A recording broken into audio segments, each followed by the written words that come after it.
Hello, dear friends. I hope you have all enjoyed a beautiful spring day, filled with the gentle warmth and vibrant colors of the season.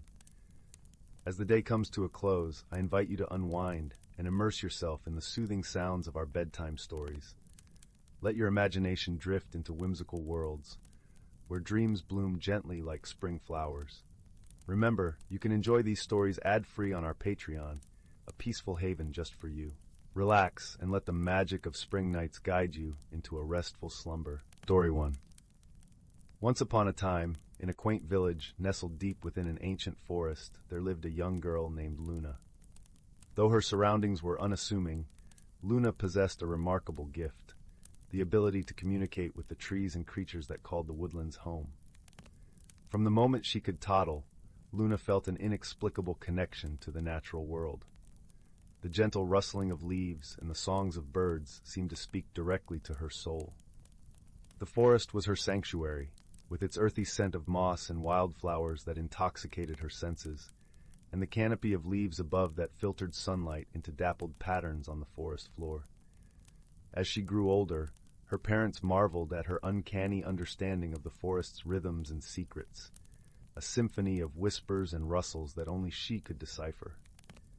The village itself was a tapestry of history, with cobblestone paths winding through timber-framed houses. The villagers were a close-knit community, their lives interwoven with the cycles of the forest that surrounded them. Market days were lively, filled with the aroma of freshly baked bread and the vibrant hues of hand-dyed fabrics. But Luna often found herself drawn to the stillness of the woods, where the true magic of life unfolded. One crisp autumn morning, as Luna wandered among the towering oaks and maples, the air was filled with the crisp scent of fallen leaves and the distant cawing of crows. She stumbled upon a peculiar sight. Tucked beneath the gnarled roots of an ancient willow tree lay a glimmering object, its surface reflecting the dappled sunlight. Curiosity piqued, Luna knelt down and gently brushed away the fallen leaves, revealing an intricately carved wooden box. As her fingers traced the intricate patterns etched into the surface, a warm tingle coursed through her body. Luna knew, with a certainty that defied logic, that this was no ordinary box. It held secrets, mysteries, and perhaps even magic within its confines. Reverently, she lifted the lid, and a soft, golden glow emanated from within. Inside rested a single acorn, its shell shimmering with an otherworldly radiance. Without hesitation, Luna plucked the acorn from its resting place, and in that instant, a profound change swept over her. Suddenly, her senses heightened, and she could perceive the world around her with startling clarity. The whispers of the trees, once faint murmurs, became a symphony of voices, each one distinct and rich with ancient wisdom. Luna realized that she had been granted the ability to truly understand the language of the forest. As the days passed, Luna's bond with the natural world deepened, and she embarked on a journey of discovery, unlike any other. Guided by the voices of the trees, she ventured into realms unseen by human eyes, glimpsing hidden worlds teeming with life and wonder. Her explorations took her to a mysterious grove where the trees were ancient sentinels, their trunks wide and twisted like the bodies of sleeping giants. Here the air was thick with the scent of pine and cedar, and a gentle mist hung low among the roots, giving the place an ethereal quality.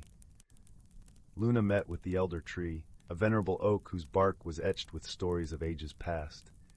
It spoke to her in a voice like the rustling of 1,000 leaves, sharing tales of the forest's ancient wisdom and the interconnectedness of all life. One such world existed within the hollows of an ancient oak, where a colony of fairies dwelled, their luminescent wings casting kaleidoscopic patterns on the moss-covered walls. Luna forged an unlikely friendship with the fairy queen, Thistle, a regal creature with silver hair that sparkled like morning dew.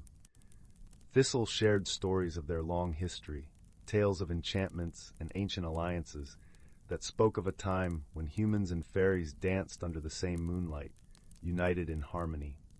Together, they embarked on countless adventures, exploring the intricate network of tunnels and caverns that stretched beneath the forest floor. In another realm, accessible only through a shimmering pool deep within a secluded glade, Luna encountered a clan of gentle woodland sprites. These diminutive beings, with skin like bark and eyes as bright as emeralds, were guardians of the forest's delicate balance. They taught her the secrets of nurturing and protecting the flora and fauna under their care, imbuing her with knowledge of ancient rituals and songs that could coax life from even the most barren soil. As Luna's understanding of the natural world deepened, she found herself at the center of a profound mystery. Whispers among the trees spoke of a great darkness encroaching upon the forest, a malevolent force that threatened to disrupt the fragile harmony. Determined to unravel this enigma, Luna ventured deeper into the heart of the woodlands, guided by the wisdom of her newfound friends and allies. Along the way, she encountered a diverse array of creatures, each with their own unique role to play in the grand tapestry of life. There were the wise old owls, their feathers soft as velvet and eyes that glowed with ancient knowledge, whose piercing gazes seemed to penetrate the very depths of one's soul. The mischievous raccoons, whose clever antics often led Luna into unexpected adventures, taught her the joy of spontaneity and the art of laughter, even in the face of adversity. The gentle deer, with their graceful movements and soulful eyes, taught her the value of patience and reverence for all living things. One evening, as the sun dipped below the horizon and painted the sky with hues of orange and purple, Luna found herself at the edge of a serene lake. The water mirrored the sky above, creating a tapestry of light and color. It was here that Luna met Eldrin, a solitary wanderer who had once been a keeper of the forest's secrets. His hair was as white as the moonlit snow, and his eyes were pools of deep green, reflecting a lifetime of wisdom and sorrow. Eldrin shared his own journey, of how he had once been lost to the darkness that now threatened the forest, and how he had found redemption in the embrace of nature. Eldrin's tale was woven with regret and hope, a poignant reminder of the tenuous balance that existed between the forces of light and shadow. He spoke of his time as a guardian, the weight of responsibility that had once rested on his shoulders, and the moment he had faltered, allowing the darkness to seep into the heart of the forest.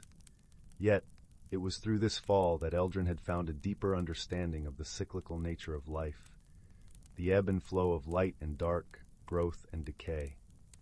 Together, Luna and Eldrin sat by the lake, the gentle lapping of water against the shore, providing a soothing backdrop to their conversation.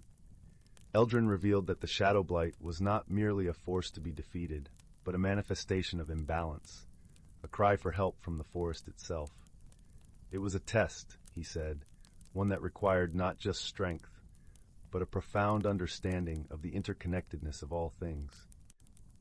As Luna's journey progressed, she discovered that the source of the encroaching darkness was a powerful entity known as the Shadow Blight, a corrupting force that sought to consume and wither all that was vibrant and alive. With the aid of her woodland companions, Luna embarked on a daring quest to confront the Shadow Blight and restore balance to the forest. The path was perilous, fraught with challenges that tested Luna's courage, resilience, and unwavering determination. Yet, through it all, she found strength in the bonds of friendship that defied all expectations. Thistle, the fairy queen, rallied her subjects, weaving intricate spells of protection and guidance. The woodland sprites, with their intimate knowledge of the forest's healing properties, provided potent remedies and enchantments to aid Luna in her quest. Even the most unlikely of allies joined the cause. The formidable bear clan, with fur as dark as midnight and roars that could shake the very earth, stood as sentinels against the encroaching shadows. The nimble squirrels, with their lightning-quick movements and keen eyes, proved invaluable in navigating treacherous terrain and uncovering hidden paths that lay forgotten beneath layers of time. In the climactic confrontation with the Shadow Blight, Luna drew upon the collective wisdom and strength of her woodland companions. With the acorn's magic coursing through her veins, she channeled the very essence of life itself, weaving a tapestry of light and renewal that pierced the darkness. She felt the pulse of the forest in her veins, the heartbeat of the earth beneath her feet, and knew that she was not alone in this battle. The battle was fierce, but Luna's unwavering spirit and the unbreakable bonds of friendship ultimately prevailed. As the Shadow Blight dissipated, a radiant wave of rejuvenation swept across the forest, restoring vibrant hues and renewing the land's vitality. The trees stood taller, their leaves a vibrant tapestry of green, and the air hummed with the songs of reborn life. In the aftermath of this epic struggle, Luna emerged not only as the savior of the woodlands, but as a true champion of the natural world. Her journey had transformed her from a wide-eyed girl into a wise and compassionate guardian, forever attuned to the rhythms and secrets of the forest. As she stood amidst the towering trees, basking in the warm embrace of the sunlight filtering through the canopy, Luna knew that her life's purpose was inextricably intertwined with the preservation and protection of this magical realm. With the acorn's power coursing through her veins and the unwavering support of her woodland companions, Luna vowed to safeguard the delicate balance of nature, ensuring that the beauty and wonder of the forest would endure for generations to come. And so, Luna's tale became woven into the very fabric of the woodlands, a testament to the transformative power of friendship, courage, and an unbreakable connection to the natural world. The villagers often spoke of Luna in hushed tones, their voices filled with reverence, for she had become a living legend, a guardian whose love for the forest had rekindled the ancient bonds between human and nature, reminding all who heard her story of the vital harmony that must be preserved between all living things. In time, Luna's influence reached beyond the borders of her village. Travelers who wandered into the forest would often find themselves inexplicably drawn to its depths, feeling an unseen presence guiding them with gentle whispers and the rustling of leaves. Luna had become a beacon of hope and unity, her story a powerful reminder of the importance of harmony between humanity and the natural world. Inspired by Luna's legacy, the villagers began to embrace a more sustainable way of living, ensuring their actions aligned with the rhythms of the forest. They learned to listen to the land, to nurture the soil, and to respect the creatures that shared their home. The village flourished, becoming a vibrant oasis of life and vitality, its people living in harmony with the world around them. And so the story of Luna and her magical journey through the ancient forest became a timeless legend, a tale passed down through generations, inspiring all who heard it to cherish and protect the delicate balance of nature. Her legacy lived on, a testament to the enduring power of love, courage, and the profound connection between all living things. 2. In the quaint village nestled between rolling emerald hills and the whispering woods, a soft, golden light began to filter through the morning mist, painting the village in hues of amber and gold. The small, time-worn cottage stood proudly, its weathered stone walls covered in a tapestry of climbing ivy, each leaf a different shade of green, shimmering with morning dew. A gentle breeze carried the scent of blooming lavender, mingling with the sweet aroma of freshly baked bread that wafted from the open kitchen window, enticing the senses and inviting passers-by to pause and breathe in the warmth of the morning. Inside this charming abode, the atmosphere was cozy and inviting. The wooden shutters, painted a faded shade of blue, framed windows that opened to reveal a lively world outside. The hearth crackled softly in the corner, casting a flickering glow across the room, dancing shadows playing upon the walls. The warmth and comfort of the cottage were a reflection of its sole inhabitant, a young girl named Lila. Her spirit was as warm and inviting as the hearth, her presence a comforting balm to all who knew her. Lila was the heart of the village, known for her innate kindness and boundless curiosity. Her days were filled with exploration, her feet carrying her to corners of the village and beyond, where she would gather wildflowers of every hue. The petals whispered secrets to her as they brushed against her fingertips, their colors vibrant against the backdrop of green hills. Her favorite spot was beneath an ancient oak tree at the edge of the village. This tree, grand and ancient, had stood sentinel for centuries, its branches sprawling wide like an ancient guardian, sheltering generations beneath its leafy embrace. Beneath its canopy, Lila found solace and wonder, her imagination unfurling like the pages of a well-loved book. She would often sit there, listening intently to the stories the tree seemed to share, tales of times long past, of the people who had come before, and the ever-changing world around them. But on this particular misty morning, as the first light of dawn kissed the dew-covered grass, turning each droplet into a tiny prism of color, Lila's journey to the oak tree was different. Her wicker basket swung gently by her side as she hummed a soft tune, her footsteps barely disturbing the peace of the slumbering village. The air was crisp, filled with the earthy scent of wet soil, mingled with the soft chirping of awakening birds. But as she approached the tree, something unusual caught her eye, a faint glimmer among the roots, like a hidden star fallen to earth. Her curiosity piqued. Lila knelt down, her fingers brushing the cool, damp earth, uncovering a small, ornate box. Its surface was etched with intricate patterns of swirling leaves and flowers, each line telling a story of its own. The box seemed to hum with a gentle energy, as if it had been waiting for her, nestled in the embrace of the oak's protective roots. With a cautious yet eager heart, she opened the box and found inside a delicate, shimmering key. Its surface was cool to the touch, vibrating with a secret power, reflecting the early light in a dance of luminous rays. As she held the key, a soft voice seemed to whisper through the rustling leaves. "This key holds a mystery, dear Lila, a path to wonders untold. Seek the door that it may open, but tread with wisdom and love." The voice, gentle and ancient, resonated with a truth that stirred something deep within her. Bewildered yet intrigued, Lila tucked the key safely into her pocket, her mind racing with possibilities. Her path led her through the village and beyond, to the vast fields of wildflowers that stretched to the horizon, each bloom a vibrant burst of color against the canvas of green. The air was filled with the sweet perfume of blossoms, mingling with the earthy scent of the world awakening around her. The sky above was a canvas of soft blues and gentle pinks, as if the dawn itself was painting its masterpiece. On her journey, Lila encountered a cast of charming companions who would join her quest. First was Bruno, the mischievous squirrel with a penchant for hiding acorns in the most unexpected places. His tiny paws were quick and nimble as he darted through the undergrowth, his antics bringing laughter to Lila's lips and reminding her of the joy found in simple pleasures. Then there was Maya, the wise old tortoise who spoke in a slow, soothing cadence, her words heavy with ancient wisdom.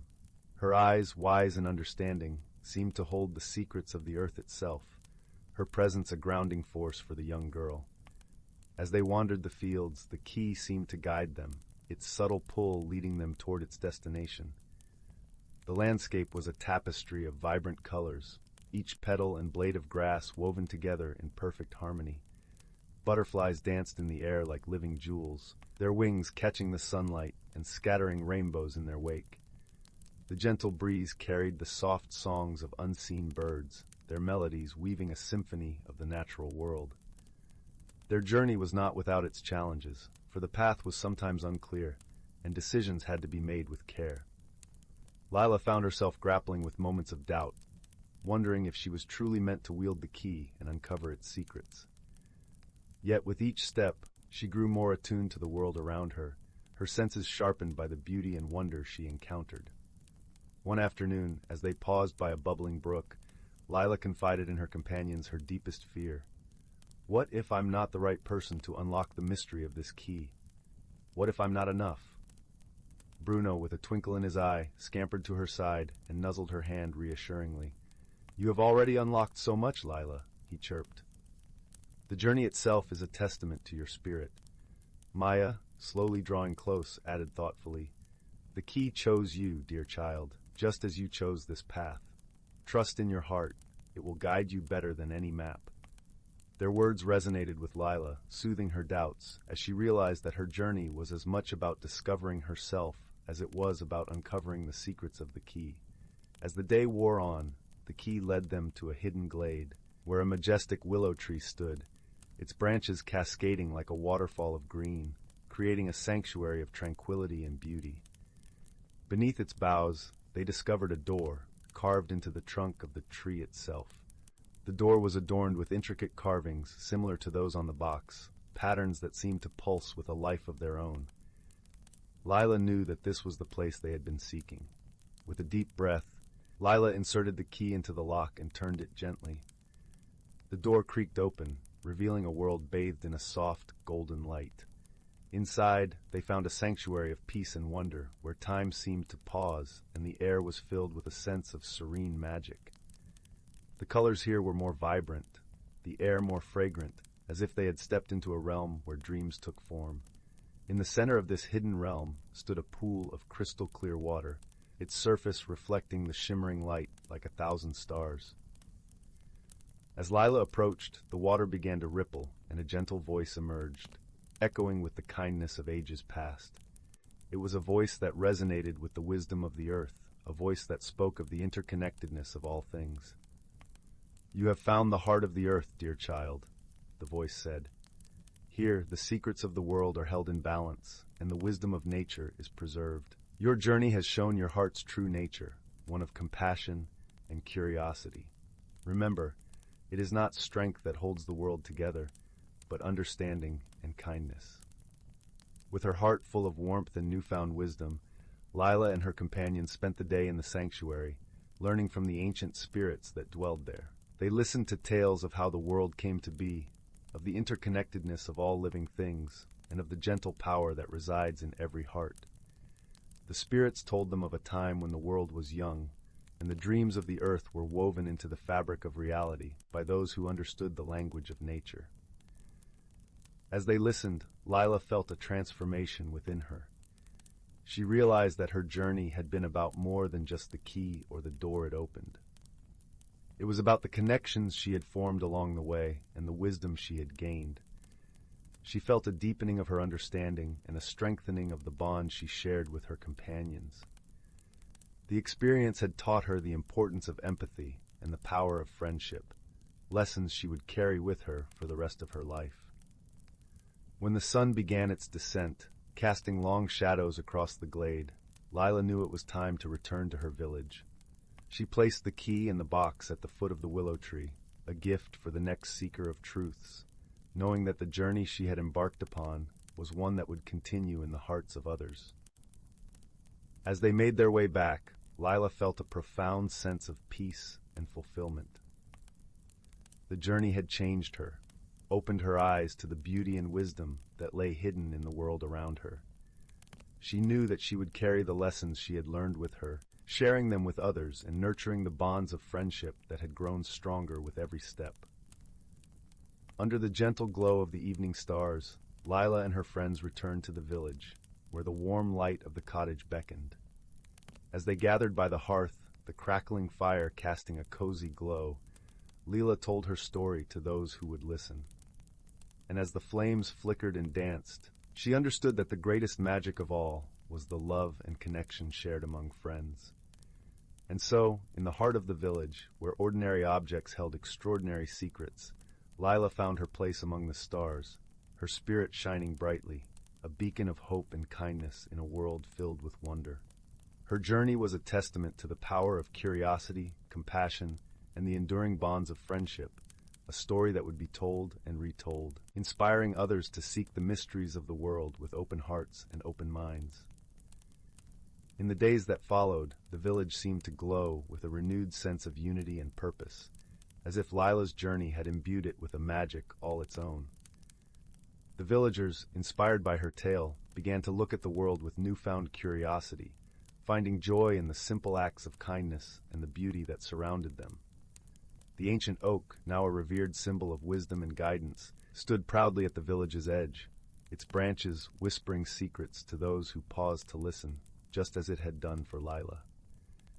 With each passing season, Lila's story became a cherished tradition, recounted by the warmth of the hearth as the village gathered to celebrate the wonders of the world and the strength of their bonds. And in this way, the legacy of a young girl's journey continued to inspire, weaving a tapestry of hope and love that stretched across generations, reminding all who heard the tale that the true magic of life lies in the connections we forge and the kindness we share.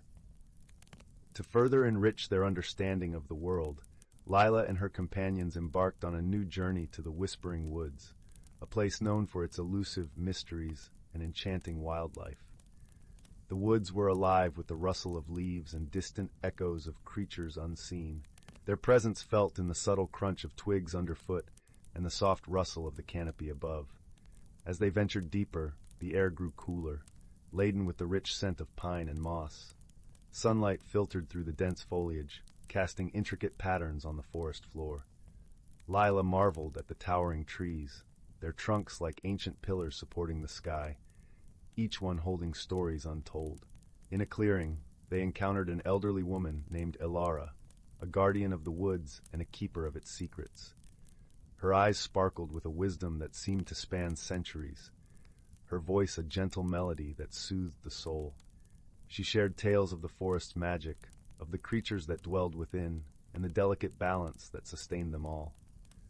Through Elara, Lila learned about the interconnectedness of the forest, how each element played a part in the grand tapestry of life.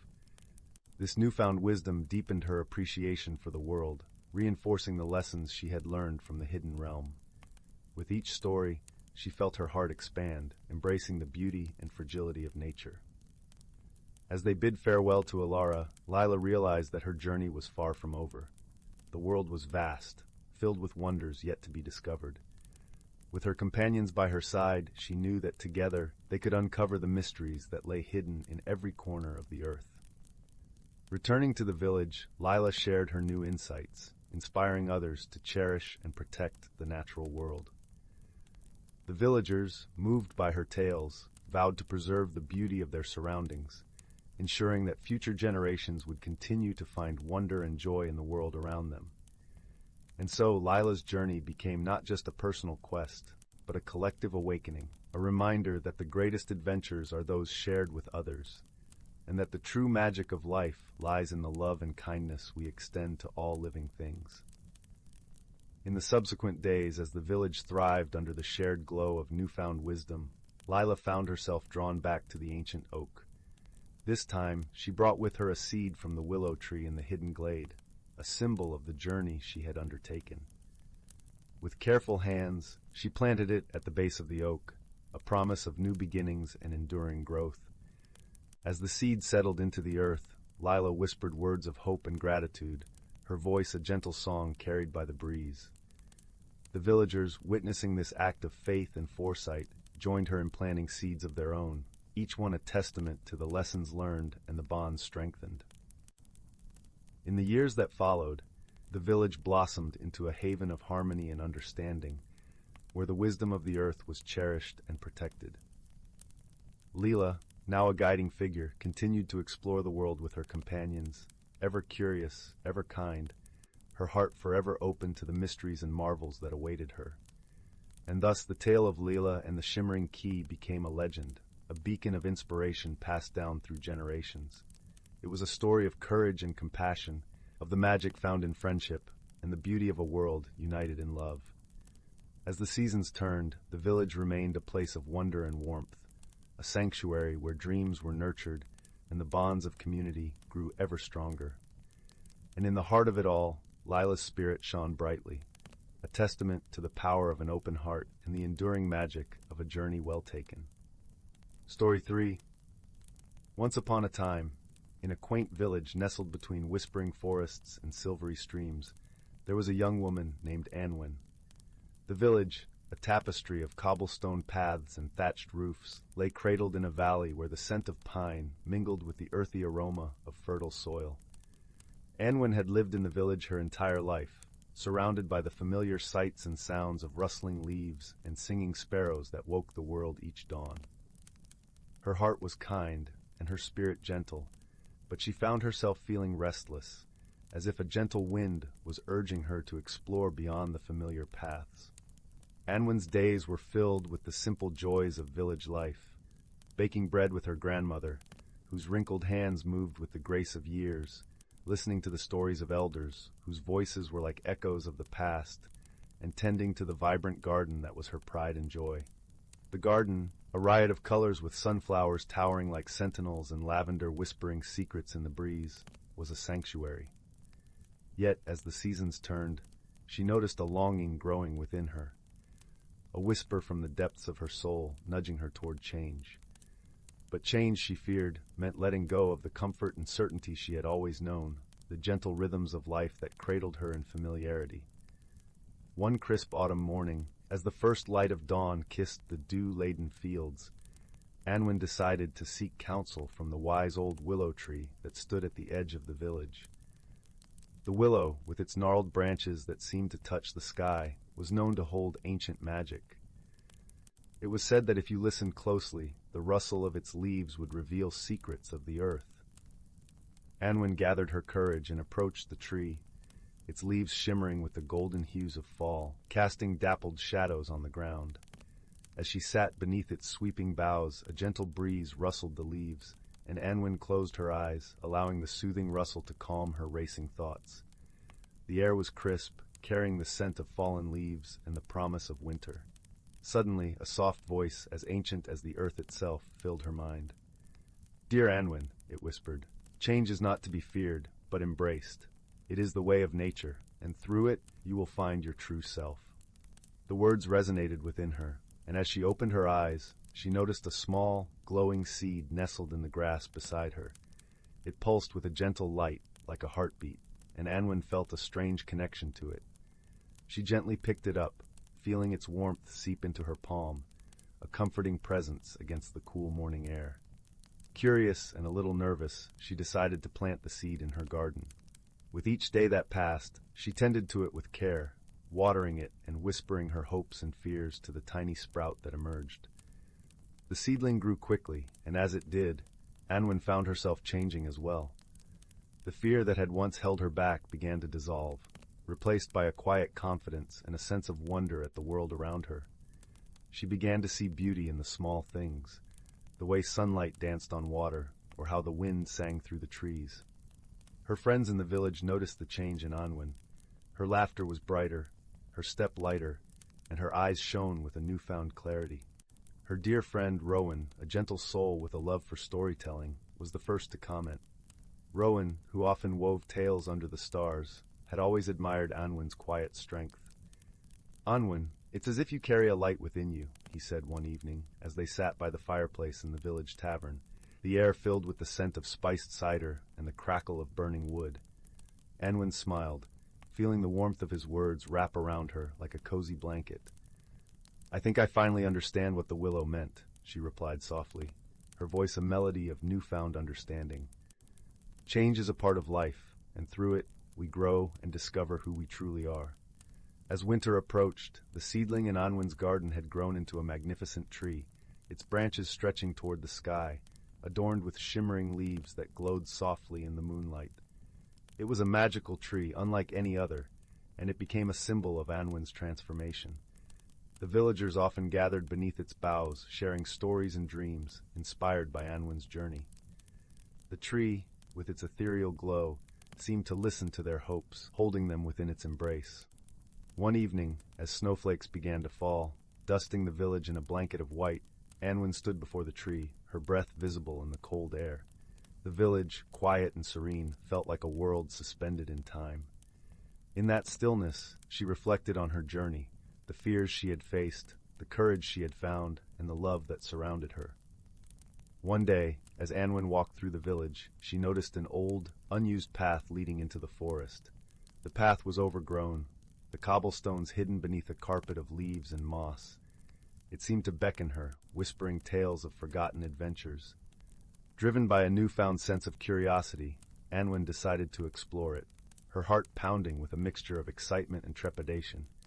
As she ventured deeper into the forest, the air grew cooler, and the sounds of the village faded away, replaced by the symphony of the wild, the rustle of leaves, the distant call of an owl, and the gentle babble of a hidden brook. The forest was alive, a world unto itself, filled with secrets waiting to be discovered. Along the path, Anwen stumbled upon an ancient stone altar, its surface etched with mysterious runes and symbols. The altar, covered in a soft layer of moss, seemed to hum with an energy that resonated deep within her. She traced her fingers over the carvings, feeling a connection to the past, to the countless others who had stood where she now stood, seeking answers and guidance. As she stood there, lost in thought, the forest seemed to close in around her, the trees whispering secrets of times long past. Anwen felt a profound sense of belonging, as if the forest itself was welcoming her into its fold, inviting her to become a part of its endless story. It was during one of these gatherings under the tree that an old traveler arrived in the village, bringing stories from lands beyond the mountains. His tales of distant places, filled with strange landscapes and customs, captivated the villagers and stirred something deep within Anwen. She listened, enraptured, as the traveler described the vibrant markets of the east, the vast deserts of the south, and the frozen lands of the north. Each story painted vivid pictures in her mind, igniting her imagination and fueling her curiosity about the world beyond her village. Intrigued by the traveler's wisdom and experiences, Anwen sought his counsel. "How do you find the courage to journey into the unknown?" she asked, her voice a mixture of awe and yearning.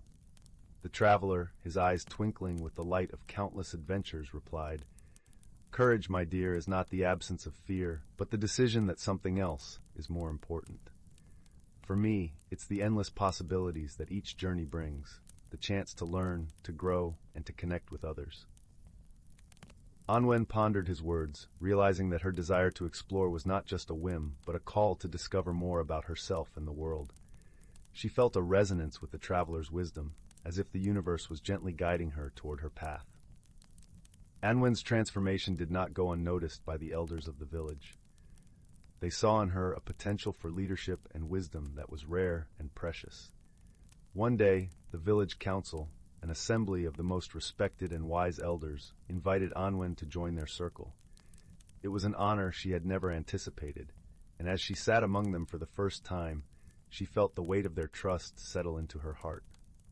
At the council meeting, Anwen learned about the village's history, its ancient customs, and the challenges that lay ahead. The elders spoke of a distant storm, a metaphorical one, that they sensed was brewing, a change that the village must prepare for. Anwen listened intently, her mind weaving the patterns of their words into a tapestry of understanding and vision. Through her journey, Anwen learned that true growth comes from within, and that embracing change is not a sign of weakness, but of strength and wisdom. The magical tree, with its glittering leaves, became a testament to her inner transformation, a reminder that just as a seed can blossom into something extraordinary, so too can a heart learn to soar. And so, as the snowflakes continued to fall, Anwen found herself not only at peace with her own transformations, but also ready to guide her village through the changes that awaited them. In the gentle glow of the moonlit nights, with the whispers of the willow and the laughter of friends, Anwen found her place in the world, at peace with the knowledge that life, like the seasons, is ever-changing and full of wonder. The village, with its endless stories and timeless beauty, became not just a place of her past, but a canvas for her future, one she was ready to paint with the vibrant colors of possibility. Story 4. The Whispering Woods. In a quaint village nestled between rolling hills and a shimmering lake, there lay a secret as old as time itself. The villagers spoke in hushed tones of the Whispering Woods, a mystical forest where the trees were said to murmur ancient secrets to those who dared to listen. Though many dismissed it as mere folklore, there was a sense of wonder that surrounded the forest, drawing in those with curious hearts, particularly during the twilight hours when the world seemed to hold its breath. The village itself, with its cobblestone streets and thatched-roof cottages, was a place where time seemed to slow. The air was often filled with the scent of freshly baked bread wafting from the bakery and the distant sound of children's laughter as they played by the lakeside. The lake, a vast expanse of crystal-clear water, mirrored the sky's every mood, from the fiery glow of sunrise to the serene silver of a moonlit night. Amidst this serene setting, a young boy named Rowan lived with his family in a small cottage by the edge of the village. Rowan was a gentle soul, with eyes as bright as the morning sun and a heart full of kindness.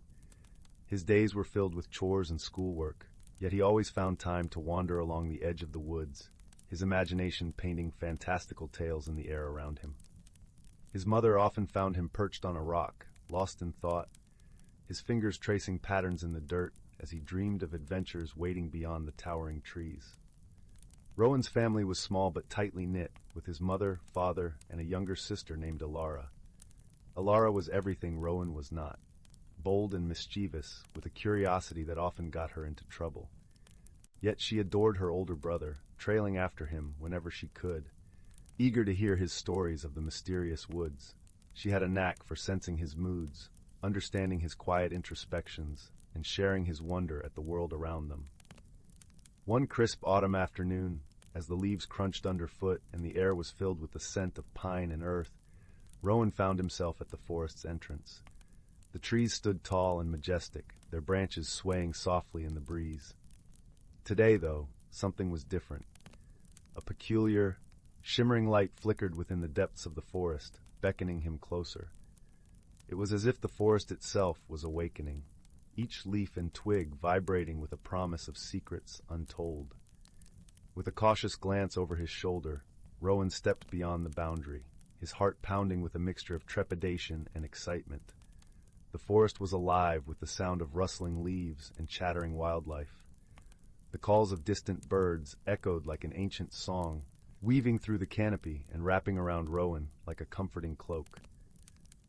As he ventured further, the light grew brighter, and he soon found himself in a small clearing bathed in golden hues. In the center of the clearing stood a magnificent oak tree, its trunk wide and gnarled, its branches reaching skyward like the arms of a benevolent guardian.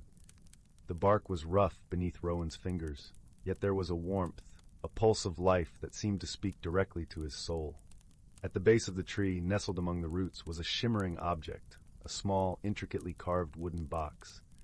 Rowan's fingers tingled with curiosity as he gently lifted the box, feeling a warmth emanating from within. As he opened the lid, a soft, melodious tune drifted through the air, wrapping around him like a comforting embrace. The melody was a gentle symphony of wind and leaves, a song of the earth itself. Inside, a delicate golden key lay nestled on a bed of velvet. Rowan's heart skipped a beat. He felt an inexplicable connection to this object, as if it were meant for him. With the key in hand, Rowan looked around, sensing that the forest held more than just secrets. He felt a pull, a gentle urging to follow the music deeper into the woods. As he walked, the trees seemed to whisper words of encouragement, their leaves rustling in harmony with the melody. Eventually, Rowan arrived at a small, hidden glade, where a crystal-clear stream babbled over smooth stones. Here, the air was filled with the sweet fragrance of wildflowers, and the sunlight danced playfully on the water's surface. In this magical place, Rowan felt a deep sense of peace, as if he had discovered a forgotten piece of himself. It was here that Rowan met Willow, a young girl with hair like spun gold and eyes that sparkled with mischief. She sat by the stream, her bare feet dangling in the cool water, a soft smile playing on her lips. Willow was a guardian of the forest, a being of magic and light, though she appeared as ordinary as any village child. "Hello, Rowan," she greeted him, her voice like the tinkling of bells. "I've been waiting for you." Rowan blinked in surprise. "You know my name?" Willow nodded, her smile widening. "The forest knows many things. It speaks to those who listen."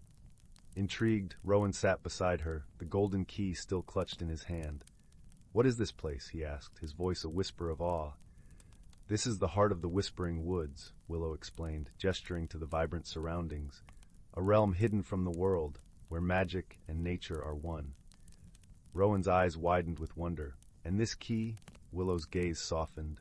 "The key unlocks the secrets of the forest. It has chosen you, Rowan, because your heart is pure and your spirit is kind." As they spoke, the sun began to dip below the horizon, casting the glade in a warm golden glow. The air was filled with the gentle hum of life, a symphony of crickets and frogs serenading the coming night.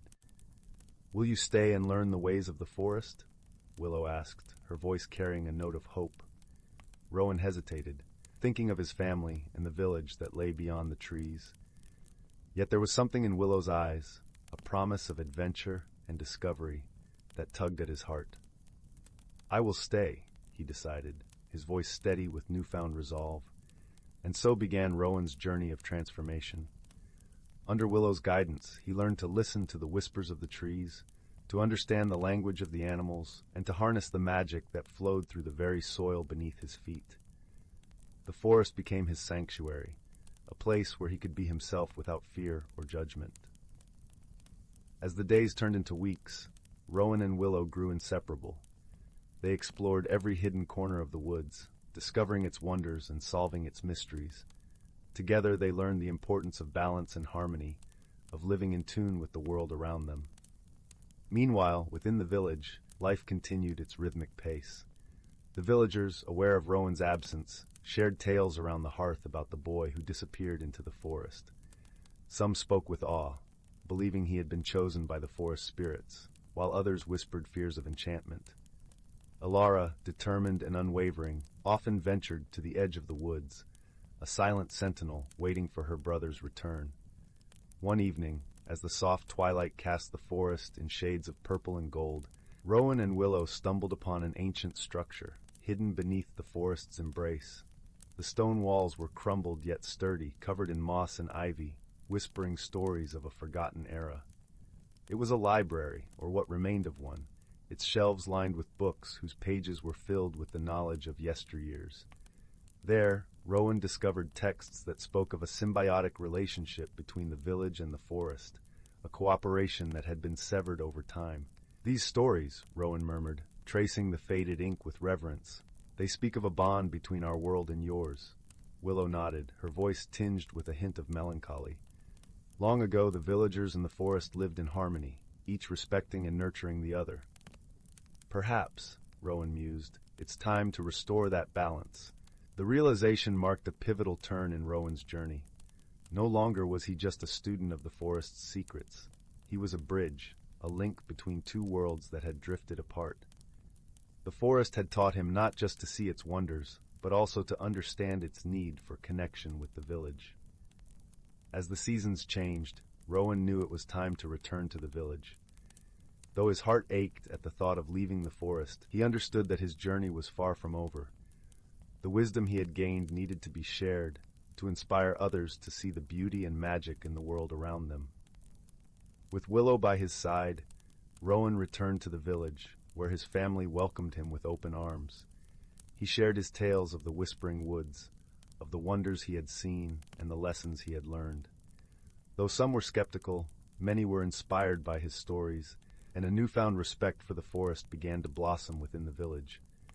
In time, Rowan became a guardian of the woods, a bridge between the natural and human worlds. He taught others to listen to the whispers of the trees, to cherish and protect the magic of the forest. And though the golden key remained a cherished keepsake, its true power lay not in unlocking secrets, but in opening hearts.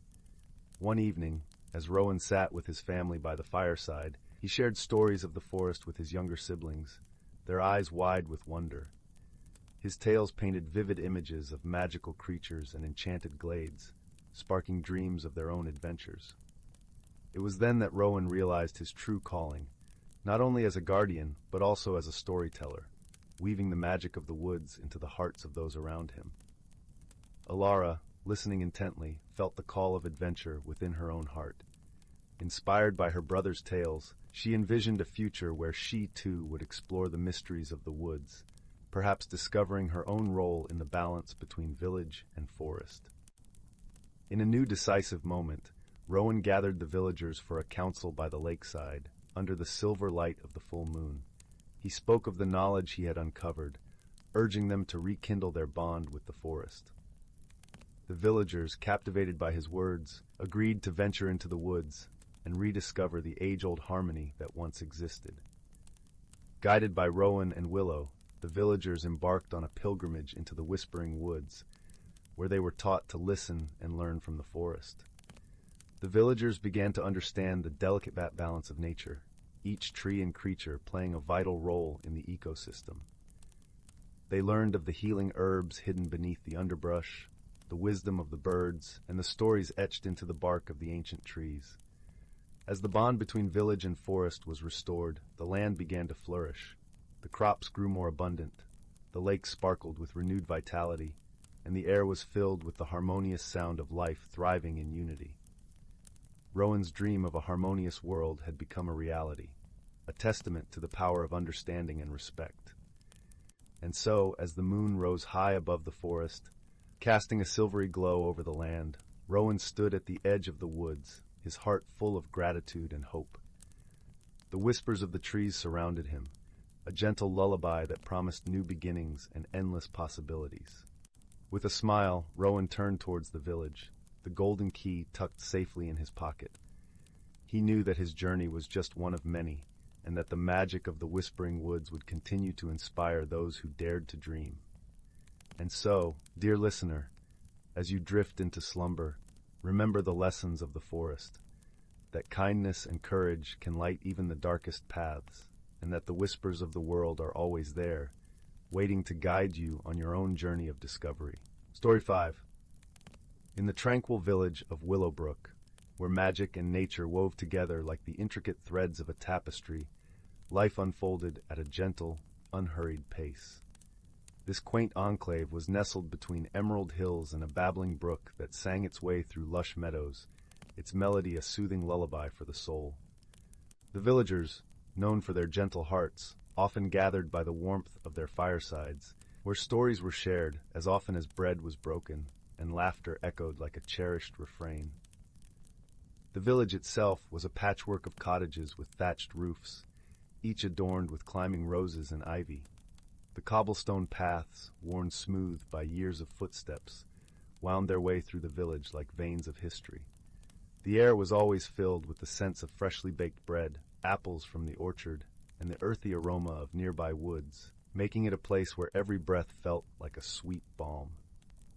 One crisp autumn evening, as the world donned a golden cloak of fallen leaves, a peculiar event unfolded, casting a ripple of intrigue through the community.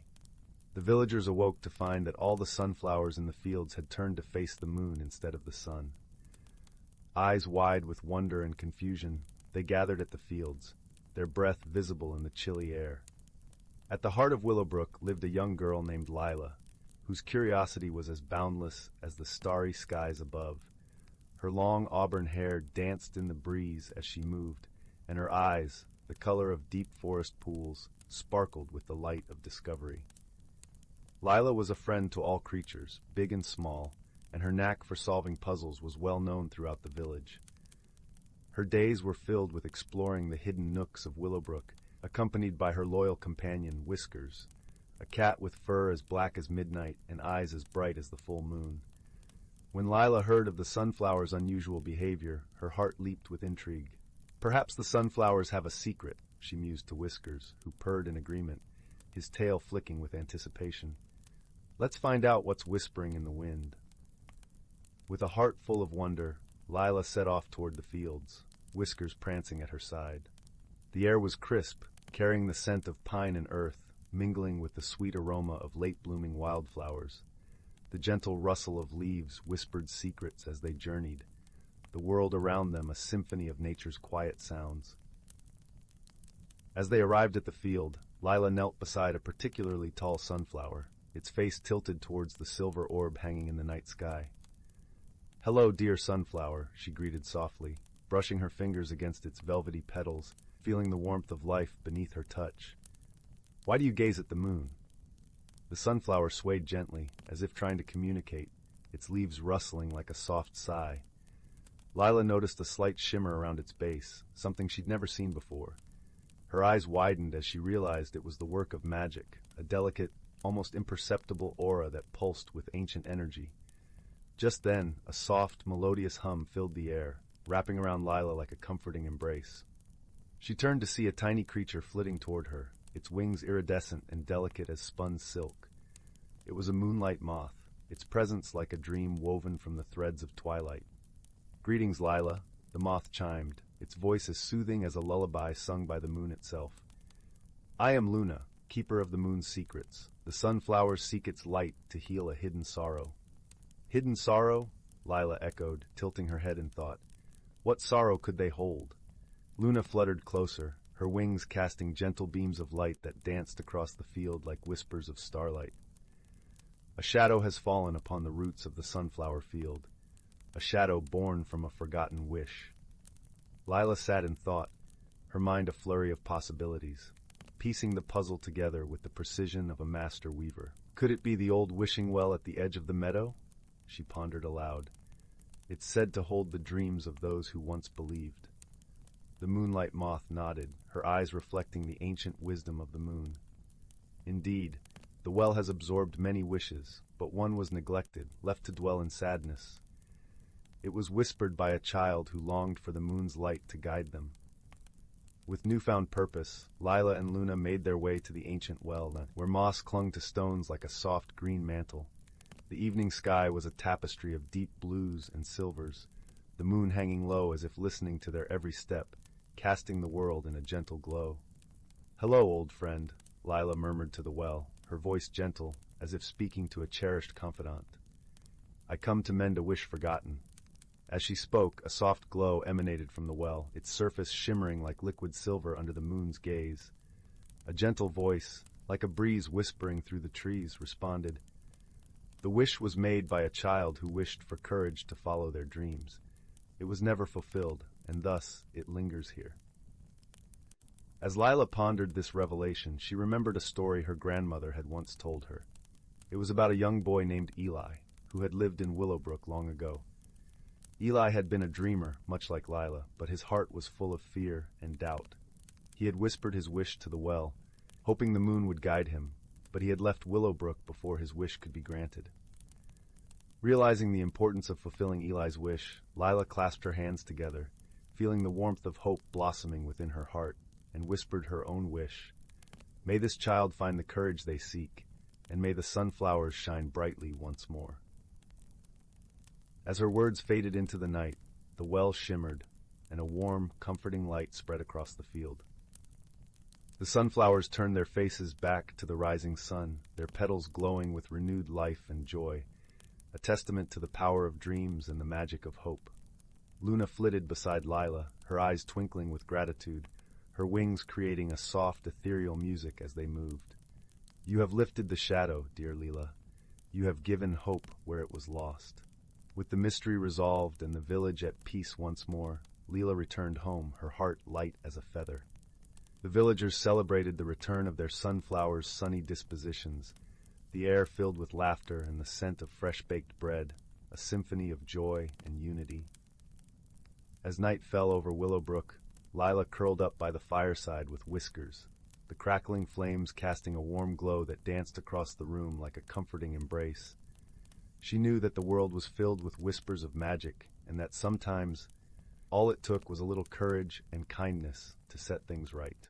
And from that day on, the sunflowers of Willowbrook always turned to greet both the sun and the moon, a gentle reminder that dreams, like flowers, need both light and love to grow. With that comforting thought, Lila drifted into a peaceful sleep, her dreams woven with the soft hum of the moonlight moth and the gentle embrace of a world where magic and friendship flourished side by side. The following morning, Lila awoke to a remarkable sight. The entire village seemed to have taken on a renewed glow, as if the magic of the previous night had seeped into the very earth and air. The sunflowers, now vibrant with both sunlight and moonlight, swayed gently in the breeze, their petals whispering secrets of the cosmos. Villagers, inspired by the wonder of what had transpired, began to share their own forgotten dreams and wishes, each tale adding a new thread to the tapestry of Willowbrook's legacy. Lila, with Whiskers perched on her shoulder, decided to visit the village square where a gathering had formed. The villagers, each holding a flower or a token of remembrance, were placing them around a stone monument that had stood at the center of Willowbrook for generations. It was a monument dedicated to dreams and hopes, inscribed with the words, "In dreams we find our light." As Lila approached, she noticed Elder Rowan, the village's wise sage, standing beside the monument. His eyes, a deep, knowing blue, met hers with a warmth that spoke of shared secrets and ancient wisdom. "Ah, Lila," he said, his voice as soothing as a well-worn path. "You have reminded us all of the power of dreams and the courage it takes to pursue them." He gestured to the gathered villagers, who were now sharing their wishes aloud, each voice a note in a symphony of hope. Lila listened, her heart swelling with pride and belonging, and realized that the village had always been a place of magic, not just in its connection to nature, but in the hearts of its people. Elder Rowan placed a gentle hand on Lila's shoulder. "Remember, child, the true magic lies not in the granting of wishes, but in the courage to make them and the kindness to nurture them." With his words echoing in her mind, Lila felt a sense of purpose blossoming within her. She knew that her role in the village was more than just solving mysteries. It was about inspiring others to find their light, just as Eli had once sought the moon's guidance. As the day unfolded and the sun dipped below the horizon, casting Willowbrook in a soft twilight, Lila stood at the edge of the sunflower field once more. Luna, the moonlight moth, appeared by her side, her presence a gentle reminder of the world's hidden wonders. "Thank you, Luna," Leela whispered, her voice a soft melody carried on the evening breeze, "for showing me that magic is real and that dreams can indeed change the world." Luna's wings shimmered with a light that seemed to come from the stars themselves. "It is you, dear Leela, who has shown us all the magic within. Never forget that the heart, when open to wonder, can illuminate even the darkest of paths." With those words, Luna disappeared into the night, leaving behind a trail of light that danced across the sky like a shooting star. Lila watched, her heart full of gratitude and hope, knowing that the journey of discovery was far from over. And so, as the moon rose high above Willowbrook, casting its gentle glow over the village and its people, Lila returned home, her spirit alight with the promise of new adventures. She held the memory of the night close, knowing that in a world woven with magic and dreams, there would always be stories to tell and wonders to uncover. As the days turned to weeks, a new tradition began to take root in Willowbrook. Every full moon, the villagers would gather at the sunflower field, their faces bathed in the moon's silver light. They would bring with them small tokens or symbols of their dreams, placing them among the sunflowers as a promise to themselves and the universe. During one such gathering, Lila was approached by a young boy named Theo, his eyes wide with curiosity and admiration. "Miss Lila," he began, his voice a shy whisper, "do you think I could make a wish too? Something big like flying over the hills?" Lila knelt down beside him, her heart warmed by his innocence and wonder. "Of course, Theo," she replied, her voice gentle and encouraging. "Every dream, no matter how big or small, holds its own magic. Just remember, the most important part of wishing is believing in it with all your heart." Theo nodded, his small face lighting up with a bright smile. As he ran off to join the other children, Lila stood back, watching the villagers as they wove new dreams into the night. It was a sight that filled her with a deep sense of fulfillment, knowing that she had played a part in rekindling the spirit of hope and adventure in Willowbrook. As the moon reached its zenith, casting a silvery glow over the gathered villagers, Lila felt a gentle nudge at her side. It was Whiskers, his eyes reflecting the moonlight with a wisdom that seemed to suggest he, too, understood the importance of this moment. With her heart full and her spirit renewed, Lila realized that the magic of Willowbrook was not just in its mystical events or enchanting landscapes, but in the people who dared to dream and the community that supported them. And as she looked around at the faces of her friends and neighbors, she knew that in this village, where magic and nature danced hand in hand, anything was possible. And so the story of Willowbrook continued. Each day a new chapter in the tapestry of life, where the sun and the moon watched over a village that believed in the power of dreams, the courage of the heart, and the magic that exists in every corner of the world. As the seasons changed and the stories of the village continued to grow, Lila found herself drawn to the forest that bordered Willowbrook. It was a place of mystery and wonder, where the trees whispered ancient secrets and the ground was carpeted with a symphony of fallen leaves. She had always felt a deep connection to the forest, its magic and mystery, a reflection of her own adventurous spirit. One day, as she wandered beneath the canopy of emerald leaves, Lila came across a clearing she had never seen before. In the center stood a tree unlike any other, its bark shimmering with hues of silver and gold, as if the very essence of the moon and sun had been woven into its being. Entranced, Lila approached the tree, her heart filled with a sense of awe and wonder. As she touched the bark, she felt a warmth spread through her fingers, as if the tree was sharing its ancient wisdom with her. She closed her eyes, listening to the whispers of the forest, and felt a deep sense of peace and belonging. It was then that she realized the true magic of Willowbrook was not just in the events that unfolded or the mysteries that were solved, but in the connections that were formed, the courage to dream, and the love that bound the community together. With a renewed sense of purpose, Lila returned to the village, her heart full of the forest's magic and the promise of new adventures. She knew that as long as she had the courage to dream and the kindness to nurture those dreams, the magic of Willowbrook would continue to flourish, weaving new stories into the tapestry of life. And so, under the watchful gaze of the sun and the moon, Lila continued her journey, her heart a beacon of hope and magic, lighting the way for all who dared to dream. Verse 6. In the heart of a vast, ancient forest where sunlight dripped through the canopy like honey, a gentle breeze carried the soft scent of pine and earth. This was a place where time seemed to slow, where every leaf, every whisper of wind, and every drop of dew was woven into the fabric of magic that held the forest together. Here, among the towering trees and bubbling brooks, lived a community of creatures who thrived in the harmony of their natural world.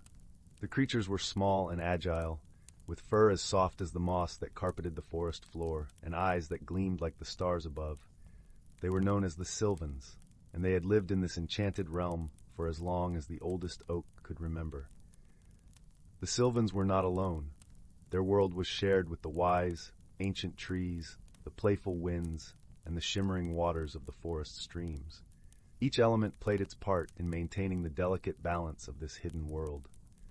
The seasons, too, were important guides, their change marking the rhythm of life within the forest. As the warm embrace of spring began to give way to the vibrant hues of autumn, the Sylvans prepared for the Festival of Leaves, a celebration that honored the turning of the seasons and the wisdom of nature.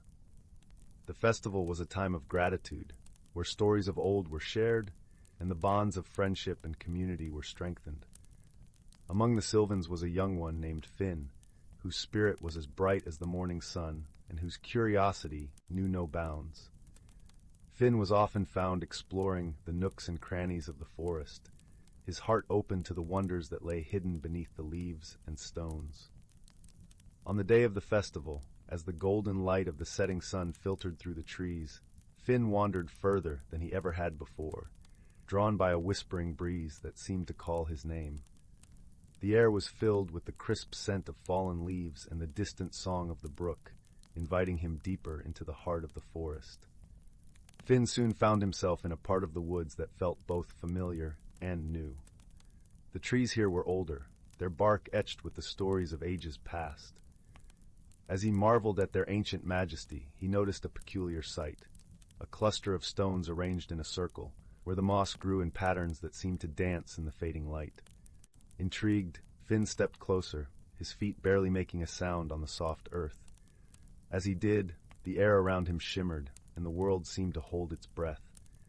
A gentle rustle announced the arrival of a figure, delicate and ethereal, her presence as calming as the lullaby of the forest itself. It was Ira, the spirit of the forest, guardian of its secrets and steward of its balance. "Welcome, young Finn," Ira greeted, her voice like the rustling of leaves in the wind. "You have wandered far from your home this evening." Finn nodded, his eyes wide with wonder.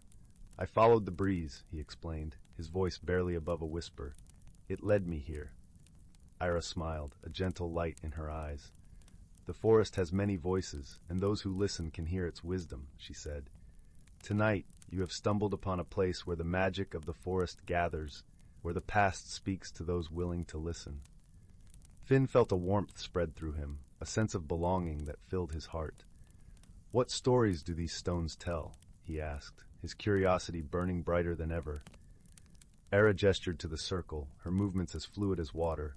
"These stones mark the passage of time, the turning of seasons, and the balance that holds our world together," she explained. "Long ago, the elders of the forest gathered here to learn from one another, to share their wisdom and their dreams for the future." As Finn listened, he began to see the patterns in the moss not as random, but as a tapestry that wove together the stories of his ancestors. He saw images of forests past, teeming with life, and of Sylvans who had walked these paths before him, each one contributing to the harmony of the world around them. Era's voice was a soft melody in the twilight. "Each season brings its gifts and its challenges," she continued.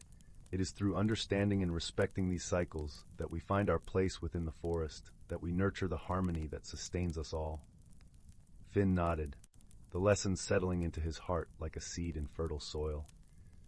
"I want to learn more," he said, determination bright in his voice. "I want to help keep our forest in balance."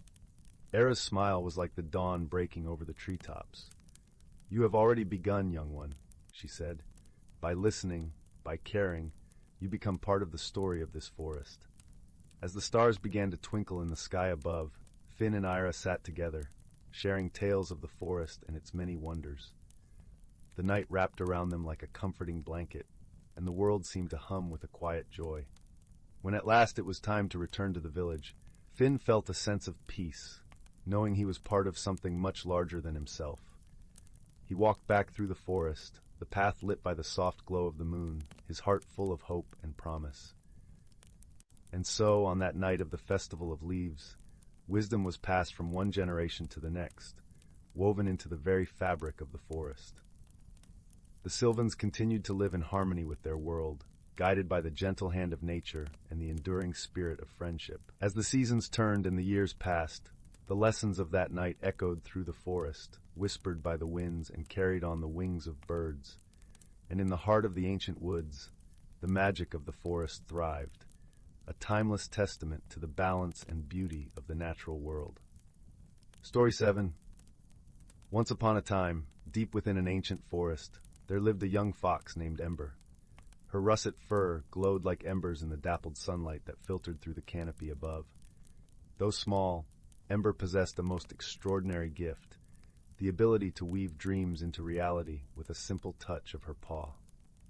One crisp autumn morning, Ember woke to the sound of rustling leaves and a gentle breeze carrying the scent of change. Stretching her limbs, she trotted out of her burrow, curious to explore the wonders that the new season held. As she wandered through the forest, Ember marveled at the vibrant hues of red, orange, and gold that adorned the trees. Yet, amidst the splendor, she noticed a peculiar sight. A gnarled old oak stood bare, its branches twisted and lifeless. Drawn by a sense of curiosity, Ember approached the tree and gently placed her paw upon its weathered trunk. In an instant, a rush of images flooded her mind, memories of a once mighty oak that had stood tall for centuries, providing shelter and sustenance to countless creatures. But now, its strength had waned, and it longed to experience the glory of its youth one last time before the winter's chill set in. Ember understood the tree's yearning, and with a twitch of her nose, she summoned her dream-weaving powers. Closing her eyes, she envisioned the oak in its prime, its sturdy branches reaching skyward, adorned with vibrant green leaves that danced in the breeze. As if by magic, the tree began to transform, its gnarled limbs straightening and sprouting lush foliage. The once bare oak stood resplendent, a beacon of life amidst the autumnal hues. Word of Ember's gift spread quickly through the forest, and soon creatures of all kinds sought her aid. A family of squirrels yearned for a bountiful harvest of nuts, while a flock of birds dreamed of soaring high above the clouds, their feathers shimmering like rainbows. With each dream she wove, Ember's powers grew stronger, and her reputation as a dreamweaver extraordinary spread far and wide. Yet she remained humble, finding joy in the simple act of bringing happiness to others. One day, as Ember was tending to a patch of wildflowers, she sensed a presence nearby. Turning, she found herself face to face with a majestic stag, his antlers branching like a crown of twisted wood. The stag regarded her with wise, gentle eyes and spoke in a voice that resonated like the whispers of the wind. "Young Ember, your gift is truly remarkable," he said. "But with great power comes great responsibility. There is a hidden world within this forest, a realm where dreams take on a life of their own. It is a place of wonder and peril, and only those with a pure heart and unwavering courage may enter." Ember listened intently, her heart racing with anticipation and a touch of fear. The stag continued, "In this realm, you will face challenges that will test the very limits of your abilities. But if you emerge victorious, you will unlock the true potential of your dream-weaving powers and become a guardian of dreams for all who dwell in these woods." Without hesitation, Ember knew she had to accept the challenge. She had witnessed the joy her gift brought to others, and the thought of wielding even greater power to uplift and inspire filled her with determination. The stag nodded, as if reading her thoughts. "Very well, young one. Follow me, and I shall guide you to the threshold of the dream realm." Ember followed the stag deeper into the forest, her paws carrying her along a path she had never trodden before. As they journeyed, the world around them seemed to shift and blur. the familiar sights and sounds of the forest giving way to an ethereal landscape where colors danced and shadows took on life of their own. At last, they reached a towering archway carved from twisted vines and glowing with an otherworldly light. The stag turned to Ember and spoke once more. Beyond this threshold lies the dream realm. The challenges you face will be unlike any you have encountered before, but trust in your gift and let your heart guide you. With those words, the stag faded into the mist, leaving Ember alone before the archway. Taking a deep breath, she stepped through the threshold and into a world of dreams. Ember found herself in a vast, ever-changing landscape where the boundaries between reality and imagination blurred. Towering mountains rose and fell, their peaks crowned with swirling clouds of every conceivable hue. Rivers of liquid starlight flowed beneath her feet, their currents carrying whispers of forgotten dreams. As she ventured deeper into this wondrous realm, Ember encountered beings and creatures unlike any she had seen before. Winged serpents soared overhead, their scales shimmering like diamonds in the ethereal light. Creatures with faces that shifted and morphed beckoned her to join their curious dances, their voices like the chime of 1,000 bells. Yet amidst the beauty and wonder, Ember sensed an undercurrent of unease. The dream realm was a place of immense power, and if not approached with reverence and care, it could become a realm of nightmares. Her first challenge manifested as a vast, impenetrable wall of thorns that barred her path. As she approached, the thorns seemed to twist and writhe, their razor-sharp points glinting menacingly. Ember knew that brute force would avail her nothing here. Instead, she closed her eyes and focused her dream-weaving powers, envisioning a path through the thorns, a winding trail lined with fragrant blossoms that parted the thorns like a curtain. To her delight, her vision became reality, and a path opened before her, leading her safely through the thorny barrier and into a vast, undulating meadow where the grass rippled like waves upon a golden sea. As she traversed the dream realm, Ember faced challenge after challenge, each one testing her resolve and the depths of her imagination. She conjured mighty winds to disperse a thick fog that threatened to ensnare her, and coaxed a field of glowing mushrooms to light her way through a labyrinth of twisted pathways. With each triumph, Ember's confidence grew, and her dream-weaving powers became more potent. She began to understand that the true strength of her gift lay not in shaping the world around her, but in shaping the dreams and hopes that resided within her own heart. At last, Ember found herself standing before a towering mountain whose peak pierced the swirling clouds above. A voice, ancient and powerful, echoed through the dream realm. "You have proven yourself worthy, young Ember. But to truly claim the mantle of guardian, you must ascend this mountain and face your greatest challenge, the manifestation of your deepest fear." Ember steeled herself, her heart pounding with a mixture of trepidation and resolve. She began the arduous climb, her paws finding purchase on the narrow, winding path that snaked up the mountain's flank. As she climbed higher, the world around her seemed to grow darker, the vibrant hues of the dream realm giving way to shades of gray and black. A chill wind howled, carrying with it whispers of doubt and despair that threatened to erode her resolve. But Ember pressed on, her mind focused on the promise of unlocking her true potential and becoming a guardian of dreams. She summoned visions of the joy she had brought to the creatures of the forest, and the hope that burned within her heart fueled her ascent. At last she reached the summit, a desolate expanse of bare rock shrouded in swirling mists. And there, towering before her, was a colossal figure, a twisted, nightmarish manifestation of her deepest fear. The creature regarded her with glowing eyes that burned like embers, and its gaping maw opened in a roar that shook the very foundations of the dream realm. Ember felt the power of the beast's fear washing over her, threatening to drown her in a tide of despair. But deep within her heart, a spark of courage flickered to life.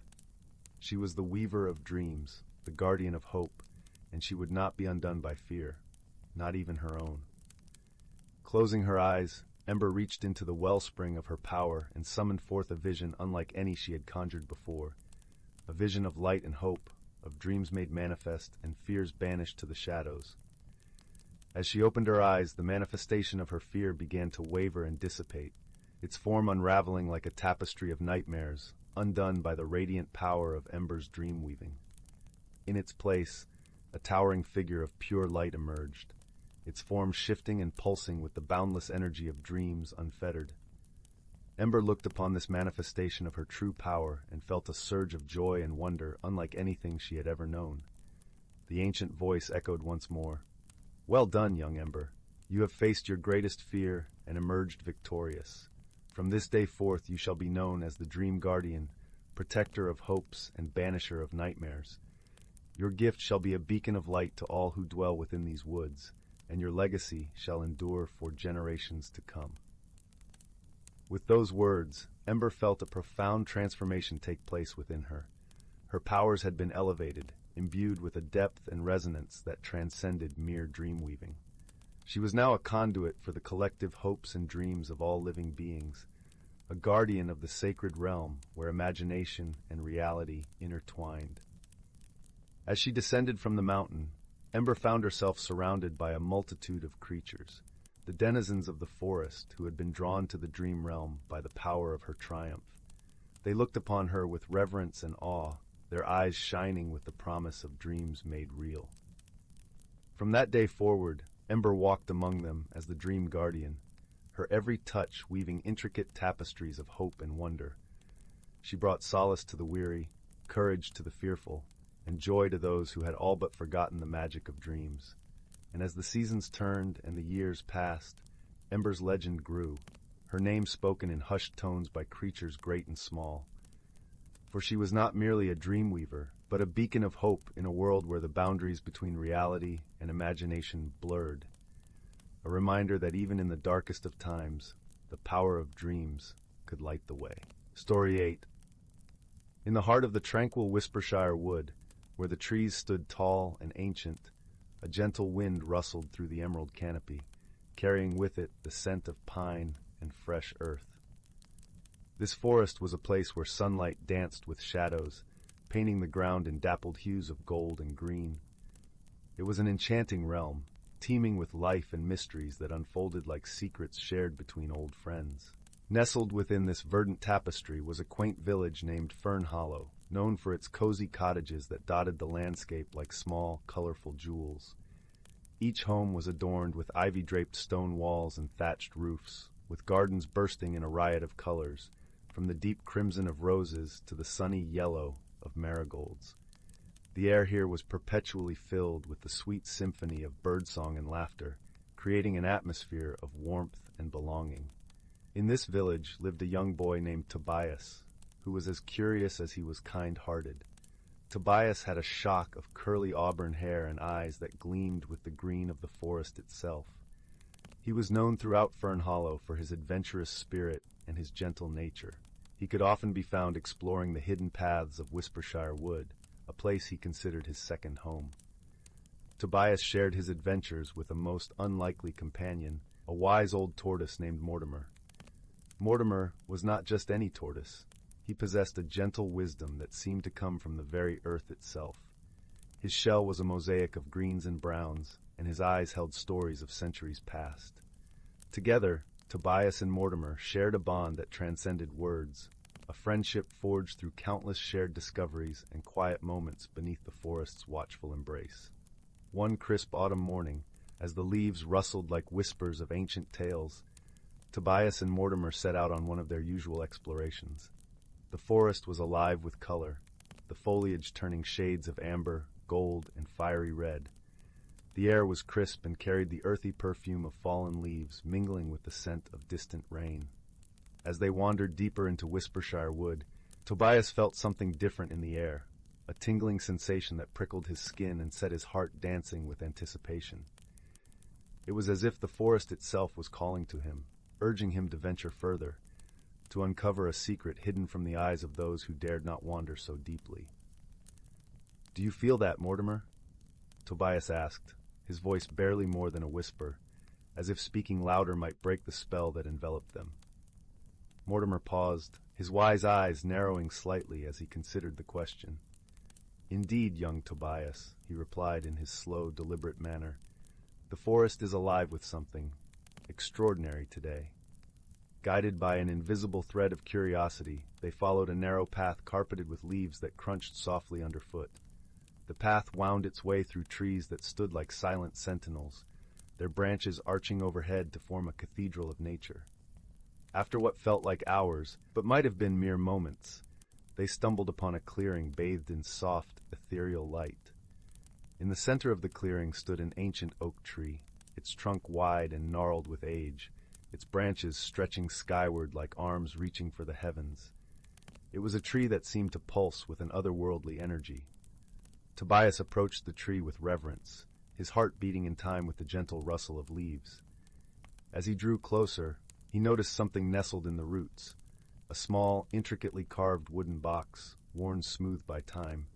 It was adorned with delicate patterns that shimmered in the dappled sunlight, as if telling stories of its own. With a glance at Mortimer, who nodded encouragingly, Tobias knelt beside the box and carefully lifted its fragile lid. Inside, nestled upon a bed of soft moss, lay a single shimmering feather. It was unlike any feather Tobias had ever seen, glistening with hues that shifted between silver and gold, as if capturing the essence of moonlight and sunshine. The moment Tobias touched the feather, a warmth spread through him, filling him with a sense of wonder and possibility. Without knowing how, he understood that this feather held a magic all its own, a magic that could reveal hidden worlds and unlock the mysteries of the forest. "Mortimer," Tobias breathed, his voice filled with awe. "This is no ordinary feather." The wise tortoise nodded, a knowing glint in his eye. "It is a gift, young Tobias, a gift from the heart of the forest, but gifts such as these come with responsibilities." Tobias nodded, his mind racing with questions and possibilities. He knew that this feather had chosen him for a reason, and he was determined to uncover its secrets. With Mortimer by his side, he embarked on a journey that would take him deeper into the heart of Whispershire Wood than ever before. As they ventured further, the forest seemed to change around them. The colors grew more vibrant, the sounds more melodious, as if the very essence of the woods was singing a song meant only for them. Tobias felt a connection to the world around him that he had never experienced before, a sense of belonging that filled him with joy. Guided by the feather's gentle glow, they discovered hidden paths and secret glades, each more enchanting than the last. They encountered creatures that seemed to have stepped out of fairy tales, glimmering sprites that danced on beams of light, majestic deer with antlers that sparkled like stars, and wise old owls that hooted softly from the shadows. One evening, as the sun dipped below the horizon and painted the sky in hues of lavender and rose, Tobias and Mortimer came upon a clearing unlike any they had seen before. It was a place where the air shimmered with a gentle luminescence, and the ground was carpeted with tiny, glowing flowers that seemed to pulse with a life of their own. In the center of this magical glade stood a ring of ancient stones, each etched with runes that glowed softly in the twilight. Tobias felt a pull towards the stones, as if they were calling to him, inviting him to step into their circle. With Mortimer by his side, Tobias entered the circle, clutching the feather tightly in his hand. As he did, a soft, melodic voice filled the air, a voice that seemed to come from everywhere and nowhere at once. "Welcome, keeper of the feather," the voice intoned, each word resonating with a gentle power. "You have been chosen to protect the balance of the forest, to bridge the worlds seen and unseen." Tobias looked around in wonder, his heart filled with both excitement and a touch of trepidation. "Who are you?" he asked, his voice barely above a whisper. "We are the guardians of Whispershire," the voice replied, a chorus of harmony and wisdom. "We have watched over this forest for centuries, ensuring that its magic remains pure and untarnished."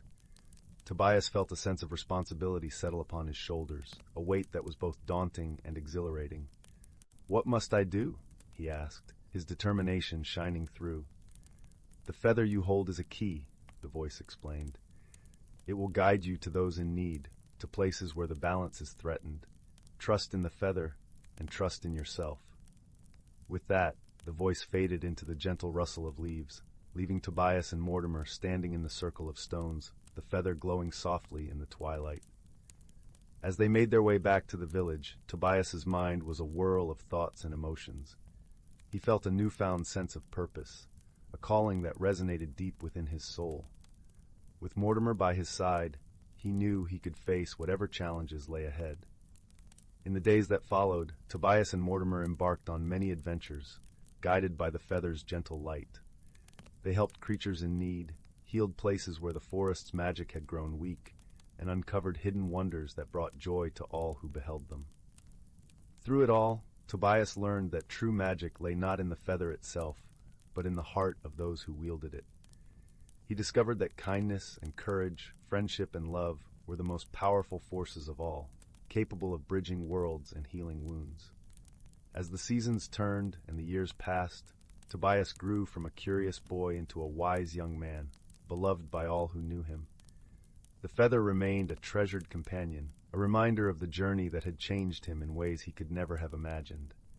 And so, in the heart of Whispershire Wood, under the watchful gaze of ancient trees and the gentle glow of the feather, Tobias continued to walk the path of the Keeper, a guardian of both the seen and unseen, a bridge between worlds, and a friend to all.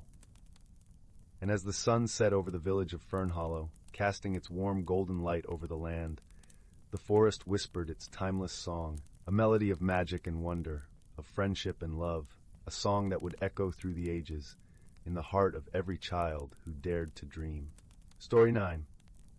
In the vast swirling expanse of the galaxy, where stars twinkled like millions of tiny lanterns in the night sky, there existed a small, verdant planet known as Lumina. Lumina was a place of serene beauty, with rolling green hills that stretched as far as the eye could see, and crystal-clear rivers that sang gentle songs as they danced over smooth stones. Its skies were painted in soft hues of lavender and rose, providing a peaceful canopy under which its inhabitants lived. On this tranquil planet, there lived a gentle creature named Lyra. She was a luminarian, known for her serene demeanor and luminous skin that glowed with the colors of the dawn. Her eyes were wide and curious, reflecting the playful flickers of light from the sun's early rays. Lyra loved tending her garden, where vibrant flowers swayed in harmony with the soothing breeze, each petal a burst of color against the lush greenery. In a distant corner of the galaxy, on a rocky, arid planet called Torok, resided a being named Kale. Kale was a Torakian, with a sturdy, stone-like exterior and eyes that gleamed like polished obsidian. His world was harsh, with swirling dust storms and a sun that blazed fiercely in the sky. Despite the unforgiving nature of his planet, Kale possessed a heart as warm as the sand beneath his feet, and a mind that pondered the mysteries of the universe. One day, as fate would have it, a swirling cosmic storm of unprecedented magnitude swept through the galaxy. It was a storm of brilliant colors and shimmering lights, a celestial dance that both frightened and mesmerized those who beheld it. The storm's mighty winds carried with them whispers of places unseen and possibilities yet unimagined. Caught in the storm's vibrant embrace, Kale's vessel was swept far from Torok, tossed through the cosmos like a leaf on a turbulent sea. When the storm finally subsided, he found himself gently descending through the lavender skies of Lumina, where he crash-landed amidst the lush hills not far from Lyra's garden. Lyra, tending to her flowers, saw the streak of light in the sky and felt a flicker of curiosity. She followed the trail of smoke until she found Kale. His ship nestled awkwardly among the verdant fields. At first sight, Lyra was taken aback by Kale's rugged appearance, his stone-like skin so different from the soft glow of her own. Kale, too, was startled by Lyra's radiant presence, her gentle light a stark contrast to the stark, barren landscapes he was accustomed to. They regarded each other with a mixture of wonder and apprehension, two beings from worlds apart, connected by a twist of fate. "Are you hurt?" Lyra asked, her voice a soft melody as she approached Kale with cautious steps. Kale, surprised by her kindness, shook his head. "No, just a bit shaken," he replied, his voice deep and resonant like the rumble of distant thunder.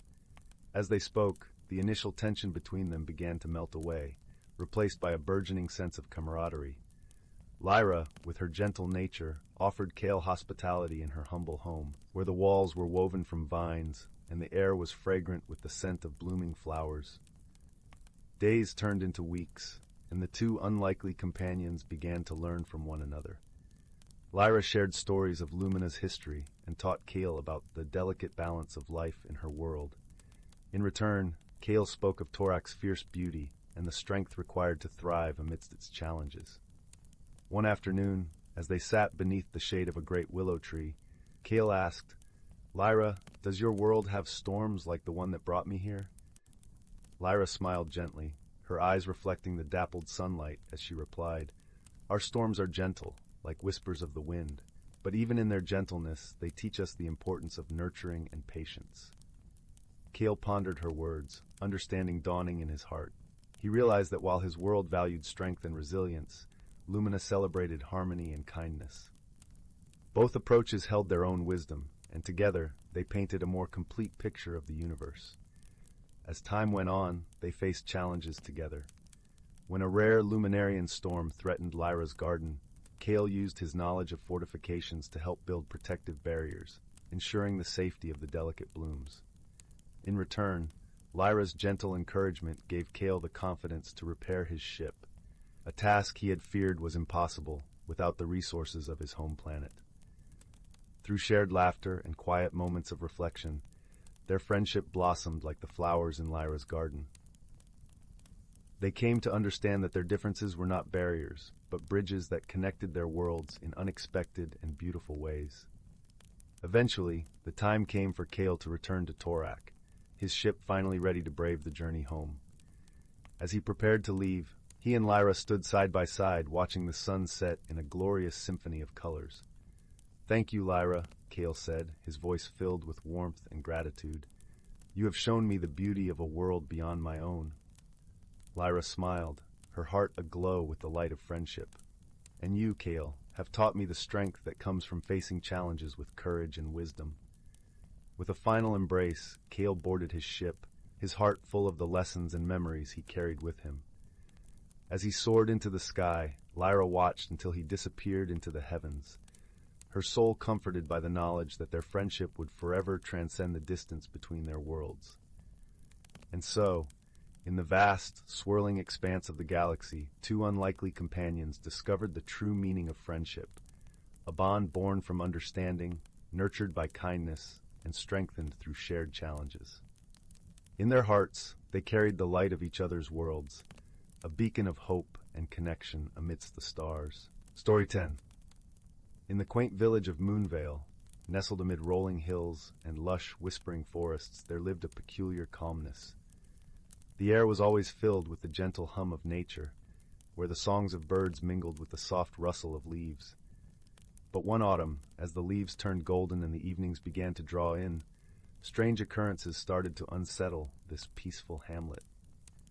Every night, as the moon cast its silvery glow over the thatched cottages, peculiar sounds echoed through the village. It was as if the wind carried the laughter of distant bells, and the villagers would wake to find curious little footprints in the dew-kissed grass.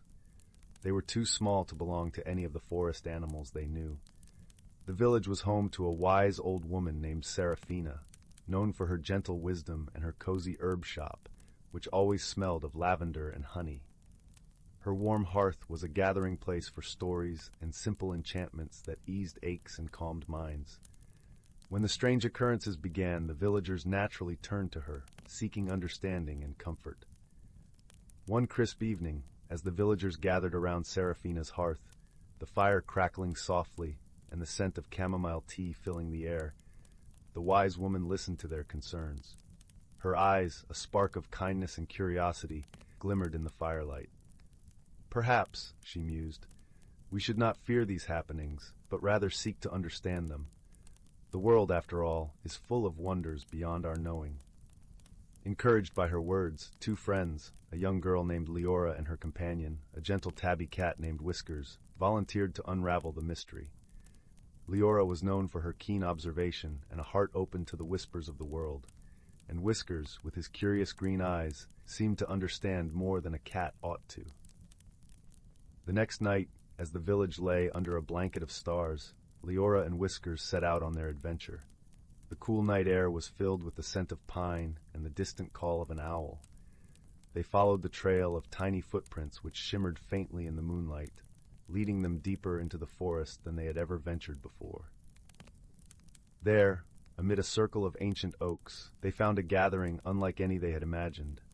Tiny creatures with wings like dewdrop-stained leaves danced around a mossy stone altar, their laughter the very sound the villagers had heard. They were the Feyfolk, keepers of the forest's secrets, unseen by the eyes of doubt but visible to those with hearts open to wonder. The Feyfolk paused in their revelry and turned to Leora and Whiskers, their eyes twinkling like the stars above. A particularly wise-looking Fey, with hair like spun silver and a robe of autumn leaves, stepped forward. "Welcome, gentle ones," he said in a voice as soft as the evening breeze. "We mean no harm to your village. Our dances are but celebrations of the changing seasons." Leora, feeling a warmth in her heart, asked why their presence had become known only now. The wise Fey smiled, a gentle light in his eyes. "It is the turning of an age," he explained. "The veil between our worlds is thin, and your village rests at its heart. We wished only to share our joy with those who hold kindness in their hearts." Understanding dawned on Leora, and she realized that fear often comes from the unknown, yet the unknown can be filled with beauty and friendship. She thanked the Feyfolk and promised to share their peaceful intentions with the villagers. As Leora and Whiskers made their way back, the night seemed to hold a new magic, the air alive with the harmony of a world revealed. The following day, in Seraphina's warm kitchen, with the scent of baking bread filling the room, Leora shared her tale. The villagers, relieved and enchanted, decided to welcome the Feyfolk with open hearts, celebrating the mystery that had brought them closer to their magical neighbors. From that day on, Moonvale embraced the gentle dances of the Feyfolk, their laughter now a cherished melody in the symphony of the village. And as the seasons turned, the village thrived in the warmth of newfound friendships, a reminder that understanding and kindness could light even the darkest of paths. And so, under the watchful eye of the moon, the village of Moonvale returned to its peaceful slumber, nestled in the arms of the magical world it had always been a part of, though now with eyes wide open to its wonders. Story 11.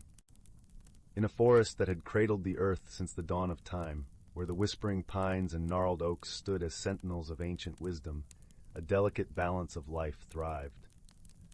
This forest, cloaked in mist and mystery, was known to its inhabitants as Lyricwood. Sparks of magic flickered beneath its canopy, weaving through the underbrush and painting the sky with hues that sang the secrets of the seasons. At the heart of Lyricwood, where sunbeams danced upon a crystalline pond, lived a community of woodland creatures. They were bound not just by the ties of kinship, but by an understanding that the forest's harmony depended on each creature playing its part.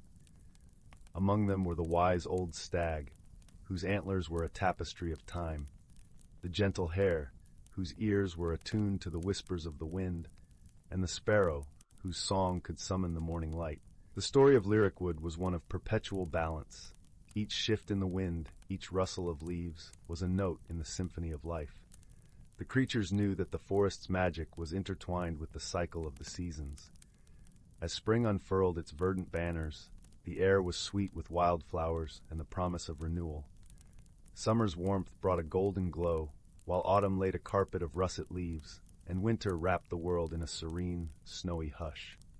One gentle spring evening, as the sun dipped below the horizon, painting the sky in shades of lavender and rose, a soft rustling stirred the creatures from their slumber.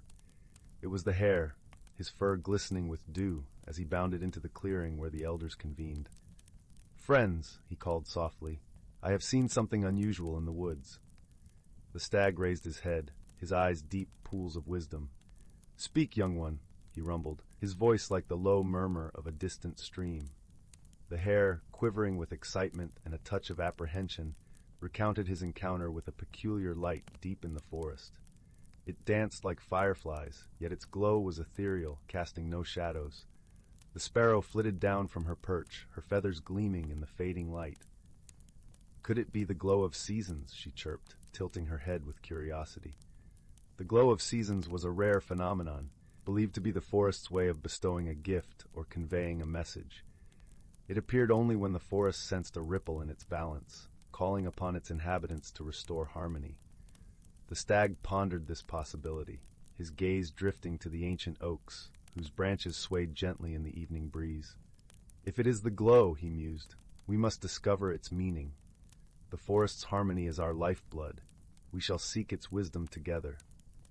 As twilight deepened, the creatures embarked on their journey, venturing deeper into Lyricwood's embrace. The air was alive with the scent of pine and earth, the gentle rustle of leaves, and the distant hoot of an owl. Their path was lit by the moon, a silver lantern in the sky, guiding them toward the heart of the forest. With each step, the creatures felt the forest's magic thrumming beneath their feet, a living pulse that connected them all. They moved with purpose, knowing that their journey was not just for themselves, but for every living being that called Lyricwood home.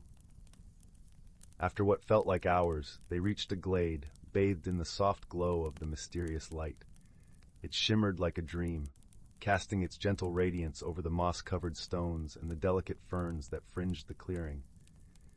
In the center of the glade stood an ancient tree, its bark etched with runes that glowed with the same ethereal light. The stag stepped forward, his hooves barely disturbing the mossy carpet. "We seek the wisdom of the glow," he intoned, his voice reverberating through the stillness. The light pulsed, as if acknowledging the stag's words. A breeze whispered through the branches, carrying a voice that seemed to come from the very heart of the forest. "Balance," it murmured, the word a gentle caress upon the creature's ears.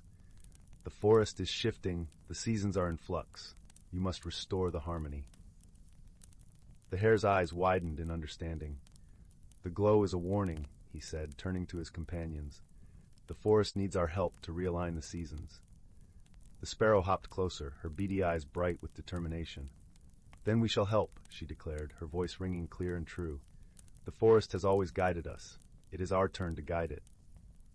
With a sense of purpose ignited in their hearts, the creatures set to work. They knew that restoring balance would require the cooperation of all the forest's inhabitants. The sparrow flew to the treetops, gathering the birds to spread the word. The hare enlisted the help of the burrowing creatures, who knew the secrets of the earth. The stag, with his commanding presence, rallied the larger animals, who moved with strength and grace to aid their cause. Together, the creatures of Lyricwood worked in harmony, each contributing their unique gifts. The birds carried seeds from the warm embrace of the southern glades to the cooler northern reaches, ensuring that the forest's bounty was shared. The burrowing creatures aerated the soil, allowing new life to flourish. The larger animals cleared paths for sunlight to reach the forest floor, nurturing the growth of tender shoots. As the days turned into weeks, the forest responded to their efforts. The air shimmered with vitality, and the trees stood taller, their leaves rustling with renewed vigor. The balance was returning, the seasons realigning in their eternal dance. On a morning graced by the first blush of summer, the creatures gathered once more in the glade. The glow of seasons appeared before them, its light now a gentle, steady beacon. The voice of the forest spoke again, warm and filled with gratitude. "You have restored the harmony," it whispered, a breeze that carried the scent of wildflowers and the promise of new beginnings. "The forest thanks you, dear friends." The stag bowed his head, his heart swelling with pride and contentment. "It is we who are grateful," he replied, his voice a deep, resonant chord in the symphony of Lyricwood. "For the forest has always been our guide, our home.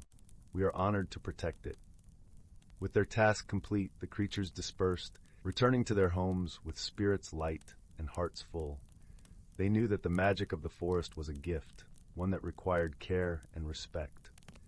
As they went about their days, they carried with them the wisdom of the glow, a reminder of the power of unity and the importance of living in harmony with the world around them.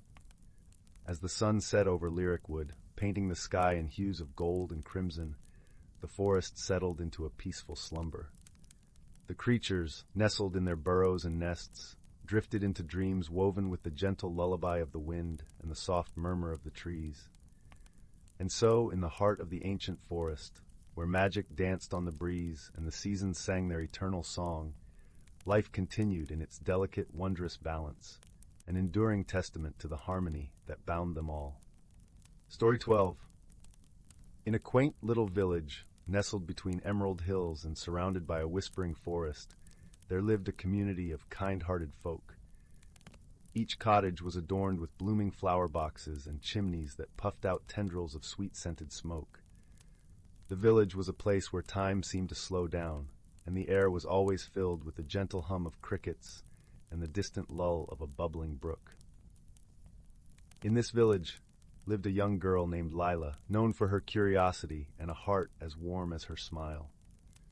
Lila lived with her grandmother, a wise woman who often spoke of the magical creatures that dwelled in the woods, creatures that could be friends if treated with kindness and respect. One evening, as the sun dipped behind the hills, painting the sky in hues of gold and pink, Lila noticed something peculiar. The village square, usually bustling with the sounds of chatter and laughter, had grown eerily quiet. The lanterns, which should have been glowing brightly, flickered dimly, casting long, wavering shadows. Lila's curiosity was piqued.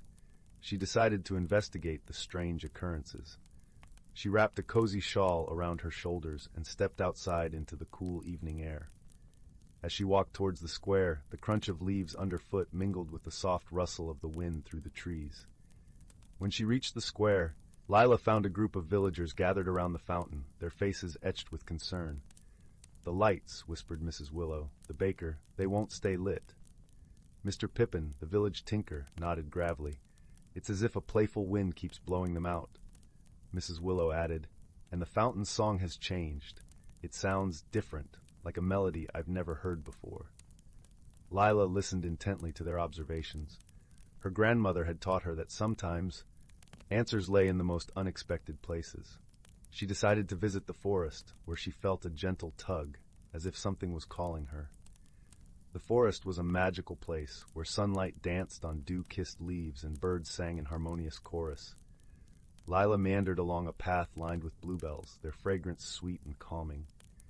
She reached a clearing where a wise old owl, named Orin, perched on an ancient oak. Lila approached Orin, who blinked his large, golden eyes knowingly. "Good evening, young Lila," he hooted softly. "What brings you to the forest at this hour?" "Wise Orin," Lila replied. "There's a mystery in the village. The lanterns flicker and the fountain sings a strange tune. Can you help me understand what's happening?" Orin ruffled his feathers thoughtfully. "Ah, the forest has whispers, and sometimes those whispers reach the village. But fear not, all is not as it seems." With Orin's guidance, Lila learned to listen closely to the world around her. She noticed the patterns of the wind, the rustle of leaves, and the gentle hum of the earth beneath her feet. Orin explained that the forest creatures sometimes played harmless tricks, their way of communicating with the villagers. As Lila listened, she felt a soft flutter on her cheek, a gentle touch like a feather. A small, luminescent creature, no larger than her palm, hovered before her. It was a whispering sprite, its wings a delicate tapestry of moonlight and mist. "We meant no harm," the sprite chimed in a voice like tinkling bells. "We wished to share our song with the village, to remind you of the harmony between our worlds." Understanding dawned on Lila. The sprites had altered the fountain's tune to share their melody, and their playful breezes had toyed with the lanterns. They meant to bring a touch of magic, not mischief. With a kind smile, Lila thanked the sprite and Orin. "I'll share your message with the village," she promised. "We will remember the bond we share with the forest." As she made her way back, the stars twinkled like 1,000 tiny lanterns in the sky, their light guiding her home. When she returned to the square, Lila gathered the villagers and shared the sprite's message. The villagers listened, their worries easing into smiles. Together they relit the lanterns, this time welcoming the playful breezes, and they listened to the fountain's new song, letting its melody weave through their hearts. From that night on, the village and the forest shared a deeper friendship. The villagers learned to listen to the whispers of the forest, and the sprites continued to weave their songs into the fabric of the village, a gentle reminder of the magic that lay all around them. And so, in this village cradled by hills and forest, peace and harmony bloomed like the flowers in spring, nurtured by understanding and the warmth of friendship. As Lila drifted to sleep that night, she felt the comfort of knowing that in their world, magic was always just a heartbeat away, waiting to be embraced. The gentle crackle of the fireplace filled the room, wrapping Lila in its cozy embrace. And with that, she drifted into dreams, where the forest and its creatures danced in a symphony of whispers and light. Story 13. Once upon a time, in a quaint village, nestled between rolling hills and lush, green forests, there lived a young girl named Aveline. With hair as golden as the sun's rays and eyes the color of the clearest sky, she was known throughout the village not only for her beauty, but also for her kindness and curiosity. Her days were spent exploring the meadows and woods that surrounded her home, her heart filled with a yearning for adventure and discovery. One crisp autumn morning, as golden leaves swirled around her feet, and the air was filled with the aroma of fresh pine and earth, Aveline set out on a journey that would change her life forever.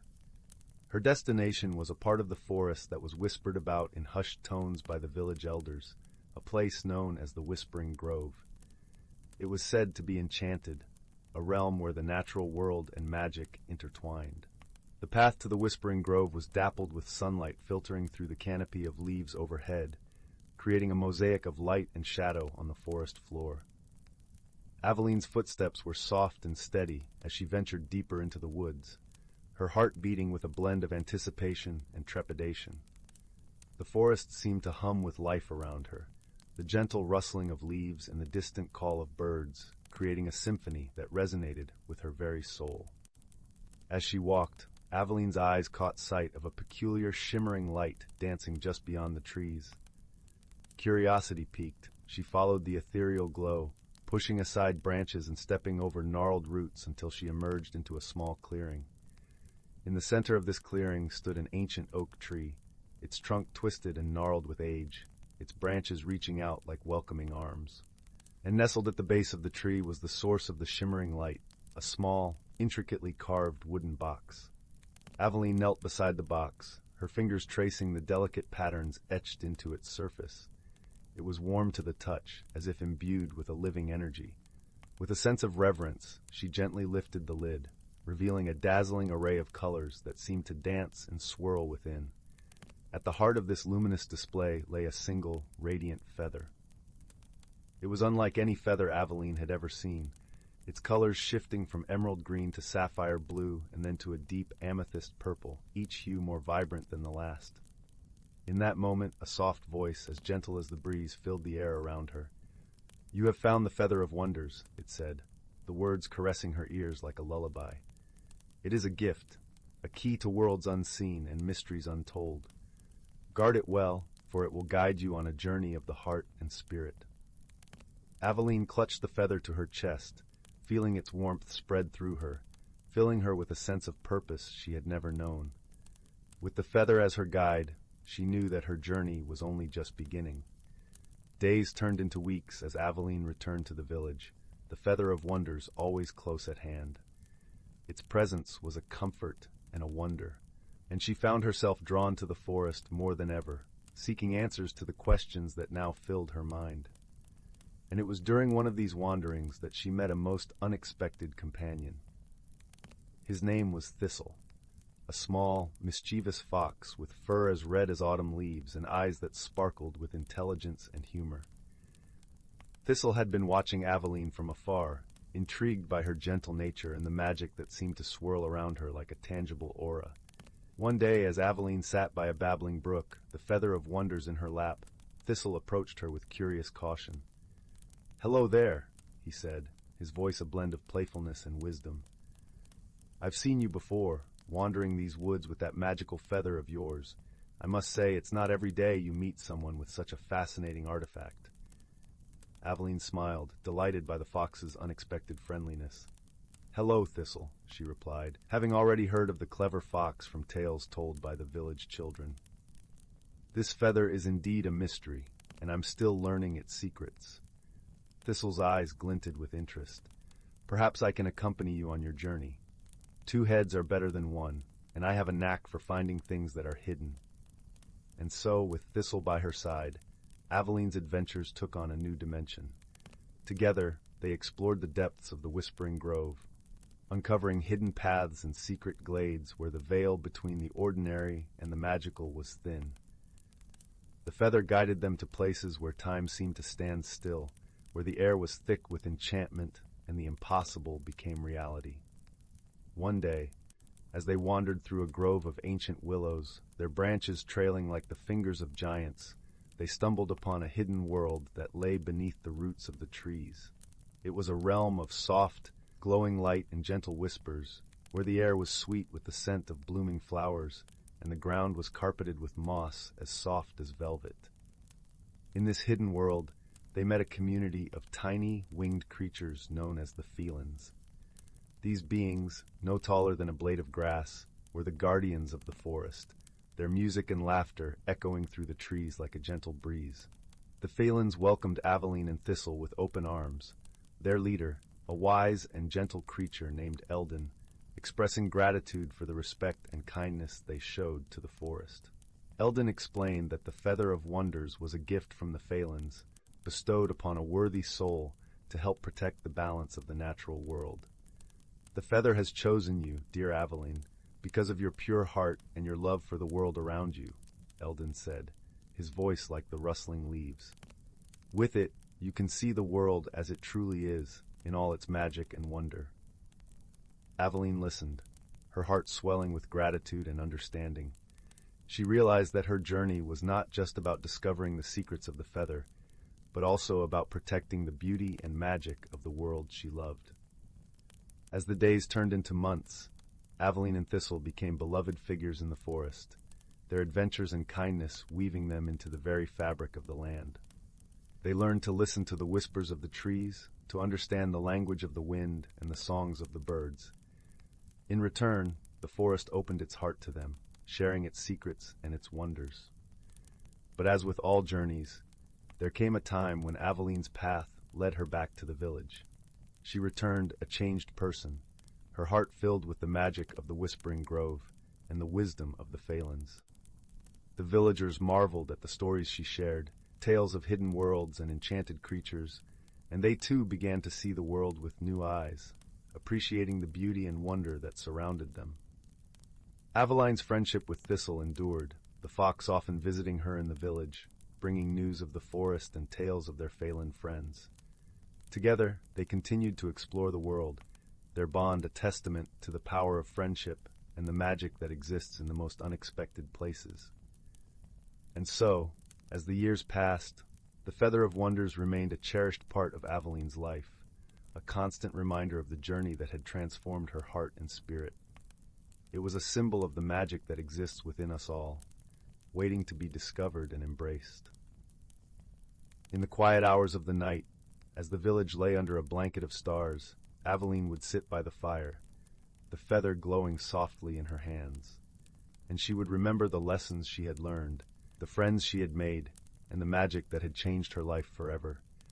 With a heart full of gratitude and dreams, she drifted into peaceful slumber, the whispers of the forest echoing in her dreams, guiding her always toward new adventures and endless possibilities.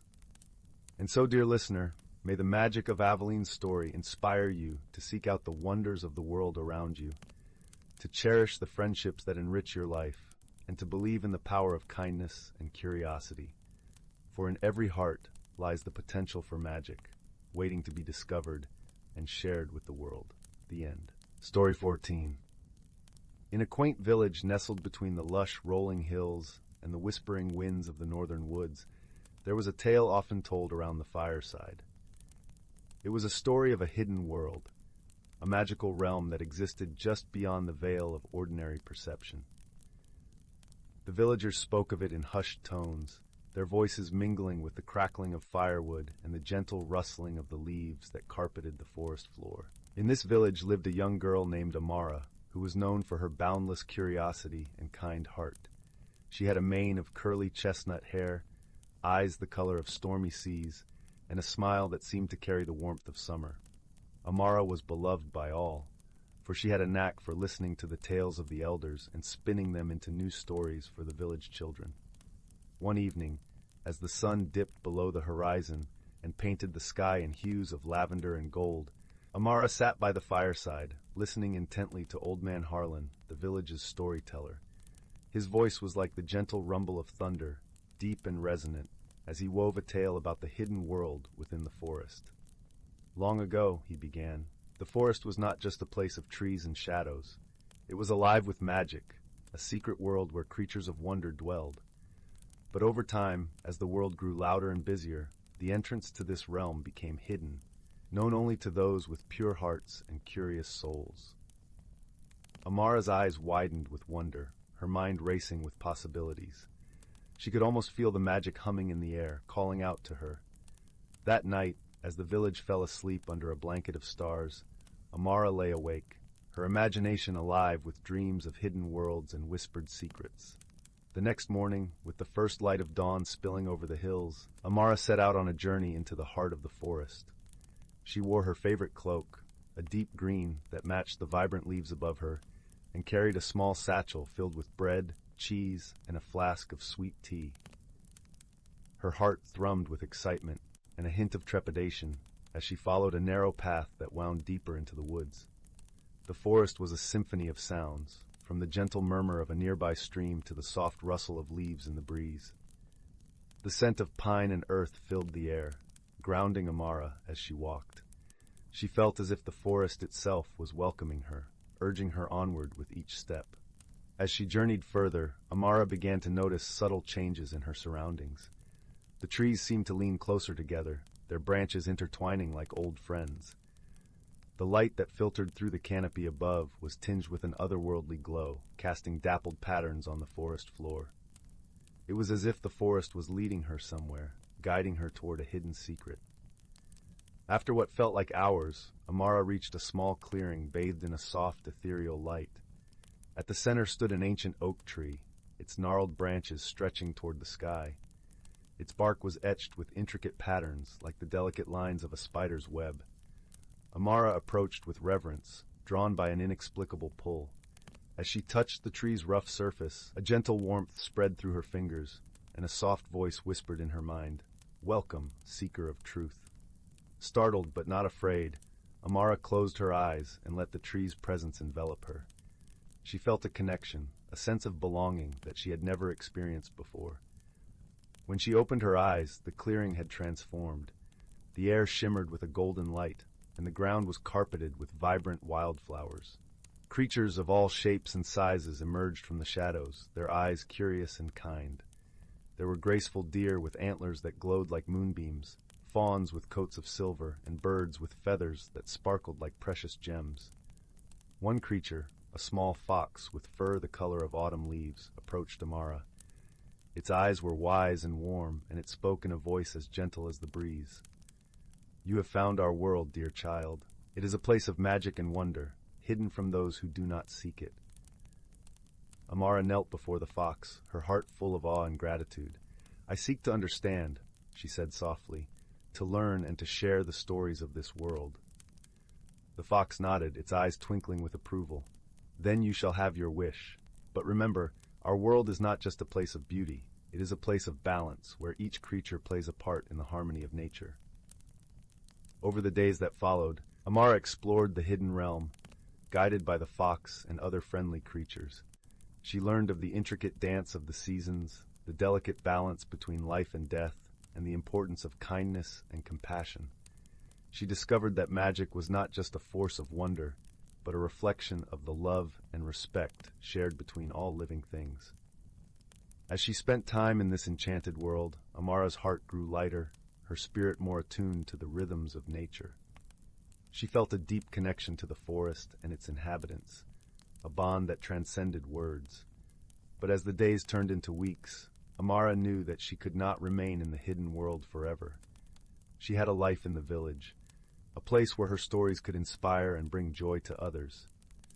With a heavy heart, she bid farewell to her newfound friends, promising to return and to cherish the lessons she had learned. The fox walked with her to the edge of the clearing, its presence a comforting reminder of the magic she now carried within her. "Remember, Amara," it said softly, "the magic of this world lives in your heart. Share it with others, and the bond between our worlds will remain strong." Amara nodded, tears in her eyes, and stepped back into the familiar embrace of the forest. The path seemed brighter now, the trees more welcoming, as if they, too, understood the journey she had undertaken. When she returned to the village, the sun was setting in a blaze of color, painting the sky with the hues of her own transformation. Amara's heart was full, a gentle peace settling over her like a warm blanket. That evening, she gathered the village children around the fireside, her voice filled with the wisdom and wonder of the hidden world. As she spoke, the villagers listened with rapt attention, their imaginations ignited by the tales of magic and friendship. And so, the story of Amara and the hidden world became a cherished part of the village's lore, a reminder of the magic that exists in the hearts of those who dare to seek it. Amara's journey had changed her, but it had also brought a new light to the village, a light that would shine for generations to come. As the fire crackled and the stars twinkled above, Amara sat back with a contented sigh, her heart full of love and gratitude. She had found the magic she sought, not just in the hidden world, but within herself and the community she cherished. And in sharing her stories, she knew that the bonds of friendship and wonder would continue to weave their gentle magic, bringing joy and harmony to all who listened.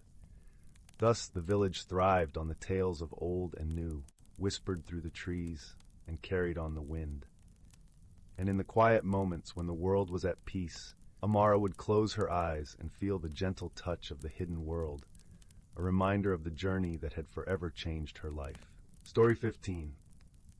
In the heart of a quaint little village, nestled between rolling emerald hills and a tranquil, whispering river, there was a cottage made of warm, honey-colored stone.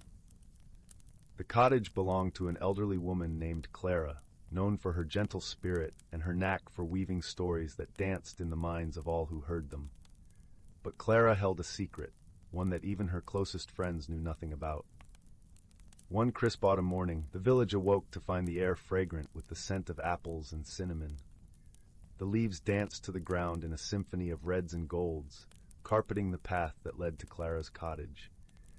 It was on this very morning that a young girl named Lila, with hair the color of chestnuts and eyes that sparkled with curiosity, decided to visit Clara, seeking another one of her enchanting tales. Lila knocked softly on the wooden door. Clara, with her warm smile and twinkling eyes, welcomed her in. The cottage was cozy and inviting, with a fire crackling in the hearth and the aroma of freshly baked bread wafting through the air. Clara gestured for Lila to sit in a plush armchair beside the fire. "My dear Lila," Clara began, her voice soft and inviting, "I have something special to share with you today." From a beautiful oak cabinet adorned with intricate carvings of woodland creatures, Clara retrieved a tarnished silver teapot. Though it appeared ordinary, there was something about it, an almost imperceptible shimmer that hinted at its extraordinary nature. "This teapot," Clara explained, "is no ordinary vessel. It is enchanted, gifted to me many years ago by a wise old traveler. It holds the power to reveal hidden truths, but only to those who seek with a pure heart." Lila's eyes widened with wonder. "What kind of truths?" she asked. "Truths about oneself and the world around us," Clara replied. "But remember, the journey to discovering these truths is not always straightforward. It requires patience, kindness, and an open heart." Intrigued and eager to learn more, Lila gently touched the teapot's cool surface. A soft hum filled the air, and suddenly, she felt a tingling sensation in her fingertips. Images began to form in her mind. Images of places she had never seen and faces she had never met. "Would you like to see where it leads you?" Clara asked, her eyes full of kindness. Lila nodded, her heart pounding with excitement. Clara poured a steaming cup of tea and handed it to Lila, encouraging her to drink. As Lila sipped the fragrant brew, a gentle warmth spread through her, and the room around her began to fade away. She found herself standing at the edge of a lush forest, where golden sunlight streamed through the canopy, creating playful patterns on the forest floor. The air was filled with the sweet scent of blooming wildflowers and the cheerful chatter of birds. In front of her stood a narrow path winding deeper into the woods. With a deep breath, Lila stepped forward, her footsteps light and her heart full of curiosity. As she ventured deeper into the forest, she encountered a variety of creatures. First, a wise old owl perched on a low-hanging branch. His feathers were as white as snow, and his eyes gleamed with ancient wisdom. "Greetings, young traveler," the owl hooted softly. "What brings you to these enchanted woods?" "I'm seeking the truths hidden within the magic of Clara's teapot," Lila replied earnestly. The owl nodded sagely. Remember, dear child, that the greatest truths are often found not in the pursuit of knowledge, but in the understanding of oneself and the kindness we show to others. Lila thanked the owl and continued along the path. Next, she came upon a gentle river, its waters sparkling in the sunlight like 1,000 tiny diamonds. By the riverbank sat a jovial frog, his skin gleaming a vibrant shade of emerald. "Hello there," croaked the frog with a cheerful grin. "Careful where you tread, or you might end up taking an unexpected swim." Lila laughed, feeling her spirits lift in the frog's presence. "I'm on a journey to discover hidden truths," she explained. The frog nodded, his eyes twinkling. "Ah, but the river teaches us that life flows ever onward, and while its course may change, its essence remains. Embrace change, and you will find wisdom flows to you as naturally as water to the sea." With a grateful heart, Lila pressed on, each step bringing her closer to the heart of the forest. Her journey was not without challenges. There were times when the path was obscured by dense thickets or blocked by fallen trees, but she remembered Clara's words and the wisdom of her newfound friends. At last, she reached a serene glade where the sunlight pooled like liquid gold. In the center stood an ancient oak tree, its branches stretching high into the sky. Beneath its boughs sat a gentle deer, her eyes soft and kind. "Welcome, child," the deer said in a voice as soothing as a lullaby. "You have journeyed far and learned much." Lila nodded, her heart full of the lessons she had gathered. "But how do I know if I have found the truth I seek?" The deer smiled, her gaze warm and understanding. "The truth is not a destination, but a journey. It is found in the love and kindness we share, in the courage to embrace change, and in the wisdom to understand ourselves and others." At that moment, Lila understood. She had not only discovered the truths hidden within Clara's teapot, but she had also discovered her own strength, compassion, and the beauty of the world around her. When Lila returned to the cottage, the fire still crackled warmly in the hearth, and Clara was waiting with a knowing smile. "Did you find what you were looking for?" Clara asked gently. "Yes," Lila replied, her voice filled with gratitude. "Thank you, Clara, for sharing this journey with me." Clara embraced Lila warmly.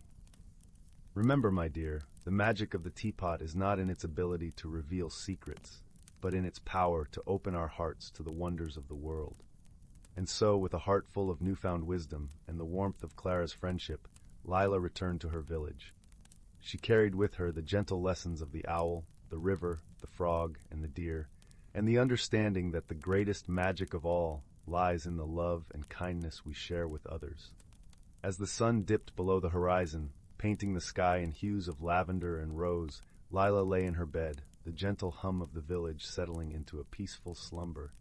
She closed her eyes, content and comforted by the knowledge that, in the enchanted world around her, the journey of discovery and wonder was only just beginning.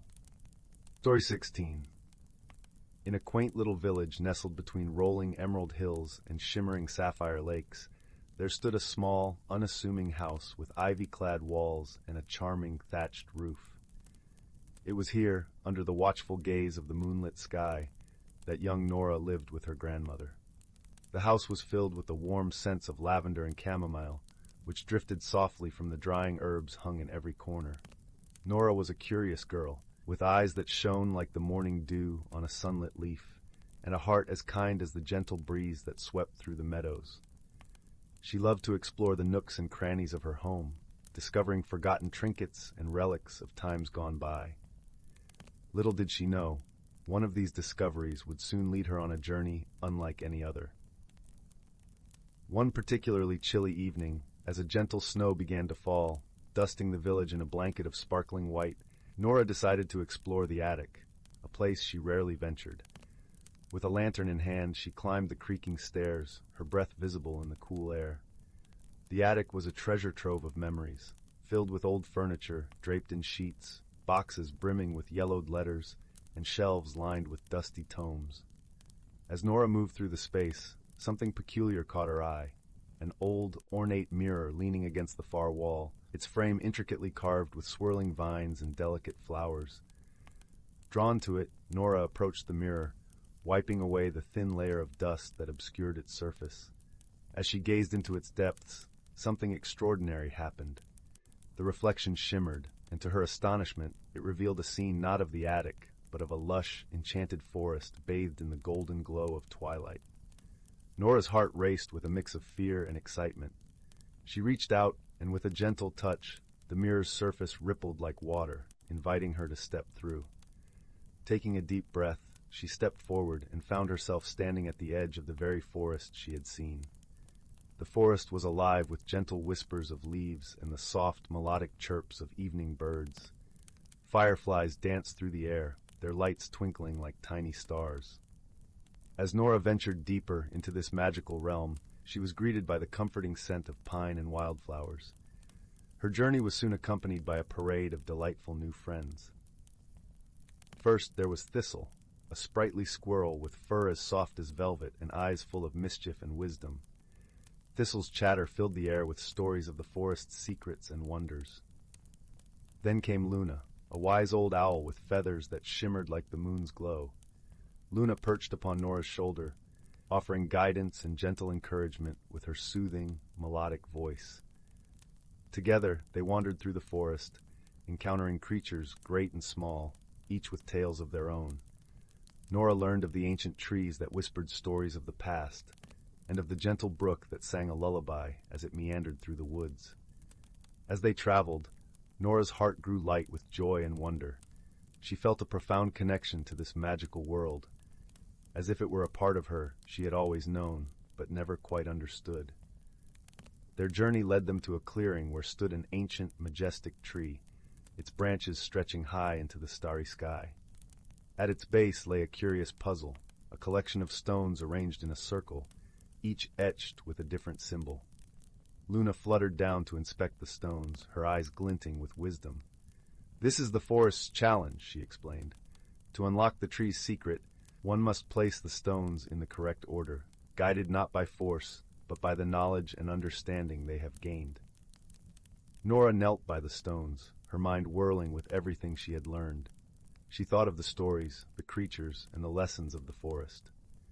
With Thistle's encouragement and Luna's gentle reminders, she began rearranging the stones, her fingers moving with newfound confidence. As the final stone clicked into place, the ground beneath them trembled slightly, and the great tree began to hum with a vibrant, living energy. A soft, golden light emanated from its bark, and from its branches, petals began to fall, each one a delicate whisper of thanks. The tree revealed its secret, a hidden door that opened to a small, cozy chamber within. Inside, Nora found a simple wooden box, carved with the same intricate patterns as the mirror. Opening it, she discovered a shimmering pendant, its surface capturing the essence of the forest's magic. It was a gift, a token of her journey, and a reminder of the wisdom she had gained. With a heart full of gratitude, Nora knew it was time to return home. Bidding farewell to her friends, she stepped back through the mirror, finding herself once more in the familiar attic. The pendant hung warmly around her neck, a constant reminder of the magical world she had discovered and the friendships she had made. As she lay in bed that night, the pendant resting gently on her chest, Nora closed her eyes and listened to the soft crackle of the fireplace. She knew that the magic of the forest would always be with her, guiding her through life's challenges with the wisdom she had found within. And so, with dreams of enchanted forests and kind-hearted friends, Nora drifted into a peaceful slumber, her heart aglow with the gentle light of wonder and discovery. Story 17. Once upon a time, nestled in the gentle embrace of rolling hills and whispering woods, lay the quaint village of Willowbrook. Willowbrook was a place where time seemed to linger, allowing the sun to cast golden hues over cobblestone paths, and the moon to weave silver dreams into the river that meandered through the village. In this serene village, a young girl named Clara lived with her grandmother in a cottage that was as much a part of the landscape as the ancient oak that shaded it. The cottage was a curious place, filled with the scent of lavender and stories that danced in the flickering light of the hearth. Clara loved nothing more than exploring the nooks and crannies of their home, each corner a potential gateway to adventure. One crisp autumn afternoon, while sorting through her grandmother's attic, Clara discovered something extraordinary. Beneath a quilt of dust and time, she found an ornate mirror, framed in delicate vines of silver. The glass shimmered with an ethereal glow, as if it held the secrets of 1,000 starlit nights. Intrigued, Clara carefully wiped away the years of neglect, revealing the mirror's true brilliance. As she gazed into its depths, the air around her seemed to shimmer, and she felt a gentle pull, as if the mirror was inviting her into its world. With a mixture of curiosity and wonder, Clara reached out and touched the glass. In an instant, the attic vanished, replaced by a landscape bathed in twilight. Clara found herself standing in a meadow of luminescent flowers that swayed to a melody only they could hear. Above her, the sky was a tapestry of swirling colors, as if dawn and dusk had embraced in a celestial dance. As Clara marveled at this new world, she was joined by a peculiar creature. It was a small, furry animal, resembling a rabbit, but with wings like those of a butterfly. Its eyes sparkled with intelligence and mischief, and it introduced itself as Pippin, the guide of the Enchanted Meadow. "Welcome, Clara," Pippin chirped in a voice like tinkling bells. "The mirror has chosen you for a reason. Here in the Enchanted Meadow, ordinary things hold extraordinary secrets. Your journey begins with a single question. What do you seek?" Clara thought for a moment, her heart filled with a yearning she couldn't quite name. "I seek understanding," she replied softly, "of myself and the world around me." Pippin nodded, his wings fluttering with approval. "Then your journey shall be one of discovery and wonder. But be mindful, dear Clara, for the path is woven with challenges that require wisdom and kindness, not force." Guided by Pippin, Clara set forth through the meadow.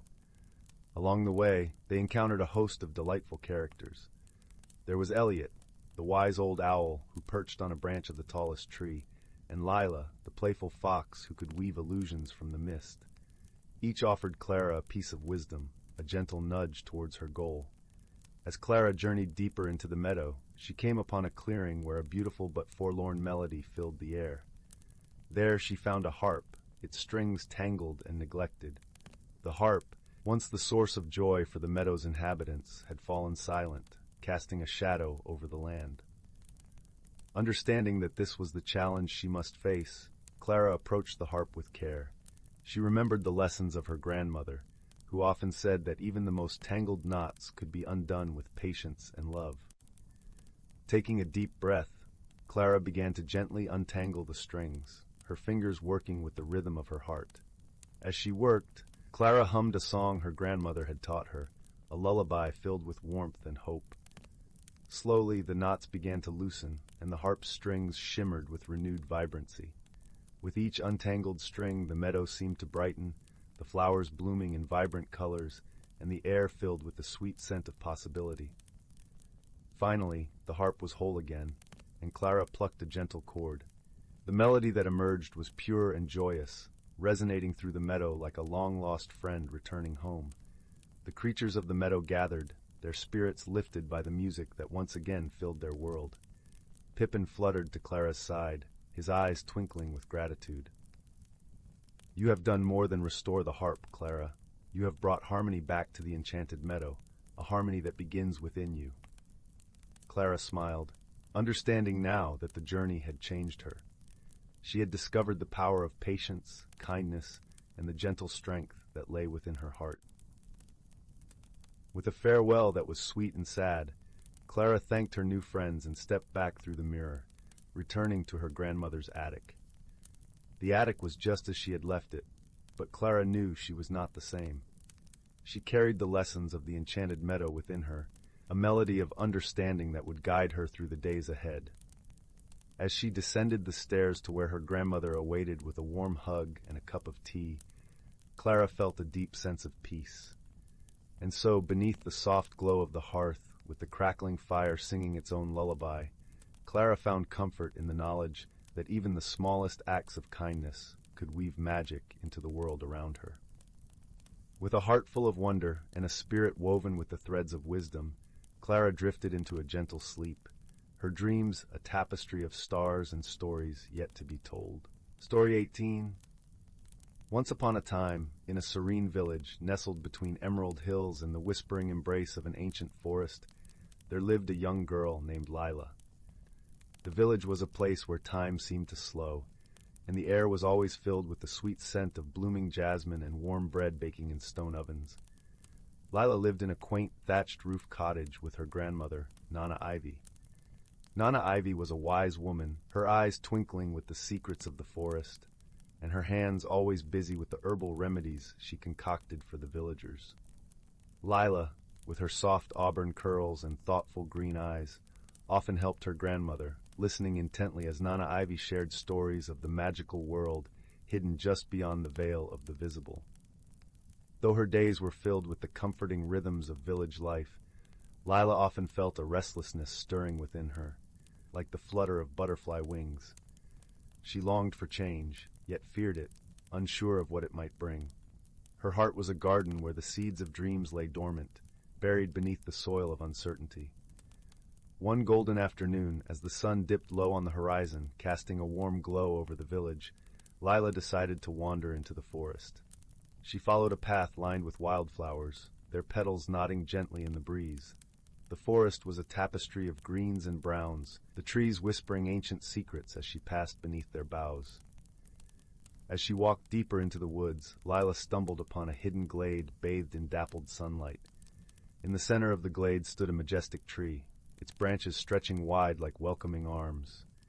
The tree was unlike any Lila had seen before, with leaves shimmering in hues of gold and silver. Curiosity piqued, Lila approached the tree and noticed a small door carved into its trunk. Her heart pounded with a mix of fear and excitement as she gently pushed the door open. Inside, she found a cozy room filled with the soft glow of lanterns and the sweet scent of honeysuckle. In the center sat an elderly man with a long, flowing beard and eyes that sparkled like starlit skies. "Welcome, dear child," the man said in a voice as soothing as a lullaby. "I am Alden, the keeper of the glade. I sense you are searching for something." Lila nodded, feeling a sense of peace wash over her. "I am, though I'm not quite sure what it is," she confessed. Alden smiled kindly, gesturing for Lila to sit beside him. "The forest has a way of revealing what lies within our hearts," he said. "Would you like to see?" With a nod, Lila agreed. Alden waved his hand, and the room was filled with a gentle golden light. Lila watched in awe as the light swirled around her, forming images of her life, moments of joy and sorrow, strength and vulnerability. As the images unfolded, Lila saw herself struggling with her fear of change, her reluctance to step into the unknown. But she also saw the strength she had shown in caring for others, the kindness she had shared with her friends, and the dreams that had taken root in her heart. "The magic within you is the power to grow," Alden said softly. "Change is not something to fear, but to embrace as a friend. It is through change that we discover who we truly are." Lila pondered his words, feeling a warmth bloom within her chest. She realized that just as the seasons transformed the world around her, she too could change, blossoming into something new and beautiful. As she left the glade, Alden gave her a small vial of shimmering liquid. "A gift," he said, "a reminder that you carry the magic of transformation within you." Lila returned to the village, her heart lighter and her spirit lifted. She shared her experience with Nana Ivy, who listened with a knowing smile. "The forest has always been a place of wisdom," Nana Ivy said, "and now you carry its magic within you." With this newfound understanding, Lila began to embrace change. She ventured beyond the village, discovering new lands and meeting people who enriched her life. With each new experience, she grew more confident in her ability to adapt and thrive. In time, Lila became a storyteller, weaving tales of wonder and wisdom for those who sought guidance. And though she traveled far and wide, she always returned to the village, where the forest whispered its secrets and the air was filled with the scent of jasmine. Through her journey, Lila learned that change, like the turning of the seasons, was a natural and necessary part of life. And in embracing it, she discovered the beauty of her own transformation, a journey of growth and self-discovery that would continue for a lifetime. And so, with a heart full of dreams and a spirit open to the world, Lila lived a life of magic and wonder, guided by the gentle wisdom of the forest and the love of those who supported her along the way. Story 19. Beneath the emerald canopy of an ancient forest, where sunlight dappled through leaves and painted the forest floor in shades of gold and green, there existed a world both hidden and vibrant. The air was alive with the gentle whispers of the wind through branches and the soft chorus of birds greeting the day. In this enchanted woodland, the boundaries between the seen and unseen danced in harmony, creating a realm where magic and nature intertwined seamlessly. Nestled in the heart of this verdant expanse was a small clearing, a sanctuary known only to the creatures who called the forest home. Here the ground was carpeted with soft moss, and wildflowers bloomed in a riot of colors, their sweet fragrance mingling with the fresh scent of pine.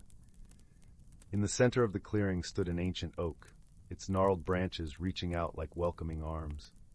This was the gathering tree, a place where the forest's denizens came together to share stories, wisdom, and the quiet company of friends. One serene morning, as the first light of dawn kissed the treetops, a gentle rustling announced the arrival of a wise old tortoise named Elder Mossback.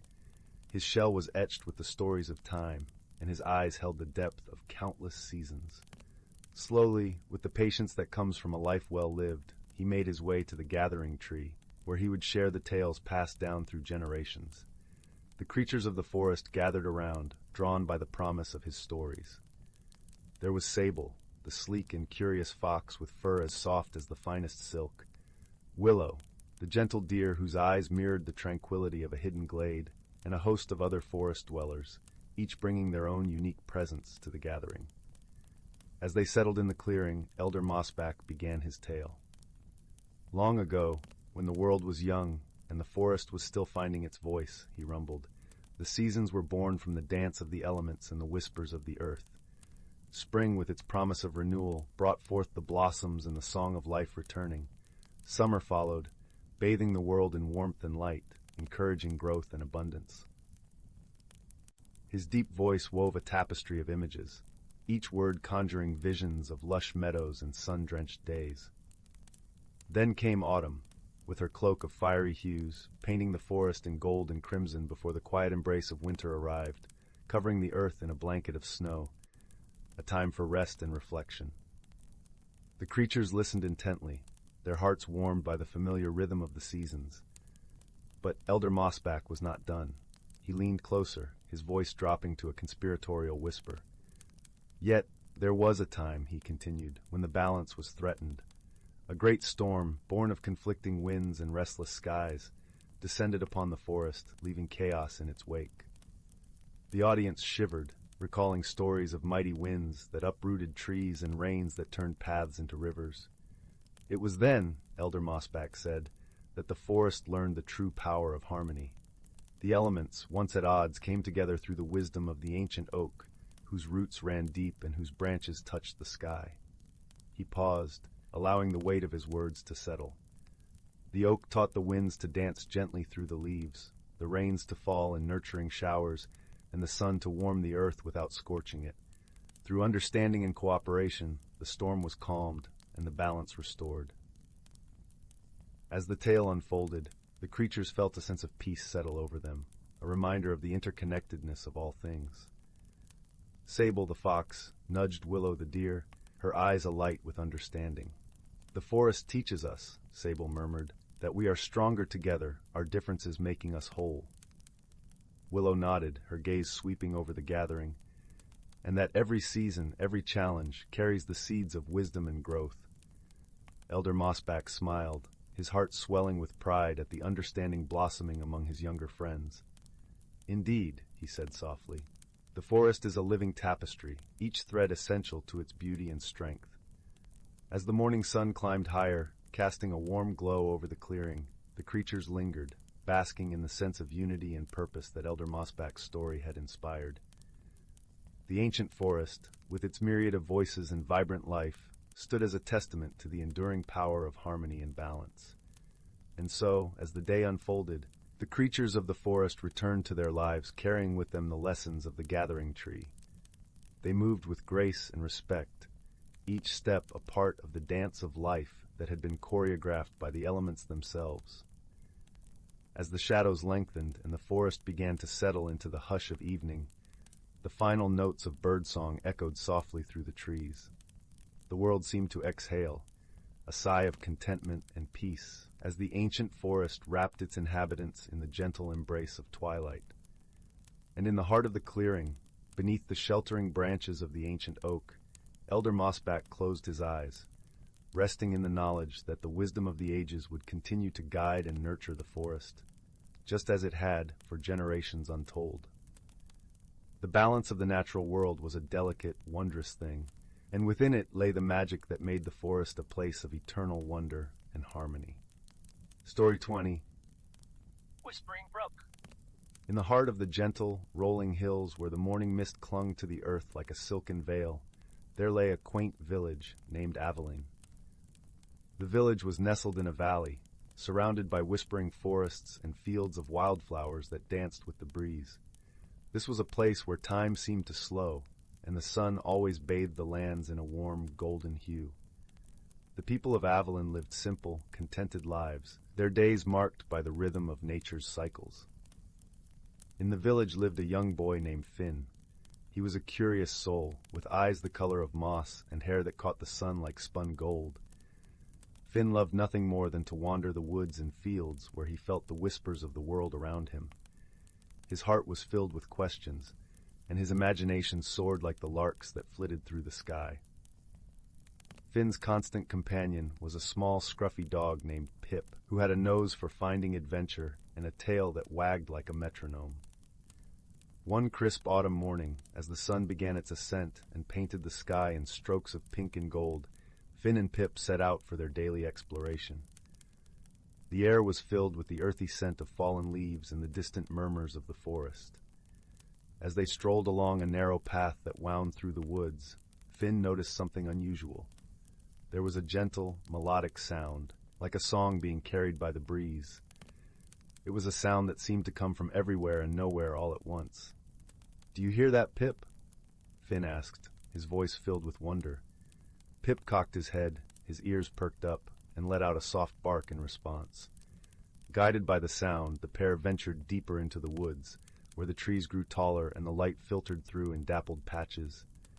The melody grew stronger, and soon they came upon a brook that wound its way through the forest like a silver ribbon. The brook was unlike any Finn had seen before. Its waters shimmered with a soft, ethereal glow, and the pebbles at its bed seemed to hum with life.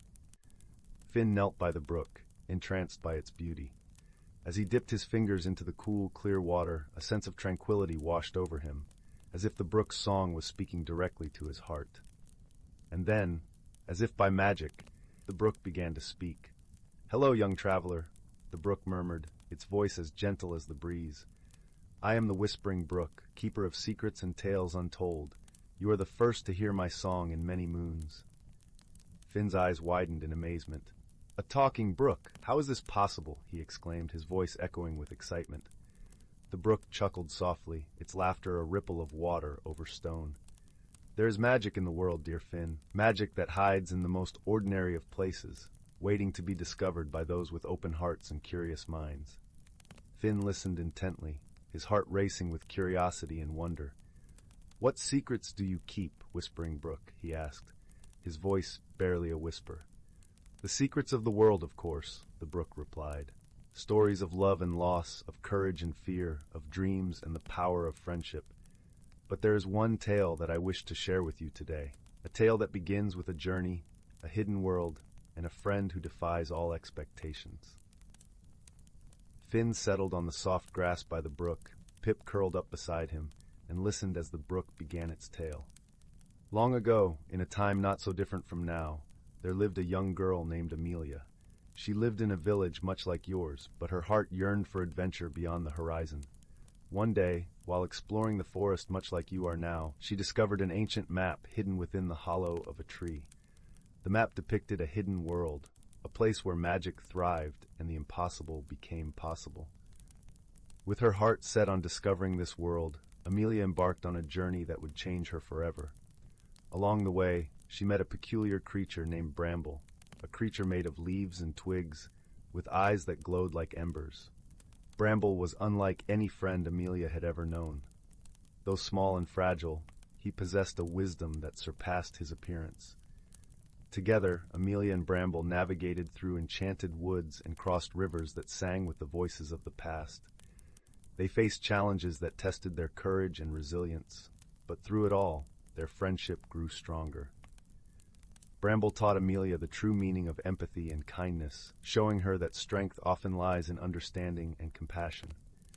As they journeyed further, they uncovered the mysteries of the hidden world, a place where nature and magic intertwined in perfect harmony. They learned that the world was not merely what one could see, but what one could feel and believe. Amelia's adventure culminated in a discovery that changed her forever, a realization that the magic she sought was not just in the hidden world, but within herself. She returned to her village with a heart full of stories and a newfound understanding of the world and her place within it. And so, dear Finn, the Whispering Brook concluded, the story of Amelia and Bramble reminds us that the greatest journeys are those that lead us to discover the magic within ourselves. It is a tale of friendship, courage, and the power of an open heart. Finn sat in silence, his mind swirling with thoughts and emotions. The brook's tale had touched something deep within him, igniting a spark of inspiration and wonder. "Thank you, Whispering Brook," Finn said softly, his voice filled with gratitude. "Your tale has given me much to think about." The brook's gentle laughter filled the air once more. "Remember, young Finn, the world is full of magic waiting to be discovered. Trust in yourself, and you will find your own path to wonder." As the sun began its descent and the world was bathed in the soft glow of dusk, Finn and Pip made their way back to the village. The story of the Whispering Brook lingered in Finn's heart, a reminder of the magic hidden in the world around him and within himself. And so, as the stars began to twinkle in the velvet sky and the village of Aveline drifted into a peaceful slumber, Finn knew that his journey was just beginning. With Pip by his side and the whispers of the brook guiding him, he was ready to embrace the wonders that awaited him, one step at a time. In the days that followed, Finn found himself returning to the brook, eager to hear more stories and to bask in the tranquility of its presence. Each visit brought new tales, each more enchanting than the last. The brook became a cherished friend, its songs a balm for Finn's soul and a source of endless inspiration. Finn shared the brook's stories with the villagers, his eyes alight with the magic he had discovered. He spoke of Amelia's journey, of Bramble's wisdom, and the hidden world where dreams blossomed like wildflowers. The villagers listened with rapt attention, their hearts touched by the tales of courage, friendship, and self-discovery. As the seasons changed and the world around them transformed, Finn grew alongside the stories he cherished. He learned to see the beauty in the everyday, to find magic in the mundane, and to appreciate the simple joys of life. The lessons woven into the brook's tales became a guiding light, helping him navigate the challenges and triumphs of growing up. Finn's bond with Pip deepened as well. The little dog's unwavering loyalty and infectious enthusiasm were a constant reminder of the importance of companionship and the joy of shared adventures. Together, they explored new paths, discovered hidden groves, and reveled in the beauty of the world they called home. One day, as Finn sat by the brook, listening to its gentle whispers, he felt a sense of gratitude welling up within him. The brook had not only shared its tales, but had also taught him to see the world through a lens of wonder and possibility. It had shown him that magic was not confined to the pages of a storybook, but was woven into the very fabric of life. With a heart full of appreciation, Finn leaned closer to the brook, his voice soft and sincere. "Thank you, dear friend, for sharing your stories and your wisdom.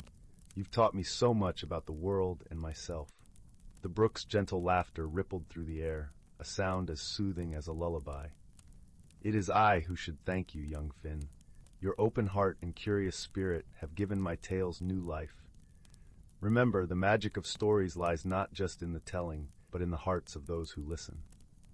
Finn nodded, his resolve strengthened by the brook's words. He knew that the stories he had heard would stay with him forever, guiding him as he continued to grow and explore. The brook had gifted him with more than tales. It had given him a new way of seeing the world, a gift that he cherished deeply. As the sun dipped below the horizon and the first stars began to twinkle in the night sky, Finn and Pip made their way back to the village. The warmth of the day lingered in the air, and the gentle rustle of leaves was a comforting lullaby as they walked. Returning home, Finn settled into his cozy bed, Pip curled up at his feet. He closed his eyes, the brook's stories echoing in his mind, weaving a tapestry of dreams that carried him into a peaceful slumber. And so, in the heart of the gentle hills, where the whispering brook sang its timeless song, a young boy named Finn dreamed of adventures yet to come. He dreamed of hidden worlds and magical creatures, of friendships that defied expectations, and of the unyielding magic that resided within himself. In his dreams, the brook's song continued to guide him, a melody of hope and wonder that promised endless possibilities. For Finn, the journey of discovery had only just begun, and with each new day he would uncover the magic that awaited him, one story at a time. As the seasons turned and the world around him shifted, Finn grew into a young man, his heart still as curious and open as it had been in his youth. The lessons he had learned from the Whispering Brook became the foundation upon which he built his life, a life filled with kindness, empathy, and a deep appreciation for the beauty that surrounded him. Finn's adventures took him beyond the village of Aveline to distant lands where he encountered new challenges and discovered hidden wonders. Yet no matter how far he traveled, the brook's stories remained with him, a comforting presence that reminded him of where he had come from and the values he held dear. Pip, ever the loyal companion, remained by Finn's side, their bond unbreakable, and their friendship a testament to the power of love and loyalty. Together, they explored the world, their hearts alight with the magic of the stories they had shared by the brook's side. As Finn's journey unfolded, he met others who, like him, were drawn to the magic of tales and the wisdom they imparted. He shared the stories of Amelia and Bramble, of hidden worlds and the magic within, inspiring those he met to see the world through a similar lens of wonder and possibility. In time, Finn returned to Aveline, his heart full of stories and experiences that he longed to share with the villagers who had watched him grow. He spoke of the places he had seen, the people he had met, and the lessons he had learned. The villagers listened with rapt attention, their eyes wide with wonder as Finn wove tales of adventure and discovery.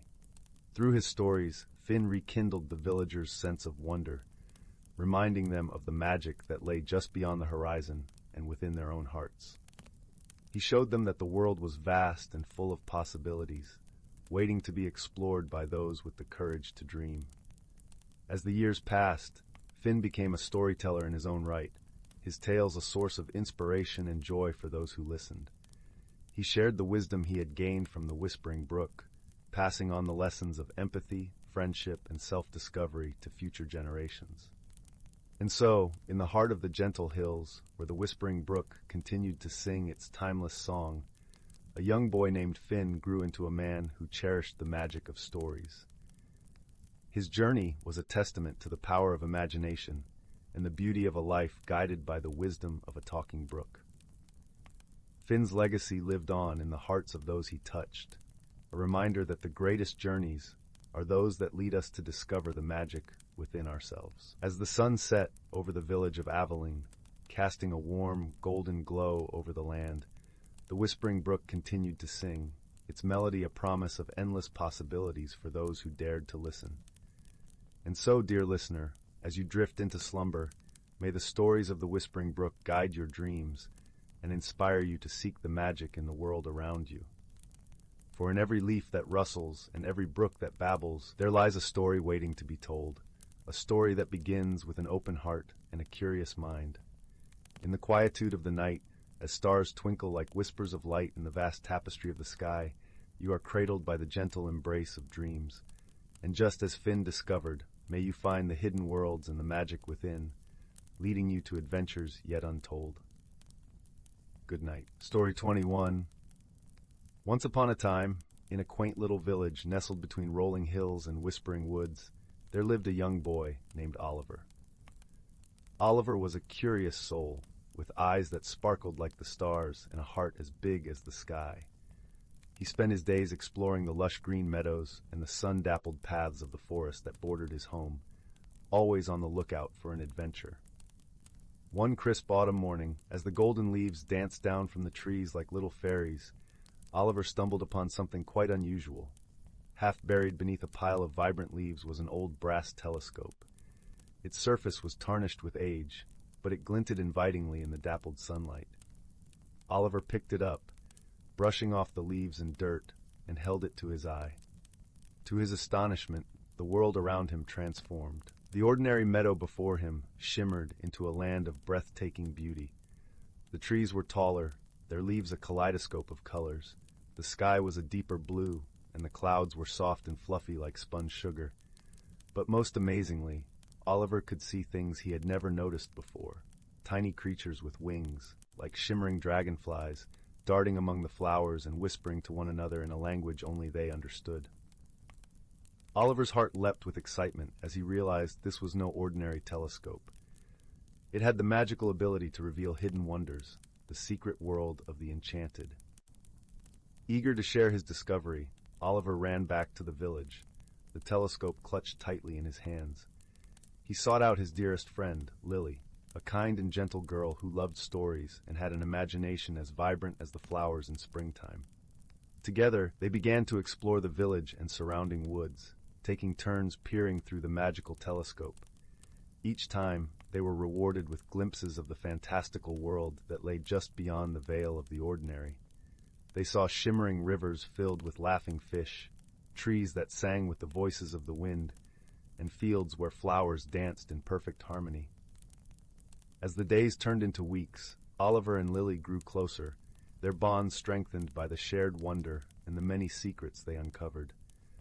The village, once a place of simple, everyday life, became a tapestry of magic and mystery, woven with threads of friendship and discovery. One day, as winter approached and the first snowflakes began their gentle descent, Oliver and Lily found themselves at the edge of the whispering woods. They had heard tales of a wise old owl who lived deep within the forest, a creature said to possess great knowledge and insight. Intrigued, and with the telescope in hand, they decided to seek out the owl, hoping to learn more about the magical world they had discovered. The forest was a wonderland of snow and silence, each step cushioned by the soft, powdery blanket. As they ventured deeper, the trees seemed to lean in, curious to hear their whispered conversation. The air was crisp and carried the scent of pine and earth, a comforting fragrance that wrapped around them like a warm embrace.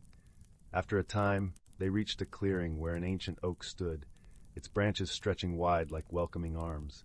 Perched upon one of these branches was the owl, its feathers a mix of silver and snow, its eyes wise and knowing.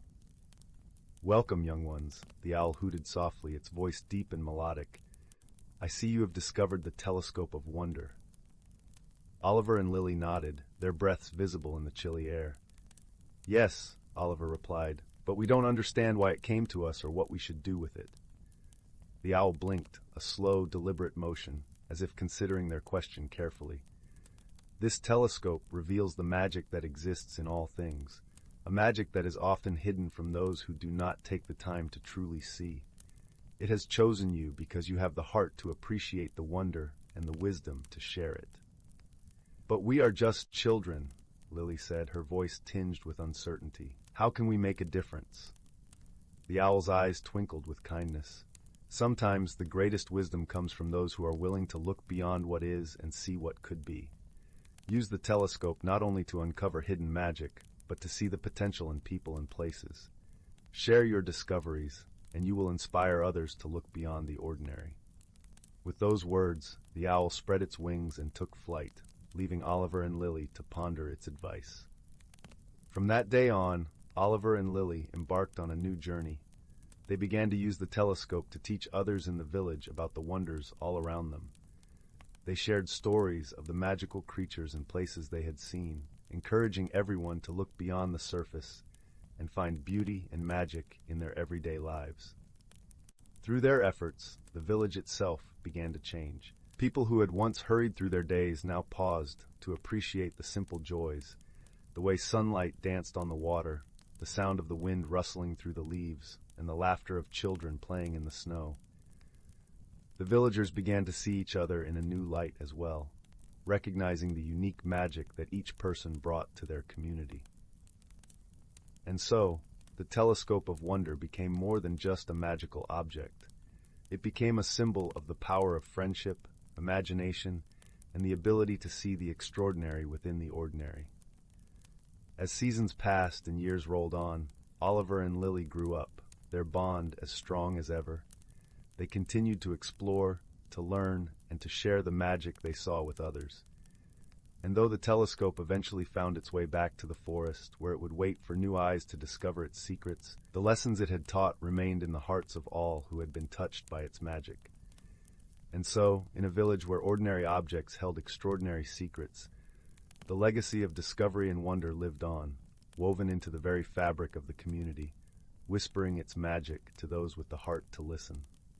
As the story ends, the fire crackles softly, casting a warm, flickering light across the room. Outside, the wind carries the faint scent of pine and earth, a gentle reminder that magic is all around us, waiting to be discovered.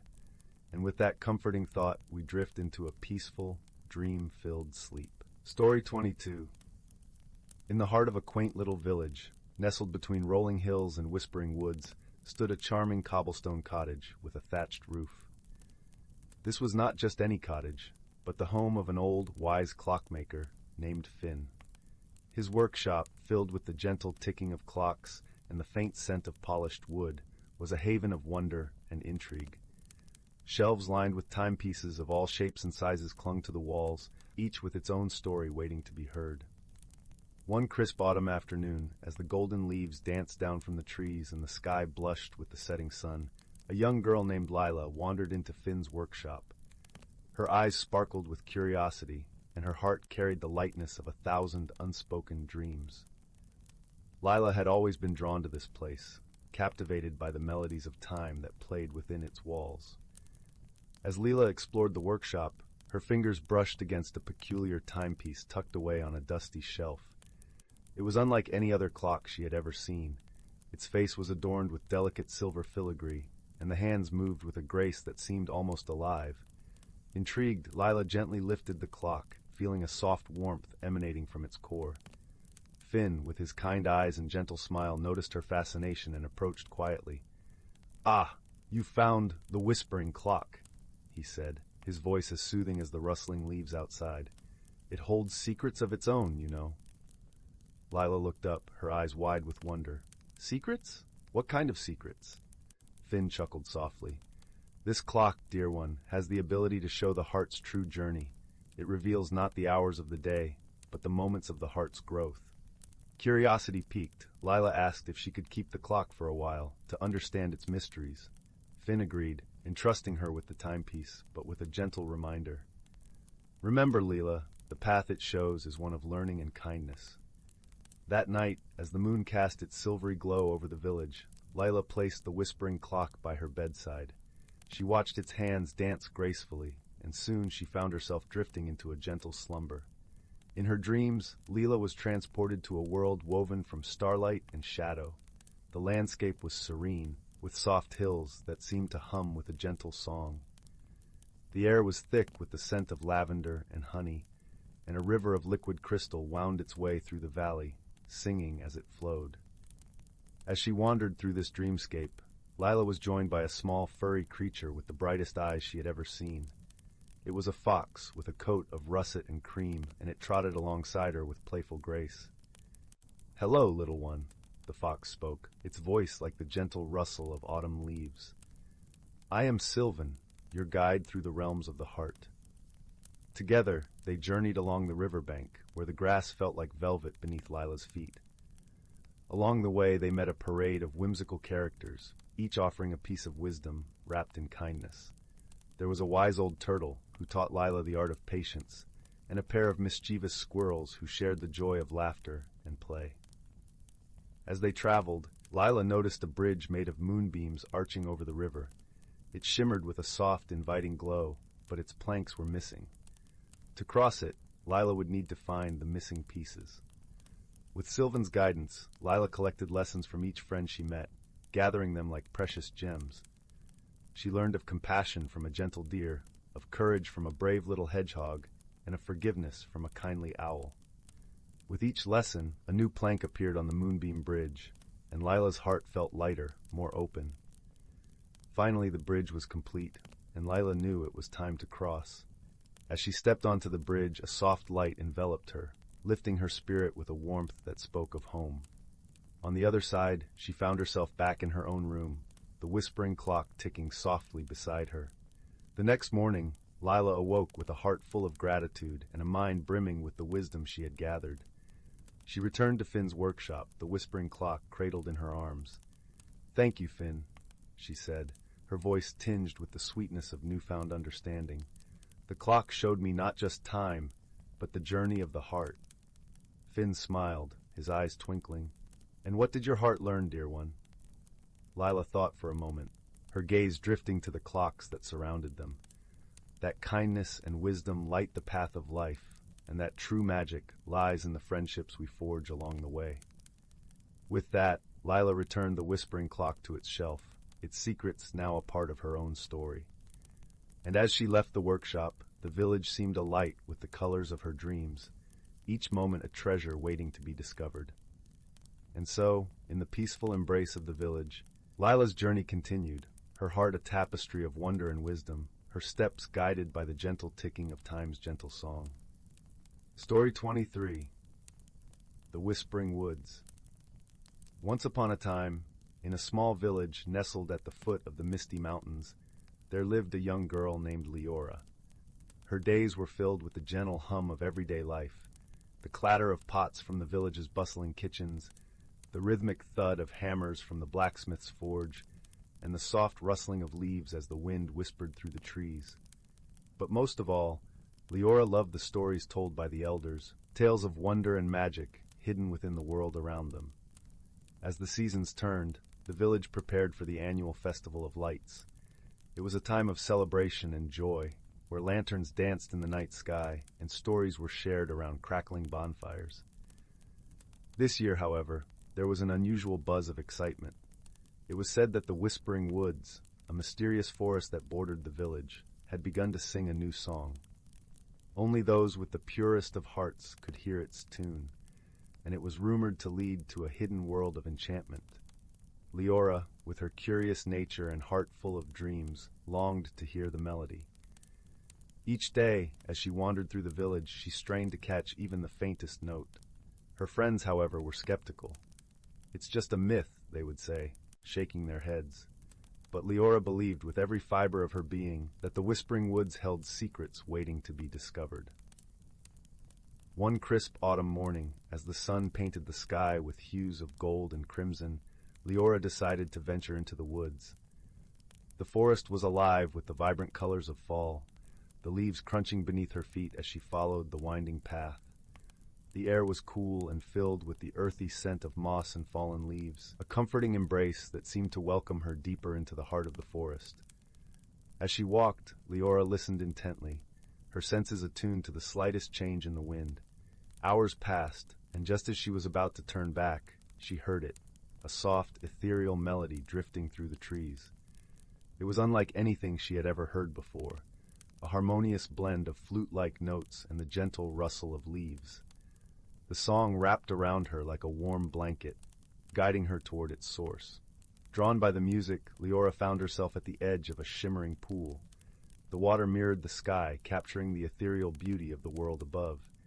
At the center of the pool stood an ancient willow tree, its branches swaying gracefully to the rhythm of the song.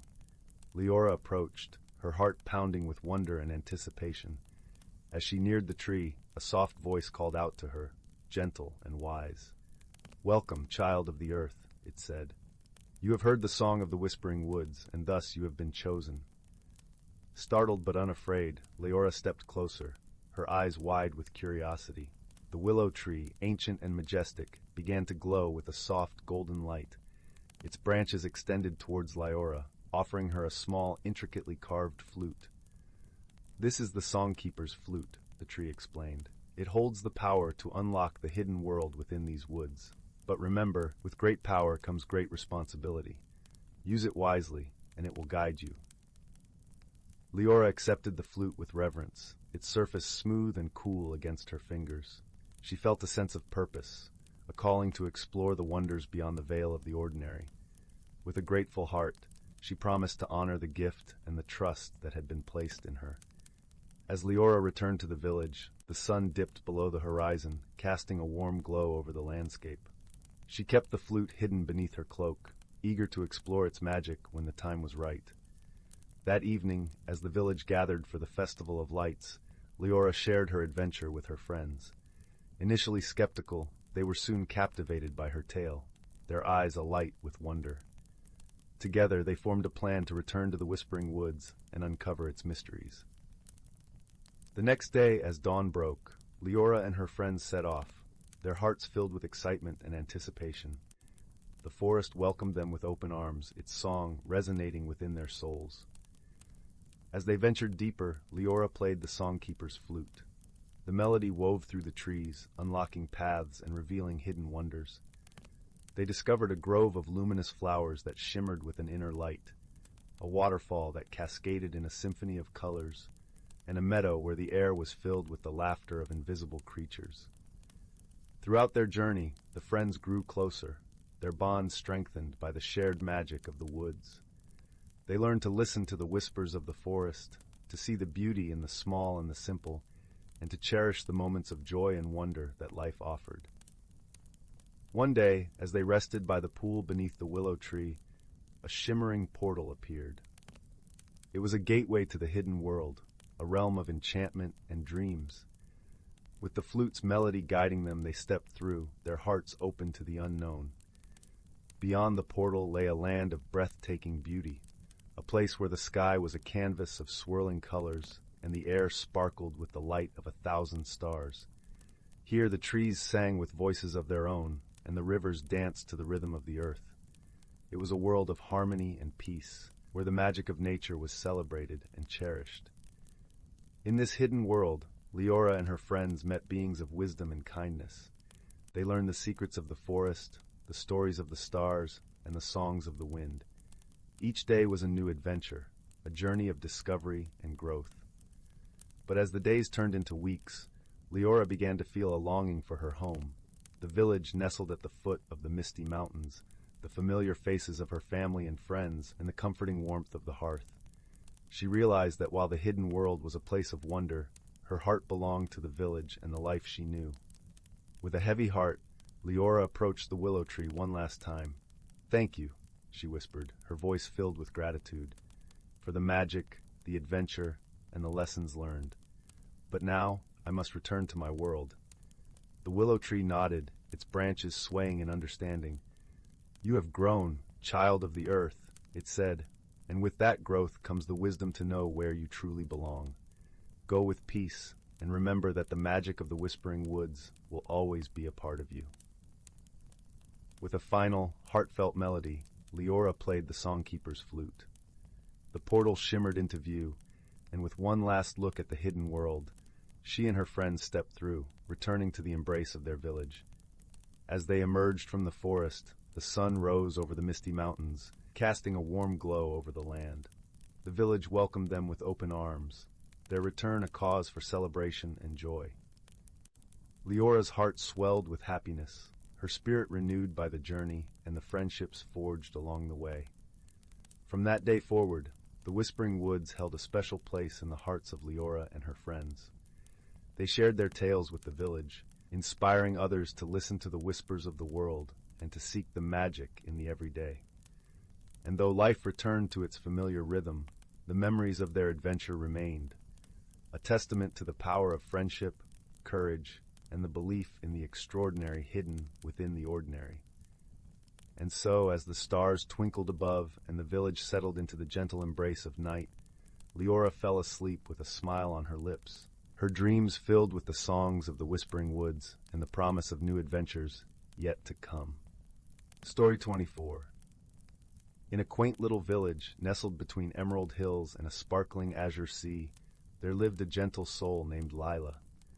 She was a young woman with hair as dark as a raven's wing and eyes that mirrored the deep, mysterious forests that surrounded her home. Lila loved her village, with its cobblestone paths that wound around charming cottages and the soft, salty breeze that whispered secrets of the ocean. However, despite the village's beauty, Lila felt a restlessness within her, a yearning for something more, something unknown. One crisp autumn morning, when the air was filled with the scent of fallen leaves and the sky was a tapestry of golden sunlight and fluffy clouds, Lila set out on her usual walk through the woods. She often found solace among the towering trees, whose leaves rustled with ancient wisdom and whose roots ran deep, anchoring her in moments of uncertainty.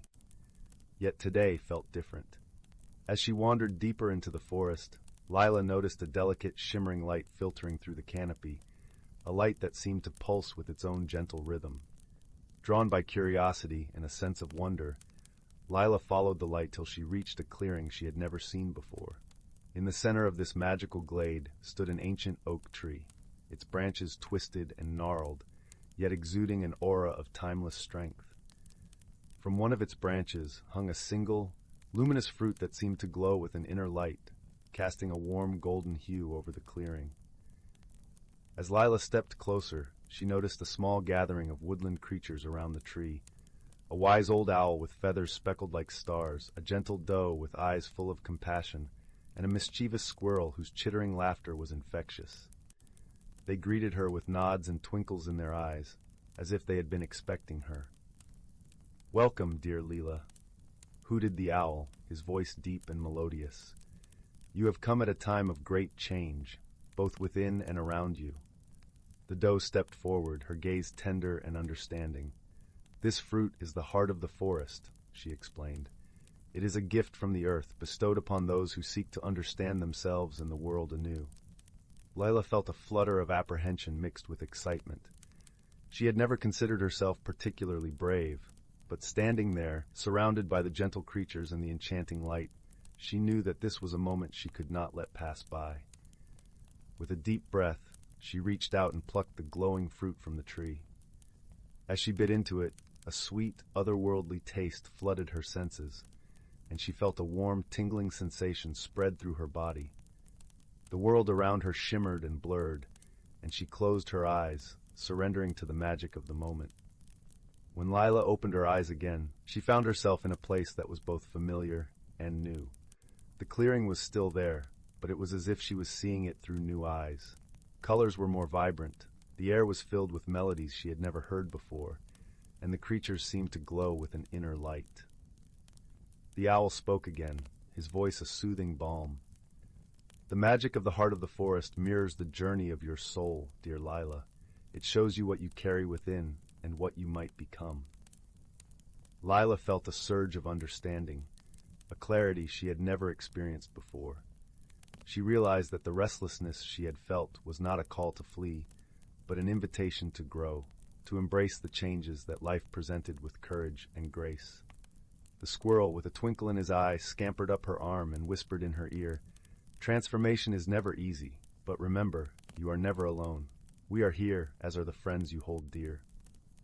As the days turned into weeks, Lila returned to her village, carrying with her the quiet strength and wisdom she had discovered in the heart of the forest. She found joy in small moments and beauty in the everyday tapestry of life. The village, once a backdrop to her yearning, became a canvas where she painted her dreams with newfound colors. Her friends and family noticed the change in her, a lightness in her step, a warmth in her smile. They gathered around her, offering their support and love as she shared her journey of transformation. Together, they celebrated the beauty of personal discovery, each inspired to embrace their own paths of growth. And so, the village thrived, a place where magic and reality intertwined, where every heart beat in harmony with the rhythms of the earth. Lila understood now that the true magic lay not in the fruit she had tasted, but in the courage to embrace change, the wisdom to learn from it, and the love of those who walked beside her. In the end, Lila's story became a gentle reminder that life, in all its beauty and complexity, was a journey of endless transformation. And as the seasons turned and the village continued to flourish, the magic of the heart of the forest lived on, a beacon of hope and possibility for all who dared to dream. Story 25. Once upon a time, in a cozy little village nestled between rolling hills, there lived a young girl named Amelia. Like most children her age, Amelia loved to play and explore the winding paths that led through the countryside. But what made Amelia truly unique was her ability to see the magic hidden within even the most ordinary objects. One crisp autumn day, Amelia was skipping along the well-trodden trail, humming a cheerful tune to herself. As she rounded a bend, something caught her eye. a small, tarnished key lying half buried in the fallen leaves. Most would have overlooked it, but Amelia's keen senses detected a faint shimmer of enchantment surrounding the unassuming object. Curiosity piqued, she scooped up the key and turned it over in her hands. Suddenly, a warm, tingling sensation spread from her fingertips, and the key began to glow with a soft golden light. In that moment, Amelia knew this was no ordinary key. It possessed a magic all its own. With a sense of wonder filling her heart, Amelia set off to unravel the mystery of the enchanted key. Her journey led her deep into the heart of the ancient forest, where twisted roots and towering trees formed a maze of natural pathways. Along the way, she encountered two delightful companions who quickly became her trusted friends. First, there was Willow, a sprightly wood sprite with a mischievous grin and a knack for finding the most unexpected paths. Then there was Oakley, a wise old oak tree whose creaking branches held the secrets of the forest. Together, the trio faced many challenges, from navigating treacherous ravines to outsmarting tricksy woodland creatures. But through it all, Amelia's pure spirit and kind heart guided them forward. Finally, after what seemed like an eternity of wandering, they stumbled upon a clearing where a magnificent tree stood tall and proud. Its bark shimmered like polished silver, and its leaves danced with 1,000 colors. "Behold the radiant tree," Oakley whispered in reverence. "Its magic has been locked away for centuries, awaiting the one who holds the key." With trembling hands, Amelia stepped forward and inserted the glowing key into a small knothole in the tree's trunk. There was a brilliant flash of light, and suddenly, the entire forest seemed to come alive with a vibrant energy. The radiant tree's magic had been unleashed, bringing joy and wonder to all who beheld its splendor. But more importantly, the journey had awakened something deep within Amelia, a profound understanding that true magic resides not in objects, but in the hearts of those who embrace the beauty of the world around them. From that day forward, Amelia's eyes remained open to the extraordinary hidden within the ordinary. And whenever she felt the weight of the world upon her shoulders, she need only look to the radiant tree and remember the power of friendship, courage, and an open mind. Story 26. Once upon a time, in the heart of the Mistywood Forest, there lay a quaint little village known as Willowdale. The village was tucked beneath the protective branches of towering ancient oaks, their leaves whispering secrets to the wind. Each cottage, with its moss-covered roof and smoke curling gently from chimneys, appeared as though it had grown straight from the earth itself. Here, nature and magic intertwined seamlessly, creating a sanctuary of serenity and wonder. The residents of Willowdale lived in harmony with the magical creatures that called the forest their home. Among these creatures were the shimmering fireflies of the night, who danced in the moonlight, and the wise owlkin, who perched high in the branches, their eyes reflecting the wisdom of centuries. One crisp autumn evening, as the villagers gathered around the village square for their nightly storytelling, a peculiar event began to unfold. Lanterns, which normally glowed with a soft, steady light, started flickering in unison, casting curious shadows that seemed to sway to an unseen melody. At first, the villagers thought it was just the playful antics of the fireflies, but as the flickering persisted, a murmur of concern rippled through the crowd. Amidst the villagers was a kind-hearted young girl named May. With her auburn hair and inquisitive green eyes, she was known for her keen observations and gentle nature. May was particularly fond of the fireflies, often spending her evenings beneath the stars, marveling at their dances. As the lanterns continued their mysterious flicker, May felt a gentle tug at her heart, a whisper from the forest that something was amiss. Determined to uncover the cause of this strange occurrence, she approached her friend Arlo, a sprightly young boy with a knack for solving puzzles and an ever-present twinkle in his eyes. "Arlo," May began, her voice soft yet resolute, "something peculiar is happening with the lanterns. I think we should find out why." Arlo nodded, his curiosity piqued. "Let's start by observing the lanterns more closely," he suggested. Together they approached one of the lanterns hanging from the ancient oak at the village center. The flame inside danced erratically, casting shadows that seemed almost alive. As May and Arlo examined the lanterns, a soft rustling in the trees above caught their attention. Looking up, they spotted a pair of owlkin watching them intently. One of the owlkin, with feathers as silver as moonlight, hooted softly, signaling them to follow. The children exchanged a glance, their excitement mingling with a hint of trepidation. They knew the owlkin were wise and often guided those who sought answers. With a shared nod, May and Arlo followed the owlkin deeper into the forest, the path illuminated by the flickering lanterns. The forest was alive with the scent of pine and earth, and the crisp air carried the sound of leaves crunching beneath their feet. As they ventured further, the trees seemed to lean in, listening to their footsteps. Eventually, they arrived at a clearing bathed in the silvery glow of the moon. At its center stood an ancient well, its stones covered in soft, velvety moss. Perched on the edge of the well was another magical creature, a mist fox with fur that shimmered like morning dew. The mist fox was known for its connection to the forest's mysteries, and its presence here was both reassuring and intriguing. The mist fox gazed at May and Arlo with eyes that held the colors of 1,000 sunsets. It then turned its attention to the well, nudging a small pebble into the water. As ripples spread across the surface, an image began to form, a vision of the lanterns flickering, their light entwined with strands of shadow. May watched intently, her thoughts weaving through the possibilities. Perhaps something is affecting the harmony of light and shadow, she mused aloud. Arlo nodded thoughtfully. The flickering seems to be a message, but from whom? The owlkin hooted softly, drawing their attention to a cluster of mushrooms growing in a circle near the well. Among them stood a peculiar mushroom, its cap glistening with a faint luminescence. May knelt to examine it more closely. "I think this might be a mooncap mushroom," she said, recalling tales of mushrooms that thrived in the balance between light and shadow. The mist fox patted over, brushing its tail against the mooncap. As it did, the mushroom released a soft glow, illuminating a path that wound deeper into the woods. Understanding the silent invitation, May and Arlo followed the path, the mist fox and owlkin guiding their way. The path led them to a grove where the trees formed an archway of intertwined branches. Beyond it lay a tranquil glade, where fireflies danced in harmonious patterns, their lights weaving stories in the air. In the center of the glade stood an elder tree spirit, its bark etched with the passage of time and its branches adorned with delicate glowing orbs. The tree spirit opened its eyes, kind and wise, and greeted the children with a gentle rustle of leaves.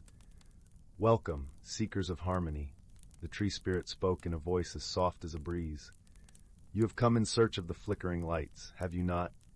May and Arlo nodded, their hearts filled with awe and gratitude. "The balance of light and shadow has been disrupted," the tree spirit continued. "The lanterns flicker because they seek to restore that harmony. The mooncap mushroom holds the key to understanding this balance." May remembered the mooncap's glow and how it had illuminated their path. "Is there a way to help restore the balance?" she asked, her voice filled with hope. The tree spirit nodded, its branches swaying gently. "You must find the source of the shadow that weaves through the light. It resides in the heart of the forest, where the oldest trees stand. There you will find a crystal that mirrors the moon's light. Reunite it with the mooncap, and harmony shall be restored." With renewed determination, May and Arlo set off once more, guided by the mist fox and owlkin. They journeyed to the heart of the forest, where the air was thick with the scent of ancient wood, and the ground carpeted with emerald moss. There, nestled between the roots of a colossal oak, they discovered the crystal, its surface shimmering like a pool of liquid moonlight. Carefully, May lifted the crystal, feeling its gentle warmth against her skin. Returning to the glade, May and Arlo placed the crystal beside the mooncap. As they did, a radiant light enveloped the glade, and the flickering ceased, replaced by a steady, calming glow. The tree spirit smiled, its branches swaying in a dance of gratitude. The balance is restored, and the forest sings once more. May and Arlo felt a deep sense of peace and accomplishment. They had listened to the whispers of the forest, followed the guidance of its creatures, and learned that harmony is found in the balance of light and shadow. As they returned to Willowdale, the village welcomed them with warm embraces and grateful smiles. That night, as lanterns glowed with a tranquil light, May and Arlo shared their tale. reminding everyone that even the smallest creatures and the gentlest voices can guide us to the answers we seek. And so, under the watchful eyes of the owlkin and the shimmering dance of the fireflies, the villagers of Willowdale drifted into dreams, their hearts comforted by the knowledge that harmony and friendship would always light their way. Story 27. In the heart of the whispering woods, where the air carried the scent of pine and the ground felt soft under a carpet of fallen leaves, there lay a secret that even the oldest trees kept close to their bark. This forest was not merely a collection of towering evergreens and winding trails. It was a gateway to a hidden world, one that lay just beyond the veils of mist that hovered like gentle ghosts over the forest floor. This was the setting for a tale both magical and profound, a story where an unassuming object held the power to transform lives. Among the inhabitants of these woods was a young boy named Finn. With tousled hair, the color of autumn leaves, and eyes as bright as the morning sky, Finn was known for his boundless curiosity and his gentle nature. He spent his days exploring the forest, accompanied by his loyal companion, a small, fluffy rabbit named Tilly, whose twitching nose seemed to sense the world in ways that Finn could only dream of. One crisp morning, as the first rays of sunlight filtered through the canopy, Finn and Tilly ventured deeper into the woods than they ever had before. The air was cool and invigorating, and each breath was like a sip of nature's elixir. Finn felt an unexplainable pull, as if the forest itself was guiding him somewhere special. Tilly hopped ahead, her ears perked with curiosity. As they wandered, Finn stumbled upon an object half buried in the rich, loamy soil. Brushing away the earth with his fingers, he revealed a small, ornate compass. Its casing was made of a metal that glimmered like moonlight, and its needle spun slowly, not pointing north, but dancing lazily as if it had a mind of its own. Intrigued, Finn picked it up, feeling a warmth spread through his fingers as he did so. Tilly sniffed at it, her whiskers twitching with approval. This compass, Finn soon discovered, was no ordinary tool. As he held it, the forest around him seemed to shift, the trees whispering secrets he could almost understand, the birds singing songs that spoke of distant lands and ancient mysteries. The compass, with its whimsical needle, led him on a path of adventure and discovery. As the day wore on, Finn followed the compass deeper into the woods, Tilly never straying far from his side. The forest grew denser, the light dimmer, and the air filled with the heady aroma of moss and fern. They came upon a clearing bathed in sunlight, where wildflowers bloomed in a riot of colors. In the center stood an old, gnarled tree, its branches stretching out like welcoming arms. Finn felt a sense of calm and belonging wash over him. Sitting beneath the tree, Finn noticed an inscription carved into its bark. It was in a language he did not understand, yet the symbols seemed to pulse with life, resonating with something deep within him. As his fingers traced the carvings, the compass in his pocket hummed with warmth, its needle spinning faster, pointing not to a direction, but to a feeling, a purpose. Unbeknownst to Finn, the compass was a relic of the Whispering Woods, a magical object crafted by the ancient spirits who watched over the forest. It did not guide its bearer to a place, but to a journey of the heart, a path of growth and self-discovery. And so, the compass led Finn not only through the forest, but into the depths of his own soul. As the weeks passed, Finn and Tilly embarked on daily adventures, each day unveiling new wonders and challenges. They discovered hidden groves where the sunlight danced like liquid gold, meadows where the breeze sang lullabies, and streams that sparkled with laughter. Each encounter taught Finn something new, a lesson in patience from the slow-growing ferns, a lesson in resilience from the stubborn roots of an old oak. One afternoon, as they rested by a bubbling brook, Finn met an unexpected friend. A fox, with fur as white as freshly fallen snow, and eyes that glimmered with wisdom, approached them timidly. Finn held out a hand, and the fox, after a moment's hesitation, nuzzled against it. They named her Luna, for her coat shone like the moon on a winter's night. Luna, it turned out, was no ordinary fox. She was a guardian of the forest, entrusted with the task of protecting its secrets. With her guidance, Finn learned to listen to the forest's whispers, to understand the language of the leaves and the stories carried by the wind. Luna taught him the importance of balance, of giving back to the forest what he took, of treading lightly and living harmoniously with nature. Through Luna, Finn also learned of the hidden world within the Whispering Woods, a realm of magic and mystery that lay just beyond the veil of the ordinary. It was a world where time flowed like a gentle stream, where dreams took shape and danced in the moonlight. And it was a world that Finn, with his open heart and curious spirit, was destined to explore. As Finn delved deeper into this hidden world, he discovered a community of creatures unlike any he had imagined.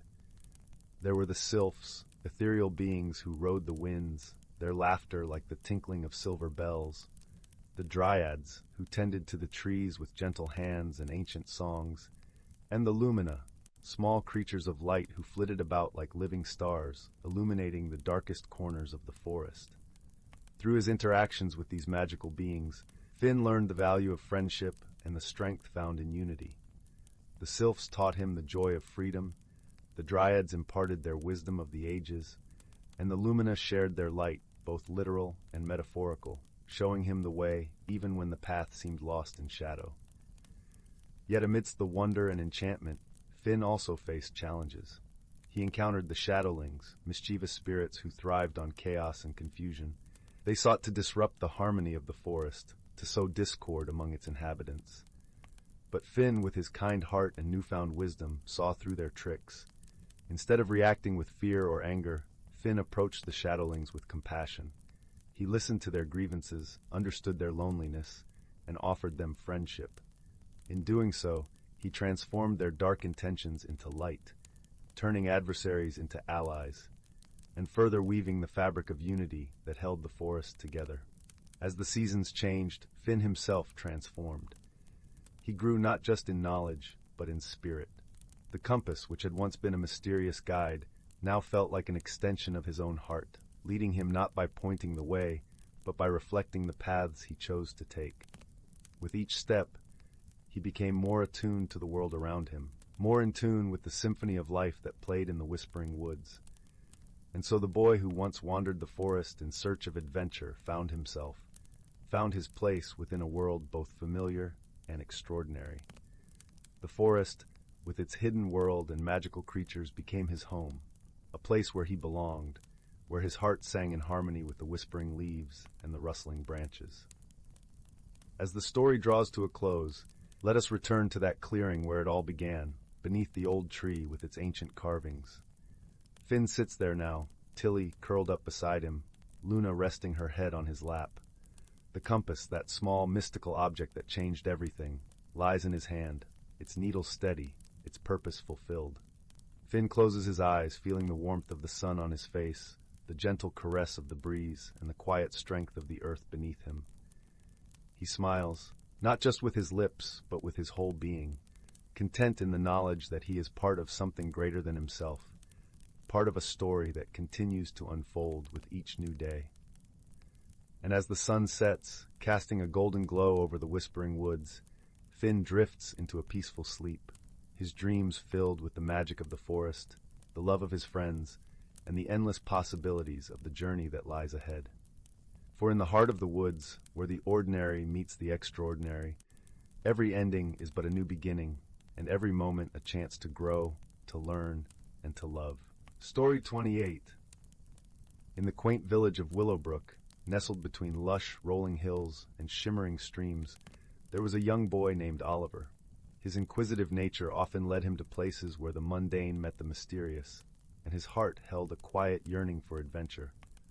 Oliver's eyes sparkled with curiosity, reflecting the twinkling stars that guided him each night as he dreamed of worlds unseen. One dusky evening, as the sun began to dip below the horizon, painting the sky with hues of amber and violet, Oliver found himself drawn to the Whispering Woods that bordered his village. These woods were known in Willowbrook for their enchanting aura, where the trees seemed to lean in closer, sharing secrets only the wind could carry. A gentle breeze rustled the leaves, singing a soft lullaby that beckoned Oliver deeper into the heart of the forest. The path he tread was blanketed with the golden litter of autumn, crunching softly underfoot like a melody that only he could hear. As he wandered further, the air grew cooler and the light dappled through the canopy, casting playful shadows that danced around him. In the midst of this serene setting, Oliver stumbled upon an ancient oak, its trunk thick and gnarled with age. Nestled at its roots was a peculiar sight, a small, intricately carved wooden box, seemingly untouched by time. The box was adorned with swirling patterns and tiny, shimmering stones that caught the fading light, casting small rainbows onto the forest floor. With a cautious curiosity, Oliver reached out, his fingers brushing the smooth, cool surface of the box. As if responding to his touch, the lid eased open with a soft creak, revealing a delicate, glimmering compass inside. Unlike any compass Oliver had ever seen, its needles spun lazily, not pointing north, but rather in a direction all its own. The moment Oliver held the compass, a warm sensation spread through his fingertips, filling him with a sense of calm and purpose. The woods around him seemed to grow quieter, the rustling of leaves and the chirping of crickets fading into a gentle hum, as if the world was holding its breath. Compelled by an inexplicable urge, Oliver decided to follow the compass's lead. It directed him off the beaten path, guiding him through twisting brambles and over babbling brooks, until he reached a clearing bathed in moonlight. In the center stood a magnificent treehouse, its structure woven seamlessly among the branches, as if it had grown there naturally. The treehouse, with its welcoming glow and softly swaying lanterns, seemed to beckon Oliver closer. As he approached, he noticed a ladder made of vines and sturdy wood, inviting him to climb. With each step up, the air became lighter, filled with the scent of jasmine and honeysuckle, wrapping around him like a comforting embrace. Upon reaching the top, Oliver found himself in a cozy room filled with the warmth of a crackling fireplace.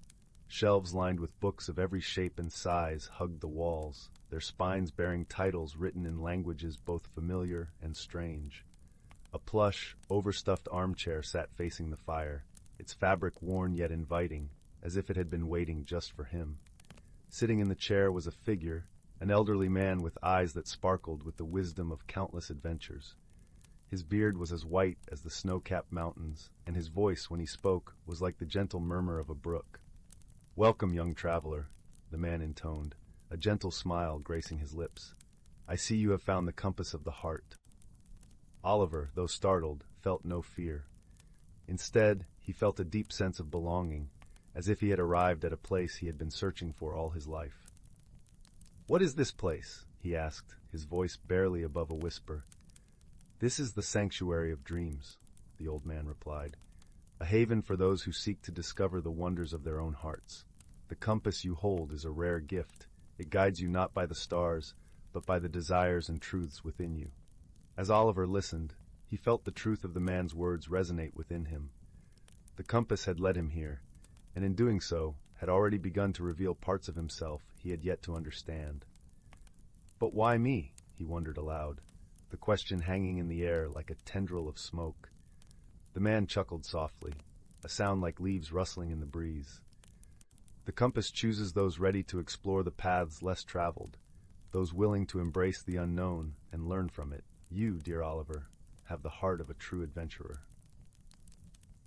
With those words, Oliver's heart swelled with a newfound courage. He realized that the journey he had embarked upon was not just one of physical exploration, but of self-discovery and growth.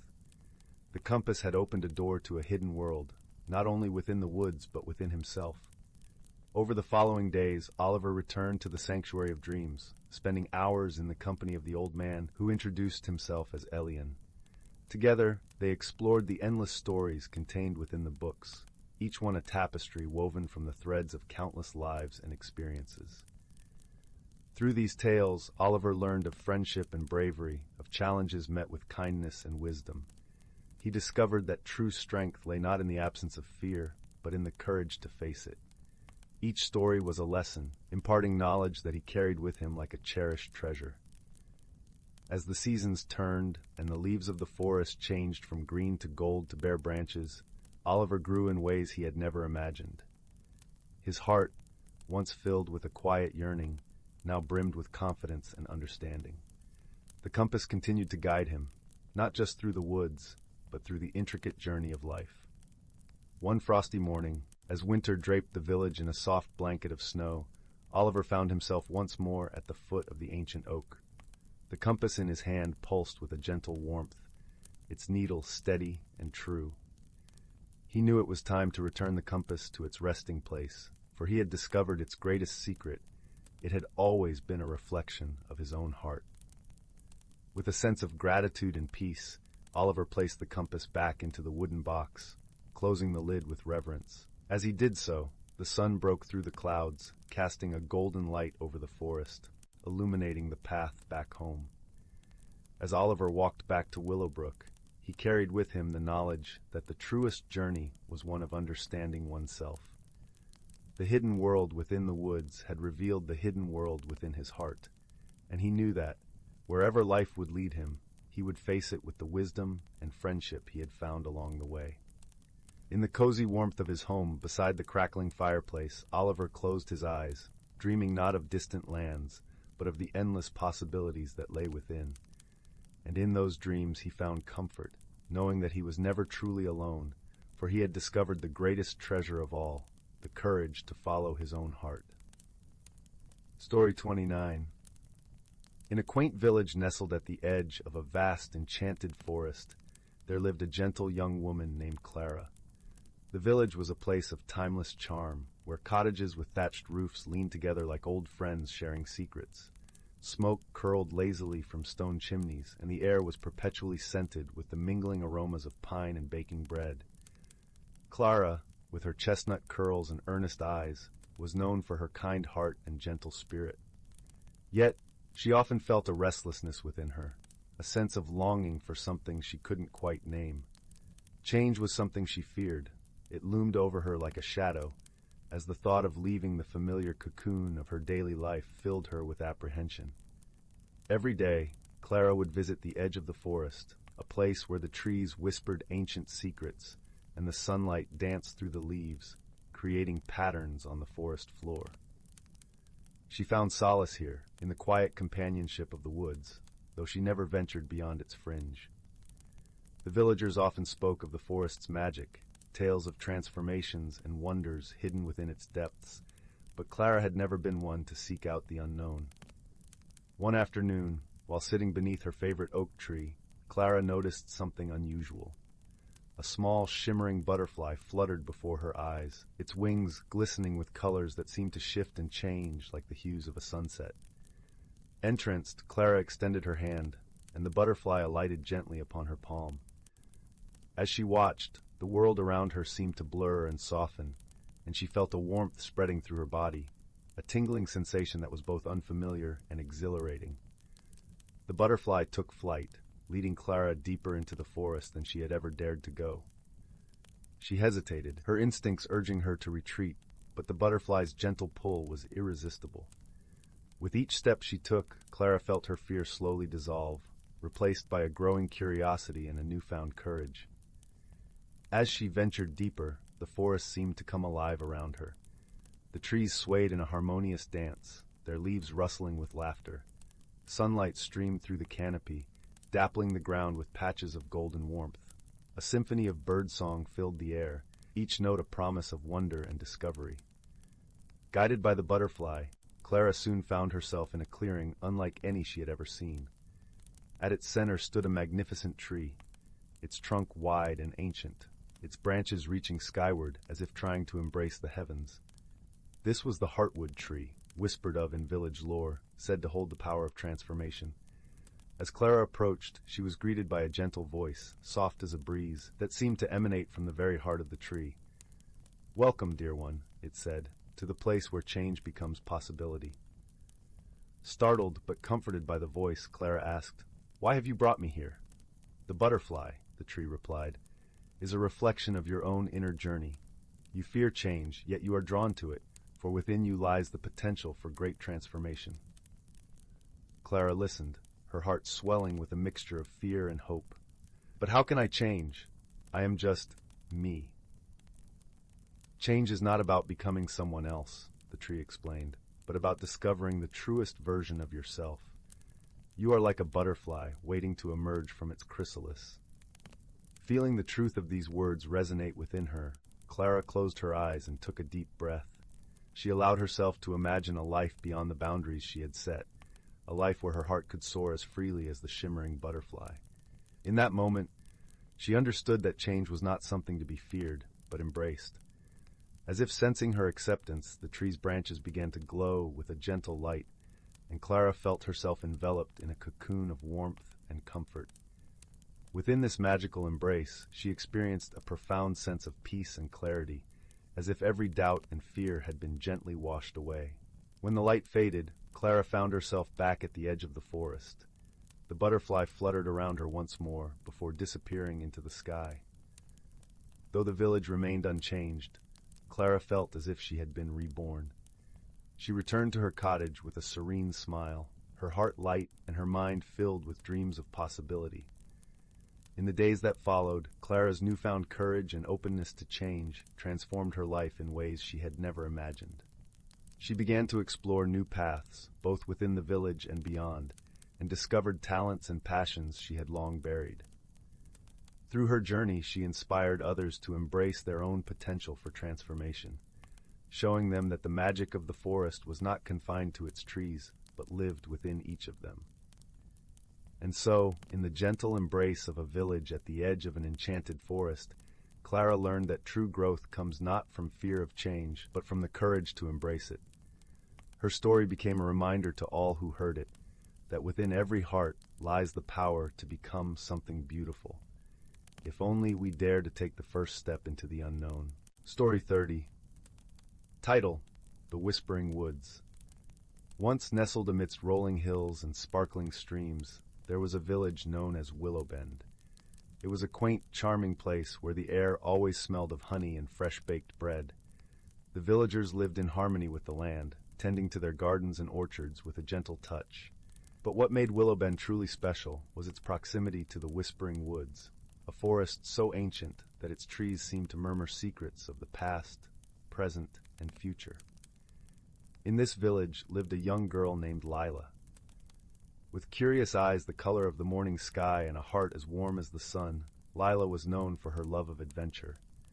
Her days were spent exploring the nooks and crannies of Willow, befriending every creature she met. But despite her many wanderings, Lila had never ventured into the Whispering Woods. The villagers spoke of its magic and mysteries, warning that only those with pure intentions should step beneath its boughs. Lila's story began on a day when the world seemed bathed in golden light. The autumn breeze carried with it the scent of ripening apples and the promise of change. As she sat by the edge of the woods, watching the leaves dance in the wind, a glint of light caught her eye. Intrigued, she moved closer and found a small, intricately carved wooden box nestled among the roots of an ancient oak. It was adorned with swirling patterns that seemed to shimmer with their own inner light. Gently, Lila lifted the box, feeling a warmth emanate from it. She opened it to reveal a key, crafted from what appeared to be silver, with a handle shaped like a delicate leaf. As she held the key, she felt a strange yet comforting sensation, as if the woods themselves were embracing her, inviting her to unlock their secrets. With a heart full of wonder and excitement, Lila decided to enter the Whispering Woods. She stepped into the forest, the canopy overhead filtering sunlight into dappled patterns on the forest floor. The air was cool and sweet, filled with the sounds of rustling leaves and distant bird calls. It was as if the woods were alive, breathing softly around her. As she walked deeper into the forest, Lila noticed that the trees seemed to lean closer together, their branches forming an archway that guided her path. She followed the trail, her footsteps silent on the moss-covered ground.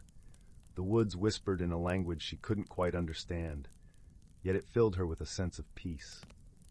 Suddenly, she came upon a clearing where the sunlight poured down like liquid gold. In the center stood a majestic tree, larger and older than any she'd ever seen. Its trunk was as wide as a house, and its branches spread like welcoming arms. At its base was a door, carved into the bark, with a lock that perfectly matched the key in her hand. With a deep breath, Lila inserted the key and turned it. The door swung open with the gentlest of creaks, revealing a spiral staircase that descended into the earth. Taking a moment to steady her nerves, Lila stepped inside, her curiosity guiding her feet. The staircase led to a cavernous room filled with the soft glow of luminescent flowers. The air was fragrant, and the walls were lined with shelves holding scrolls and books. In the center of the room sat a small round table, and upon it rested a shimmering crystal orb. It pulsed gently, as if alive with its own heartbeat. Lila approached the table, drawn to the orb's mysterious light. As her fingers brushed its surface, images began to swirl within the crystal, a tapestry of past events and future possibilities. She saw visions of Willowbend, its people living in harmony, but also of challenges that lay ahead. The orb showed her how kindness, courage, and friendship could shape the future, weaving tales of hope and resilience. The visions faded, leaving Lila with a sense of purpose and a newfound understanding of her own potential. She realized that the key had unlocked not just the door to this hidden world, but also a door within herself. Equipped with the wisdom of the Whispering Woods, she felt ready to face whatever lay ahead. As she ascended the staircase and stepped back into the forest, Lila felt the woods whispering their approval.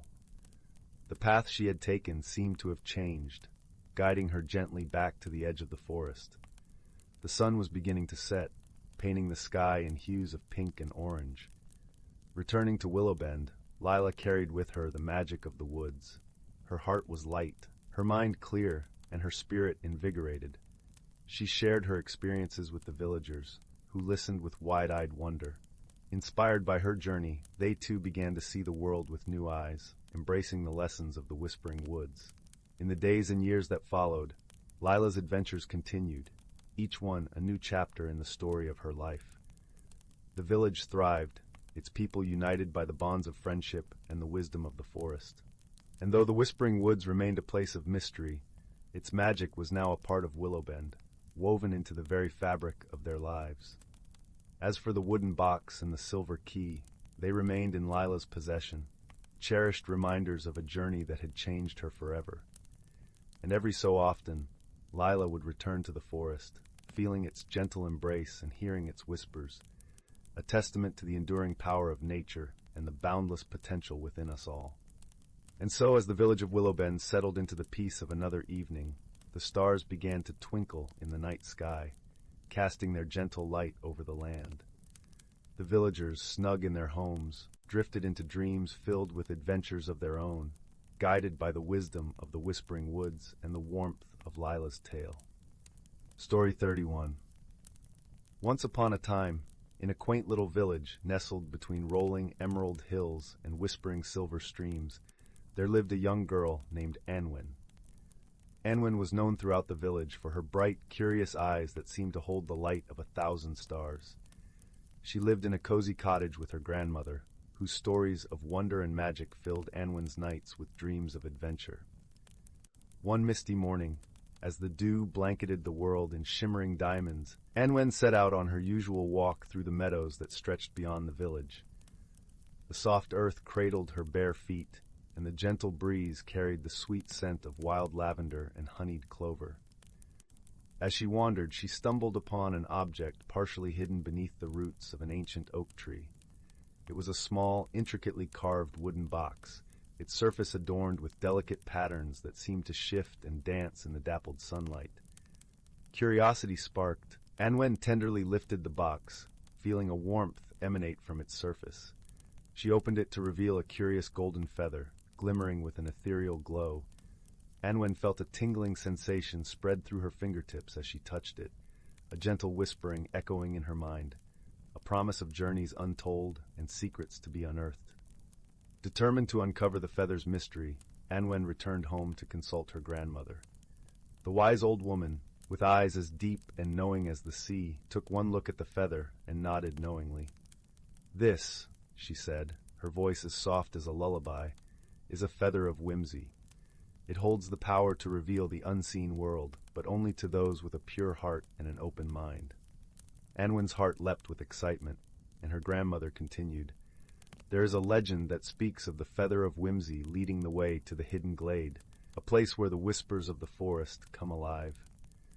But beware, dear one, for the path to the glade is veiled in riddles and challenges that require more than just the heart's courage. Seek the wisdom of the friends you meet, and let kindness be your guide." With these words echoing in her mind, Anwen set off on her journey. She followed the feather's soft glow, which seemed to pulse with a gentle rhythm, guiding her deeper into the heart of the forest. The path wound through towering trees whose leaves sang in the wind, their ancient roots whispering secrets of the earth. Along the way, Anwen met a merry band of woodland creatures who became her companions. First, there was Bramble the hare, whose quick wit and boundless energy kept spirits high. Then came Luna the wise owl, with eyes that saw beyond the veil of the ordinary and a heart full of gentle wisdom. Last was Thistle the fox, whose playful spirit and clever mind were as sharp as his bright, bushy tail. Together, the friends journeyed further into the forest, the feather of whimsy lighting their way. Their path was not without challenges.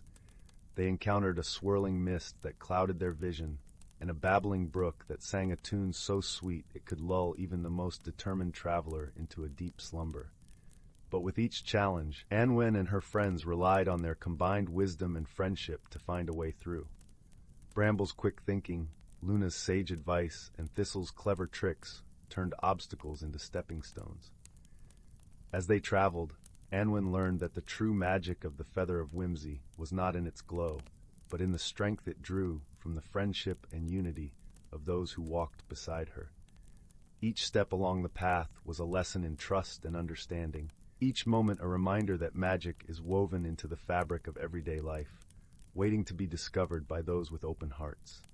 Finally, after what felt like days of journeying, the forest opened into a hidden glade, bathed in the soft glow of twilight. Here, the air was alive with a gentle music, the notes dancing like fireflies in the dusky sky.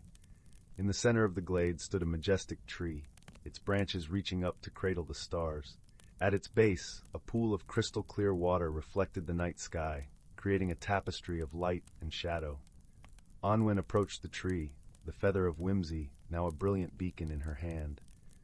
As she placed the feather at the tree's roots, a warm light enveloped the glade, and the world seemed to hold its breath. The tree's bark shimmered, and from its heart emerged a figure of gentle light, a guardian of the forest, whose voice was the melody of the wind and the laughter of flowing streams. "You have found the hidden glade," the guardian spoke, their voice a soothing balm, "and in doing so, you have discovered the true magic that lies within you and your friends.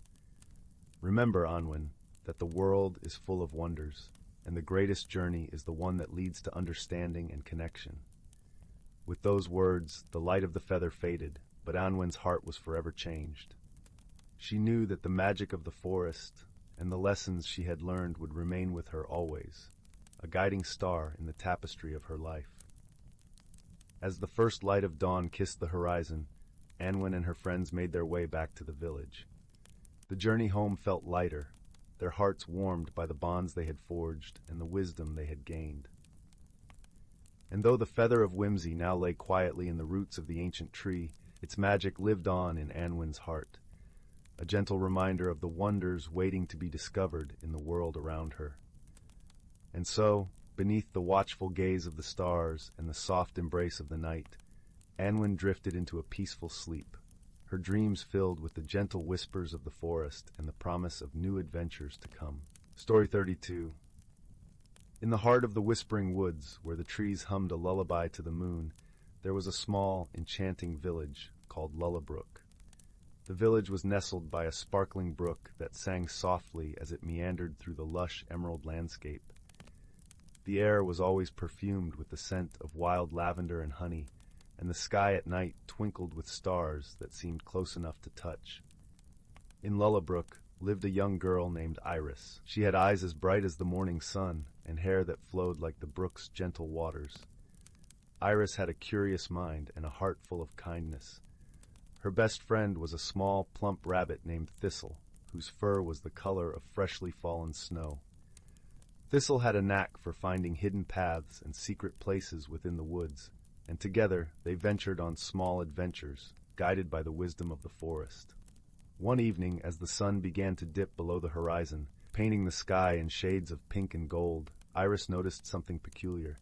A series of soft, glowing lights danced among the trees, flickering like mischievous fireflies. Yet these lights were different. They twinkled in an unusual pattern and seemed to be leading somewhere. "What do you think, Thistle?" Iris asked, her voice filled with wonder. The rabbit twitched its nose thoughtfully, a gesture that Iris had come to know as agreement. They decided to follow the mysterious lights, sensing an adventure on the gentle breeze. The lights led them deeper into the woods, where the trees grew taller and the air was filled with the sweet, earthy scent of pine. As they walked, the lights glided gracefully ahead, illuminating their path with a soft glow. It wasn't long before Iris and Thistle arrived at the edge of a small glen, where they found something truly unexpected. In the center of the glen stood a magnificent tree, its bark shimmering with a silvery sheen. This was the elderwood tree, known to be the heart of the Whispering Woods. At its base sat a wise old owl named Sage, whose feathers were speckled with stardust. Sage was the guardian of the woods, with eyes that had seen countless seasons and a heart as deep as the river. "Good evening, Iris. Good evening, Thistle," Sage hooted softly, his voice as soothing as a summer breeze. "I see you've found the lights. They are the whispers of the forest, and they've brought you here for a reason." Iris and Thistle exchanged a curious glance. "What reason, Sage?" Iris asked, her voice respectful and gentle. Sage's eyes twinkled with ancient wisdom. "Something has been troubling the forest," he explained. "The brook's song has grown faint, and the stars seem to hide their light. There's a disturbance in the harmony of nature." Iris listened intently, her heart filled with empathy. "How can we help?" Sage nodded approvingly. "The answer lies with the moonflower, a rare and magical blossom that blooms only under the light of a full moon. It grows deep within the enchanted grove, a place not far from here, but hidden from those who do not seek with pure hearts." The task seemed daunting, but Iris felt a gentle strength within her. "We will find the moonflower," she promised softly. The following night, as the full moon bathed the woods in silver light, Iris and Thistle set out for the enchanted grove. The path was winding and mysterious, but the glow of the moon guided them. The forest around them was alive with the soft rustle of leaves and the distant chorus of crickets. They walked until they came upon a hidden clearing, where a gentle stream ran through a field of glistening white flowers. In the center, a single moonflower unfurled its petals, glowing like a beacon of hope.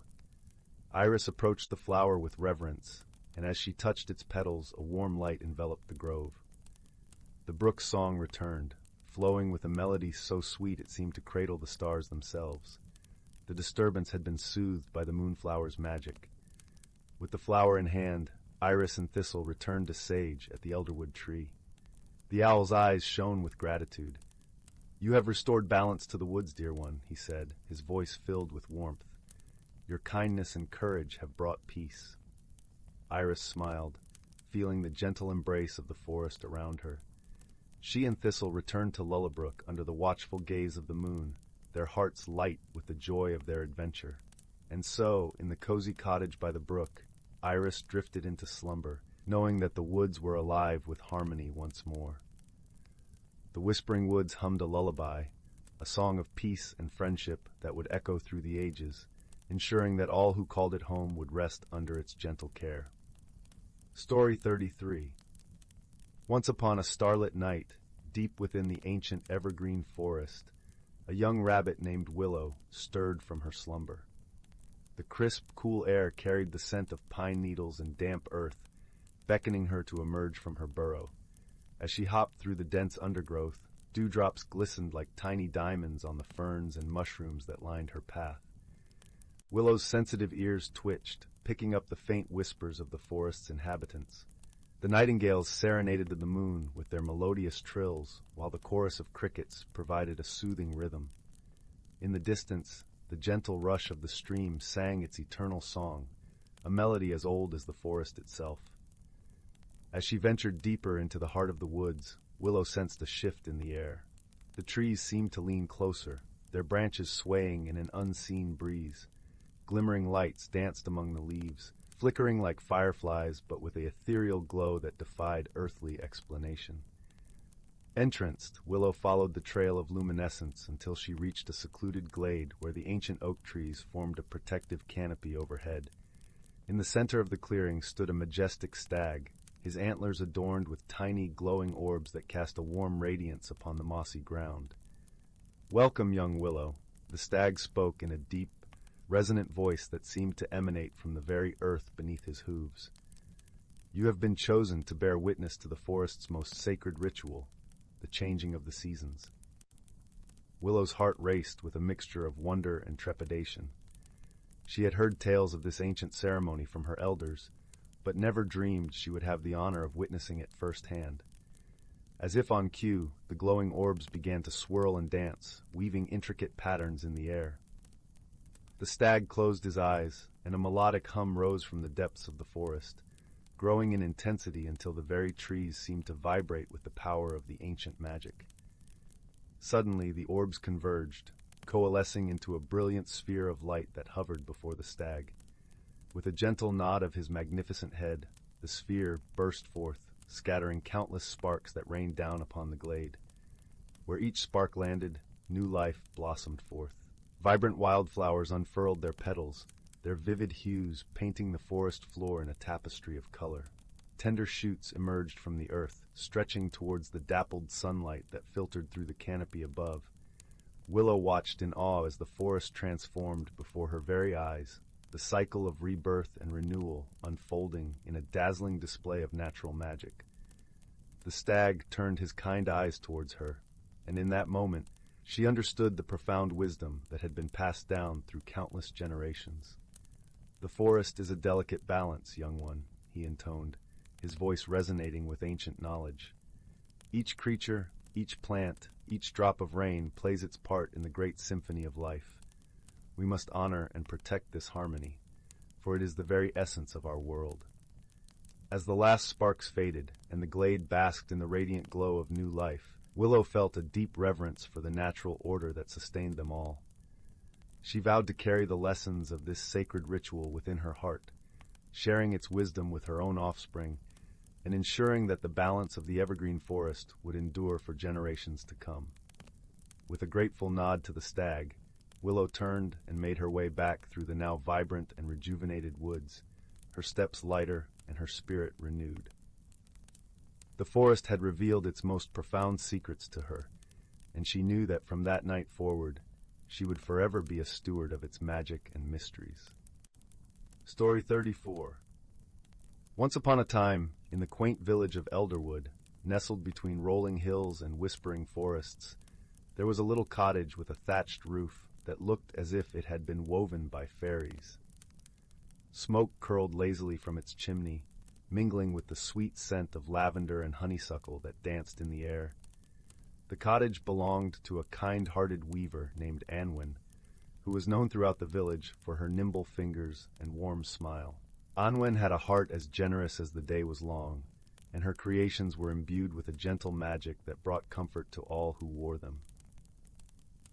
One crisp autumn morning, as the sun painted the sky with strokes of gold and amber, Anwen decided to visit the old marketplace at the edge of the village. The market was a place of wonder, filled with stalls that brimmed with vibrant fabrics and curious trinkets.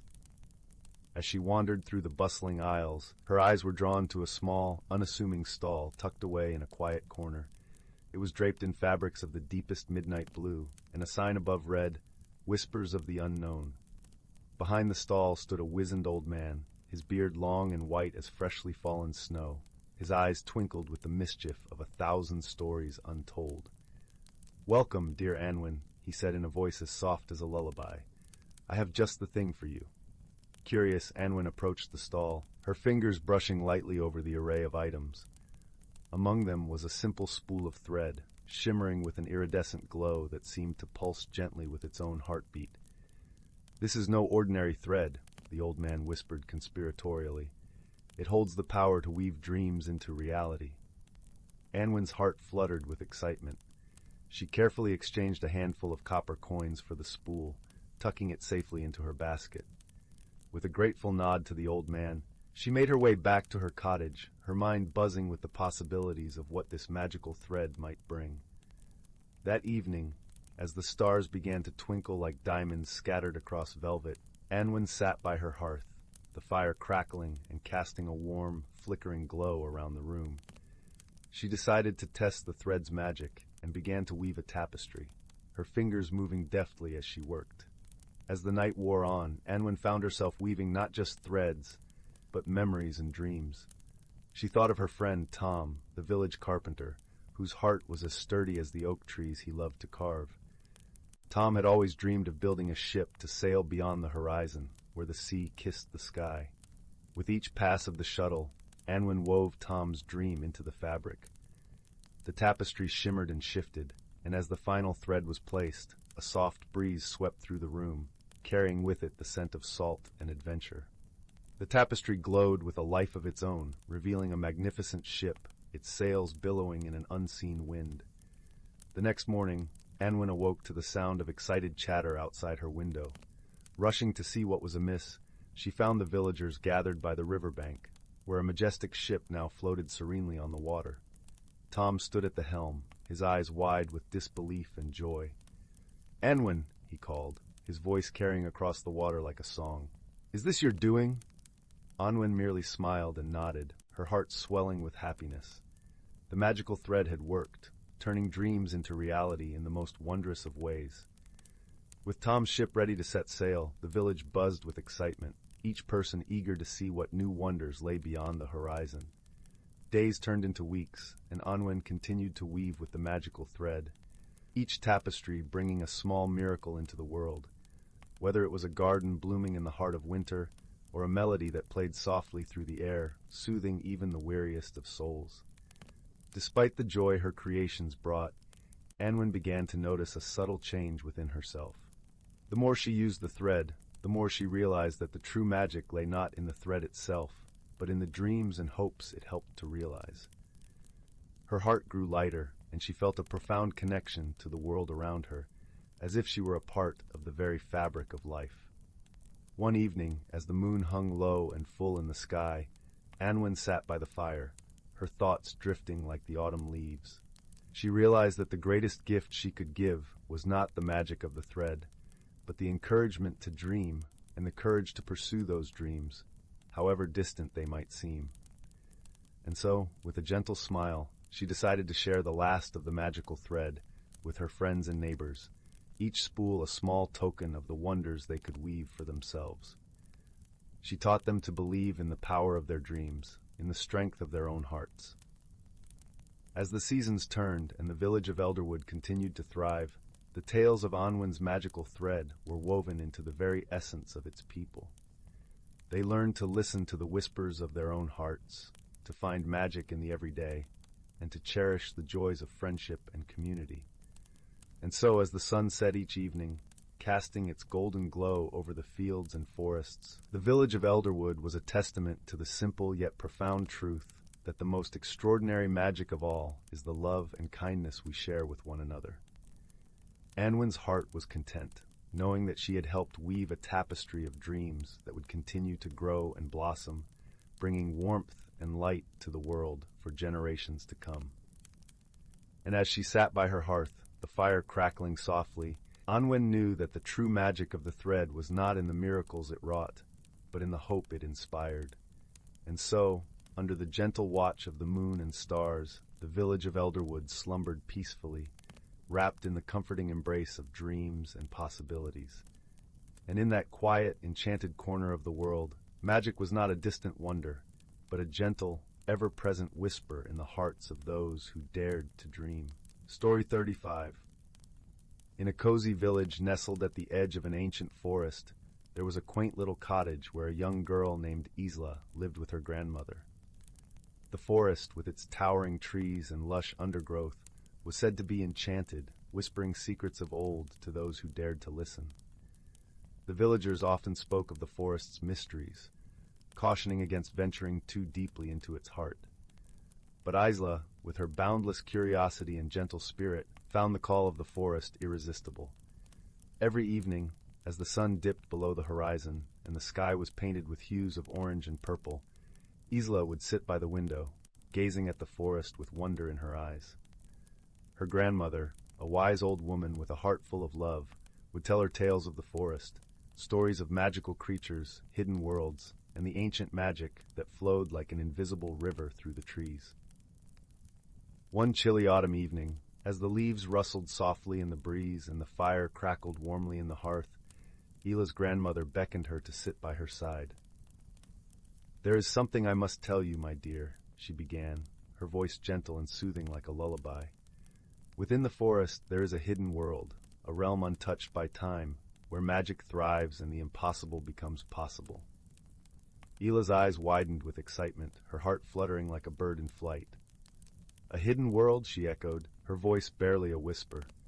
Her grandmother nodded, a twinkle in her eye. Yes, but it is not easy to find. Only those with a pure heart and a kind spirit can enter.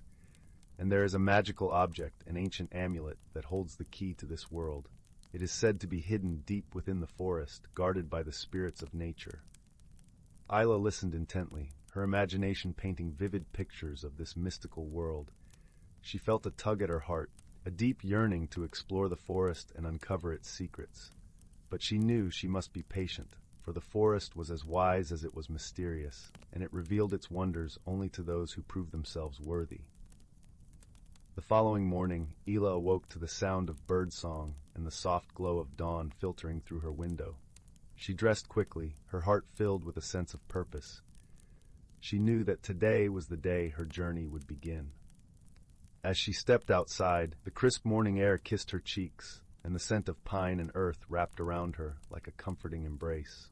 The forest stood before her, its towering trees swaying gently in the breeze, as if welcoming her into their fold. With a deep breath, Ela entered the forest, her footsteps light and sure.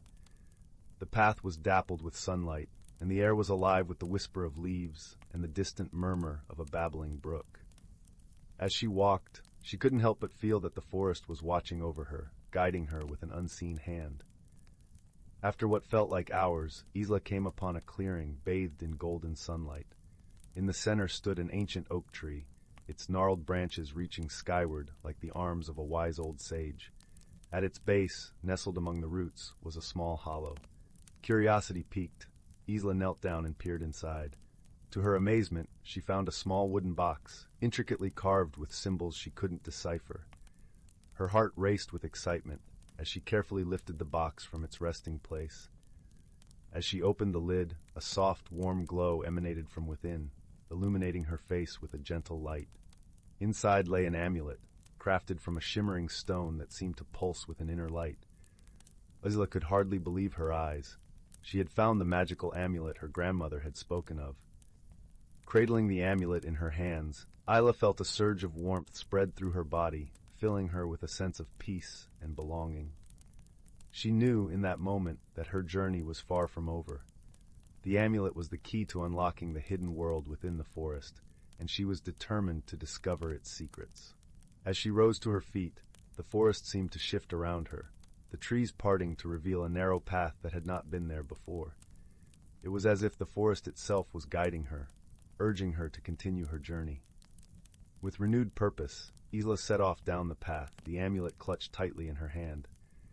The forest was alive with wonder, each step revealing new marvels, a family of deer grazing in a sun-dappled glen, a waterfall cascading into a crystal-clear pool, and a meadow filled with wild flowers of every hue. As she journeyed deeper into the forest, Ela felt a change within herself. She moved with a newfound grace and confidence, her senses attuned to the rhythm of the natural world. She began to understand the language of the forest, the whispers of the wind and the songs of the birds. But it was not long before she encountered her first challenge. The path led her to a dense thicket, its thorny branches forming an impenetrable barrier. Ela paused, uncertain of how to proceed. Just then, a soft rustling caught her attention. From the underbrush emerged a small fox, its fur as red as the setting sun. It regarded her with intelligent eyes, and Ela felt a connection, as if they shared an unspoken understanding. The fox approached her, its movements graceful and fluid. It sniffed at the amulet in her hand, then sat back on its haunches, watching her expectantly. Ela realized that the fox was offering to help her, to guide her through the thicket. With a grateful heart, Ela followed the fox as it led her through a narrow opening in the thorny barrier. The path beyond was clear and inviting, and Isla knew that she was one step closer to discovering the hidden world.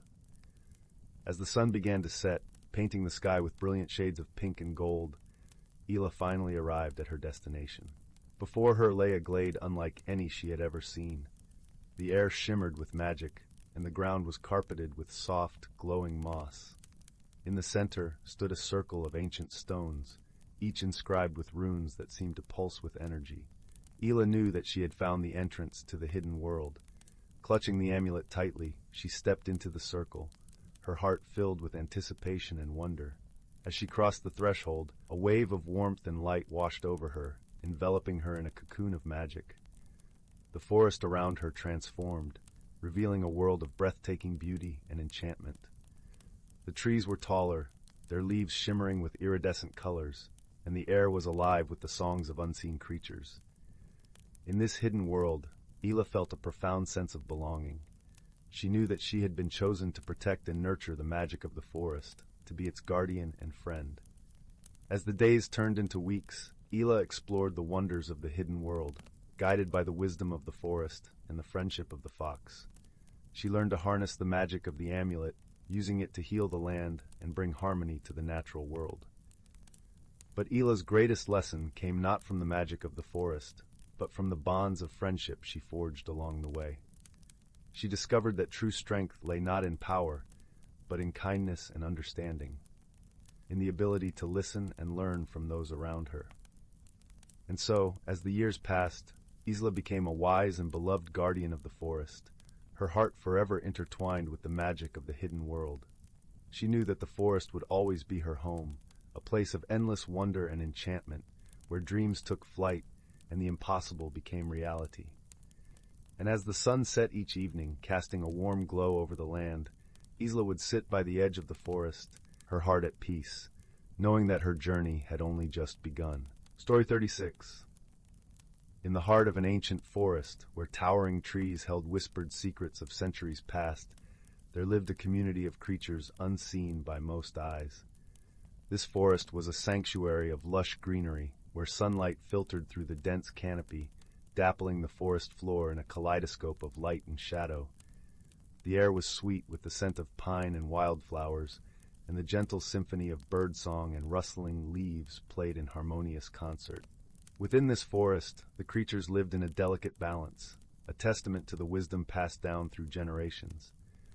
There was the wise old tortoise, Orin, whose shell was etched with the patterns of time, and who moved with the deliberate grace of one who knew the forest's every secret. His eyes, deep and knowing, held the stories of the earth itself. Then there was Lyra, the playful fox, with a coat as bright as autumn leaves, her laughter echoing through the forest like a babbling brook. She was the heart of the community, always ready with a gentle nuzzle or a mischievous grin to lift the spirits of those around her. Among them also lived tiny luminescent fireflies, who danced in the twilight like living stars, and the wise owl, Ira, whose hoots resonated through the night as if she were speaking directly to the moon. The changing of the seasons was a magical phenomenon in this forest, each transition marked by its own symphony and spectacle. As winter melted into spring, the forest awoke with the gentle thaw of frost, the earth sighing as it stretched under the warm caress of the sun. Buds burst forth in a riot of colors, painting the landscape with hues of emerald and gold. One crisp morning, the creatures gathered by the ancient oak, whose roots sprawled like the veins of the earth itself. It was here that Orin would tell the tales of old, each story a thread in the tapestry of their world. "This forest," Orin began, his voice a soft rumble that seemed to resonate with the very ground beneath them, "is a living being, breathing the rhythm of life. It is our duty to maintain its balance and harmony." The creatures listened intently, the rustle of leaves their only interruption. Yet a shadow of worry loomed over them, for the forest had been experiencing unusual changes. The streams that once bubbled with life had begun to thin, and the birds sang less frequently, their songs muted by an invisible hand. Lyra, with her inquisitive spirit, was the first to speak. "What can we do, Orin, to help our home? The balance feels shaky." Orin nodded, his eyes scanning the circle of friends. "We must find the source of this imbalance. It may be the work of the changing winds, or perhaps something else entirely. But remember, unity is our greatest strength.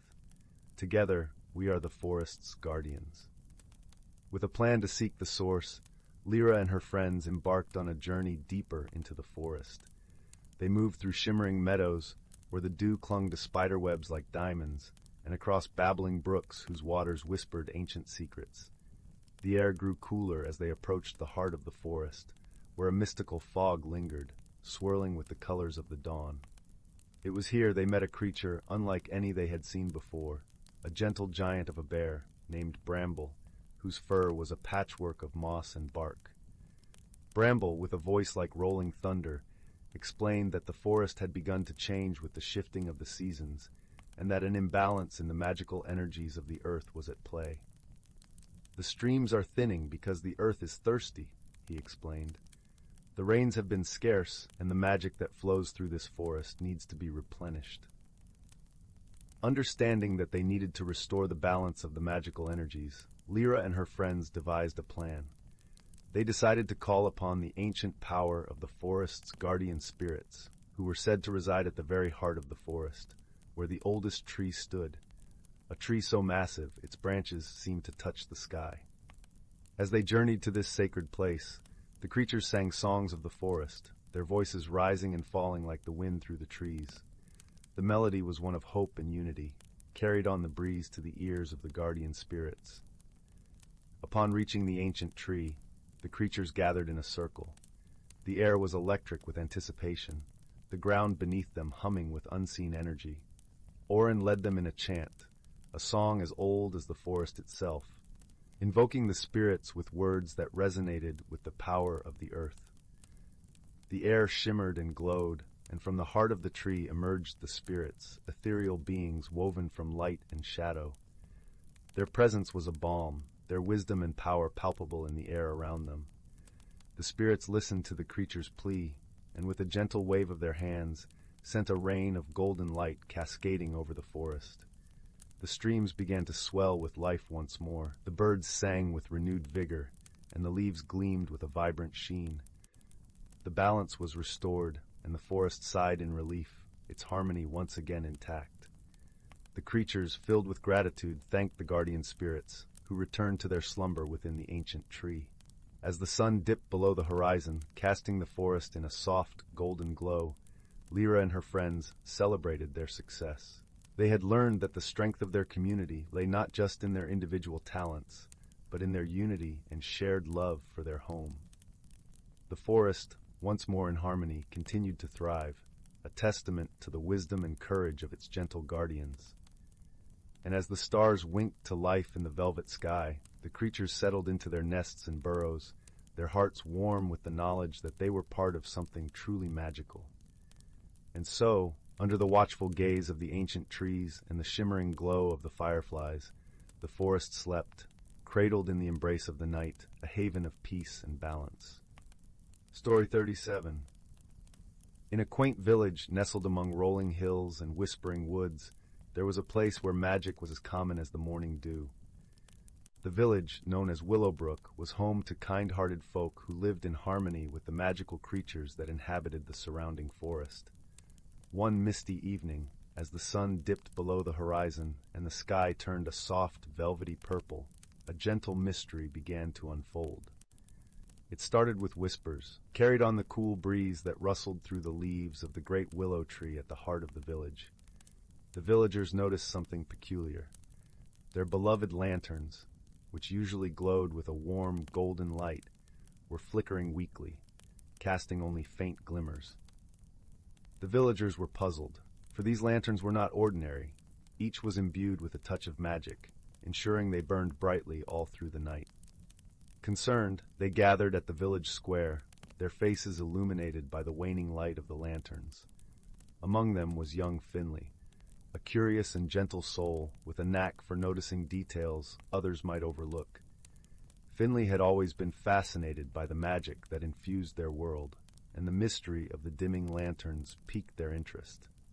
As the villagers shared their observations, Finley listened intently, noting the descriptions of the flickering lights and the times when they seemed to dim the most. "I believe this requires a closer look," Finley suggested softly, their eyes reflecting the determination of a true seeker.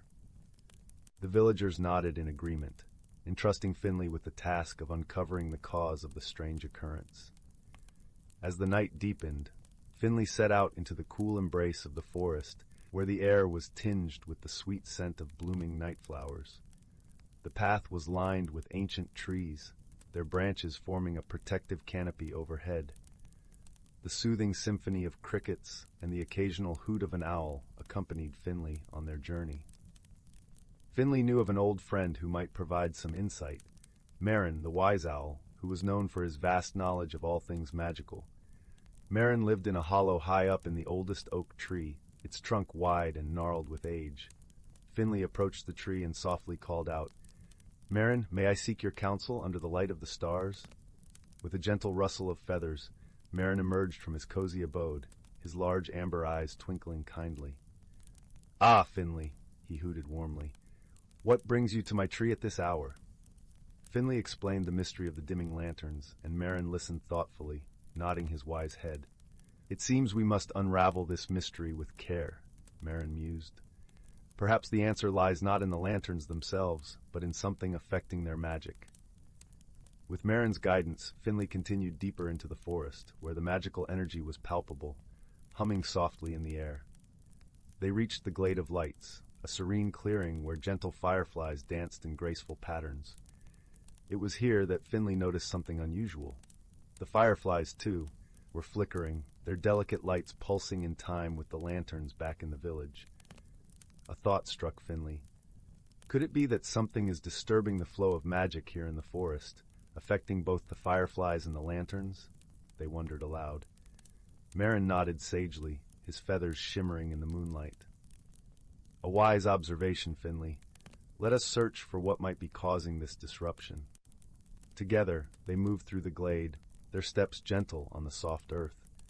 It was then that they discovered a small stream, its waters usually clear and sparkling, now clouded and sluggish. Finley knelt by the stream, dipping their fingers into the cool water. "It seems something is blocking the stream, affecting the flow of magic," they said thoughtfully. Marin fluttered nearby, his keen eyes scanning the surroundings. "Look there!" he hooted, pointing with a wing to a clump of tangled vines and fallen branches obstructing the stream's path. With a nod of understanding, Finley began to carefully clear away the debris, their hands gentle and patient.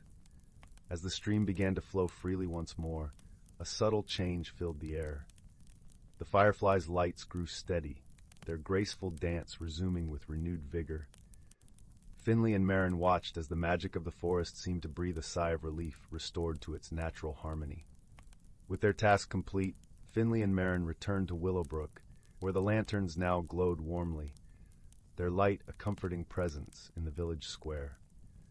The villagers gathered once more, their faces alight with gratitude and curiosity. Finley shared the tale of the blocked stream and the restoration of the magical flow, emphasizing the importance of observing the world around them and nurturing the harmony between nature and magic. The villagers listened with rapt attention, their hearts warmed by the gentle wisdom of the story. As the night drew to a close, the villagers dispersed to their homes, comforted by the knowledge that their world was once again in balance. Finley and Marin lingered a while longer, their bond of friendship strengthened by their shared adventure. "Thank you, Marin, for your guidance and wisdom," Finley said with a smile, their heart full of gratitude. "And thank you, Finley, for your keen observation and gentle spirit," Marin replied, his voice a soothing melody in the night. With the mystery resolved and the village at peace, Finley returned home, the warmth of the lanterns lighting their path. As they settled into bed, a sense of contentment wrapped around them like a cozy blanket, and they drifted off to sleep, dreaming of the magic that lived in every corner of their beloved world. Story 38. Story 39. Story 40. Story 41. In the quaint village of Willowbrook, nestled amidst rolling hills and flourishing meadows, there was a peculiar legend whispered among its inhabitants. It spoke of the enchanted lantern, a magical object that had the power to illuminate hidden paths and reveal truths unseen. It was said to be tucked away in the heart of the mystic woods, a lush and verdant forest that bordered the village, where old oaks and whispering pines guarded secrets untold. The villagers often spoke of the lantern with both awe and caution, for it was believed that only those pure of heart could unveil its mysteries. Among the listeners was a young boy named Finn, whose eyes sparkled with an insatiable curiosity. Finn was known for his gentle nature and boundless imagination. He loved exploring the woods with his best friend, a clever raccoon named Pip, who often perched on his shoulder or scurried alongside him. One crisp autumn afternoon, as golden leaves cascaded from the trees like gentle rain, Finn found himself drawn to the edge of the mystic woods. The air was crisp and filled with the scent of pine and earth. He and Pip had heard the legend many times over crackling fires and beneath starlit skies, but that day the call of adventure was too strong to resist. "Pip," Finn murmured, his breath a soft cloud in the cool air, "what if we find the enchanted lantern? What wonders could we discover?" Pip twitched his nose and chirped in agreement, his tiny paws patting Finn's shoulder as if to say, "Let's go! Let's see!" With a heart full of hope and wonder, Finn stepped into the mystic woods, the leaves crunching softly beneath his feet. The forest was alive with the sounds of nature, the rustling of leaves, the distant call of a songbird, and the gentle babble of a hidden brook. Sunlight filtered through the canopy, casting dappled patterns on the forest floor, creating a tapestry of light and shadow that seemed to dance with every breeze. As they ventured deeper, the world around them seemed to shift. The forest was more than just trees and trails. It was a living, breathing entity that wrapped them in its embrace. The path wound its way through towering ferns and beneath ancient trees whose branches reached out like welcoming arms. The deeper they went, the more Finn felt a change within himself, a sense of belonging, a connection to something greater than he had ever known. "Do you feel it, Pip?" Finn whispered, his voice a soft echo in the stillness. Pip nodded, his eyes wide with wonder as they peered into the depths of the forest, where shadows played and light danced. Hours passed like minutes as they wandered, until they came upon a clearing bathed in a gentle golden glow. In the center stood an old stone pedestal, and upon it rested the enchanted lantern. Its glass was etched with intricate patterns that seemed to shift and shimmer, reflecting the colors of the forest around it. Finn approached with reverence, his heart pounding with a mix of excitement and trepidation. He reached out a tentative hand, and as his fingers brushed the cool metal, a warm light blossomed from within the lantern, casting a soft radiance that filled the clearing. In that moment, Finn felt a warmth spread through him, a gentle reassurance that whispered of possibilities and dreams yet to be realized. The world seemed to hold its breath, and the forest hushed as if in anticipation. Pip chirped softly, his eyes reflecting the light of the lantern as he watched his friend with unwavering trust. With the lantern in hand, Finn turned to the path ahead, which now glowed with a luminescent trail that beckoned them onward. It was a path that wove through the heart of the forest, revealing vistas of breathtaking beauty, hidden groves where flowers bloomed in riotous colors, and crystal-clear streams that sang as they danced over stones. As they walked, the lantern's light revealed more than just the path. It illuminated memories and dreams, hopes and fears, all woven together in the tapestry of Finn's heart. He saw moments of kindness and courage, laughter shared with friends, and the quiet strength that came from knowing he was never truly alone. The journey was not without its challenges, but Finn faced them with a newfound wisdom and the steadfast companionship of Pip. They crossed rickety bridges that swayed over deep chasms, clambered over rocky outcrops that tested their resolve, and weathered sudden storms that sought to turn them back. Yet through it all, the lantern's light never wavered, guiding them with unwavering certainty. As they ventured further, they discovered a hidden world within the forest, a place where the magic of nature thrived in harmony. They met creatures of all shapes and sizes, each with stories of their own. There was Luna, the wise old owl who spoke of the stars and the secrets they kept, and Thistle, the mischievous squirrel who shared tales of acorn feasts and daring escapades. In this hidden world, Finn and Pip forged friendships that defied expectations. They learned that true friendship knew no bounds, that it was a bond that transcended differences and celebrated the unique gifts each brought to the world. Through their journey, they came to understand that the greatest magic lay not in the lantern itself, but in the connections they made along the way. The days turned into weeks, and the forest became a second home, a place of peace and discovery. Yet, As all journeys do, theirs too had to find its end. One evening, as the sun dipped below the horizon and painted the sky in hues of lavender and gold, Finn and Pip found themselves back at the edge of the mystic woods. The enchanted lantern, now a part of their story, rested gently in Finn's hands. He knew that its light was meant to be shared, that it was a gift for all who sought its wisdom. With a heart full of gratitude, he placed the lantern back upon its pedestal, where it would await the next seeker of dreams. As they made their way home, the village welcomed them with open arms, the warmth of familiarity and love wrapping around them like a cozy blanket. Finn's journey had changed him in ways he could not have imagined. He carried with him the lessons of the forest, the importance of friendship, the courage to face the unknown, and the magic that dwells within every heart.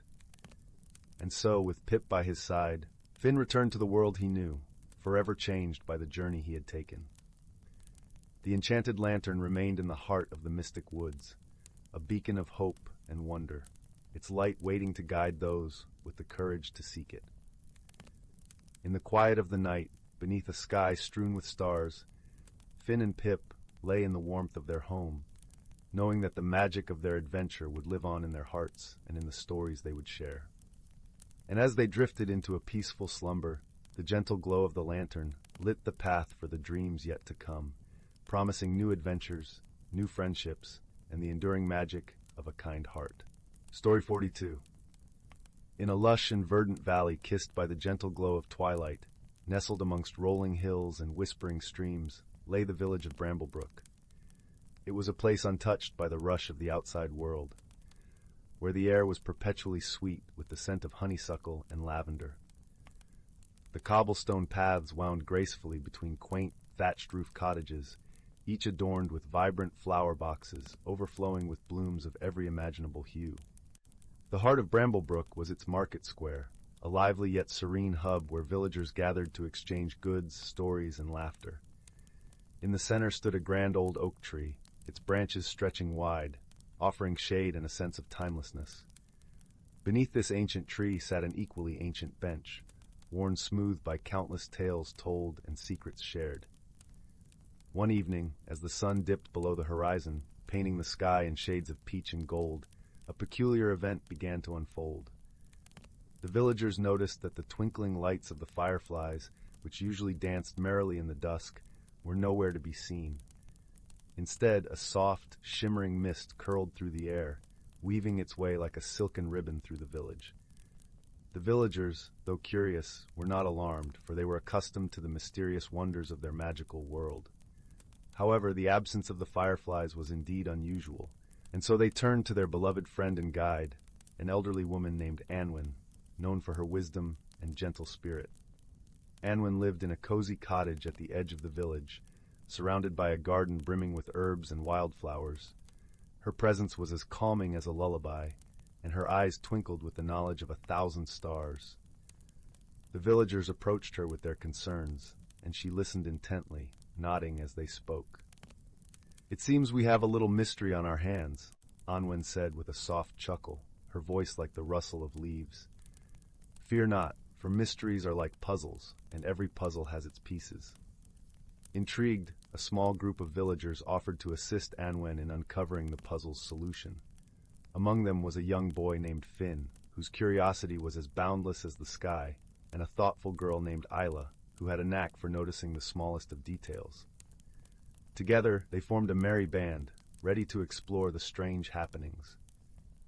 Anwen suggested they begin their exploration at the edge of the village, where the forest of Eldergrove began. Eldergrove was a magical place, home to many wondrous creatures, some known and some yet to be discovered. As the group made their way into the forest, the air filled with the soft sounds of crickets chirping and leaves whispering secrets. Finn and Isla, walking side by side, marveled at the beauty around them. The trees were wrapped in moonlight, their leaves shimmering like silver coins. They caught sight of a family of rabbits peeking curiously from their burrows, and a pair of owls hooting softly from a high branch. "Look," Elis, pointing to the ground where faint, glowing footprints appeared, leading deeper into the forest. Anwen, following their gaze, smiled knowingly. "We are on the right path," she said. These are the tracks of the glow mice, gentle creatures who often know more than they let on. With renewed determination, they followed the luminous trail, which led them to a clearing bathed in the light of the crescent moon. There, amidst the clover and wild thyme, they found a gathering of glow mice, their small forms aglow with a soft, golden light. The glow mice chattered excitedly at the sight of the villagers, their tiny voices like the tinkling of bells. Anwen knelt down, her gentle presence calming the creatures, and asked them about the missing fireflies. The leader of the glow mice, a wise old creature with whiskers as white as snow, stepped forward. The fireflies have taken shelter in the Whispering Cavern, he explained, drawn by a strange song that echoes through the night. A song? Finn echoed, his eyes wide with wonder. What kind of song? It is a melody both beautiful and enchanting, the glow mouse replied. But it is not of this world, and it unsettles the fireflies, drawing them away from their dance. The group thanked the glow mice for their help and set off towards the Whispering Cavern, a place known for its echoes and mysterious acoustics. As they approached, the air grew cooler, and the sound of the strange melody reached their ears, a haunting yet lovely tune that seemed to weave its way into their very souls. At the entrance of the cavern, they paused, listening intently.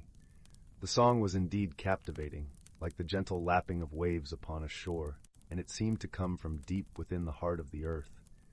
Anwen, ever wise, suggested they proceed with care. "Let us find the source of this melody," she said, "for it may hold the key to our mystery." With lanterns casting warm pools of light, they ventured into the cavern. The walls glimmered with crystals, capturing the light and reflecting it in a dazzling display. The melody grew stronger, guiding them deeper, until they reached a vast chamber where a small, luminous pool lay at its center. Hovering above the pool was a creature unlike any they had ever seen, a spirit of the water, its form shifting like liquid moonlight. It sang softly, its voice the very essence of tranquility. The spirit noticed the villagers and paused, its song fading into silence. "Welcome, kind travelers," it spoke, its voice echoing softly.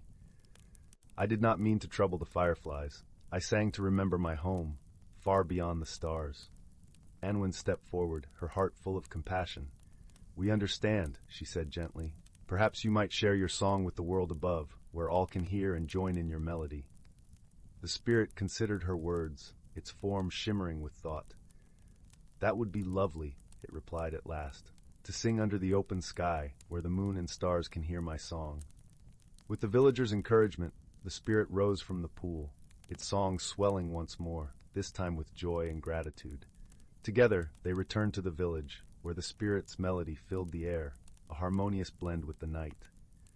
The fireflies, drawn by the new harmony, returned to their dance, their lights twinkling like stars fallen to earth. The villagers gathered in the market square, their hearts lifted by the beauty of the night. And so the mystery was resolved, not through force or fear, but with understanding and kindness.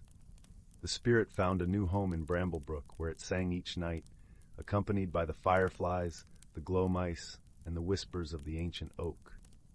As the villagers retired to their homes, the world outside their windows was a symphony of light and song. Finn and Isla, nestled beneath warm quilts, closed their eyes, their dreams filled with the magic of the night. And in the heart of Bramblebrook, beneath the starlit sky, the spirit sang on, its melody a gentle promise of peace and wonder, weaving through the dreams of all who listened. Story 43? Story 44. Story 45. Story 46. Story 47.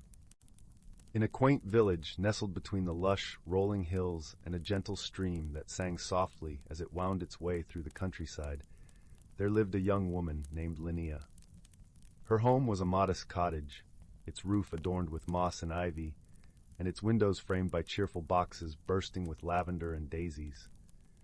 Linnea was known for her kind heart and gentle spirit, yet she was often troubled by the winds of change that seemed to blow ever stronger in her life. Each morning she would awaken to the sweet melody of birdsong, the air alive with the scent of dew-kissed grass and blooming wildflowers. But beneath this serene surface, Linnea felt an unease growing within her, like a vine creeping through her soul.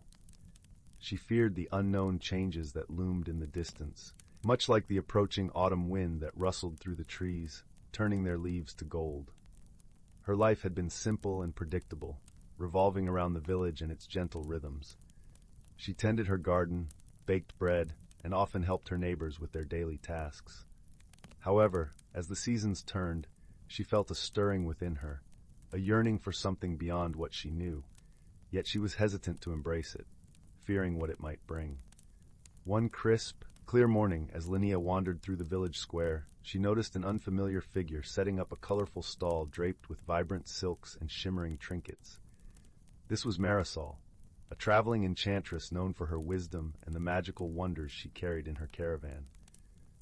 Intrigued yet apprehensive, Linnea approached, her curiosity piqued by the mystical aura that surrounded Marisol. Marisol welcomed her with a warm smile, her eyes twinkling like stars.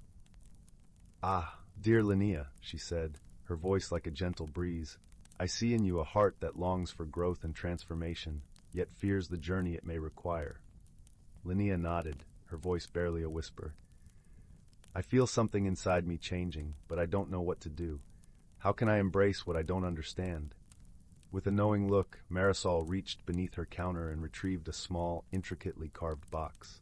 "This," she said, presenting it to Linnea, "is a seed of transformation. Plant it under the full moon, and it will guide you on your path to discovery." Clutching the box to her chest, Linnea thanked Marisol and returned home, her heart alight with a mix of hope and uncertainty. That evening, as the silver moon hung like a lantern in the sky, she ventured into her garden, the cool earth soft beneath her feet. With a deep breath, she planted the seed, feeling a strange warmth spread through her fingers as she covered it with soil. In the days that followed, Linnea tended the spot with care, watering it with love and anticipation. Slowly, a delicate sprout emerged, its leaves unfurling like tiny green hands reaching for the sky. As it grew, Linnea found herself drawn into a world of wonder, for the plant was unlike any she had ever seen, its petals shimmering with colors that danced in the sunlight. With each passing day, Linnea noticed changes within herself, mirroring the plant's growth. She became more attuned to the whispers of the wind, the rustle of leaves, and the songs of the birds. Her heart, once heavy with doubt, began to lighten, filled with a newfound sense of purpose and connection to the world around her. The villagers, too, noticed the change in Linnea. Her eyes sparkled with a vitality that seemed to brighten even the cloudiest days. Encouraged by her transformation, they sought her advice, drawn to her warmth and wisdom. Linnea, in turn, found joy in sharing her journey, realizing that by helping others, she was also nurturing her own spirit. One afternoon, as she sat beneath the shade of an ancient oak, her friend Tomas joined her. Tomas was a gentle soul with a love for stories and a knack for seeing the world in hues of wonder. "Linnea," he said, his voice soft and thoughtful, "the changes in you are like the seasons, inevitable and beautiful. You've learned to dance with them, and that is the true magic." Linnea smiled, her heart swelling with gratitude. "The seed Marisol gave me was just the beginning," she replied. "It taught me that change is not something to fear, but to embrace. Every leaf that falls, every blossom that blooms, carries a lesson if we're willing to listen." As the seasons continued to turn, Linnea's garden flourished, a testament to her journey of growth and self-discovery. She had learned that change, like the gentle flow of the stream, could lead to new and wondrous places. Her fears had dissolved like morning mist, replaced by a deep-seated belief in the beauty of life's ever-unfolding path. And so, in the heart of the village where magic and wisdom mingled beneath the starlit sky, Linnea found her place. She had become a beacon of hope, reminding all those around her that the most profound transformations often begin with a single, daring step into the unknown. As the sun set over the hills, painting the sky with hues of lavender and rose, Linnea stood in her garden, surrounded by the soft hum of twilight. She whispered a silent thank you to Marisol and the seed that had set her on this path of discovery, for in the gentle embrace of nature and the kindness of others, she had found the courage to grow, to change, and to truly become herself. And so, dear reader, as you drift into the gentle embrace of sleep, remember that, like Linnea, you too can find magic in the changes life brings. for every challenge holds the promise of growth, and every ending is but the beginning of a new and wondrous journey. Story 48. Story 49. Story 50. Once upon a time, in a quaint village nestled amidst whispering woods and rolling hills, there was a young girl named Lila. Her hair was the color of autumn leaves, and her eyes sparkled like the morning dew on a sunlit meadow. Lila lived in a small cottage with her grandmother, a wise woman known by all as the keeper of old tales and forgotten lore. Every evening after the sun had dipped below the horizon and the sky was painted with hues of lavender and rose, Lila would sit by the crackling fireplace, eagerly listening to her grandmother's stories. These tales spoke of enchanted forests, hidden worlds beneath the earth, and magical objects that held the power to transform lives. One chilly autumn night, as the wind howled softly against the windows, Lila's grandmother began a story about a peculiar object known as the Whispering Locket. This locket, her grandmother began, her voice a gentle murmur against the backdrop of the crackling fire, was said to have the power to reveal truths and guide those who listened with an open heart. Intrigued, Lila asked, "Where is this locket now, Grandma?" Her grandmother smiled mysteriously, her eyes twinkling with secrets. Some say it lies hidden deep within the heart of the Whispering Woods, waiting for a worthy soul to discover it. That night, as Lila lay in bed, the story of the Whispering Locket lingered in her thoughts, weaving itself into her dreams. She imagined the locket glowing softly beneath the canopy of ancient trees, whispering secrets of the world to those who dared to listen. With the dawn came a newfound determination. Lila decided that she would embark on a journey to find the Whispering Locket. She felt a curious pull towards the woods, as if the very trees were calling her name with the rustle of their leaves. The next morning, with a knapsack filled with bread, cheese, and a canteen of fresh spring water, Lila set off towards the Whispering Woods. The path was dappled with sunlight, and the air was filled with the scent of pine and earth. Birds chirped a cheerful melody, and squirrels scurried across the forest floor, pausing curiously to watch Lila as she passed. As she ventured deeper into the woods, the light grew dimmer, filtered through the thick canopy of leaves overhead. The air was cooler here, carrying the faint scent of moss and damp earth. Lila felt a tingling sense of excitement mixed with trepidation, for she knew she was entering a place where magic lingered in every shadow. Hours passed as Lila wandered deeper into the woods, guided by intuition and the occasional whisper of the wind. She paused to rest beside a gentle brook that babbled over smooth stones, its water clear as crystal.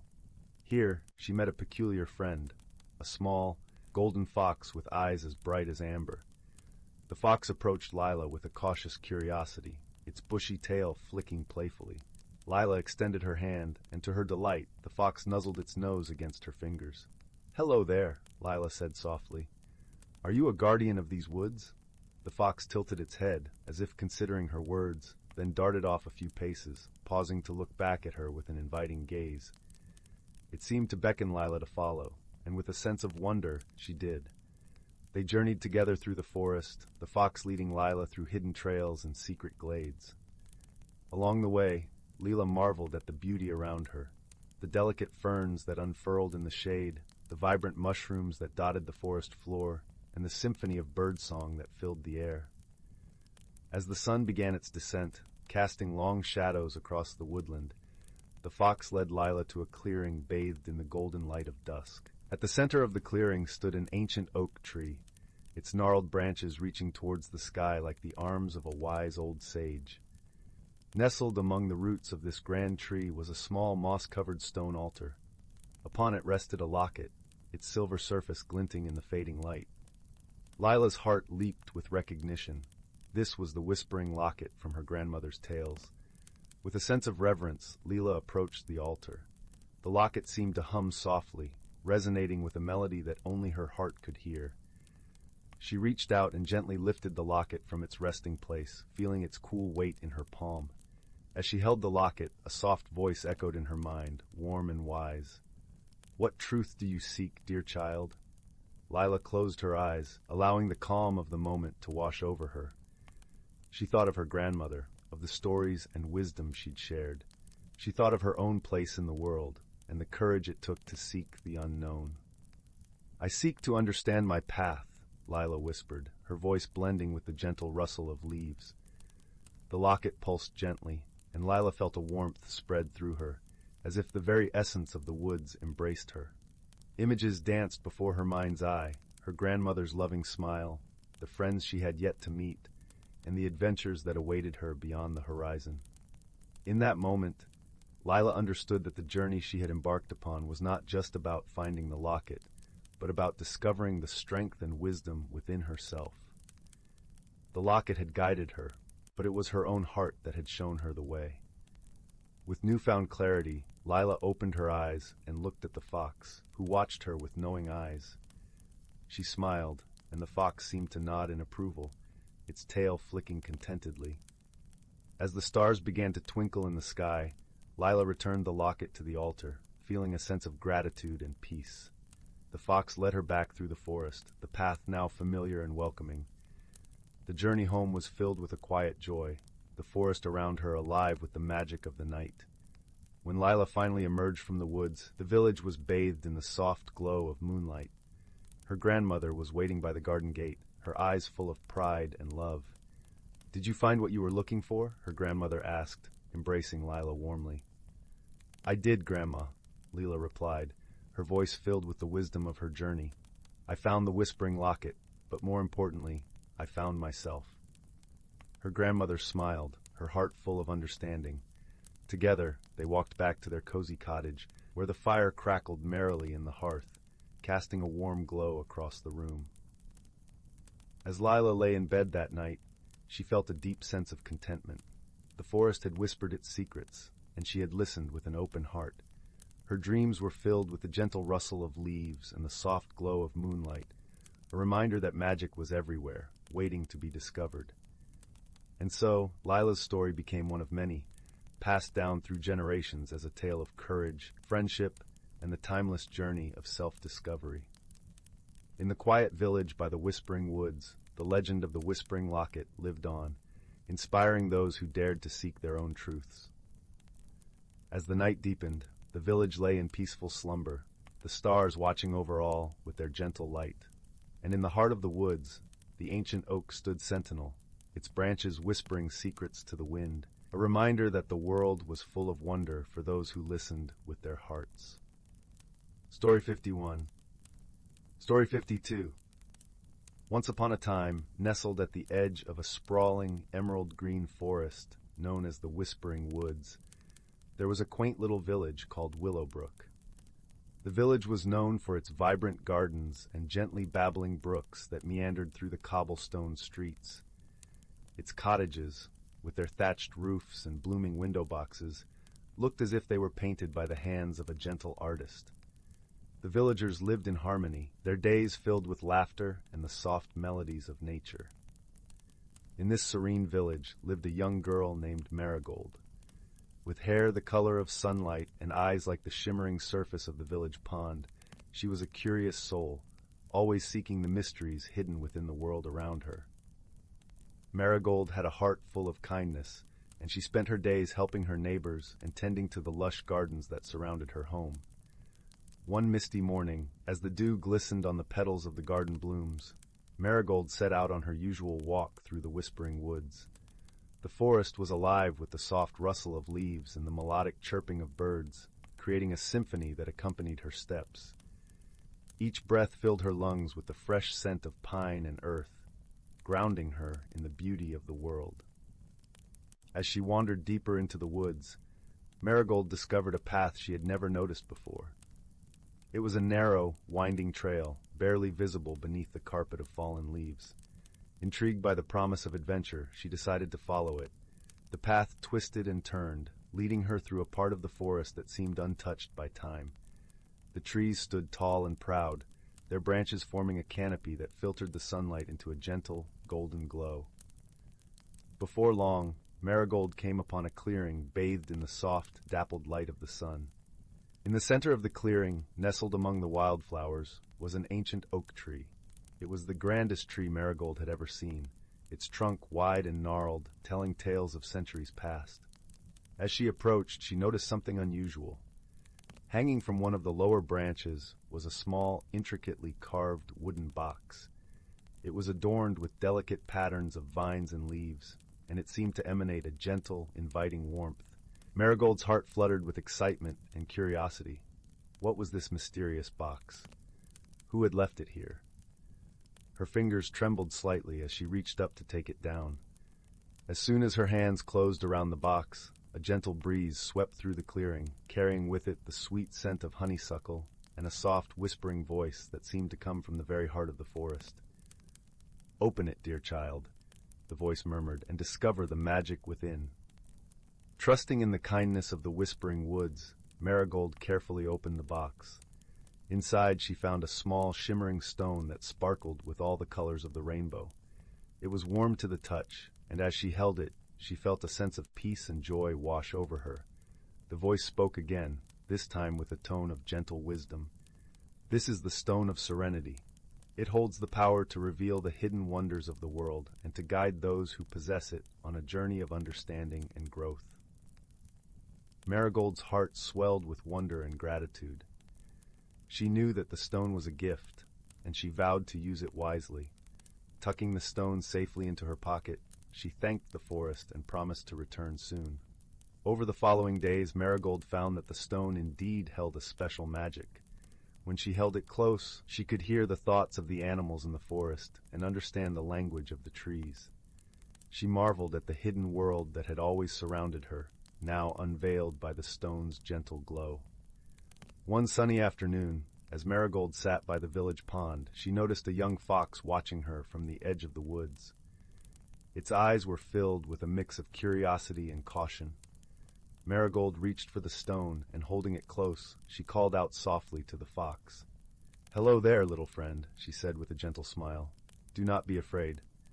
The fox tilted its head, surprised by the sound of her voice, which seemed to resonate with understanding. Slowly it approached, its bushy tail wagging slightly. "My name is Finn," the fox said, his voice echoing in Marigold's mind. "I have never met a human who could speak the language of the forest." Marigold laughed softly, her eyes sparkling with delight. "It's a gift from the forest itself," she explained. "Would you like to be friends?" Finn hesitated for a moment, then nodded, his eyes softening with warmth. "I would like that very much." From that day forward, Marigold and Finn became inseparable companions. Together they explored the hidden wonders of the whispering woods, guided by the magic of the Stone of Serenity. They discovered secret glades filled with rare flowers, hidden streams that sparkled like diamonds, and ancient trees that whispered stories of the past. One evening, as the sun dipped below the horizon and painted the sky in hues of pink and gold, Marigold and Finn sat together on a hill overlooking the village. The air was filled with the soothing scent of lavender, and a gentle breeze ruffled their hair and fur. "Do you ever wonder what lies beyond the woods?" Marigold asked, her voice soft and contemplative. Finn nodded, his eyes fixed on the distant mountains. "I do. There is a whole world out there, waiting to be discovered." Marigold sighed, her heart filled with a longing for adventure. "I wish to see it all," she said, "to learn and grow, and to understand the world beyond our village." Finn looked at her with admiration. "Then we shall go together," he declared, his voice firm with determination. "The Stone of Serenity will guide us on our journey." And so, with the blessing of the village and the gentle encouragement of the whispering woods, Marigold and Finn set out on a grand adventure. They traveled through lush meadows and across rolling hills, their hearts filled with excitement and wonder. As they journeyed, they encountered many challenges and made new friends along the way. In a bustling town nestled in a valley, they met a wise old owl named Sage, who shared with them stories of the world and taught them the importance of wisdom and patience. In a village by the sea, they befriended a playful dolphin named Calypso, who showed them the beauty of the ocean and taught them the value of kindness and cooperation. Through each encounter and challenge, Marigold and Finn grew stronger and wiser, their bond of friendship deepening with every step. And as they traveled, the Stone of Serenity continued to guide them, revealing the hidden wonders of the world and lighting their path with its gentle glow.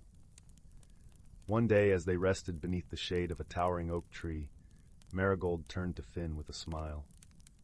"Do you know what I have learned on this journey?" she asked, her eyes shining with the light of understanding. Finn tilted his head, his curiosity piqued. "What is that, Marigold?" "I have learned that the world is filled with beauty and wonder, and that true magic lies not in the stone itself, but in the kindness and friendship we share with others," she replied, her voice filled with warmth and gratitude. Finn nodded, his heart swelling with pride and love for his dear friend. "And I have learned that with you by my side, any challenge can be overcome," he said, his voice full of sincerity. Together, they continued their journey, their hearts light with the knowledge that they were never alone. For in the bonds of friendship and the magic of the world around them, they had found something truly special, a sense of belonging, and a love that would guide them always. And so, as the sun set on the horizon, bathing the world in a soft, golden glow, Marigold and Finn walked hand in paw, their hearts filled with the gentle magic of the Stone of Serenity and the enduring power of friendship. And in that moment, they knew that no matter where their journey took them, they would always carry the warmth and wisdom of their adventures in their hearts. As the days turned into weeks and the weeks into months, Marigold and Finn's journey brought them to a land of towering mountains and sparkling rivers. The air was crisp and invigorating, carrying the scent of pine and mountain wildflowers. The path they followed wound through valleys and over rocky hills, each turn revealing new vistas of breathtaking beauty. One evening, as they made camp beneath a canopy of stars, Marigold gazed at the night sky, her heart filled with a sense of awe and wonder. The stars twinkled like diamonds on velvet, and the moon cast a gentle, silvery glow over the landscape. "Finn," she said softly, her voice barely louder than a whisper, "do you ever wonder what lies beyond the stars?" Finn, who had been watching the flickering flames of their campfire, looked up at the sky. His eyes reflected the starlight, and his voice was thoughtful as he replied, "I do. I imagine there are worlds out there, filled with wonders we cannot even begin to imagine." Marigold nodded, her heart swelling with a longing for discovery. "I wish we could explore them," she said, her voice tinged with both excitement and a hint of wistfulness. Finn smiled, his tail wagging gently. "Perhaps one day we shall," he said. "But for now, we have our own world to explore, and many adventures still await us." Marigold smiled back, her heart warmed by his words. "You're right, Finn," she said, "and I am grateful for every moment we share on this journey." The night passed peacefully, the gentle sounds of the forest lulling them to sleep. When morning came, the sun rose in a blaze of golden light, casting long shadows over the land and filling the air with the sweet scent of morning dew. As they continued their journey, the landscape around them began to change. The mountains gave way to rolling hills, and the air grew warmer, carrying the scent of blooming flowers and rich, fertile earth. They traveled through fields of wildflowers, their vibrant colors painting the world in hues of red, yellow, and blue. One day, as they walked along a winding river, they came upon a village nestled in a valley. The village was unlike any they had seen before, with houses built from stone and wood, their roofs covered in moss and flowering vines. The villagers welcomed them with open arms, offering them food and shelter and sharing stories of their lives. In the village, they met a young boy named Leo, who had a spirit as bright and curious as Marigold's. He was fascinated by their tales of adventure and longed to join them on their journey. "I want to see the world beyond our village," Leo said, his eyes shining with excitement. "Will you take me with you?" Marigold and Finn exchanged a glance, their hearts warmed by the boy's enthusiasm. "You are welcome to join us, Leo," Marigold said, her voice gentle and kind. "But know that our journey is not without its challenges." Leo nodded, his expression determined. "I understand," he said, "and I am ready to face them as long as we are together." And so their group grew by one, and together they continued their journey, their spirits lifted by the bond of friendship that united them. As they traveled, Leo proved to be a quick learner, his youthful energy and curiosity a source of joy for Marigold and Finn. He marveled at the wonders they encountered, from the towering forests to the crystal-clear lakes, and each day brought new discoveries and new lessons. One afternoon, as they rested by a shimmering lake, they noticed a group of creatures playing in the water. They were small, with iridescent scales that glimmered in the sunlight, and their laughter was like the tinkling of bells. "What are they?" Leo asked, his voice filled with wonder. "They are water sprites," Finn explained, his eyes twinkling with amusement. Playful and mischievous, but kind-hearted. As if sensing their presence, one of the sprites swam over to them, its eyes bright with curiosity. "Hello, travelers," it said, its voice musical and light. "What brings you to our lake?" "We are on a journey," Marigold replied, her voice warm and friendly, "seeking the wonders of the world." The sprite nodded, its expression thoughtful. "Then you must visit the heart of the forest," it said. "It is a place of great beauty and magic, hidden deep within the woods." Intrigued by the sprite's words, Marigold, Finn, and Leo decided to seek out this mystical place. The sprite guided them to a path that led deeper into the forest, where the trees grew taller and the air was filled with the scent of ancient wood and earth. As they followed the path, the forest around them seemed to come alive with a vibrant energy. The leaves rustled gently in the breeze, and the sunlight filtered through the branches in a dance of light and shadow. Eventually they arrived at a clearing unlike any they had ever seen. In the center stood an enormous tree, its trunk wide and gnarled, its branches reaching skyward in a majestic canopy. The air was filled with a soft, golden light, and the ground was carpeted with delicate flowers that glowed with an inner radiance. "This is the heart of the forest," the sprite said, its voice reverent and filled with awe, "a place of peace and healing." Marigold, Finn, and Leo stood in silence, their hearts touched by the beauty and serenity of the place. They felt a deep sense of connection to the world around them, a reminder of the magic that existed in every corner of the earth. As they sat beneath the great tree, they reflected on their journey, the challenges they had faced, and the friendships they had forged. They realized that the true magic of their adventure lay not in the places they had seen, but in the love and understanding they had found along the way.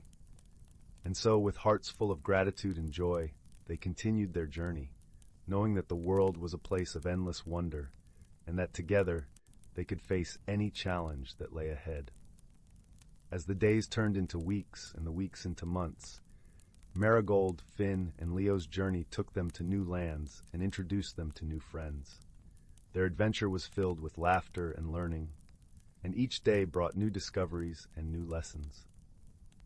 One day, as they traveled through a lush valley, they came upon a village that was in the midst of a grand celebration.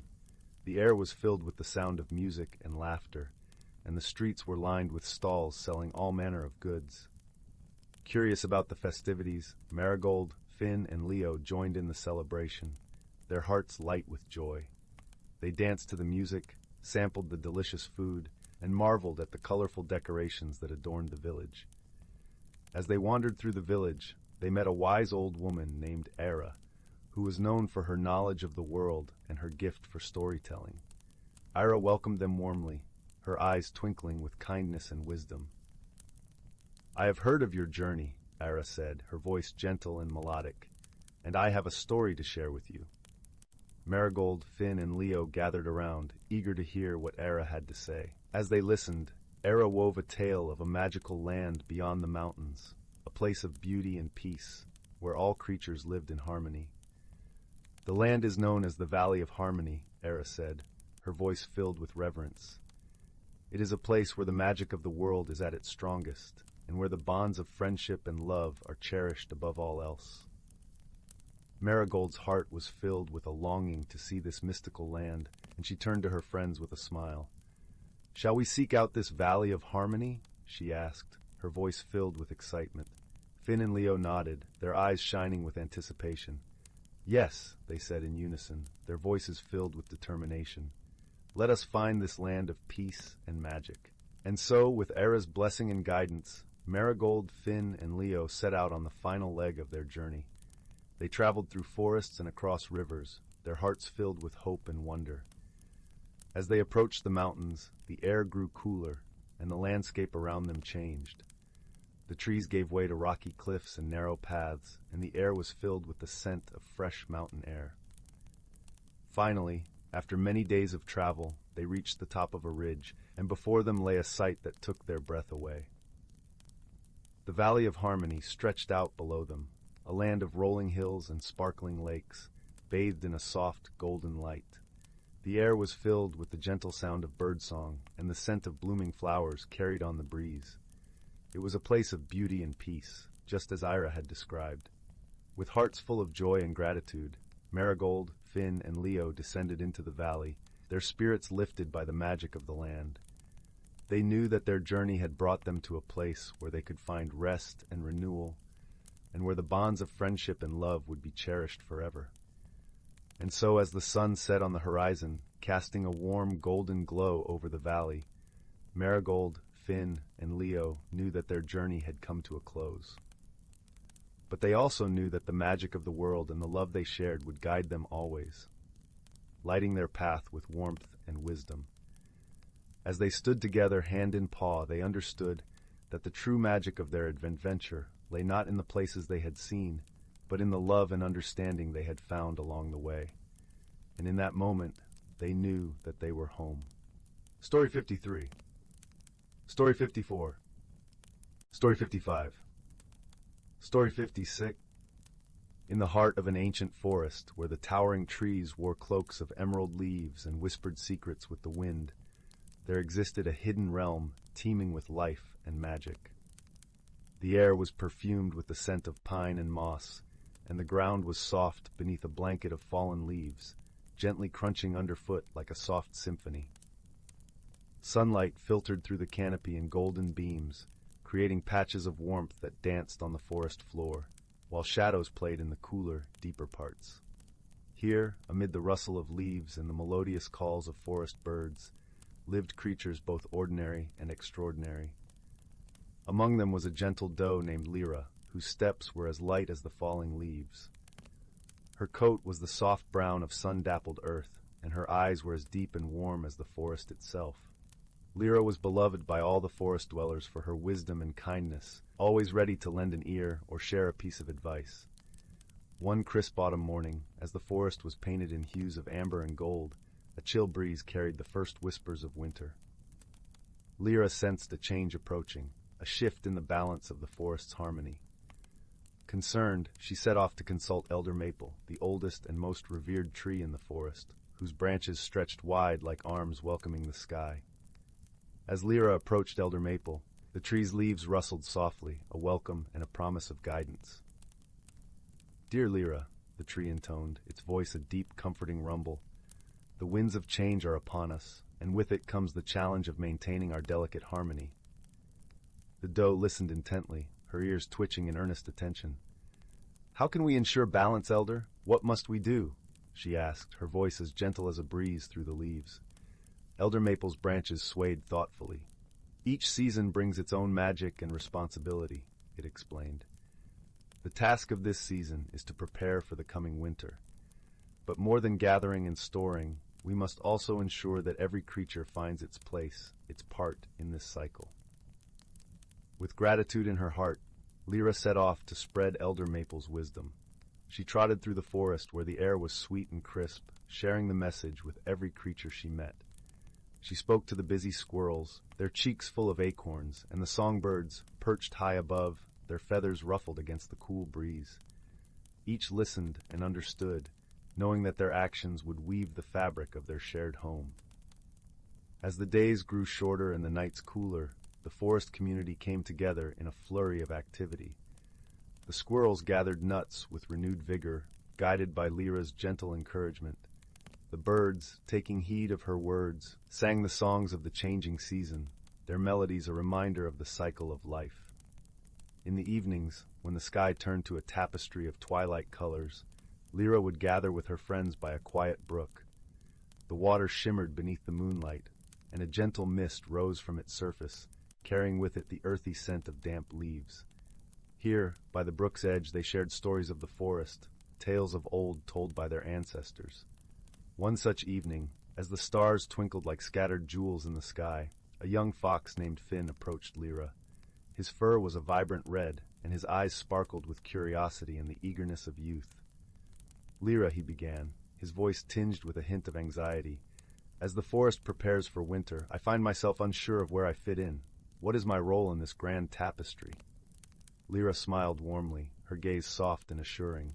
"Dear Finn," she replied, "every creature has a place and purpose, just as every leaf has its branch, and every branch its tree. You are a guardian of stories, a keeper of our history. Share your tales, remind us of who we are and where we've been. In doing so, you strengthen the ties that bind us." Finn's eyes shone with understanding, and he nodded, feeling a deep sense of belonging. The gentle wisdom passed down from Elder Maple through Lyra to Finn was like a thread weaving through the forest, connecting each creature in a tapestry of unity and purpose. As winter's breath finally settled over the forest, a hush fell upon the land. Snow blanketed the earth in a pristine quilt, and the air was crisp and invigorating. The creatures, nestled in their dens and nests, remembered Lyra's guidance and the stories shared by Finn. They felt the warmth of their community, the comfort of knowing they were part of something greater. In this enchanted forest, where magic and reality danced in harmony, the cycle of life continued, ever turning. And there, beside the crackling fireplace of their shared spirit, the creatures of the forest knew peace, each playing their part in the eternal song of the natural world. Story 58. Once upon a time, in a cozy village nestled among rolling hills, there lived a young doe named Willow. She was a gentle creature with a soft brown coat and eyes that shone like amber in the sunlight. Willow loved the comfort of her daily routines, nibbling on sweet clover in the meadow, resting in the dappled shade of the ancient oak, and listening to the soothing melodies of the woodland birds. Yet lately, Willow couldn't shake a restless feeling stirring within her. She watched as her friends shed their winter coats, their new fur glistening with renewed vibrancy. But Willow's coat remained dull and threadbare, clinging to her like an itchy reminder that change was afoot, whether she was ready or not. One crisp morning, Willow wandered to the forest's edge where she often found solace among the ferns and wildflowers.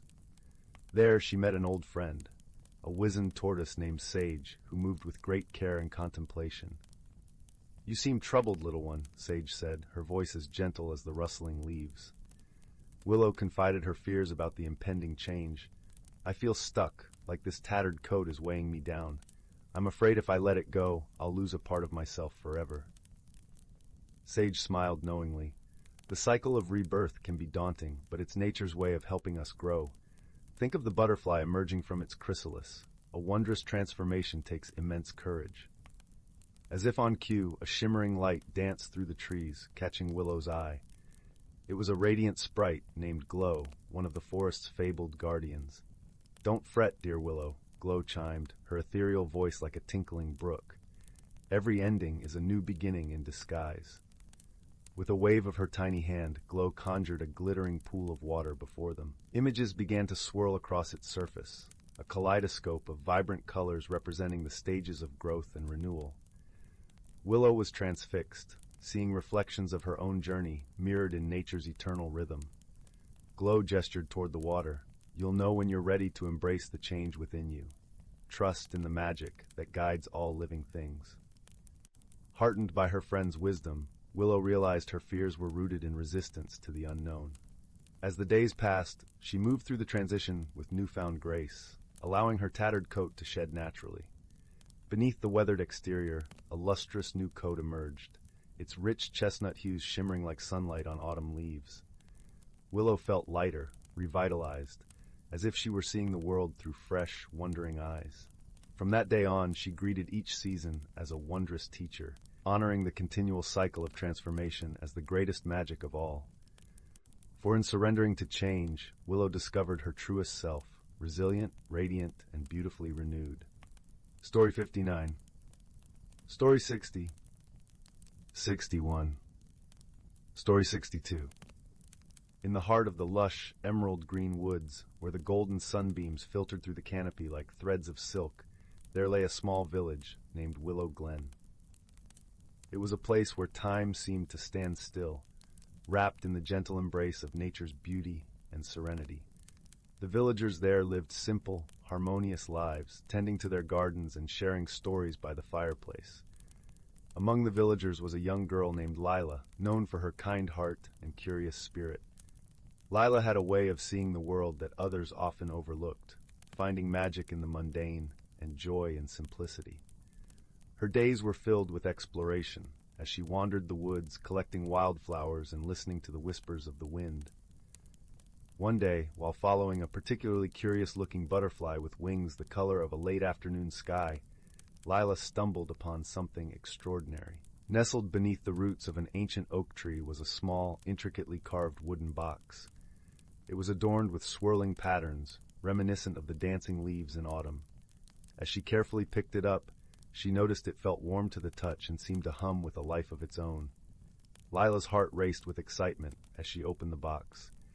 Inside was a shimmering, iridescent stone, unlike anything she had ever seen. It glowed softly, casting a gentle light that danced in her eyes. As she held it, a comforting warmth spread through her, as if the stone itself was whispering secrets of forgotten times. Intrigued by her discovery, Lila hurried back to the village to show her best friend, Finn. Finn was a gentle soul with a mind as sharp as a fox's and a heart as vast as the ocean. Together they had shared countless adventures, each one more thrilling than the last. "Lila, where have you been?"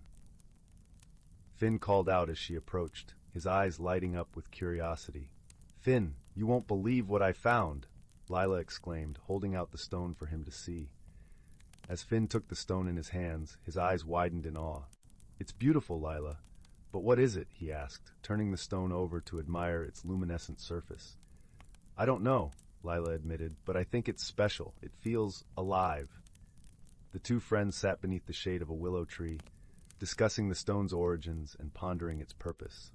As they spoke, the stone seemed to pulse softly, as if responding to their words. It was then that Finn noticed something remarkable. "Lila, look!" he said, pointing to the ground.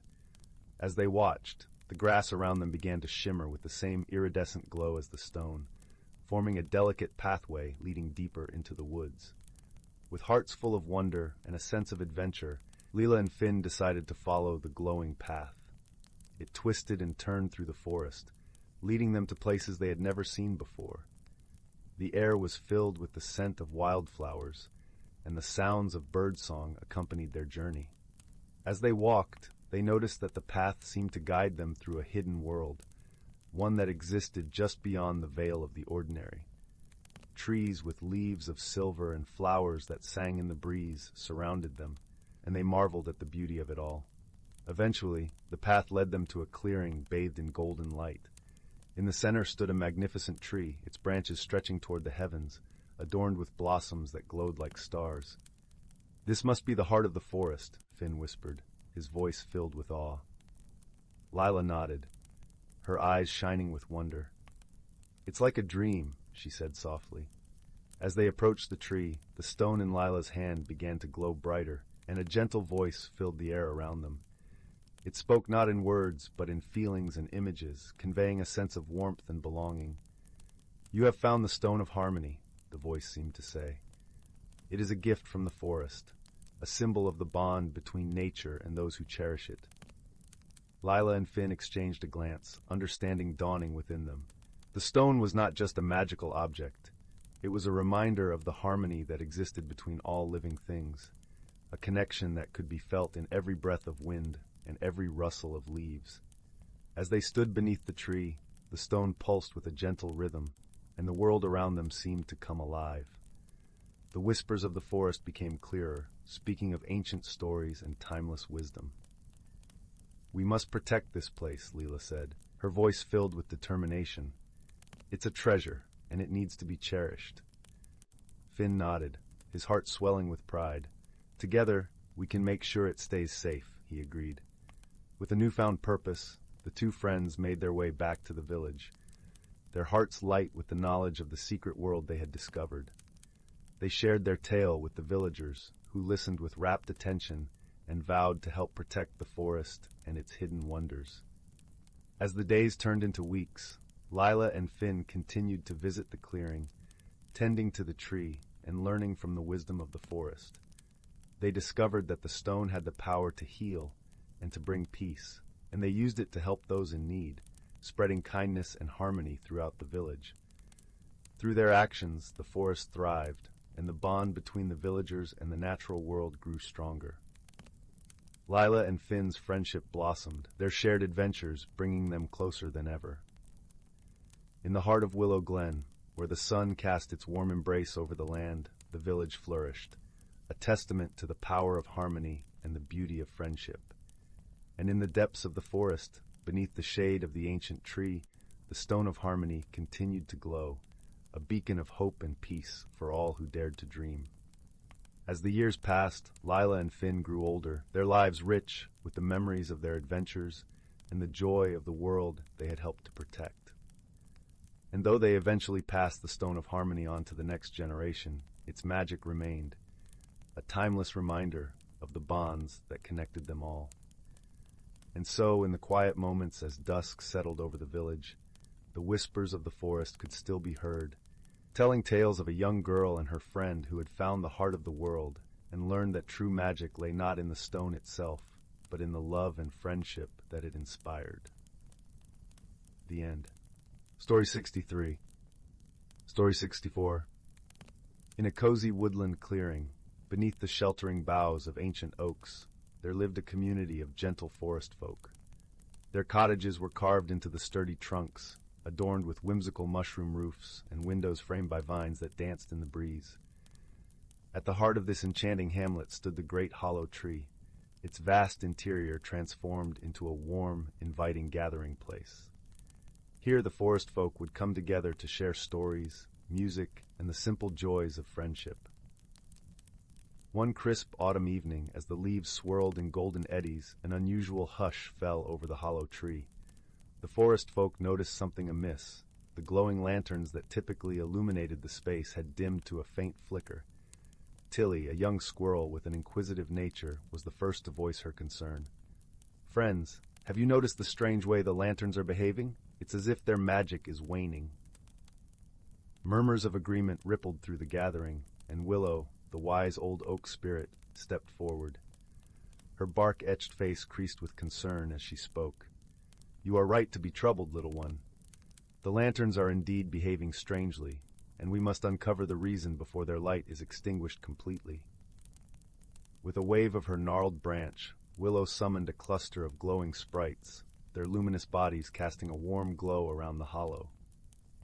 "These faithful friends will guide you on your quest to restore the lantern's magic," she said, her voice carrying the weight of ancient wisdom. Tilly's eyes widened with excitement, and she eagerly gathered a small band of companions: Thistle, the hedgehog, Mossy the toad, and Piper, the songbird. Together they set off into the forest, their path illuminated by the dancing sprites. As they ventured deeper into the woods, the friends noticed peculiar signs: twisted branches that seemed to have minds of their own, mushroom rings that pulsed with an eerie glow, and whispers carried on the wind that spoke of forgotten enchantments. Piper, with her keen eyesight, was the first to spot a clue. Perched atop a fallen log, she noticed a trail of shimmering dust leading into a thicket of brambles. "Look, friends," she trilled. "Could this be the key to unraveling the mystery?" Mossy hopped closer, his bulbous eyes studying the glittering trail. "Why, I believe you're right, Piper. That dust looks awfully familiar. It's the same sparkle that fuels the lantern's magic." With renewed determination, the friends followed the shimmering path, carefully navigating the tangled brambles until they emerged into a secluded glade. There, in the center, stood an ancient stone pedestal, its surface etched with intricate runes. Thistle, ever the observant one, noticed a faint glow emanating from the pedestal's base. "Look there, friends! Could that be the source of the lantern's magic?" As they approached cautiously, the sprites swirled around the pedestal, their ethereal light revealing a hidden chamber beneath. Within the chamber, they found a glimmering crystal, its facets refracting the sprite's glow in a kaleidoscope of colors. Tilly gasped in wonder. "This must be the heart of the lantern's magic. But why has it been hidden away?" Suddenly, a deep, rumbling voice echoed through the glade. "Well done, little ones, for uncovering the ancient secrets of this sacred place." From the shadows emerged a majestic stag, his antlers adorned with twisting vines and his flanks shimmering with an otherworldly sheen. "I am the guardian of this crystal, charged with protecting its power from those who would misuse it." The friends listened, captivated, as the stag wove a tale of an ancient evil that had once threatened to extinguish the light of the forest. In a desperate bid to safeguard the crystal's magic, it had been hidden away, its power dimmed to prevent its discovery. But now, the stag continued, the darkness has passed, and it is time for the light to shine once more. You have proven yourselves worthy guardians of this sacred trust. With a graceful bow of his antlered head, the stag stepped aside, allowing the friends to approach the crystal. Tilly, her heart swelling with courage, reached out and gently touched its glimmering surface. In an instant, a surge of warmth and radiance burst forth, the crystal pulsing with renewed life. The sprites danced in jubilation, their bodies trailing streams of shimmering stardust as they swirled through the air. As the friends emerged from the glade, they gasped in delight. The lanterns in the hollow tree had been restored to their full, brilliant glory, casting a warm, welcoming glow throughout the woodland hamlet. Willow, her face alight with pride, welcomed the heroes back with open branches. Well done, my brave friends. Thanks to your courage, cleverness, and unwavering friendship, the light of our home has been rekindled. And from that day forward, whenever the forest folk gathered in the hollow tree, they would share the tale of the hidden crystal and the brave companions who restored its magic, ensuring that the warm, comforting glow would never fade. Story 65. Story 66. In the heart of the ancient verdant wood forest, where the trees whispered secrets older than time itself, lay a hidden world unknown to most. This forest thrived under the gentle guardianship of creatures both seen and unseen, each playing a role in the delicate balance of nature. The air was perpetually infused with the heady scent of moss and pine, and the gentle rustle of leaves in the breeze sounded like the forest's own quiet symphony. At the center of this lush wilderness was a particularly grand oak, known as the elder tree. Its vast branches stretched towards the sky, and its roots delved deep into the earth, connecting it to all the life surrounding it. This venerable tree was the heart of the forest, a living repository of wisdom and magic. It was said that the elder tree had witnessed the changing of countless seasons, each one leaving its mark in the rings of its trunk. As spring unfurled her emerald banners across the landscape, a gathering began beneath the oak's expansive canopy. This was a time of renewal and celebration, marking the beginning of another cycle of growth and abundance. Creatures of every kind convened here, the nimble-footed deer with their gentle eyes, the wise old owls with feathers as soft as the dusk, and the industrious squirrels, their fur a flash of russet among the greenery. Even the tiniest of beings, like the glittering dragonflies and the industrious ants, found their place in this circle of life. Among these creatures was a young fox named Rowan. With fur as bright as autumn leaves and eyes the color of amber, he was known for his curiosity and kindness. Rowan had grown up hearing the stories of the elder tree and the magic that pulsed throughout the forest, and he dreamed of understanding the mysteries that lay hidden within the woods. On this particular day, the air was alive with the scent of blooming wildflowers and the distant song of the river winding its way through the forest.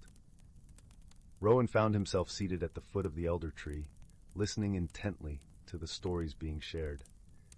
The forest elders, wise creatures who had lived through many seasons, spoke of the importance of harmony and balance, of how every creature, no matter how small, contributed to the whole. As the sun dipped lower in the sky, casting a warm, golden light across the forest floor, an unexpected visitor arrived.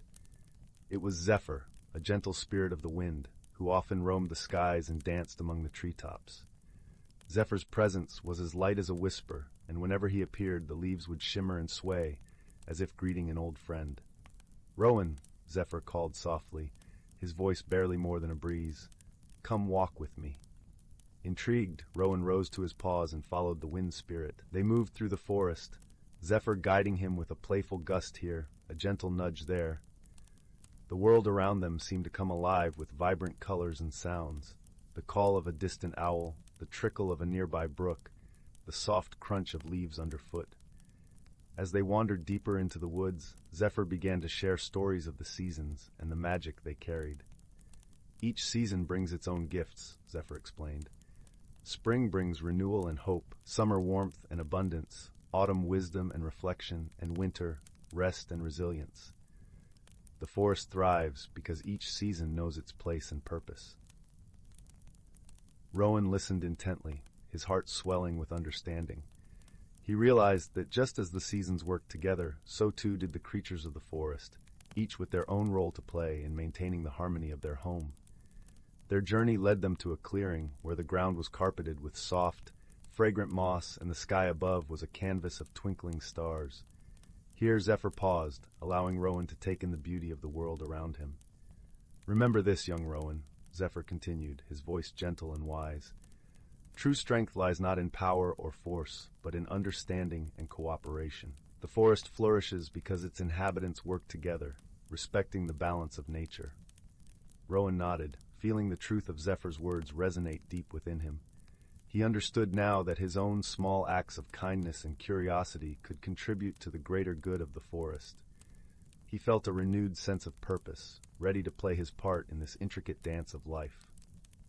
As Zephyr prepared to depart, he left Rowan with one final message.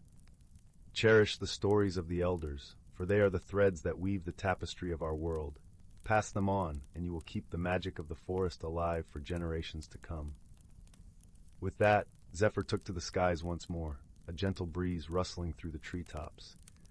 Rowan watched him go, feeling a serene sense of peace settle over him. He knew that he was part of something much larger than himself, a timeless cycle of life and magic. Returning to the elder tree, Rowan rejoined the gathering of creatures, his heart full of newfound wisdom. As the stars twinkled above and the night wrapped the forest in its tranquil embrace, the stories continued to be shared, each one a testament to the enduring harmony of the natural world. And so, under the watchful gaze of the elder tree, the forest thrived, a sanctuary of life and wonder, where creatures great and small lived in balance with the seasons and with one another. Rowan, with his bright eyes and gentle heart, became a guardian of the forest's secrets, ensuring that the wisdom of the past would light the path for all who followed. In the quiet of the night, as the last embers of the day faded into darkness, a sense of comfort and resolution settled over the forest. It was a place where magic and reality entwined, a haven of peace and possibility, forever cradled in the arms of nature. Story 67. Once upon a time, nestled in a serene valley where misty mornings kissed the verdant hills, lay the quaint village of Willowbrook. The village was known for its enchanting landscape, where ancient willow trees whispered secrets to the babbling brook, and vibrant wildflowers painted the meadows in hues of gold and violet. The air was always filled with a symphony of birdsong, and the gentle rustling of leaves provided a melodic backdrop to the villagers' daily lives. In this idyllic setting lived a young woman named Lila. Lila was as much a part of the village as the stones in the winding paths or the stars that twinkled in the night sky. She had hair the color of chestnuts and eyes that mirrored the deep green of the forest canopy. Her heart was as kind as the gentle breeze that caressed the fields, yet she struggled with a fear of change. The world outside Willowbrook seemed vast and uncertain, and Lila found comfort in the familiarity of her surroundings. Each day, Lila would visit the edge of the forest, where the trees stood tall like sentinels guarding the mysteries within. She would sit on a sun-dappled rock, listening to the symphony of the woods, dreaming of the adventures she might have if only she could muster the courage to step beyond the village boundaries.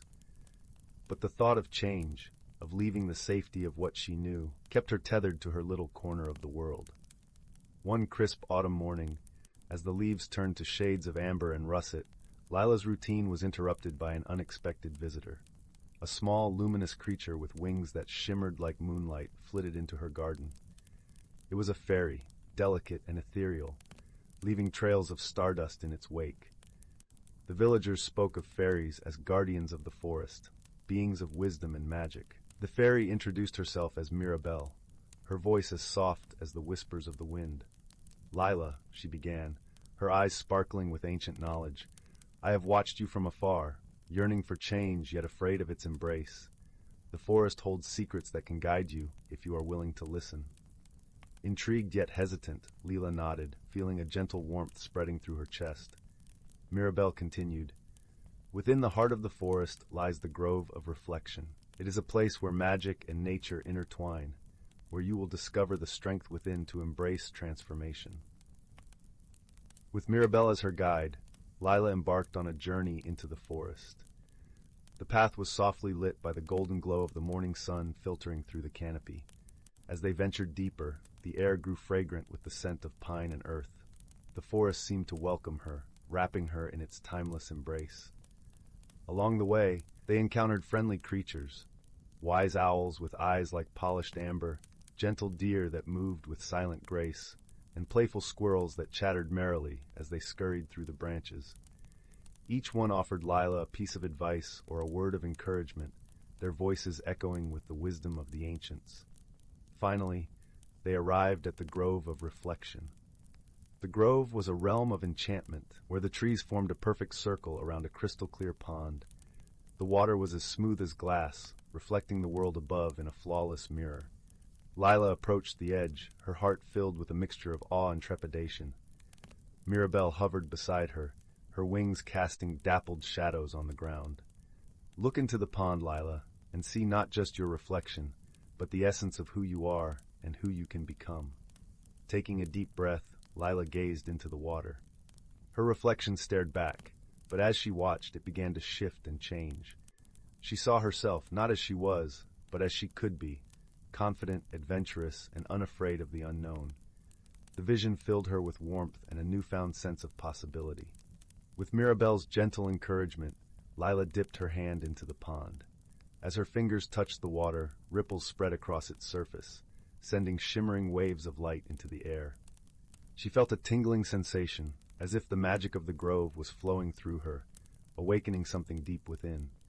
As the ripples settled, Lila felt lighter, as though a weight had been lifted from her shoulders. The fear that had once held her back was replaced by a quiet determination. She realized that change was not something to be feared, but a natural part of life, as essential as the changing of the seasons or the ebb and flow of the brook. With a grateful heart, Lila turned to Mirabelle.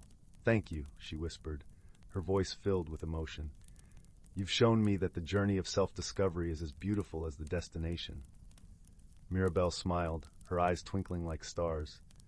"Remember, Lila, the magic lies not in the grove, but within you. Embrace the journey, and let your heart be your guide." With newfound courage, Lila returned to Willowbrook, her spirit as radiant as the morning sun. She began to explore beyond the village, discovering the wonders of the world with eager eyes and an open heart.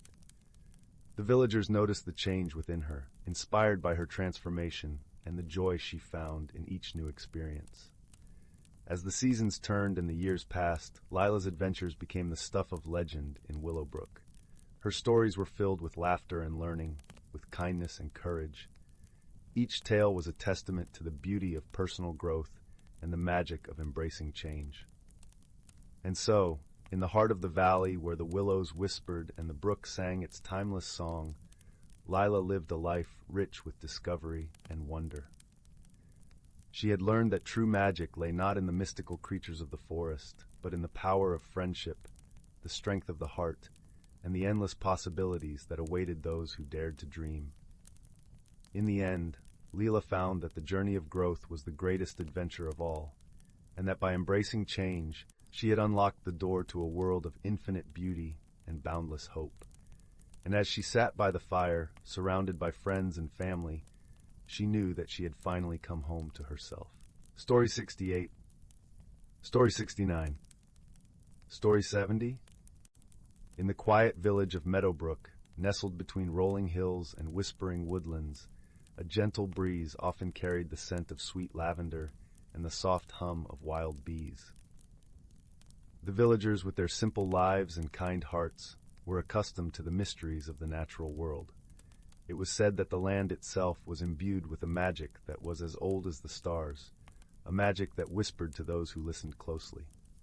In this village lived a young girl named Isla. She had eyes the color of the summer sky and hair that danced like the sunlit waves of the nearby river. Isla was known for her curious heart and her gentle spirit. Her days were spent exploring the fields and forests around Meadowbrook, always searching for the wonders that lay hidden in the shadows of the trees and the songs of the streams. One crisp autumn morning, as golden leaves tumbled from the trees and the air was filled with the earthy scent of harvest, Isla set out on a new adventure. She followed the path along the riverbank, her feet crunching on the carpet of leaves, until she reached the edge of the enchanted wood. This was a place of legends where the sunlight danced through the canopy, casting dapples of light on the forest floor, and the air was alive with the whispers of ancient secrets. As she ventured deeper into the wood, Ela noticed a faint glimmer among the roots of an old oak tree. Curiosity piqued, she knelt down and gently brushed away the leaves and soil. There, nestled among the gnarled roots, lay an object unlike any she had seen before. It was a small, intricately carved wooden box, its surface etched with delicate patterns of leaves and stars that seemed to shimmer with an inner light. Ela lifted the box, feeling its warmth against her palms, and carefully opened it. Inside, resting on a bed of soft moss, was a tiny silver key. It was exquisitely crafted, with intricate designs that spiraled down its length, and a gemstone embedded in its handle that glowed with a soft, ethereal light. Isla felt a flutter of excitement and wonder. She knew at once that this key was no ordinary object. It was a doorway to something extraordinary. With the key tucked safely in her pocket, Isla continued her journey through the enchanted wood. The forest seemed to come alive around her, the birds singing sweet melodies and the leaves whispering secrets of times long past. As she wandered, she felt a growing sense of connection with the world around her, as if the key had unlocked not just a mystery, but a part of her own heart. The sun dipped lower in the sky, casting long shadows across the forest floor, when Ela came upon a clearing she had never seen before. In its center stood an ancient stone archway, covered in ivy and moss, its surface etched with the same patterns that adorned the wooden box. Ela's heart quickened as she realized the key in her pocket was meant for this very place. Taking a deep breath, she approached the archway and inserted the key into a hidden lock. With a gentle turn, the key clicked and the archway shimmered with light. A soft, inviting glow filled the clearing, and a doorway appeared within the arch, revealing a lush, vibrant world beyond. Stepping through the archway, Ela found herself in a breathtaking garden, filled with flowers that glowed with an inner light, their petals shimmering in every color of the rainbow. The air was filled with the sweet scent of blossoms and the gentle hum of bees, and a stream of crystal-clear water wound its way through the garden, its surface sparkling in the sunlight. In the heart of the garden stood a magnificent tree, its branches reaching high into the sky and its trunk wide and sturdy. Isla felt drawn to it, as if it were calling to her. As she approached, she noticed a figure seated beneath its boughs. It was a boy, about her age, with hair as dark as the night and eyes that glimmered like stars. The boy looked up as she approached, a warm smile lighting up his face. "Welcome, Isla," he said, his voice gentle and kind. "I am Kai. This garden is a special place, hidden from the world but connected to it in many ways. It is a place of peace and discovery, where the heart can find what it truly seeks." Ela felt a sense of awe and wonder as she listened to Kai.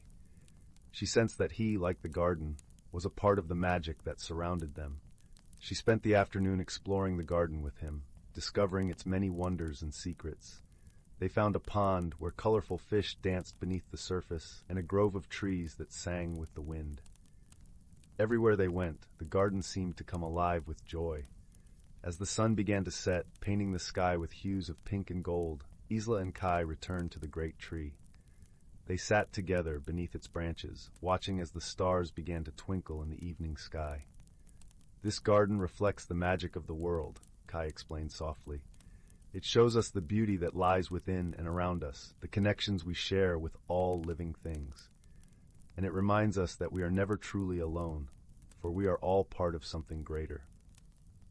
Ela felt a warmth spread through her heart, a sense of belonging and peace. She realized that the key she had found was not just a key to a hidden world, but a key to understanding herself and her place in the world. She had discovered a friendship that defied expectations, a connection that transcended the ordinary. As the night deepened, Ela knew it was time to return to Meadowbrook. She promised Kai she would visit again, and he gave her a small pendant shaped like a leaf, a token of their friendship and a reminder of the magic they shared. With the pendant around her neck and the key safely in her pocket, Ela stepped back through the archway, emerging once more into the enchanted wood. The forest was quiet now, bathed in the soft glow of moonlight, and the path home seemed to welcome her with open arms. As she walked back to the village, Ela felt changed. She carried with her the lessons of the garden and the warmth of her new friendship. She knew that the magic of the world was not something to be found, but something to be embraced and shared. When Ela finally reached her home, the village was still and peaceful, the stars shining brightly overhead. She climbed into bed, the pendant resting against her heart, and drifted into a deep, restful sleep, her dreams filled with the wonders of the garden and the gentle laughter of her new friend. From that day forward, Ila's adventures in the enchanted wood became a cherished part of her life. She often visited the garden, each time discovering new marvels and deepening her friendship with Kai. And in the quiet moments, when the world was still, she would hold the pendant and remember the lessons of the garden. That true magic lies in the connections we make and the love we share.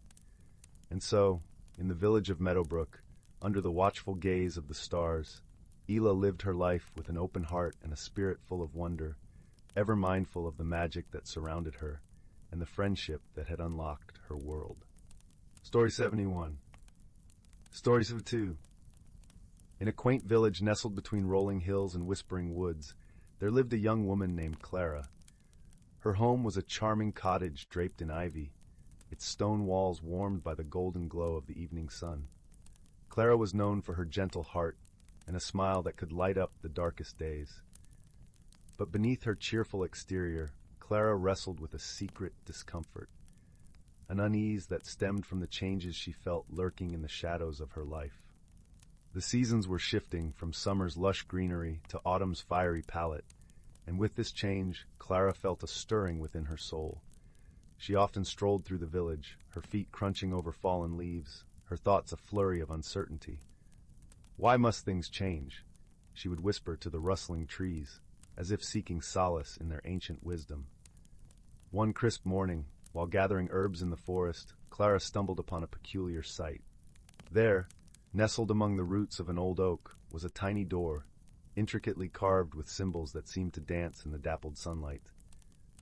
Curiosity piqued, Clara knelt down and lightly traced the carvings with her fingers. Suddenly she heard a soft, musical voice. "Do you wish to enter, dear one?" the voice asked, gentle as the breeze. Startled, Clara looked around but saw no one. With her heart fluttering like the wings of a sparrow, she nodded. The door creaked open, revealing a shimmering pathway that seemed to beckon her onward. As she stepped through the threshold, Clara found herself in a wondrous realm where the air was fragrant with the scent of wildflowers and the sky blushed with hues of lavender and rose. The landscape was alive with magic. Trees with leaves spun from silver, streams that sang as they flowed, and creatures that glimmered with a luminescent glow. It was here she met Silas, a wise and gentle creature resembling both a fox and a deer, with eyes like pools of starlight. "Welcome, Clara," he said, his voice as soothing as a lullaby. "You've entered the realm of reflection, where inner truths are revealed through the magic that surrounds you." Silas became Clara's guide, leading her through this enchanted land where every step seemed to mirror the transformations she feared. Together, they wandered through fields of golden grass that whispered secrets in the wind and visited groves where the trees sang songs of old. One afternoon, as they rested by a crystal-clear pond, Silas spoke gently. "Change is like the seasons, dear Clara. It is the nature of life to evolve and grow. It is not something to fear, but to embrace." Clara watched her reflection ripple in the pond, noticing how the water distorted and reshaped her image. She realized that just as the pond could change her reflection, so too could she adapt to the changes within and around her. With each passing day in the magical realm, Clara found herself growing more attuned to the subtle rhythms of life. She learned from the creatures of the forest, who navigated their world with grace and acceptance. From the flowers that bloomed and faded with the sun, she learned the beauty of cycles and renewal. The time came when Clara felt a deep sense of peace settle within her heart, a gentle acceptance of the inevitable changes that life would bring. She thanked Silas for his wisdom and friendship, his presence a comforting balm to her soul. As she prepared to leave the realm of reflection, Silas gifted her a small, translucent stone that shimmered with all the colors of the realm. "Keep this close to your heart," he said, "and remember the lessons you've learned here." Clara stepped back through the tiny door, returning to her village, but the world seemed different now. The autumn leaves no longer whispered of endings, but of new beginnings. Her heart, once burdened with fear, now danced with hope and possibility. As the days turned to weeks and autumn gave way to winter, Clara shared her newfound wisdom with her friends and neighbors, helping them see the beauty in life's ever-turning wheel. The stone from Silas remained a cherished keepsake, a reminder of the magical journey that had transformed her from within. And so, in the warmth of her cottage by the crackling fireplace, Clara found comfort in the knowledge that change was not a foe to be fought, but a friend to be welcomed. Her heart, now open and free, embraced the endless dance of seasons, carrying her ever forward on the gentle wings of transformation. Story 73. Story 74. Story 75. Story 76. Story 77. Story 78. Story 79. In a small, sleepy village nestled between rolling hills and whispering woods, where the air was always fragrant with the scent of wildflowers and the gentle hum of bees, lived a young girl named Ada. Her home, a quaint cottage with a thatched roof and weathered stone walls, stood at the edge of the village, where the forest began and secrets lingered in the shadows of ancient trees. Ada was known for her bright eyes and curious spirit, always eager to uncover the stories hidden in the rustle of leaves or the babbling of the brook that wound its way through the village. Yet, despite her love for tales of yore, Ada knew little of her own family's past. Her grandmother, the village's storyteller, had always hinted at a legacy rich with wonder, but Ada had never heard the full tale. One serene autumn afternoon, as the golden leaves danced in the crisp breeze and the sun dipped low in the sky, Ada found herself drawn towards the attic of her cottage, a place she seldom ventured. The attic was a realm of dust and shadows, filled with treasures and trinkets from generations past, each with its own story to tell. There, hidden beneath an old quilt, she discovered a wooden chest engraved with swirling patterns that seemed to shimmer in the dim light. The chest, she knew, had belonged to her grandmother's grandmother, a woman whispered to have been wise beyond her years. With a heart full of anticipation, Ada opened the chest and uncovered a collection of artifacts, a delicate amulet of silver and turquoise, a bundle of letters bound with a faded ribbon, and a small, intricately carved flute. Each item seemed to hum with a quiet magic, and Ada felt a strange warmth spreading through her fingers as she touched them. Her grandmother, hearing the gentle creak of the attic door, climbed the stairs and joined Ada, her eyes soft with memories. "Ah, you found it," she said, her voice a gentle melody. "Our family's legacy." As they sat together in the fading light, her grandmother began to weave the story of their ancestors. She spoke of a time long ago when their family had been the keepers of an ancient tradition, tasked with preserving the harmony between the village and the forest. The amulet, she explained, was a symbol of their bond with nature, its turquoise stone a gift from the river spirits. The letters written by their ancestors contained wisdom and tales of courage and kindness. The flute, with its sweet, haunting melody, was used to call upon the forest creatures in times of need. Ada listened, her heart swelling with pride and wonder. She realized that the legacy she had uncovered was not just a tale of the past, but a guiding light for her own journey. The artifacts were not merely relics. They were symbols of the values her family cherished: wisdom, harmony, and a deep connection to the natural world. With newfound understanding, Ada felt a sense of belonging she had never known before. She saw herself as part of a greater tapestry, woven with threads of love and tradition. The lessons from her ancestors resonated with her, teaching her that true strength lay in gentleness, and that the bonds we share with others and with the world around us are the greatest treasures of all. As the stars began to twinkle in the velvety night sky, casting a soft glow over the village, Ada and her grandmother descended the stairs from the attic. Together, they sat by the hearth, where the flames danced and crackled, casting a warm, comforting light. Ada took the flute in her hands and played a simple, sweet tune. The music flowed through the open window, mingling with the night breeze, and for a moment, it seemed as if the entire forest paused to listen. In that serene moment, Ada felt the presence of her ancestors, their love and wisdom enveloping her like a warm embrace. From that day forward, Ada cherished her family's legacy, not as a burden, but as a gift. She shared the stories and the music with the villagers, fostering a renewed appreciation for the bonds that connected them all. And as the seasons turned and the years passed, Ada became the village's storyteller, a gentle guardian of the tales that had shaped her life and the lives of those who came before. In the quiet of the night, as the village slumbered under a blanket of stars, Ada knew that she was exactly where she was meant to be, rooted in her heritage, enveloped in love, and forever connected to the ancient legacy that whispered through the leaves and sang in the heart of the forest. Story 80. Title: The Whispering Woods. In a quaint little village nestled between rolling green hills and a vast, shimmering forest, there lived a girl named Leora. Her heart was as warm as the summer sun, and her curiosity was as boundless as the starry night sky. Leora was known throughout the village for her gentle spirit and her love for the forest, which stood like a guardian beyond the village's edge, its leaves whispering secrets that only Leora seemed to hear. Leora's days were filled with wonder as she wandered through the village with her best friend, a clever fox named Finnegan. Finnegan had soft, russet fur that gleamed in the sunlight and eyes that sparkled with intelligence and mischief.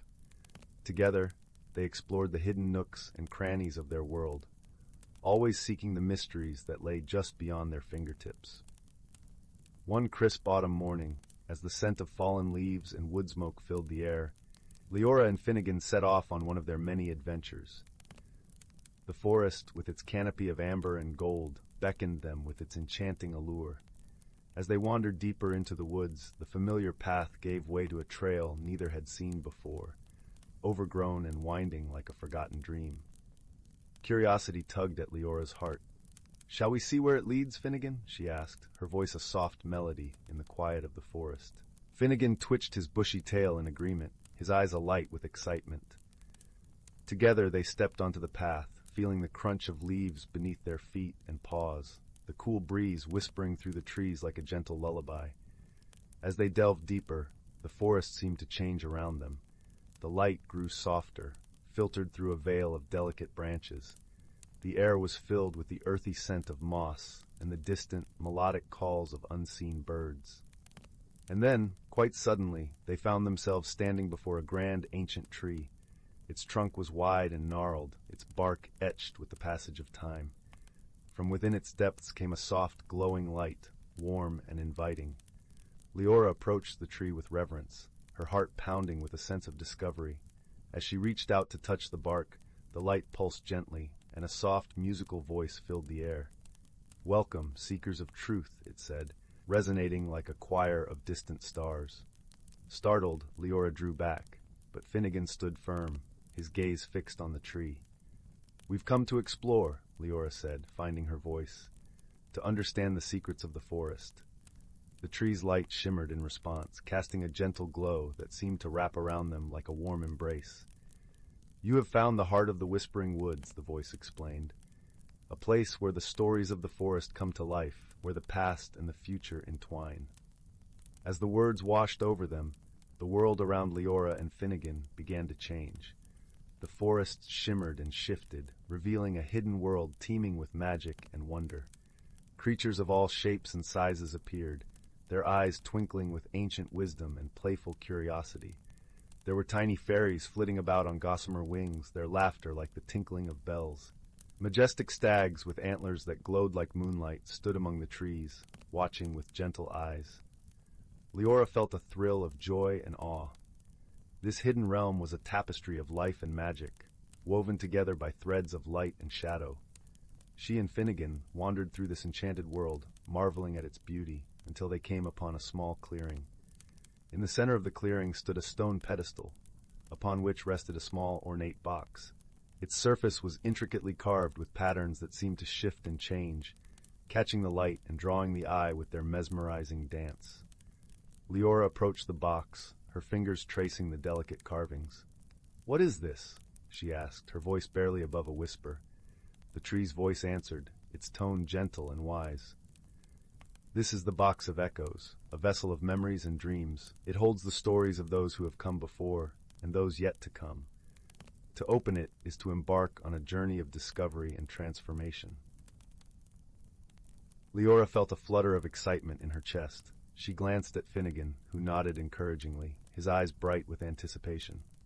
Taking a deep breath, Leora lifted the lid of the box. A soft, golden light spilled forth, and the air was filled with the sound of distant music, like the echoes of a long-forgotten melody. Leora and Finnegan leaned closer, drawn into the light, and found themselves swept away on a journey through time and space. They drifted through scenes of wonder and mystery, witnessing the lives of those who had walked the forest paths before them. They saw a young girl, much like Leora, who had befriended a mischievous raccoon and discovered the secret of the singing stones. They watched as an elderly man, with hair as white as snow, found solace and wisdom among the trees, guided by the gentle touch of a wise owl. With each story, Leora felt a connection, a thread binding her to the tapestry of life that stretched across time. She realized that every creature, every soul that had passed through the forest, had left an imprint, a story that was woven into the very fabric of the whispering woods. As the final echoes of the music faded, Leora and Finnegan found themselves back in the clearing, the Box of Echoes glowing softly on its pedestal. The tree's voice spoke once more, filled with warmth and kindness. "You have seen the stories of the past, and now it is time for you to shape the future. The whispering woods are yours to protect, to cherish, and to share with those who seek their magic." Leora felt a deep sense of purpose, a newfound understanding of her place in the world. She knew that the forest held secrets beyond imagination, but it was also a living, breathing entity that needed love and care. With Finnegan by her side, she vowed to honor the stories of the past and to create new tales for the future.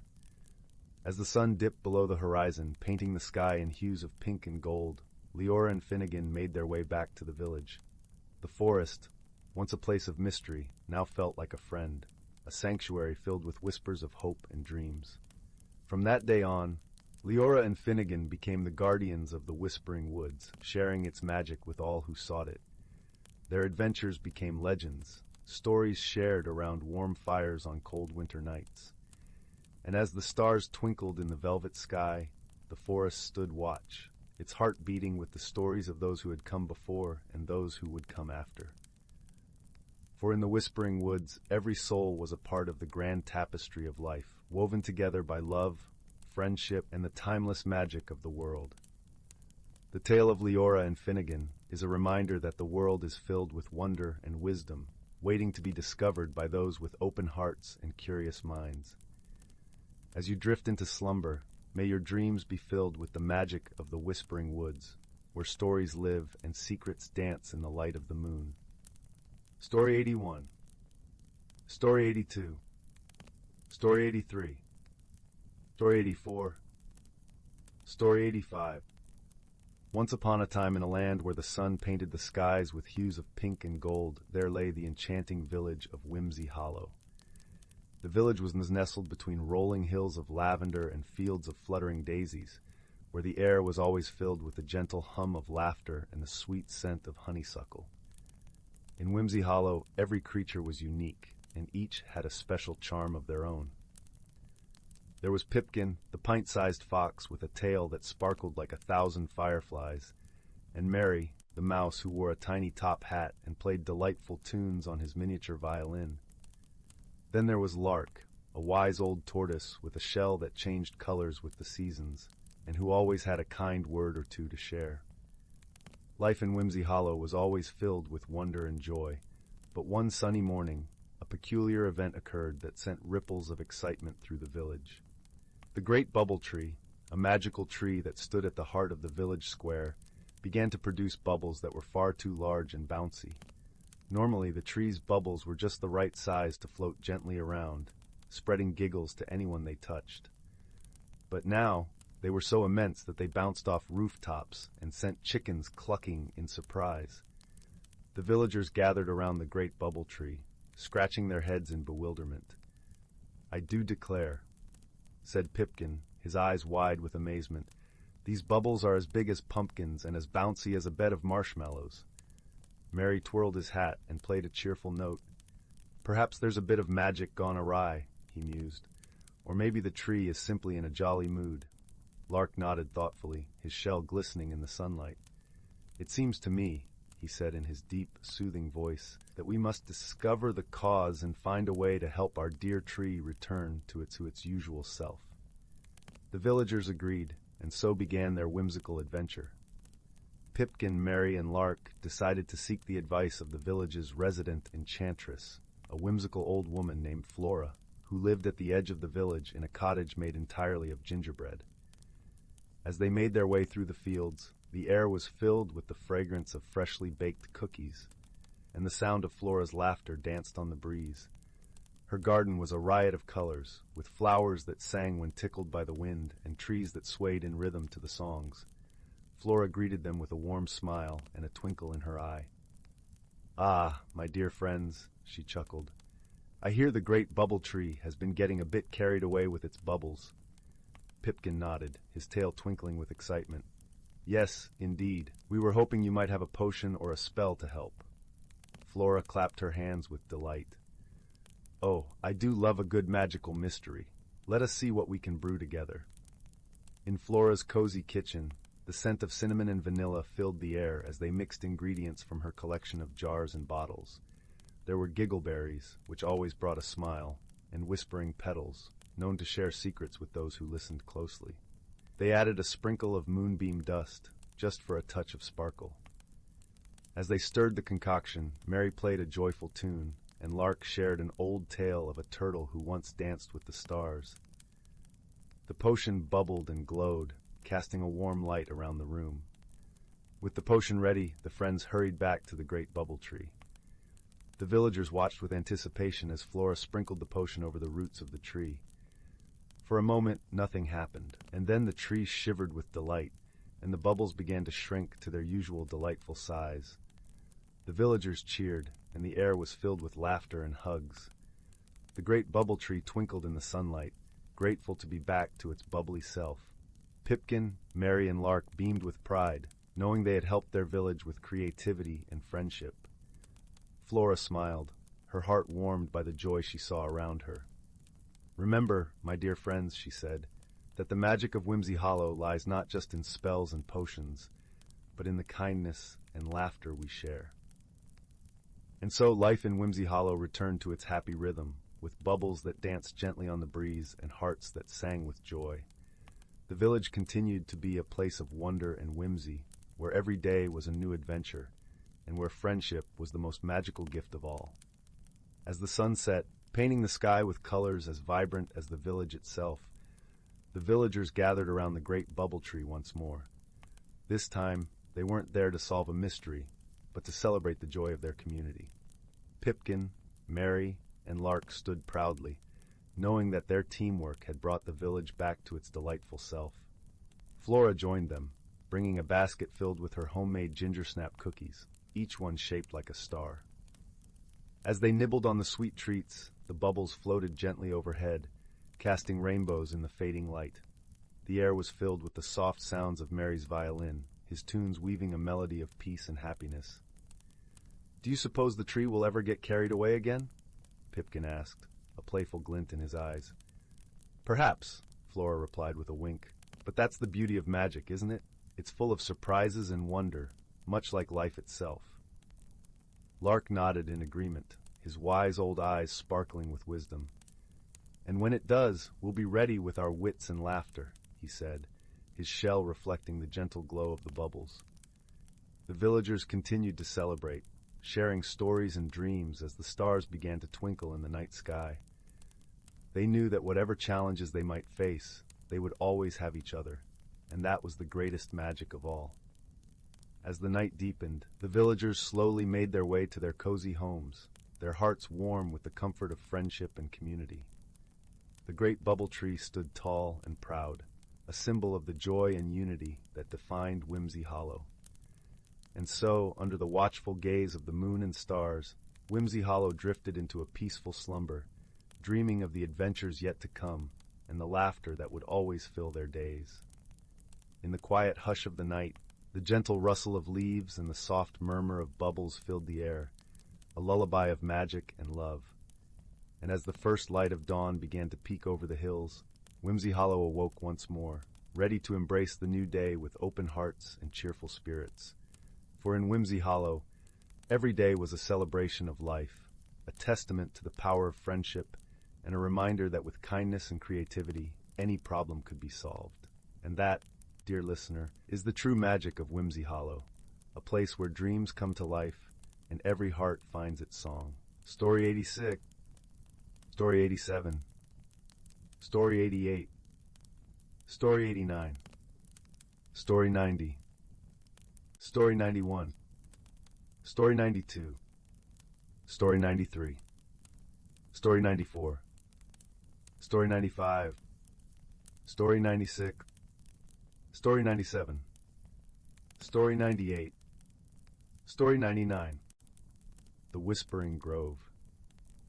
In the quaint village of Willowbrook, nestled amidst rolling hills and dense whispering forests, there was a legend that had been whispered from generation to generation, the tale of the Whispering Grove. It was said that hidden deep within the heart of the ancient woods lay a grove where the trees had the ability to speak, their voices carrying the wisdom of ages. The villagers believed that whoever could find this grove would be granted insight and wisdom beyond their years. It was a crisp autumn evening when a gentle breeze carried the scent of pine needles and damp earth through the village. The sky was a canvas of fading golds and purples, and as the sun dipped below the horizon, a fiery-haired girl named Leora sat by the fireplace in her cozy cottage. The flames danced merrily, casting a warm glow that flickered off the walls and painted shadows that seemed to breathe with life. Leora was known throughout Willowbrook for her insatiable curiosity and her heart that yearned for adventure. Her eyes sparkled like the stars on a clear night, and her laughter was a melody that brought joy to all who heard it. But beneath her cheerful exterior, Leora felt a longing for something more, something beyond the gentle life of the village. Her grandmother, wise and kind-hearted, sat across from her in a rocking chair, knitting with nimble fingers. The soft click-clack of needles was a soothing rhythm that punctuated the cozy silence. "Grandmother," Leora began, her voice barely above a whisper, "do you believe the stories about the Whispering Grove are true?" The old woman paused, her eyes twinkling with a knowing light as she looked up from her knitting.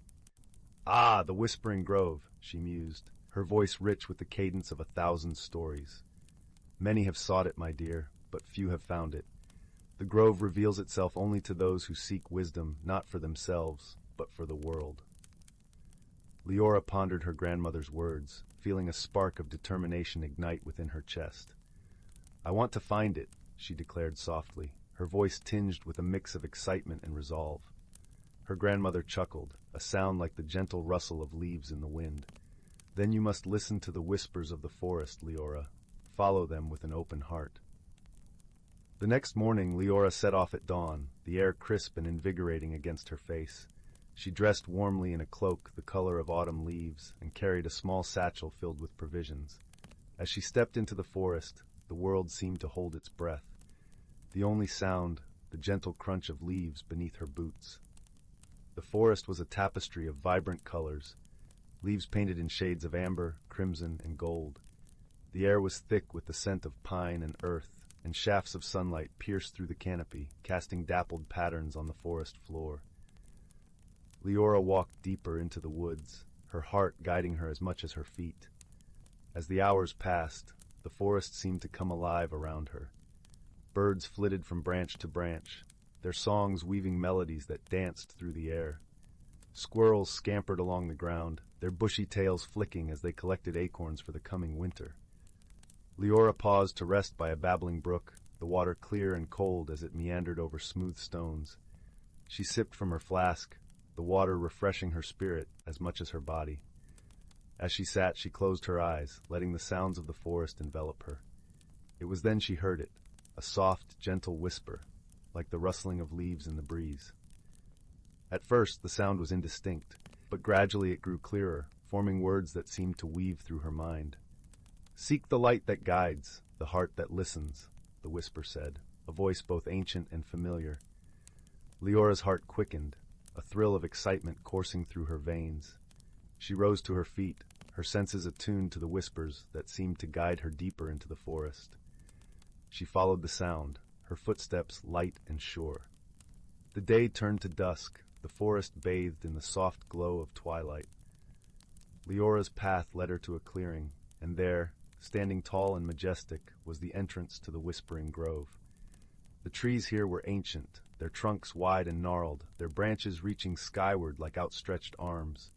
As she stepped into the grove, a feeling of peace and wonder enveloped her.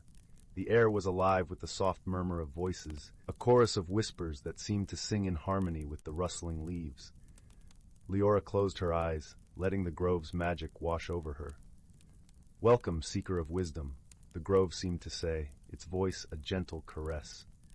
"You have come with an open heart, and for that you shall be get a gift." Leora felt a warmth spread through her chest, a sense of understanding and clarity that was both comforting and profound.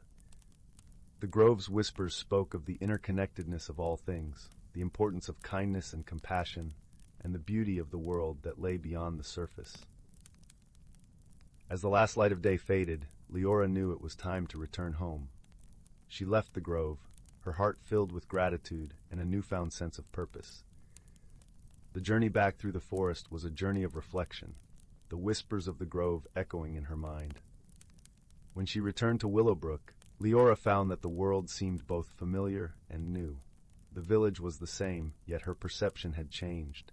She noticed the small acts of kindness that wove through daily life, the strength in the bonds of friendship and the beauty in simplicity. Her grandmother greeted her with a knowing smile, her eyes filled with pride. "You have found the grove," she said, her voice a gentle embrace. Leora nodded, her heart full of gratitude. "Yes, and I understand now that wisdom is not just knowledge, but the love and compassion we share with others." The days in Willowbrook passed gently, each one filled with the warmth of community and the joy of simple pleasures. Leora's journey had transformed her, and in turn, she shared the wisdom of the grove with those around her, weaving a tapestry of kindness and understanding that enriched the lives of all who heard it. And so, the legend of the Whispering Grove continued to be whispered through the village, a story of wonder and transformation, a reminder that the greatest journeys are those that lead us back to ourselves, with hearts open and spirits renewed. As the years passed, Leora grew older, her hair silvered with wisdom, her spirit as vibrant as ever. The village of Willowbrook thrived, a place where the whispers of the grove lived on in the actions and hearts of its people. On quiet evenings, as the sun set and the stars began to twinkle in the night sky, Leora would sit by the fire with the village children gathered around her. With a voice as soothing as the forest breeze, she would tell them the story of the Whispering Grove, her eyes sparkling with the light of countless adventures. The children listened with rapt attention, their imaginations painting vivid pictures of the magical grove and the ancient trees that whispered secrets of the universe. Leora's tales kindled a spark of curiosity and wonder in their young hearts, a spark that would guide them on their own journeys of discovery and growth.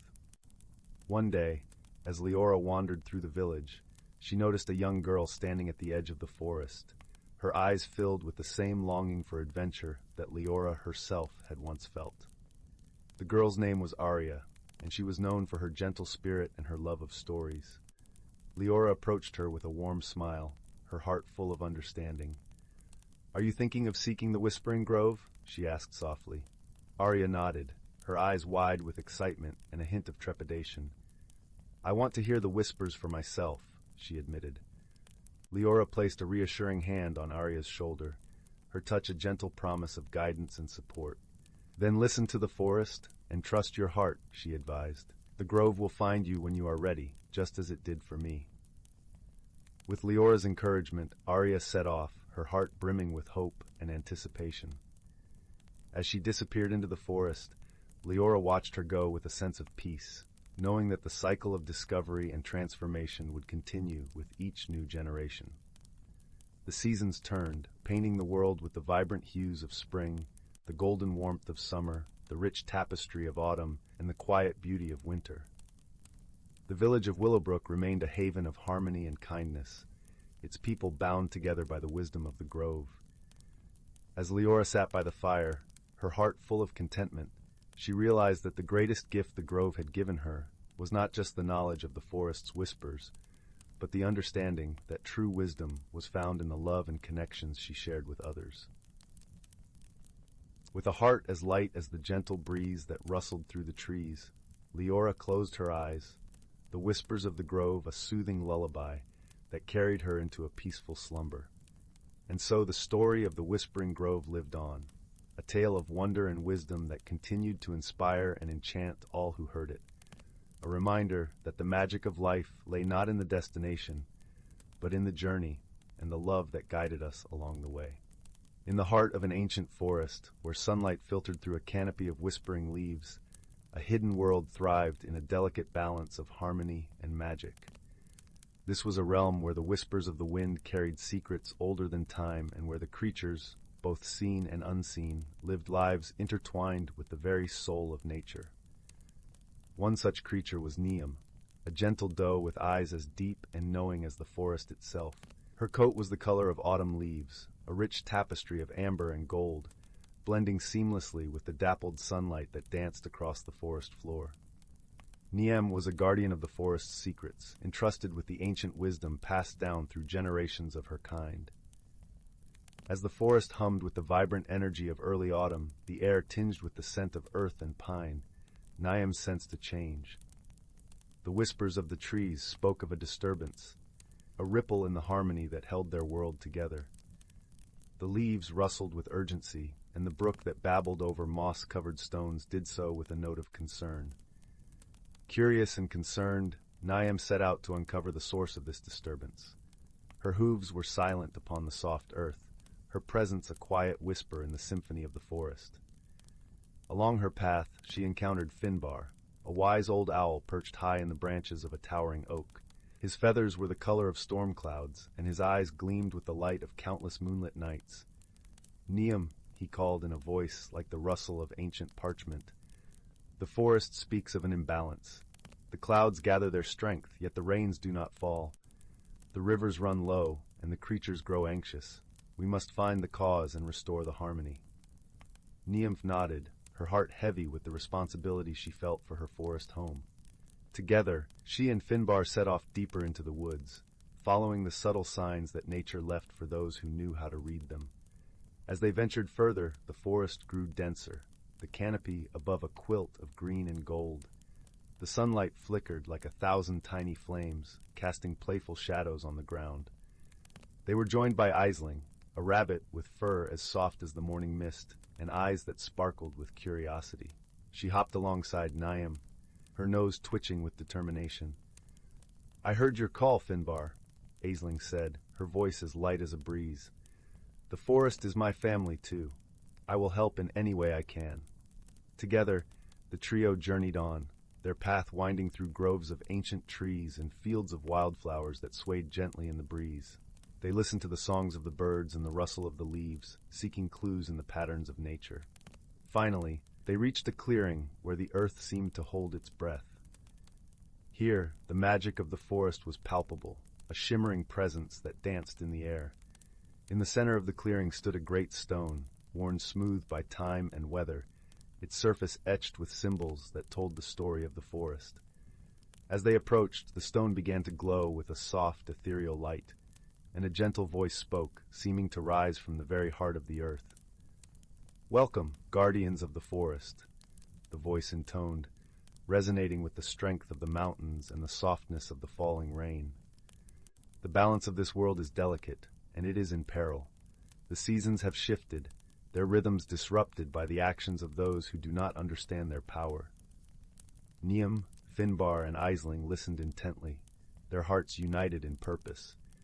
They knew that the balance of the forest depended on the cyclical dance of the seasons, each playing its part in the grand tapestry of life. Without the rains of autumn, the seeds could not grow, and the rivers would not flow to nourish the land.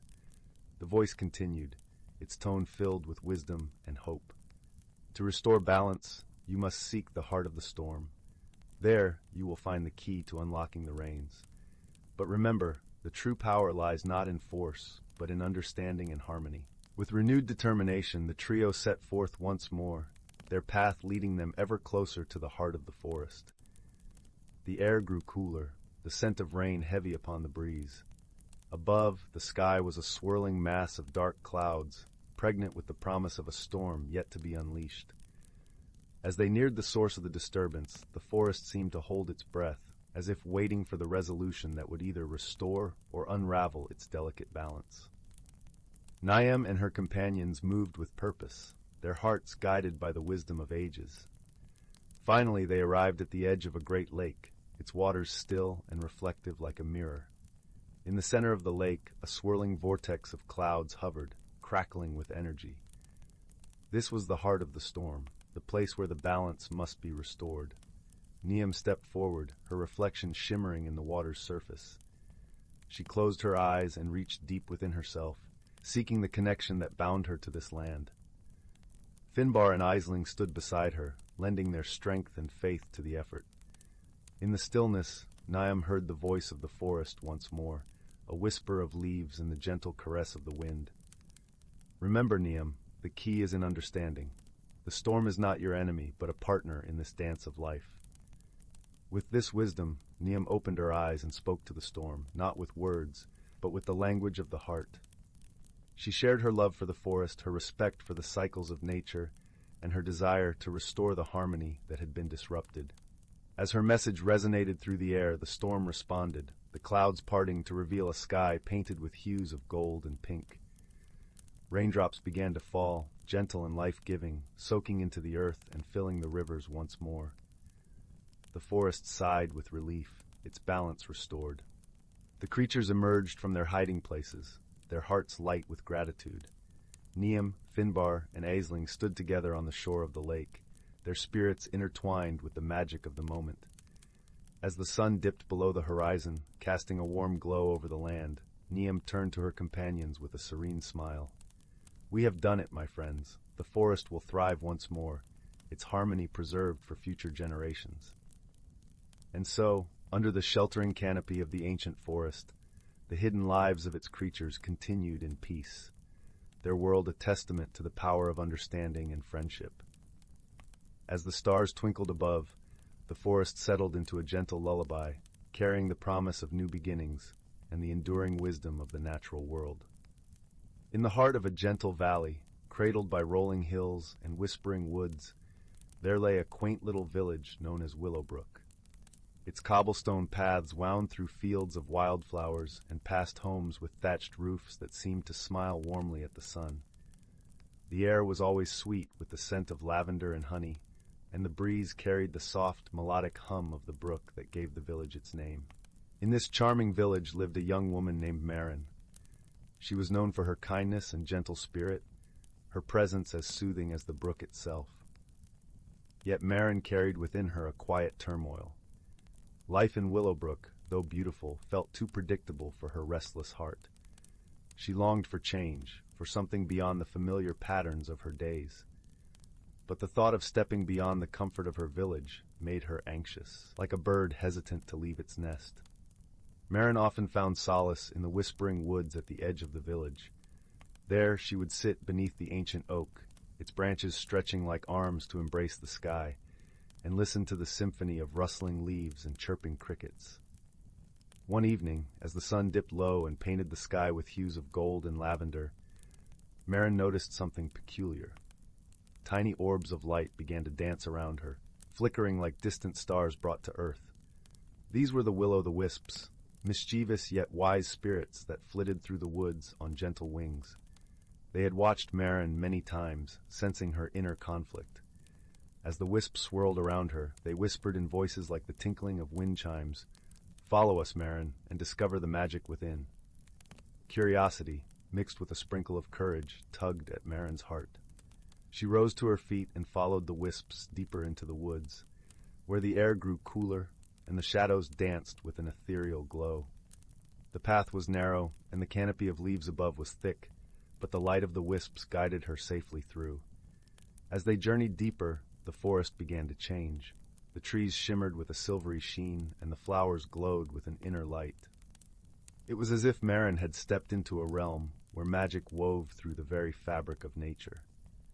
Finally, they arrived at a clearing where a crystal-clear lake lay cradled in the arms of the forest, its surface reflecting the twinkling stars above. The wisps circled over the lake, creating gentle ripples that danced across the water. Marin approached the edge and gazed into the depths, her reflection mingling with the starlit sky. As she watched, her reflection began to shift, revealing not only her outward form, but the vibrant essence of who she truly was, a tapestry of dreams, fears, and untapped strength. Change is not to be feared, dear Marin, the wisps chimed softly. It is the very essence of growth. Just as the seasons transform the world around us, so too must we evolve to discover our true selves. Marin listened, the words sinking into her heart like seeds into fertile soil. In that moment, she understood that change, though daunting, was a part of life's natural rhythm. It was the key to unlocking her potential and embracing the wonders beyond the horizon of her familiarity. With newfound clarity, Marin thanked the wisps, her voice a gentle breeze through the trees. I see now that change is not my enemy, but my guide. I will embrace it with an open heart. The wisps twinkled with joy, their light brighter than ever. Remember, Marin, you are never alone. We, and all of Willowbrook, are here to support you. With that, the wisps began to drift away, their light fading softly into the night. Marin lingered by the lake, breathing in the cool, fragrant air, her heart beating with the rhythm of the world around her. She felt a sense of peace, as if the forest itself had enveloped her in a loving embrace. When she returned to Willowbrook, the village seemed to glow with a new light, as if seen through eyes that had awakened to its hidden beauty. The cobblestones beneath her feet felt familiar yet inviting, like an old friend encouraging her onward. In the days that followed, Marin began to explore new paths within her life. She took up painting, capturing the vibrant colors of the valley and the magic of the woods on her canvas.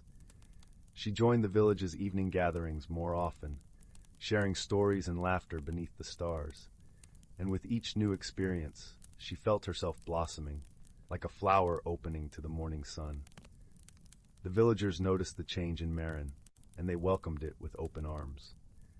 Her journey of self-discovery inspired others to embrace their own transformations, creating a ripple of growth throughout Willowbrook.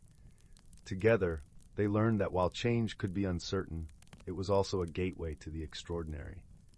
As the seasons turned and the valley transformed with the passage of time, Marin's heart remained steadfast and open. She knew that life's journey was a tapestry of moments, each thread woven with love, courage, and the magic of embracing one's true self.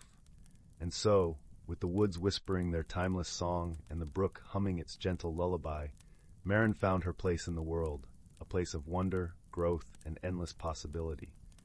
In the heart of Willowbrook, she learned to dance with change, her spirit alight with the magic of a life fully lived. In the heart of the whispering woods, where the trees murmured secrets to the wind, stood the quaint village of Lumina Hollow. This village was known for its cozy cottages with thatched roofs, winding cobblestone pathways, and gardens that shimmered with dewdrops like tiny stars. Every evening, the villagers gathered around the great fire pit in the town square, sharing stories under the blanket of twilight, while the scent of blooming night jasmine filled the air. One such evening, as the sun melted into the horizon, a peculiar event stirred the peaceful rhythm of Lumina Hollow.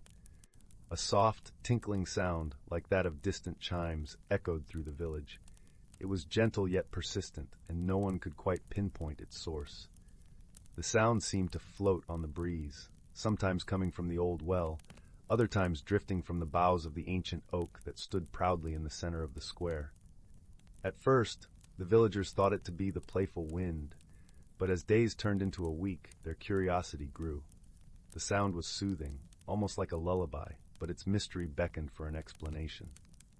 Determined to uncover the source, the villagers called upon their resident wise woman, a gentle soul named Marin, known for her deep understanding of the magical and mundane alike. With her hair as silver as moonlight and eyes as bright as the morning sky, Marin was a beloved figure in Lumina Hollow. She listened to the villagers' concerns with a kind smile and promised to look into the matter. The very next morning, with the first light of dawn, Marin set out to investigate, accompanied by her faithful companion, Bramble, a sprightly squirrel with a bushy tail and a penchant for acorns.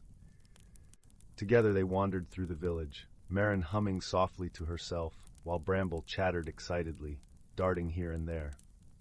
As they approached the old well, the sound grew clearer, a gentle tinkling that seemed to resonate from within its moss-covered stones. Marin leaned closer, her ear to the cool, damp surface, and closed her eyes, listening intently.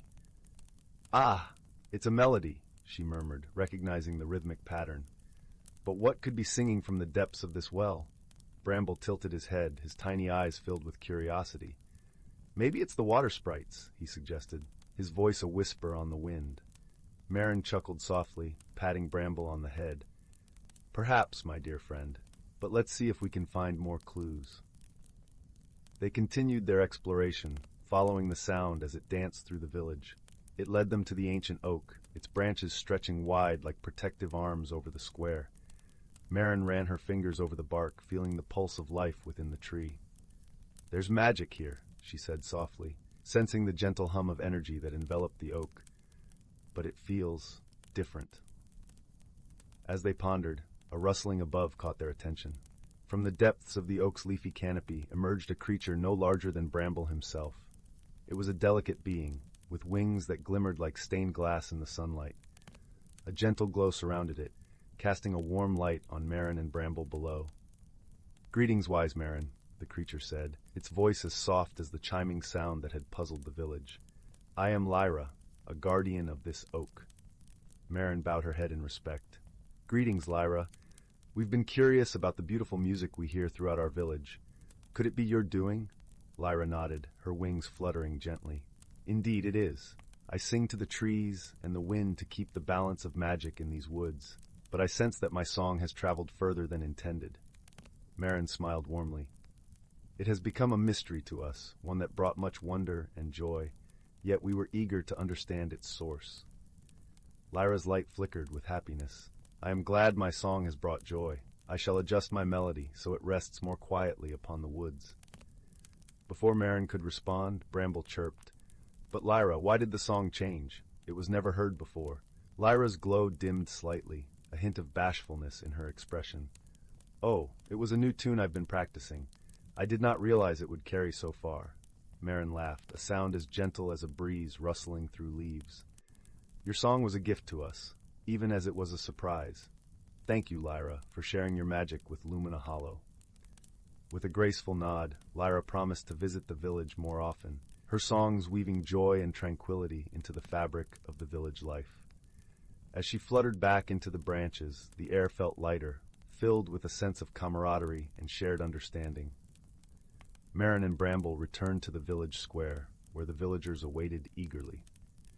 Marin recounted their adventure, her words painting a vivid picture of Lyra and her enchanting melody. The villagers listened in awe, their hearts warmed by the tale of friendship and the gentle spirit of the woods. As night embraced Lumina Hollow, the villagers gathered once more around the great fire pit. The strange chimes had transformed into a cherished memory, a gentle reminder of the magical world that embraced their village.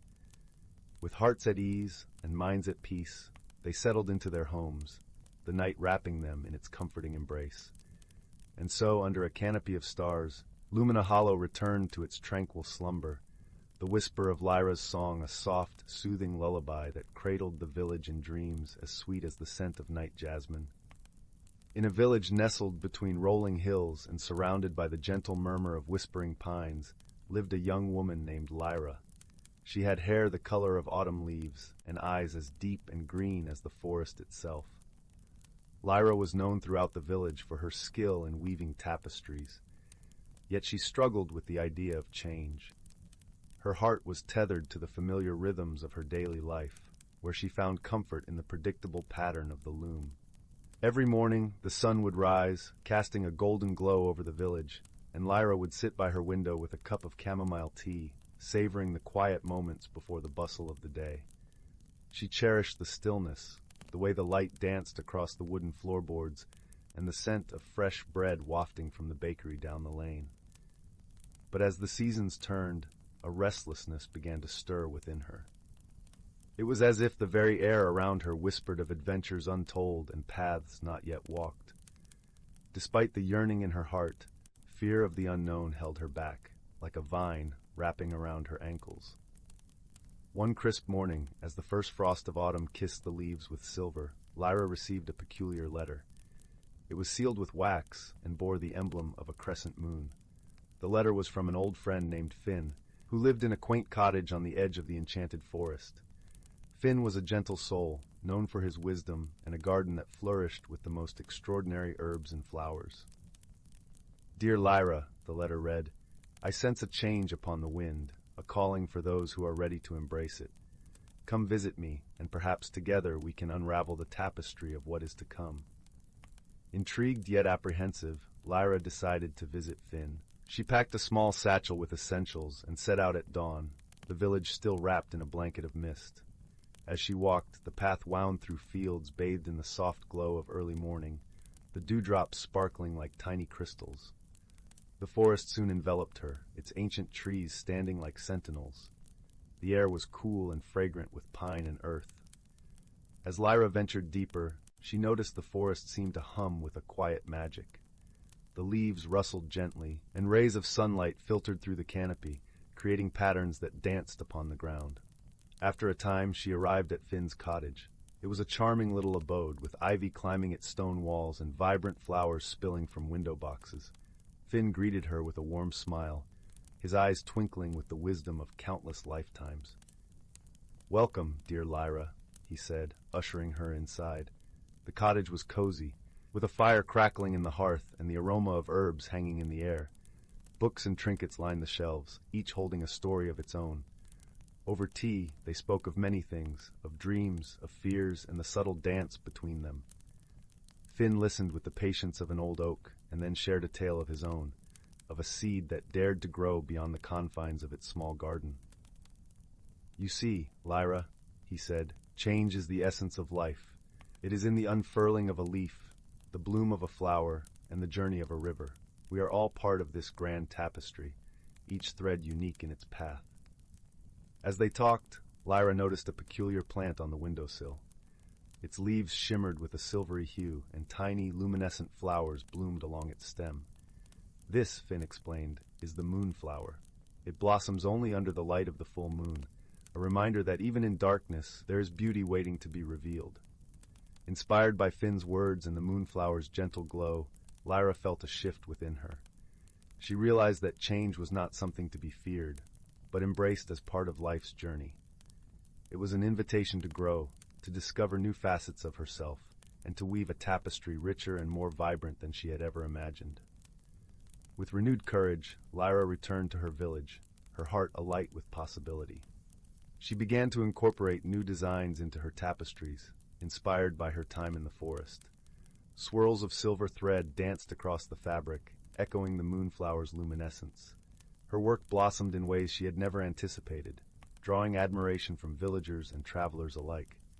But more importantly, Lyra herself blossomed, her spirit unfurling like a leaf in spring. Through the gentle guidance of Finn, the wisdom of the forest, and the quiet magic of the moonflower, Lyra learned that the most beautiful transformations often begin with the simplest of changes, a single step toward the unknown, a willingness to grow. And so, as the village settled into the embrace of night, with stars twinkling like diamonds above, Lyra drifted into a peaceful sleep. Her heart was light, her mind at ease, and her dreams woven with the promise of new beginnings, under the watchful gaze of the crescent moon. In the heart of an ancient forest where the whispering pines reached toward a sky as vast as dreams, there existed a world often hidden from human eyes. A world where the air was rich with the scent of pine needles and the gentle rustle of leaves played a soothing melody. Sunlight filtered through a canopy so dense it seemed woven from emerald silk, danced upon the forest floor in dapples of gold. This was a place where creatures small and great lived in harmony, their lives woven together like the intricate patterns of a spider's web. Among them was a wise old tortoise named Tiberius, whose shell was mottled with the colors of earth and time. He had seen many seasons come and go, and his gentle nature was known far and wide. One crisp morning, as autumn began to paint the world in hues of amber and crimson, Tiberius made his slow, deliberate journey to the grand oak, a tree so ancient that its roots were said to cradle the very heart of the forest. It was here that the creatures gathered to share news and stories, and where Tiberius would offer his wisdom. The forest was alive with the sounds of preparation for the coming winter. Squirrels chattered energetically as they buried acorns beneath a blanket of fallen leaves, and the air was filled with the soft murmur of wind brushing through branches. A delicate mist hung in the air, wrapping the forest in a gentle embrace. As Tiberius approached the grand oak, he was greeted by a chorus of welcomes. There was Lyra, the clever fox with fur as bright as the morning sun, and a family of rabbits whose ears twitched with curiosity. High above, the birds looked down, their feathers ruffled into fluffy coats against the chill. "Good morning, friends," Tiberius rumbled, his voice deep and warm like the earth itself. "I have come to speak of the changing seasons and the magic they bring." The creatures settled around him, eyes bright with anticipation. Tiberius began to tell them of the magical phenomena that tied the forest to the rhythm of the seasons.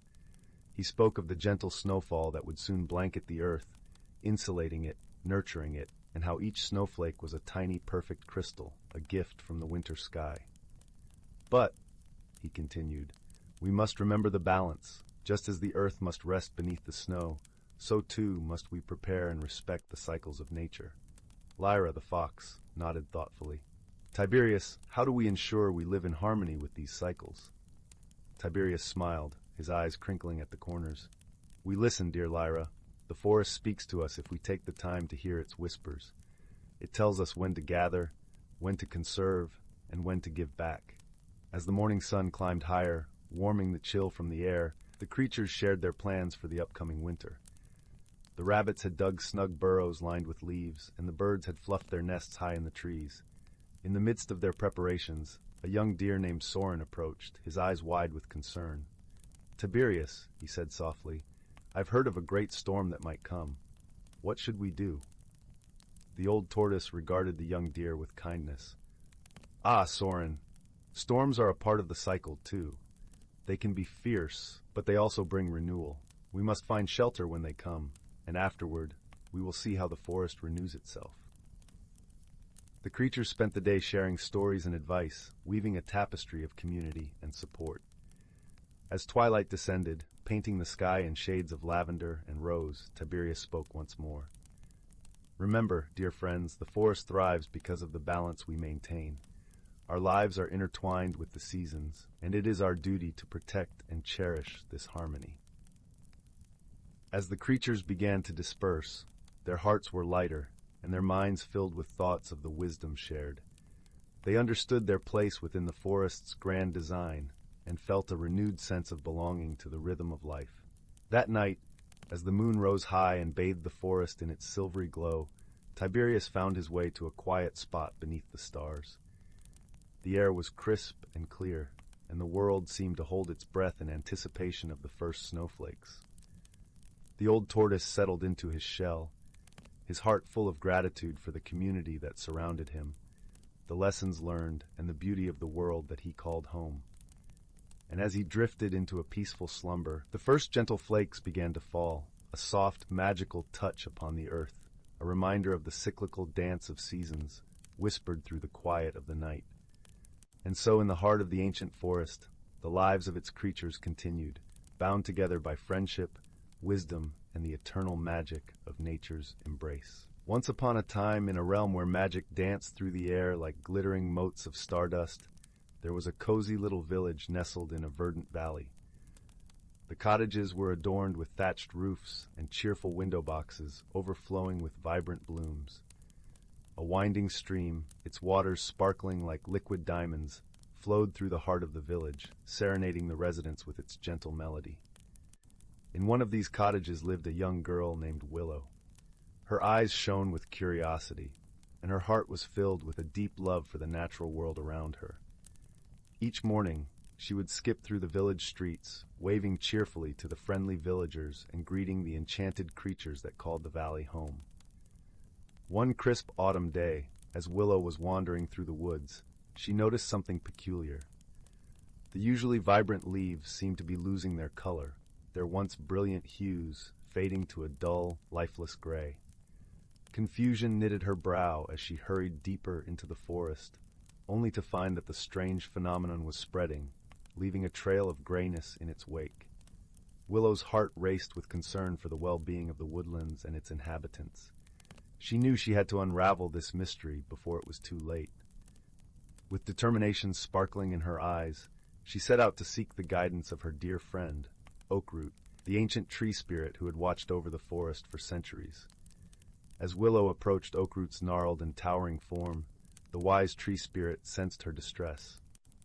"What troubles you, young one?" Oakroot's voice was like the gentle creaking of ancient branches in the wind. Willow explained the strange phenomenon she had witnessed, her words tumbling out in a rush of worry. Oakroot listened patiently, his bark-covered brow furrowing in thought. "Ah, I sense the work of the grayling, a mischievous sprite with a penchant for draining the vibrancy from the natural world," Oakroot said solemnly. "Fear not, little Willow, for there is a way to restore the balance." With a rustle of leaves, Oakroot summoned a trio of friendly pixies, their gossamer wings shimmering with iridescent hues. "These pixies will guide you on your quest," he said. "Together, you must seek out the grayling's lair and find a way to persuade him to undo his mischief." Willow's heart swelled with determination, and she nodded resolutely. Hand in hand with the pixies, she embarked on a whimsical journey through the enchanted forest, following the trail of grayness that led deeper and deeper into the heart of the woodlands. Along the way, they encountered wondrous sights and helpful creatures. A family of curious gnomes offered them a basket of fresh-baked treats to sustain them on their quest. A wise old owl, perched atop a twisted branch, shared invaluable insights into the grayling's habits and whereabouts. At last, they reached a secluded glade, where a peculiar mist hung in the air, casting a dull pall over the surroundings. In the center of the glade stood a twisted, gnarled tree, its bark as gray as ash. Willow and the pixies exchanged a knowing glance. This was the grayling's lair. As they approached the tree, a small, impish figure emerged from a knothole, his mischievous eyes twinkling with delight. "Well, well, what have we here?" The grayling chuckled, his voice like the rustling of dry leaves. Willow stepped forward, her heart beating with a mixture of apprehension and determination. "Grayling, we've come to ask you to restore the color and vibrancy to the forest," she said, her voice steady but kind. The grayling tilted his head, considering her words. "And why would I do that?" he asked, a hint of mischief dancing in his eyes. It was then that one of the pixies fluttered forward, her gossamer wings sparkling like 1,000 tiny rainbows. With a gentle smile, she began to weave a tale of the beauty and joy that vibrant colors brought to the forest. The brilliant hues of the autumn leaves, the cheerful blossoms that dotted the meadows, the rich greens of the ancient trees. As the pixie spoke, the grayling's expression softened, and a wistful look crossed his impish features. Willow seized the opportunity, adding her own words of wisdom and appeal to the grayling's sense of whimsy and delight. Slowly but surely, the grayling's mischievous demeanor melted away, replaced by a newfound appreciation for the beauty and vibrancy he had inadvertently drained from the forest. With a wave of his gnarled hand, he released a shimmering burst of energy that rippled outward, restoring the brilliant hues to the woodlands. Willow and the pixies watched in wonder as the color and life flooded back into the forest, the leaves regaining their fiery autumnal shades, the flowers blooming with renewed vibrancy, and the very air seeming to sparkle with renewed energy. The grayling, his eyes shining with childlike delight, turned to Willow and the pixies. "Thank you, my friends," he said, his voice tinged with genuine gratitude. "You have shown me the true beauty of color and the joy it brings to this realm." From that day forth, the grayling became a cherished protector of the forest's vibrant hues, using his magic to enhance and celebrate the natural wonders that surrounded him. And Willow, her heart brimming with joy and gratitude, continued to wander the enchanted woodlands, her spirit ever entwined with the magic and wonder that thrived within its ancient boughs. In the sleepy village of Eldergrove, nestled between verdant hills and cloaked in the gentle embrace of ancient oaks, there existed a whisper of magic that danced on the crisp, cool air. Eldergrove was a place where time seemed to linger, where the seasons drifted slowly through the landscape, painting it with hues of emerald and gold. The villagers lived simple lives, touched by the subtle magic that flowed like an unseen river beneath their world. In this quaint village, a young girl named Leora found solace in the natural world that surrounded her. With eyes as curious as the morning sun peeking over the horizon, Leora spent her days wandering the meadows, her heart in tune with the rhythms of the earth. Her auburn hair cascaded down her back, catching glimmers of sunlight that danced like fireflies at dusk. She possessed a gentle spirit, one that seemed to draw the whispers of the wind and the secrets of the forest into her being. One fateful afternoon, as the golden light of the setting sun bathed the landscape in a warm embrace, Leora discovered a peculiar object nestled beneath the roots of an ancient oak tree. It was a small, intricately carved wooden box, its surface adorned with swirling patterns that seemed to shift and shimmer in the fading light. Drawn by an inexplicable pull, Leora knelt beside the tree, her fingers tracing the delicate carvings that spoke of forgotten tales and hidden wonders. As she opened the lid, a soft, ethereal glow emanated from within, casting a gentle light upon her face. Inside, nestled upon a bed of moss, lay a tiny silver key. It was unlike anything Leora had ever seen, its surface glinting with a luminescence that seemed to pulse with a life of its own. With a sense of awe and wonder, she gently lifted the key, feeling a warmth spread through her fingertips and into her heart. From that moment on, Leora felt a change within her, as if the key had unlocked a door to a hidden world just beyond the reach of ordinary sight. The air seemed thicker with mystery, the colors of the forest more vibrant, the songs of the birds more melodious. It was as if the very essence of nature had revealed itself to her, inviting her to explore the depths of its magic. Emboldened by this newfound connection, Leora ventured deeper into the heart of the forest, her footsteps light upon the leaf-strewn path. As she walked, she noticed the world around her transforming, the trees whispering secrets in a language she could almost understand, the brook singing a melody that resonated with the rhythm of her heart. Her journey led her to a secluded glen, where the sunlight filtered through the canopy above, casting dappled patterns upon the forest floor. There she encountered a creature unlike any she had ever seen, a small, luminescent fox with fur that shimmered like moonlight on water. Its eyes, deep pools of understanding, gazed into hers, and Leora knew that this creature was a guardian of the forest, a keeper of its ancient magic. The fox approached with a cautious grace, its movements as fluid as the breeze that stirred the leaves. Leora knelt, extending her hand in a gesture of friendship and trust. To her delight, the fox nuzzled against her palm, a soft warmth spreading from its touch, filling her with a sense of belonging and peace. As they sat together in the glen, the fox shared its story through images and feelings that flowed into Leora's mind.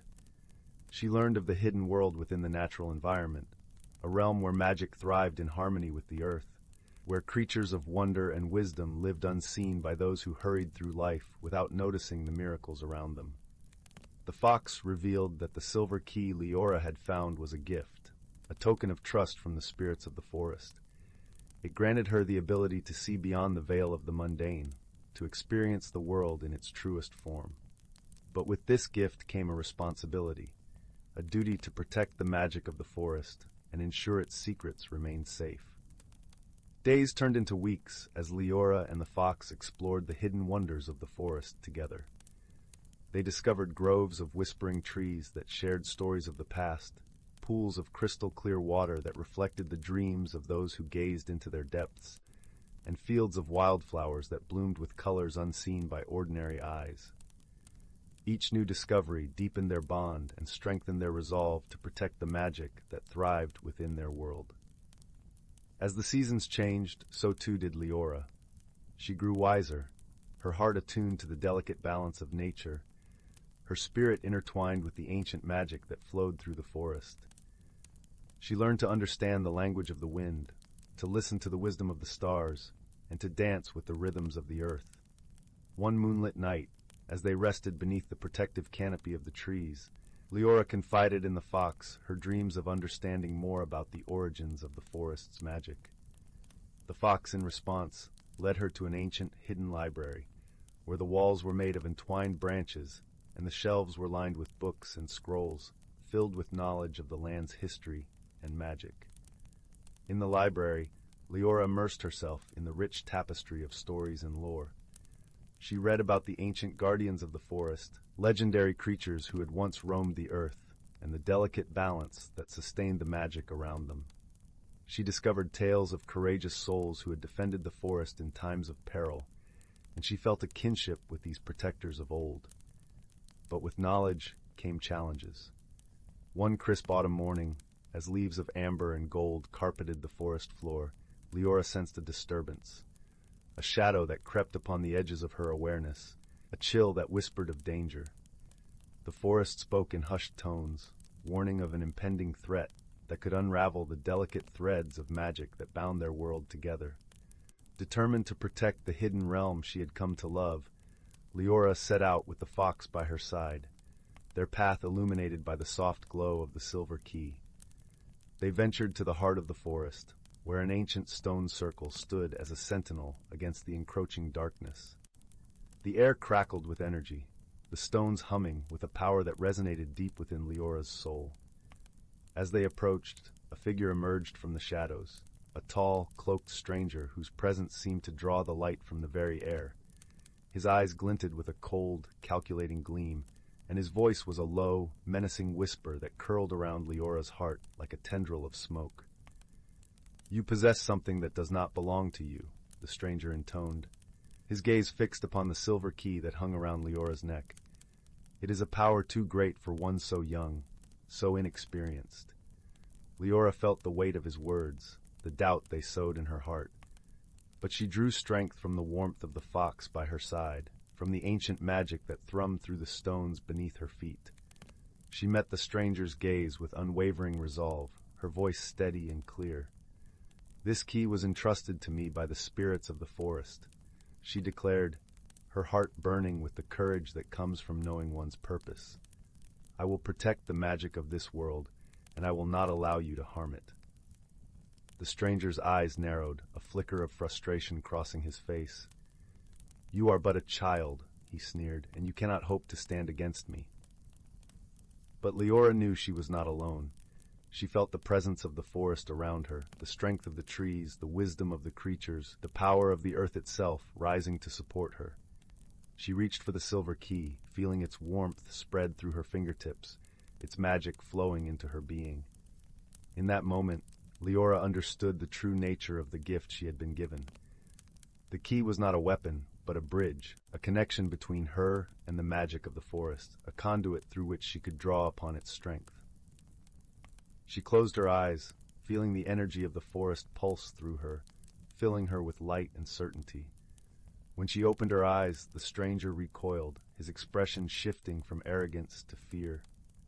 The air around Leora shimmered with a radiant glow, the light of the forest shining from within her, banishing the shadows that had crept into their world. "You are not alone," Leora whispered, her voice carrying the strength of the forest, the wisdom of the trees, the courage of the fox by her side. "I stand with the magic of this world, and together we will prevail." The stranger's form wavered, his image dissolving like mist before the rising sun. With a final, defiant snarl, he vanished into the ether, leaving behind only the whisper of his defeat. As the light faded, Leora felt the forest's gratitude surrounding her, a warm embrace that filled her heart with joy and contentment. She turned to the fox, her faithful companion and guide, and they shared a moment of understanding, a bond forged in the fires of adversity, tempered by the shared love of the world they had vowed to protect. With the threat vanquished, Leora and the fox returned to their exploration of the forest, their hearts light and their spirits unburdened. Together, they continued to discover the hidden wonders of the natural world, delighting in the magic that flowed through every leaf, every stone, every whisper of the wind. As the years passed, Leora grew into a wise and gentle guardian of the forest, her bond with the hidden realm deepening with each passing season. She learned that true strength came not from power, but from understanding, from friendship, from the willingness to stand for what was right. To deepen her understanding, Leora embarked on a journey beyond Eldergrove. She traveled to distant villages and met with other guardians of the natural world, each with their own unique connection to the magic that intertwined their lives. Through these interactions, Leora gained insight into the vastness of the magic that permeated the land, realizing that Eldergrove's enchantment was part of a larger tapestry that spanned the world. During her travels, Leora encountered a wise elder named Thalion, who had spent his life studying the ancient lore of the earth.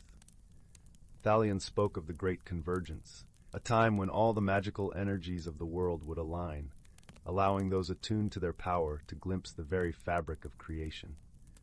Intrigued, Leora listened intently as Thalion shared his knowledge, his words weaving a vision of a world brimming with potential and wonder. Eager to witness this event, Leora made her way to the sacred gathering place, a vast plateau overlooking the convergence of 5 great rivers. As the day of the Great Convergence dawned, guardians from across the land assembled, their presence a testament to the enduring bond between the natural world and those who cherished it. As the sun reached its zenith, the air shimmered with a kaleidoscope of colors, a radiant tapestry woven from the threads of magic that bound their world. Leora felt the energy coursing through her, a symphony of light and sound that resonated with the deepest part of her being. In that moment, she understood her place in the grand design, the interconnectedness of all things, the unity of purpose that linked every guardian, every creature, every leaf and stone. She realized that the true magic of the world lay not in the objects or the powers they wielded, but in the connections they forged, the harmony they nurtured, the love they shared. And so the magic of the forest endured, its secrets safe in the hands of those who cherished them, its wonders preserved for generations yet to come. Leora's journey had transformed her, not only in her understanding of the world, but in her understanding of herself, a journey of discovery, of friendship, of courage and compassion.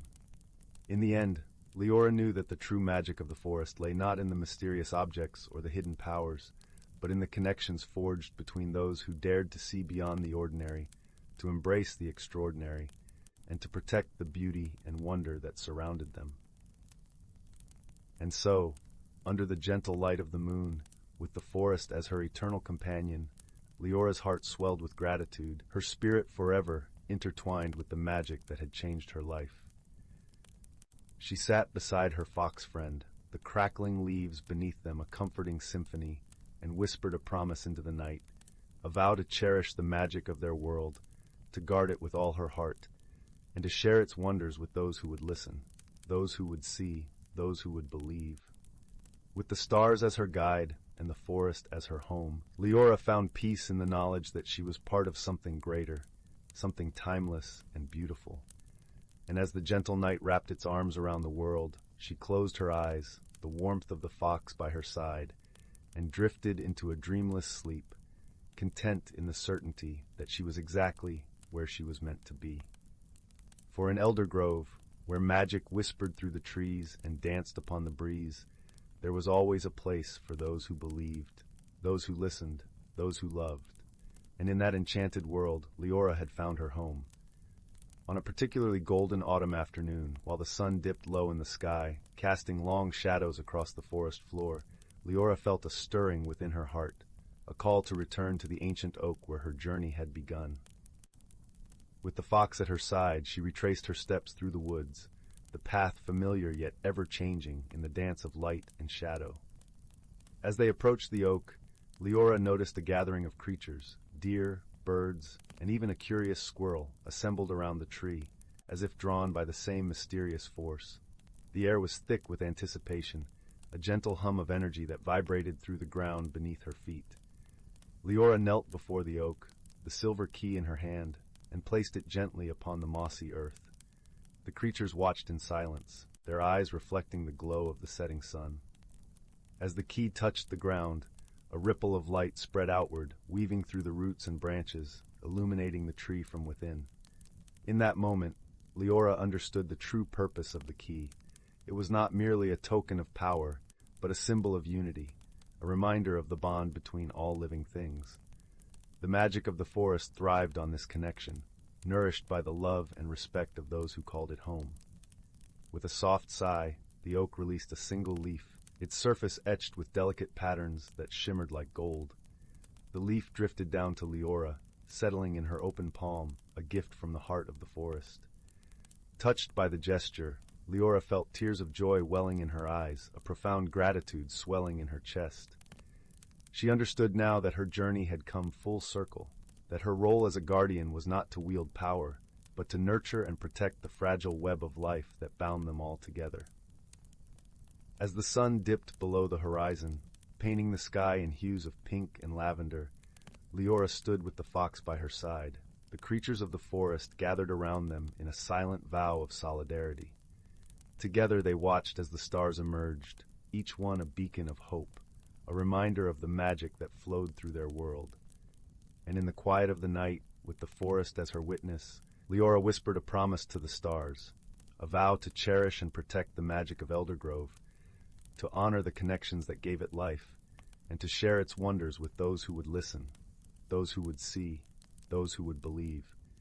For in Eldergrove, where magic whispered through the trees and danced upon the breeze, there would always be a place for those who believed, those who listened, those who loved. And in that enchanted world, Leora had found her home, her purpose, and her peace. In the heart of the whispering woods, where the air was always sweet with the scent of honeyed blossoms and the sun filtered through the leaves like golden syrup, there lay a quaint little village called Moonberry Hollow. The village was known for its cozy cottages with thatched roofs, curling chimneys that puffed out gentle wisps of smoke, and gardens bursting with vibrant flowers and herbs. In this peaceful place, where the days seemed to drift by like lazy clouds, lived a young girl named Lila. Lila had a curious mind and a heart as warm as a summer breeze. She spent her days exploring the woods and fields, always eager to discover the secrets of her enchanting world. Her constant companion was a wise old owl named Orin, who perched on her shoulder and shared stories of the forest's mysteries. Orin had feathers as soft as moonlight and eyes that held the wisdom of 1,000 stars.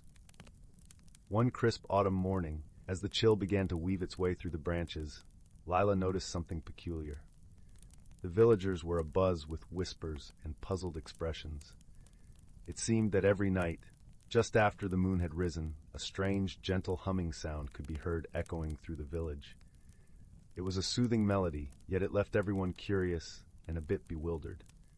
Determined to uncover the source of the mysterious hum, Lila set out to investigate. She wrapped herself in her favorite knitted shawl, as colorful as an artist's palette, and with Orin fluttering at her side, she ventured into the forest under the silvery light of the waxing moon. The woods were alive with the rustle of leaves and the soft chirping of crickets. The path beneath Lila's feet was carpeted with fallen leaves, crunching softly with each step. Guided by the shimmer of moonbeams, they followed the sound, which grew clearer and more distinct as they ventured deeper into the forest. As they walked, Orin shared his insights. "The melody is unlike any I've heard in my long years," he mused, his voice a gentle rumble. "It carries a warmth, a kindness. Perhaps it's a call from an old friend of these woods." Their journey led them to a small clearing bathed in silver light, where they found a circle of ancient stones. In the center stood a glowing figure, a creature of ethereal beauty with wings that shimmered like spun glass. It was a sylph, a guardian of the forest's secrets and a creature of pure magic. The sylph's song was the source of the hum, a melody woven from the threads of starlight and dreams. She looked upon Lila and Orin with eyes that sparkled like dew on morning grass. "Ah, the curious hearts have found me," she said, her voice as soft as the rustle of leaves in the wind. Lila stepped forward, her heart filled with wonder. "Why do you sing, dear sylph? Your song has enchanted our village, and we wish to understand its purpose." The sylph smiled, a gentle curve of lips that spoke of ancient wisdom. I sing to awaken the forest, to remind it of the joy of life as the seasons change. My song is a gift, a lullaby for the earth and all who dwell upon it. But why now? Lila asked, her eyes wide with curiosity. Why at this time? The sylph's wings fluttered softly, casting a shimmering light across the clearing. This is a time of transition, a time for the world to prepare for the quiet slumber of winter. My song helps the creatures of the forest gather their strength and find their rest. Understanding dawned on Lila like the first light of dawn. The sylph's song was a gentle reminder of the cycles of nature, a call to embrace the changes with grace and serenity. It was a lesson in harmony, in living in tune with the world around them. Moved by the sylph's wisdom, Lila thanked her for the gift of understanding. We will share your message with the village, so they too can find peace in the melody of the seasons. As the night deepened, the sylph continued her song, her presence a beacon of light and comfort in the heart of the forest. Lila and Oren made their way back to Moonberry Hollow, their hearts light with the joy of discovery and the warmth of friendship. The next day, as the sun painted the sky in hues of pink and gold, Lila gathered the villagers and shared the sylph's story. They listened with rapt attention, their worries eased by the knowledge that the hum was a song of nature's love, a gentle reminder of the beauty in every change. And so, the village of Moonberry Hollow embraced the sylph's song, letting its soothing melody guide them through the shifting seasons with hearts full of peace and gratitude. In the whispering woods, where magic and wonder danced hand in hand, Lila's journey had brought a deeper understanding of the world, a lesson woven into the very fabric of their lives, like a timeless lullaby sung beneath a blanket of stars. Once upon a starlit night, a young girl named Lily stood by her bedroom window, gazing wistfully at the velvety sky. Though only 9 years old, she felt a yearning for something more, a pull towards the great unknown that echoed in her restless heart. In the small village where Lily lived, changes came rarely, and life followed the steady rhythm of the seasons. But Lily's curious spirit longed to spread its wings and explore the vast world that lay beyond the rolling hills and ancient forests surrounding her home. Little did she know, a magical journey awaited her, one that would teach her the true meaning of growth and transformation. One evening, as Lily wandered through the woods, she stumbled upon an enchanting sight, a glittering pool nestled among the towering oaks. Mesmerized by its ethereal beauty, she knelt beside the water's edge, and that's when she saw it, a tiny glowing speck dancing upon the surface. With a delicate touch, Lily cupped the speck in her hands, and it unfurled into a dazzling sprite, no bigger than her thumb. The sprite's gossamer wings shimmered like crystal, and its eyes twinkled with ancient wisdom. "Greetings, young one," spoke the sprite in a voice as soft as moonbeams. "I am Zephyr, a guardian of these woods, and I sense the yearning in your heart." Lily gasped, her eyes wide with wonder. "How is this possible? Are you magic?" Zephyr chuckled, a sound like tinkling bells. "Magic exists all around us, dear child, if only we open our eyes to its wonders." From that moment on, Zephyr became Lily's guide, introducing her to the hidden magical realms that coexisted with the world she knew. Together they explored enchanted glades where pixies danced among the wildflowers, and ancient trees whispered secrets of bygone eras. Yet as wondrous as these experiences were, Lily's true transformation unfolded within her heart and mind. Zephyr's gentle teachings helped Lily understand that growth was not merely a physical change, but a journey of the spirit. With each new adventure, Lily learned valuable lessons: patience from the steady trickle of a stream, resilience from the oak that weathered storms, and courage from the brave little sparrow that took flight. And just as the natural world around her shifted with the seasons, so too did Lily's perspectives and dreams evolve. Lily's dearest friend, a kind-hearted boy named Ethan, bore witness to her remarkable journey. Though he could not see the magical beings, he supported Lily's explorations, offering a listening ear and a shoulder to lean on when the path grew challenging. One autumn day, as the leaves turned to fire and the air grew crisp, Zephyr appeared with a somber expression. "My time in these woods is nearing its end," the sprite said, her voice tinged with melancholy. "But fear not, little one, for the true magic lies within you now." Lily's eyes shimmered with unshed tears, but she nodded, understanding that all things must change and grow. With a tender smile, Zephyr continued, "The seeds of wisdom I have planted in your heart will blossom into something extraordinary. Embrace the uncertainties of life, for they are windows to new discoveries and personal growth." As the sprite faded into the dappled sunlight, Lily felt a warmth blossoming in her chest, a newfound confidence and appreciation for the journey that lay ahead. In the years that followed, Lily's thirst for knowledge and experience only deepened. She pursued her dreams with unwavering determination, yet always remained grounded in the lessons Zephyr had imparted, to embrace change with grace, to find beauty in the smallest wonders, and to nurture the magic within her own heart. And though the enchanted realms faded from her sight, the magic lived on in Lily's open mind, her compassionate spirit, and her unwavering belief in the transformative power of growth and self-discovery. Once upon a time, in a quaint village nestled deep within an ancient forest, there lived a young girl named Willow. Her unruly red curls and freckled cheeks gave her an air of whimsy, but it was her curiosity and bravery that truly set her apart. Willow's favorite place in the world was the old oak tree that stood tall and proud at the edge of the village. Its gnarled branches beckoned her with promises of adventure, and it was here that she would spend countless hours, lost in daydreams and stories. One spring day, as Willow sat beneath the oak's comforting shade, something remarkable happened. A tiny door, no bigger than her hand, appeared in the tree's trunk. Willow gasped, her heart racing with excitement. Could it be a hidden world within the tree itself? Without a second thought, she reached out and turned the miniature doorknob. The little door creaked open, revealing a dimly lit passage that seemed to stretch on endlessly. Willow's eyes widened in disbelief, but her sense of wonder quickly overtook her apprehension. Taking a deep breath, she crouched down and stepped through the doorway, emerging into a magical realm unlike anything she had ever imagined.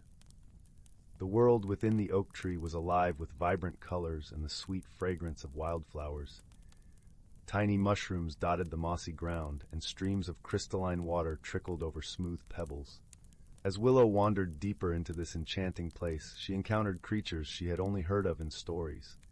Fairies with gossamer wings, pixies with mischievous grins, and talking animals who greeted her with kindness.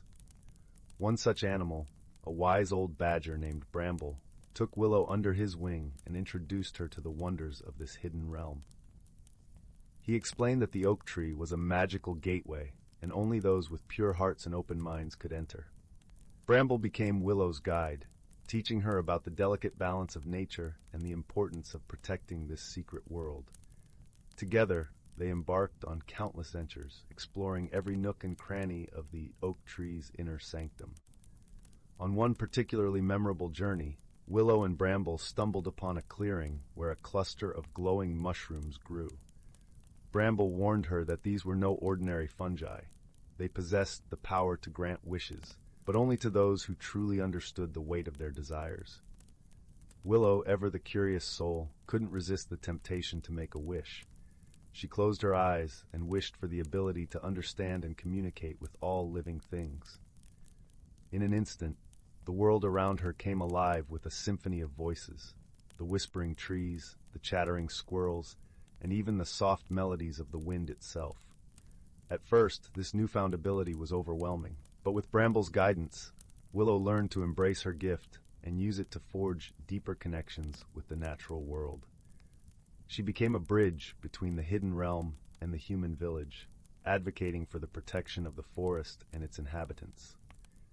As the seasons changed and years passed, Willow's friendship with Bramble and the other creatures of the oak tree grew stronger. They faced challenges together, solving mysteries and overcoming obstacles with wisdom and courage. One such mystery unfolded during a particularly harsh winter, when the once vibrant oak tree began to wither and fade. Willow and her friends worked tirelessly to uncover the cause, ultimately discovering that a nearby stream had been polluted by human carelessness. With her newfound understanding of the natural world, Willow rallied the villagers to clean up the stream and restore balance to the forest. Slowly but surely, the oak tree regained its strength, its branches reaching towards the sky once more. Through her journey within the hidden world of the oak tree, Willow had transformed from a curious young girl into a compassionate, determined guardian of nature.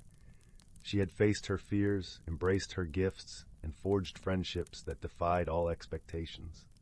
As the years passed, Willow grew into a wise woman, her hair now streaked with silver.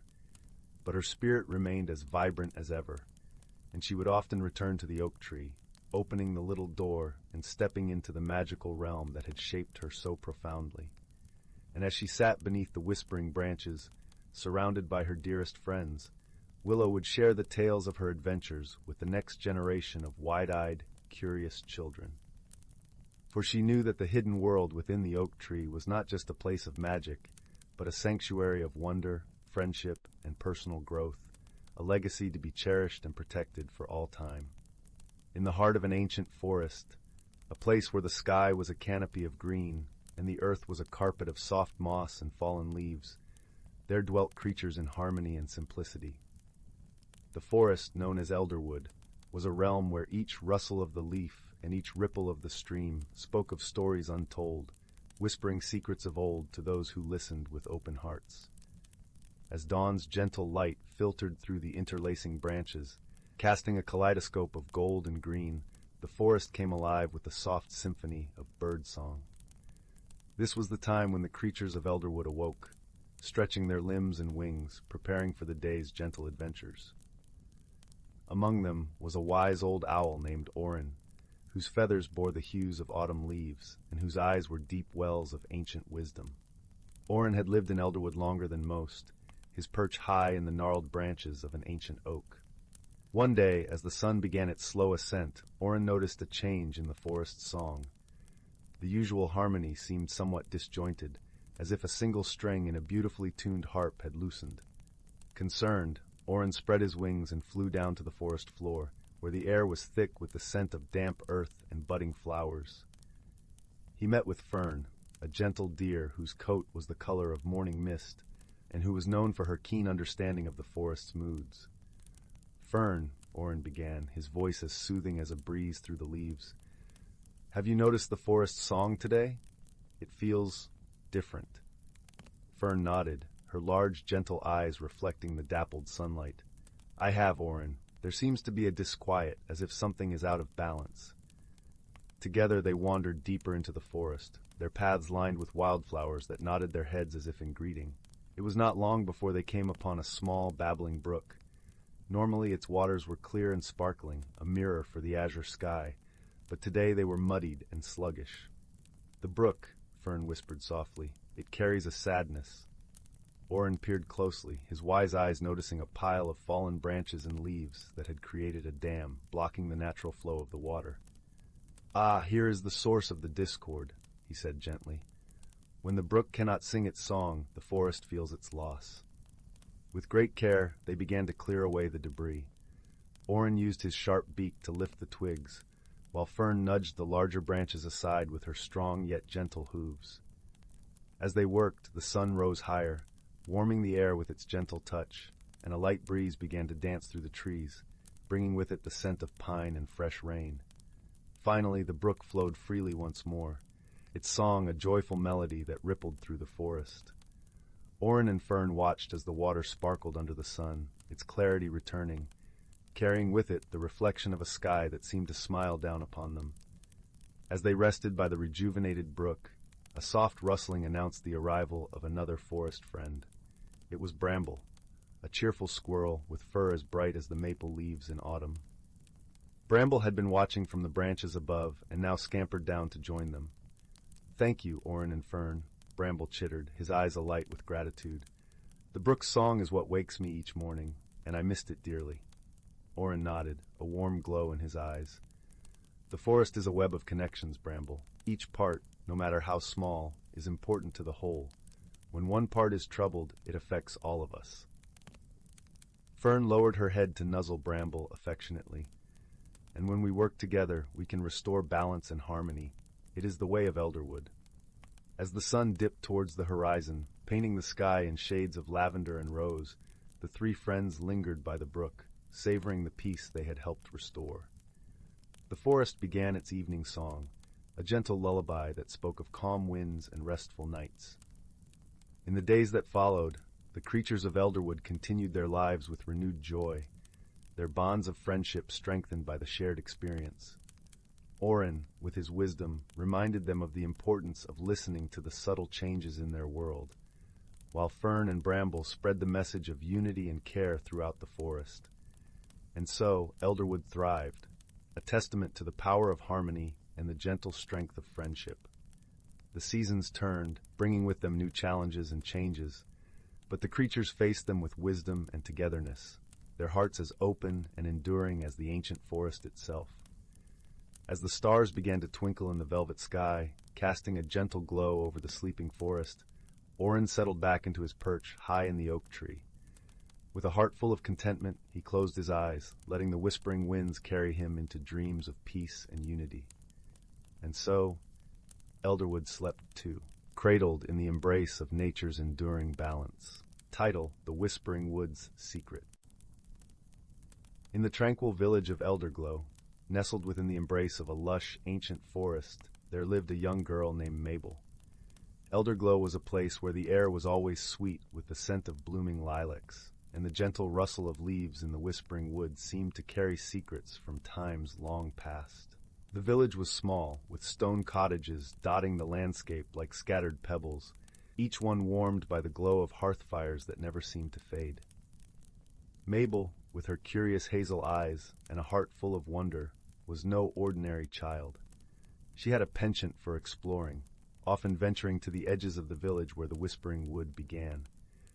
The villagers spoke of the wood with a mixture of reverence and caution, for it was said to be alive with magic, a place where the boundary between the ordinary and the extraordinary was as thin as the morning mist. One crisp autumn afternoon, as the sun dipped low and painted the sky in hues of amber and rose, Mabel set out towards the forest. Her mother had tucked a warm woolen scarf around her neck and placed a gentle kiss on her forehead, saying, "Stay on the path, my little adventurer, and listen to the whispers of the trees. They speak if you know how to listen." Mabel nodded, her eyes gleaming with excitement. She knew the woods well, having spent countless afternoons beneath its towering oaks and whispering pines. Today, however, felt different. There was a tingling in the air, a sense of anticipation that danced along her skin like the first touch of winter's breath. As she wandered deeper into the forest, the world around her shifted subtly. The light filtering through the canopy was dappled and golden, casting playful shadows on the forest floor. The leaves crunched softly under her boots, and the air was filled with the earthy scent of fallen leaves and damp moss. It wasn't long before Mabel came across something unusual, a glimmering stone, half buried in the soft earth. It was the size of a robin's egg, and shimmered with an iridescent glow that seemed to pulse with its own gentle light. Mabel knelt down, her heart pounding with the thrill of discovery. As she reached out to touch it, a soft, melodic voice filled the air, so faint it was almost a sigh. "Seek the heart of the wood, little one, and the truth shall be revealed." Startled, Mabel glanced around, her eyes wide. The voice seemed to come from nowhere and everywhere at once, as if the forest itself had spoken to her. She picked up the stone, feeling its warmth seep into her palm, and slipped it into her pocket, determined to follow its silent call. The deeper she ventured, the more the forest seemed to change. The trees grew taller and more ancient, their bark etched with patterns that looked like mystic runes. The air grew cooler, and a gentle breeze whispered through the branches, carrying with it a soft, tinkling sound like distant chimes. As she walked, Mabel noticed something extraordinary. The forest floor was dotted with clusters of tiny, luminescent mushrooms that glowed with a soft blue light, illuminating her path. She followed the trail of light deeper into the heart of the wood, her breath visible in the cool air. At last, Mabel arrived at a clearing bathed in moonlight. In the center stood an ancient oak, its gnarled branches stretching skyward like the arms of a wise old guardian. At the base of the tree, nestled among its roots, was a small door carved into the trunk. It was adorned with intricate carvings of woodland creatures and swirling vines. With a mixture of awe and trepidation, Mabel approached the door. She felt the stone in her pocket grow warm, and the carvings on the door seemed to shimmer in response. Taking a deep breath, she gently pushed it open and stepped inside. The interior was a wonderland of light and color. The walls glowed with a soft golden hue, and the air was filled with the scent of honeysuckle and wild roses. At the center of the room stood a table carved from a single piece of crystal, its surface reflecting the light in a myriad of colors. Seated at the table was a figure cloaked in shadows, yet Mabel felt no fear. There was a kindness in the air, a sense of welcome that put her at ease. The figure gestured to a chair opposite, and Mabel sat, her eyes wide with curiosity. "Welcome, Mabel," the figure said, their voice as soothing as the murmur of a gentle stream.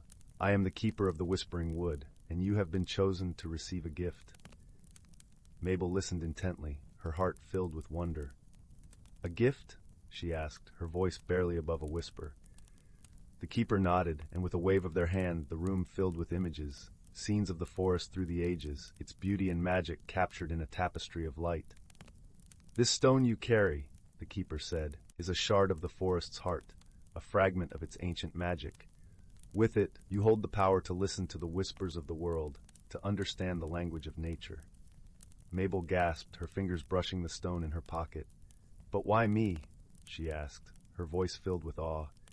The keeper smiled, their eyes twinkling like stars.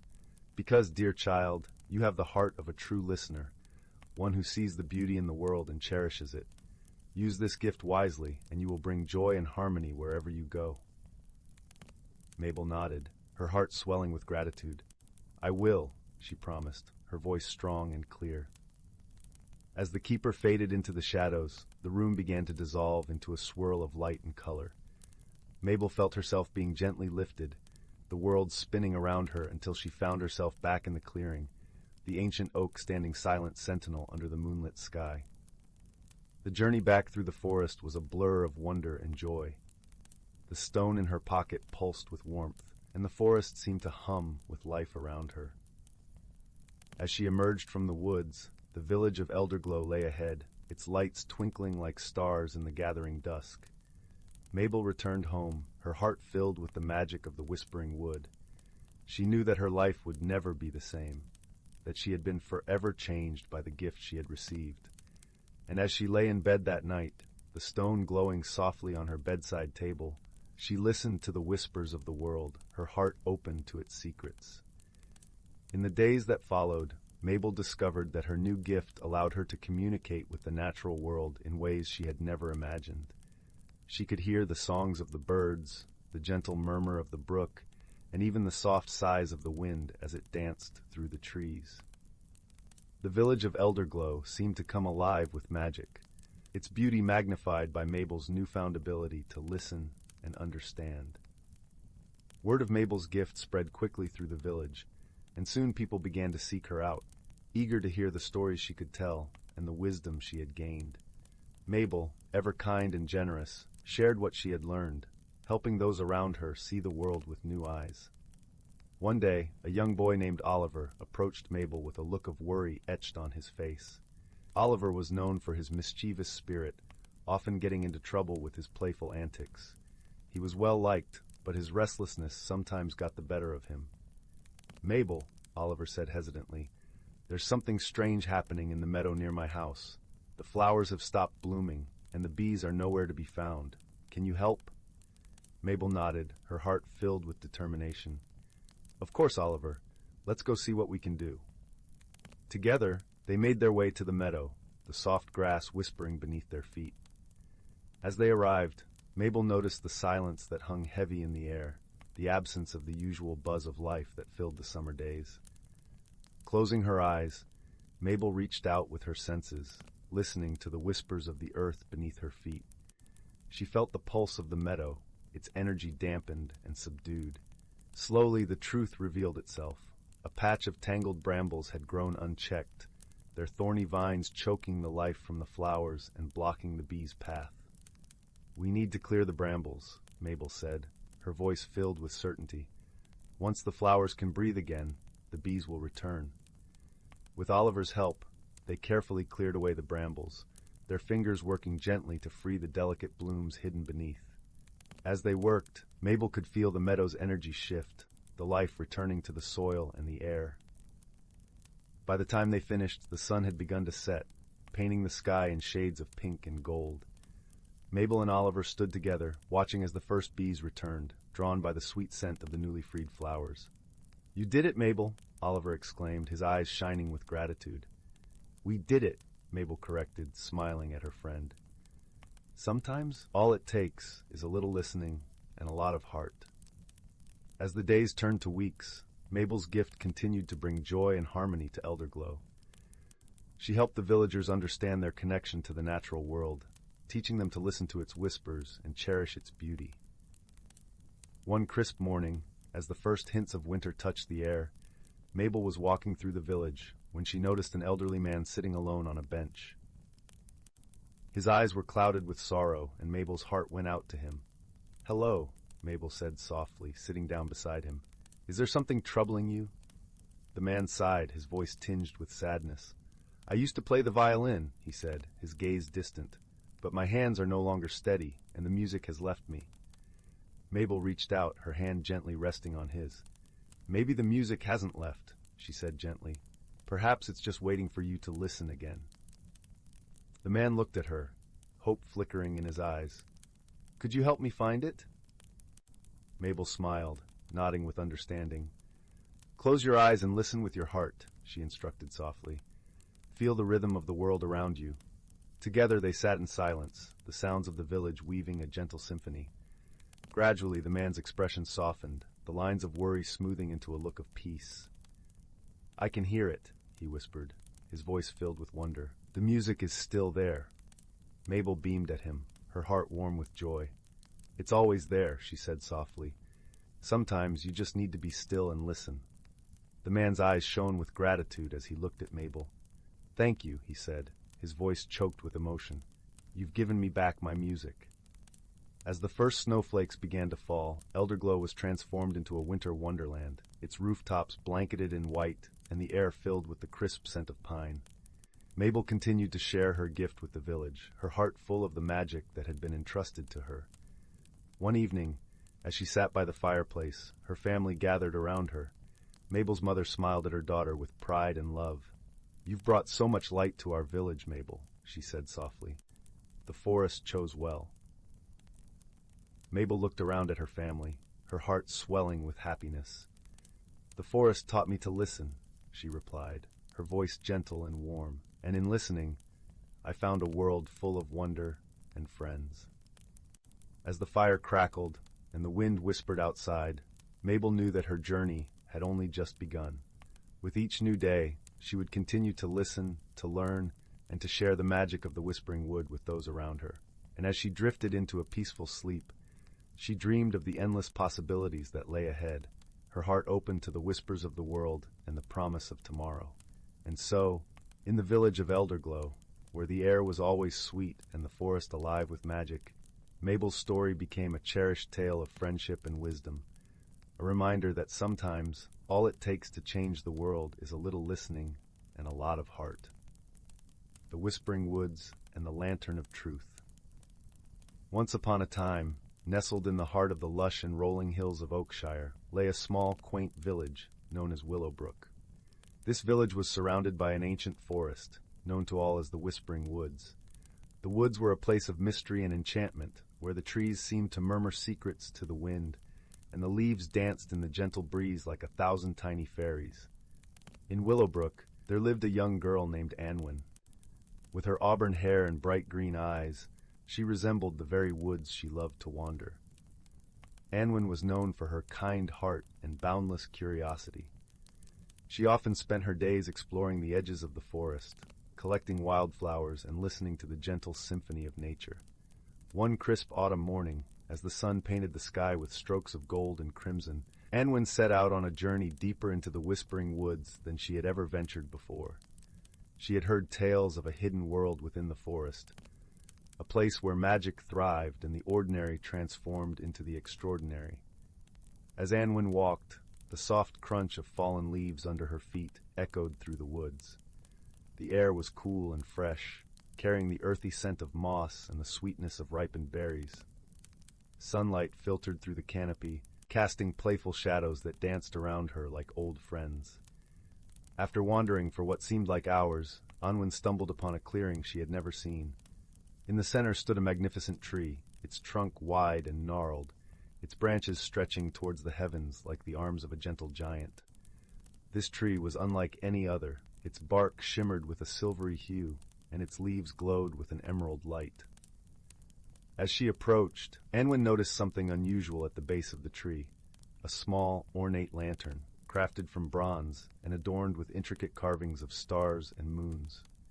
The lantern emitted a soft, warm glow, as if harboring a tiny piece of the sun within its confines. Curious, Anwen reached out and touched the lantern. Instantly, she felt a surge of warmth spread through her fingertips and into her heart. The forest around her seemed to hold its breath, as if waiting for something wondrous to unfold. In that moment, the lantern spoke, its voice as gentle as a whisper, yet as profound as a distant echo. "Anwen," it said, "you have found the lantern of truth. With it comes the power to see into the hearts of others and unveil the truths hidden within their souls. But tread carefully, for truth can be both a blessing and a burden." Anwen, though taken aback, was not afraid. She felt a sense of purpose and a quiet determination growing within her. She knew that with great power came great responsibility, and she vowed to use the lantern's gift wisely. As Anwen journeyed back to Willowbrook, the woods seemed to come alive with a newfound energy. Birds sang with greater fervor, and the wind rustled the leaves in a melodious chorus. Anwen felt as if she were part of a grander story, one that was just beginning to unfold. In the days that followed, Anwen learned to wield the lantern of truth with care and compassion. She discovered that truth had the power to heal, to mend broken relationships, and to bring understanding where there was once confusion. With each revelation, Anwen's heart swelled with empathy and wisdom.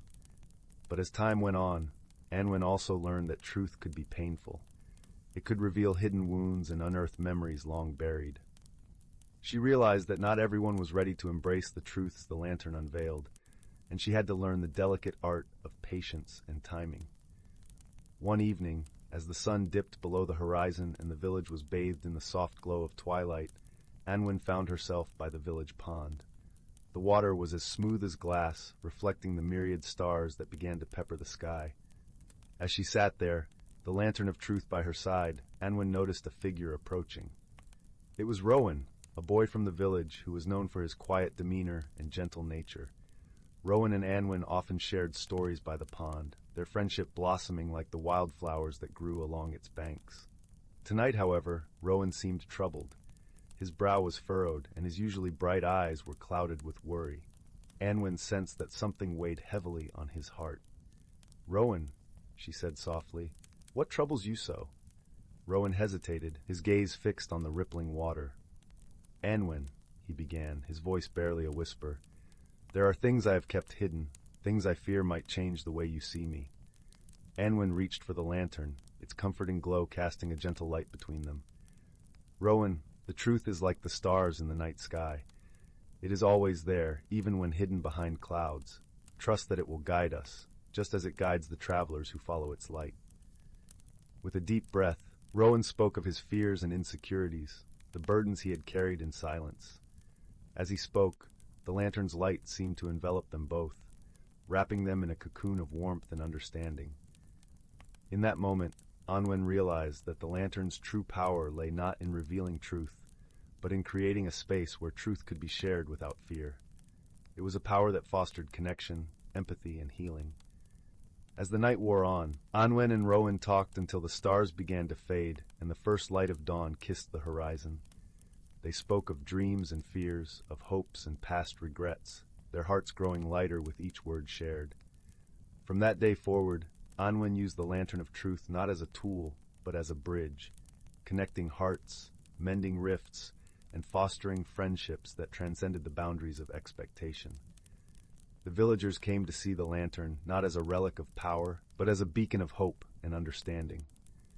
As the seasons turned and the years passed, Anwen's story became legend in Willowbrook. The whispering woods continued to hold their secrets, the leaves dancing to the wind's eternal song. and in the heart of the forest, the ancient tree stood as a reminder of the magic that lay within, and the truth that could transform the world. And so, as the fireside crackles and the shadows lengthen, we find ourselves at the end of our tale. But remember, dear listener, that truth is not just a lantern to be found in enchanted woods.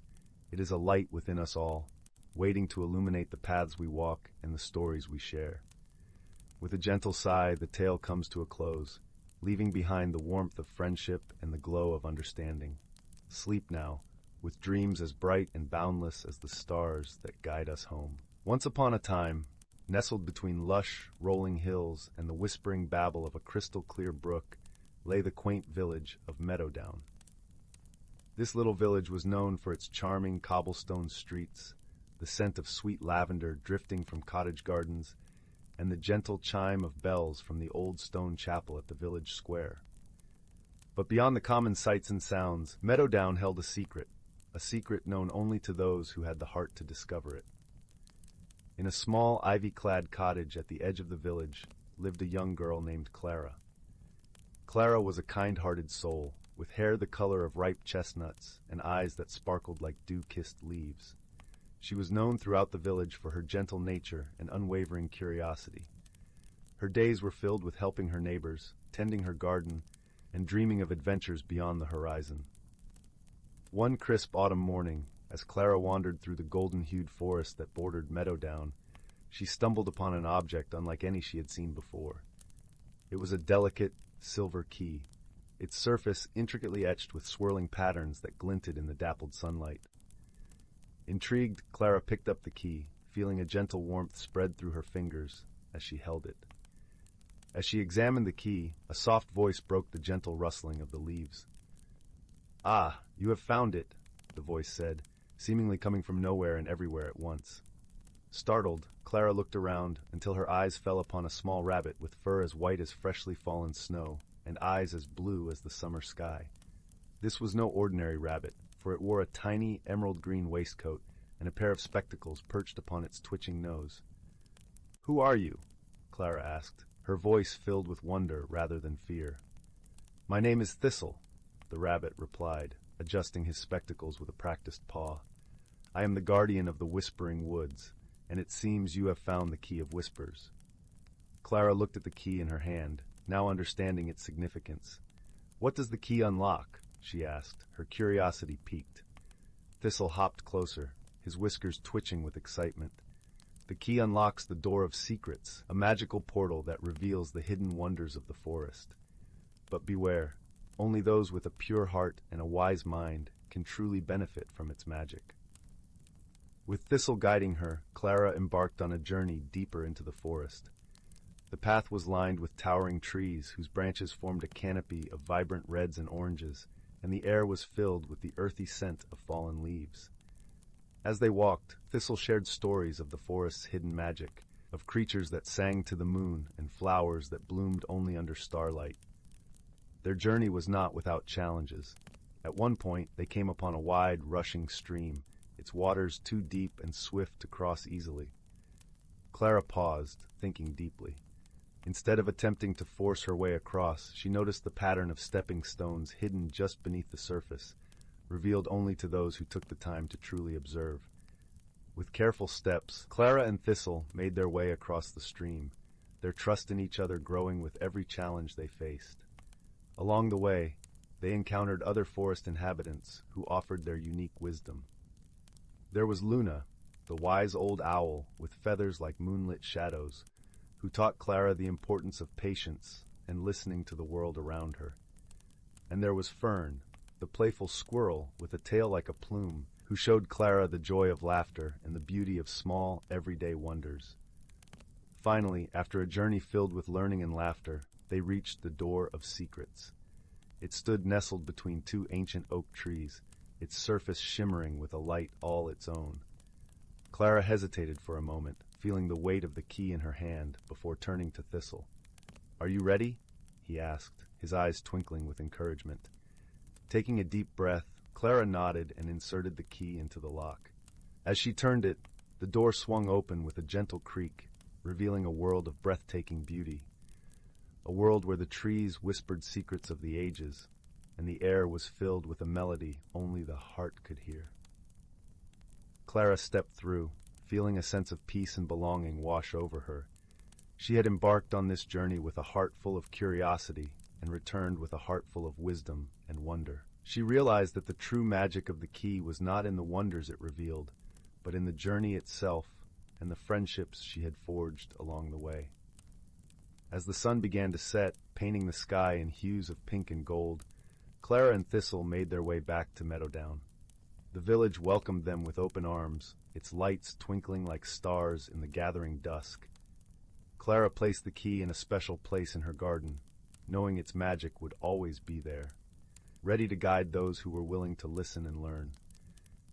And every evening, as the village settled into the comforting embrace of night, Clara would share stories of her adventures, her voice a gentle melody that lulled the village to sleep. And so in the heart of Meadowdown, where ordinary objects held extraordinary secrets, Clara's story of discovery and wonder was whispered from generation to generation, a reminder that the true magic of life lies not in the destination, but in the journey itself. In the heart of the ancient whispering woods, where the trees were as old as time itself, a gentle symphony of life played out among the rustling leaves and whispering winds. Here, the air was thick with the fragrance of pine and the sweet scent of blooming wildflowers, while the ground was a soft carpet of moss and fallen leaves, cool and inviting beneath bare feet. This enchanted forest was a realm where reality and magic intertwined seamlessly. The trees were not just trees.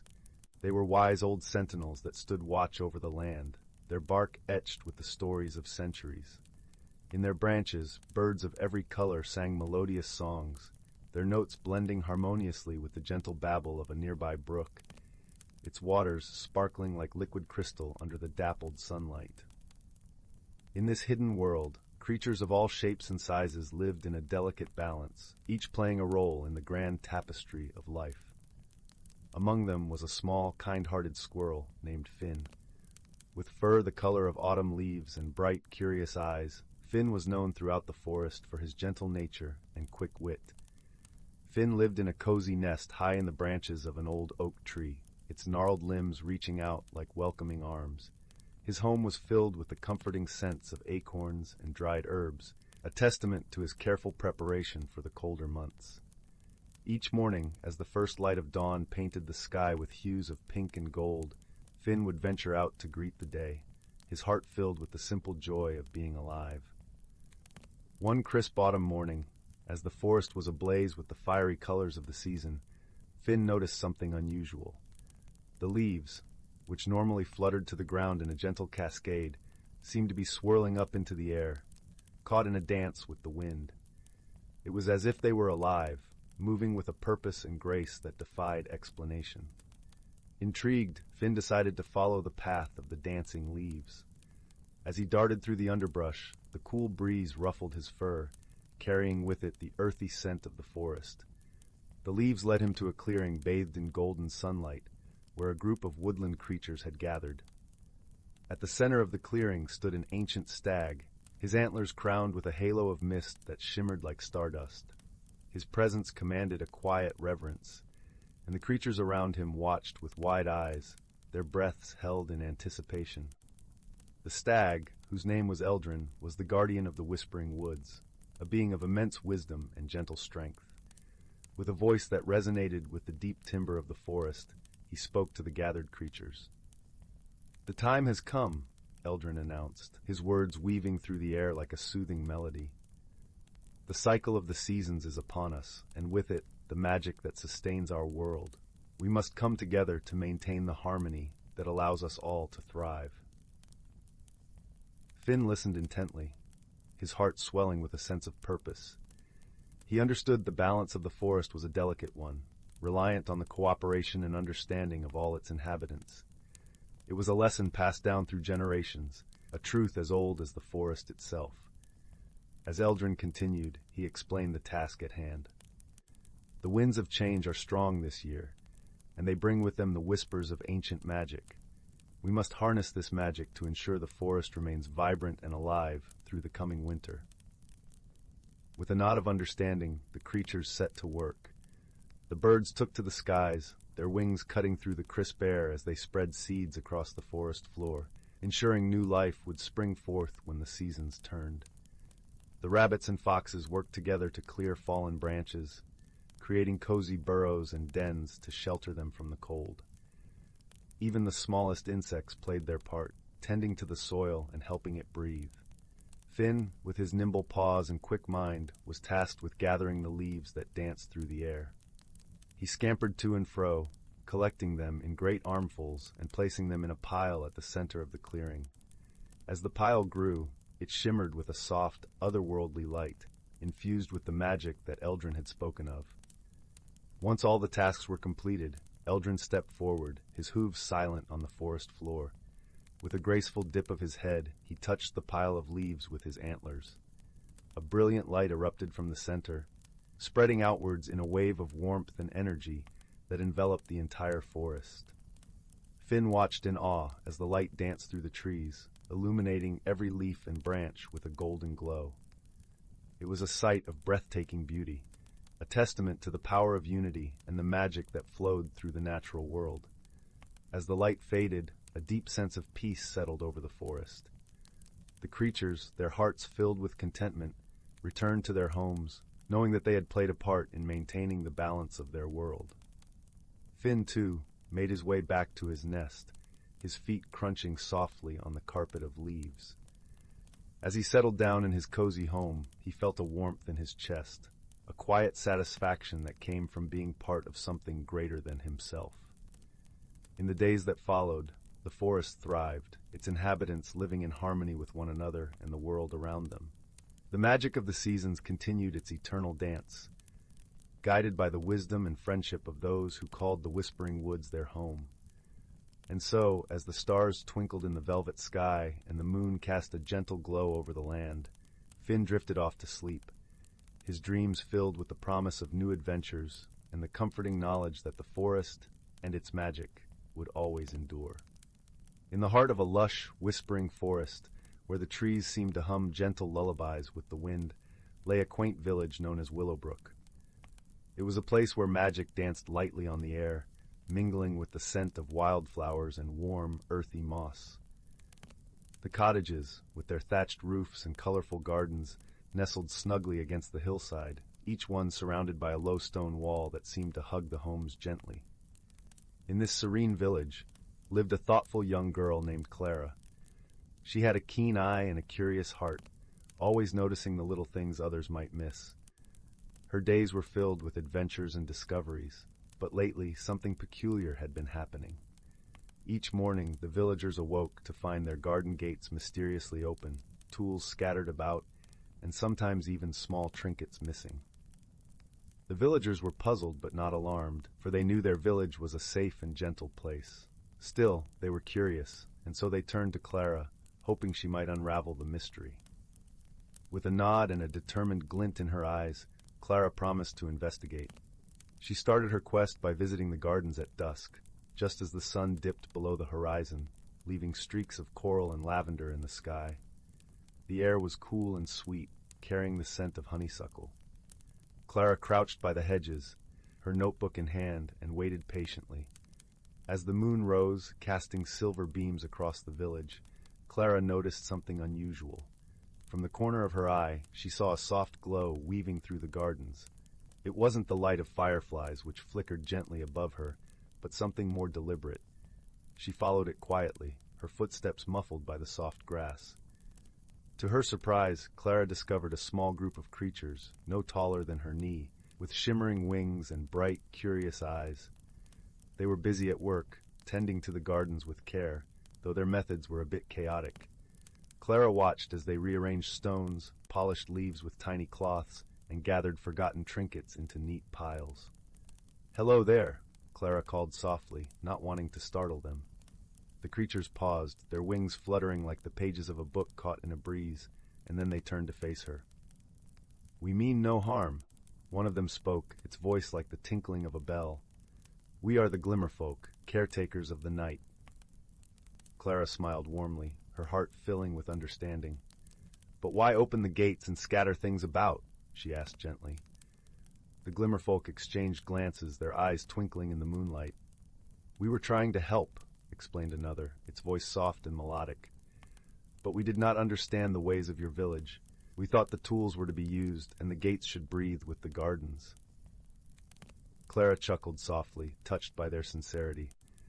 Your intentions are kind, she assured them, but perhaps we can learn from each other. I could show you how we tend our gardens, and you can teach me the ways of the night. And so began a delightful exchange of knowledge. Each evening, as the stars blossomed in the sky, Clara and the Glimmerfolk worked together. The creatures taught Clara about the secret language of plants and the songs of the earth, while Clara explained the villagers' ways, showing them how to care for the gardens in harmony with the day. As the days passed, the mystery of the open gates was resolved, and the village thrived with newfound magic. The Glimmerfolk, now understanding the balance between night and day, helped the gardens flourish in ways the villagers had never imagined. Flowers bloomed with vibrant colors, and the air was filled with a melody of nature's own making. The villagers, grateful for Clara's wisdom and the Glimmerfolk's friendship, held a small celebration under the twinkling stars. There was laughter and joy, a gentle reminder that misunderstandings could be mended with kindness and cooperation. And so, under the watchful gaze of the moon, Willowbrook continued to be a place where magic and harmony danced hand in hand, a cozy haven where mysteries were welcomed as friends and solved with the warmth of understanding. As Clara lay in bed that night, her heart full of contentment, she knew that the world was a little brighter and a little more magical, thanks to the friends she had found. And as she drifted into dreams, the village slept peacefully, cradled in the gentle arms of the forest, where the trees sang their lullabies to the stars above. In the heart of the ancient forest, where the trees whispered secrets older than time itself, there lay a hidden glen cloaked in perpetual twilight. Here, the canopy of lush emerald leaves allowed only the gentlest dapples of golden sunlight to kiss the forest floor, illuminating the soft carpet of moss and the delicate ferns that danced with the slightest breeze. The air was filled with the earthy aroma of damp wood and the sweet perfume of wildflowers, creating a symphony of scents that wrapped around the senses like a comforting embrace. In this enchanted realm, the creatures of the forest lived lives intertwined with the rhythms of nature, each playing its part in the delicate balance of their world. Among them was a wise old turtle named Bramble, whose shell was etched with the patterns of 100 seasons. Bramble was revered among the forest dwellers for his deep understanding of the natural world and his gentle, patient counsel. Bramble's closest companions were a sprightly squirrel named Pippin and a graceful deer called Lyra. Pippin, with her fur the color of autumn leaves, was full of boundless energy and curiosity, always eager to explore every nook and cranny of their woodland home. Lyra, on the other hand, moved with the serene grace of a river flowing through a quiet valley, her eyes as deep and calm as a forest pool. One crisp morning, as the first hints of autumn painted the leaves in shades of amber and crimson, Bramble gathered his friends beneath an ancient oak.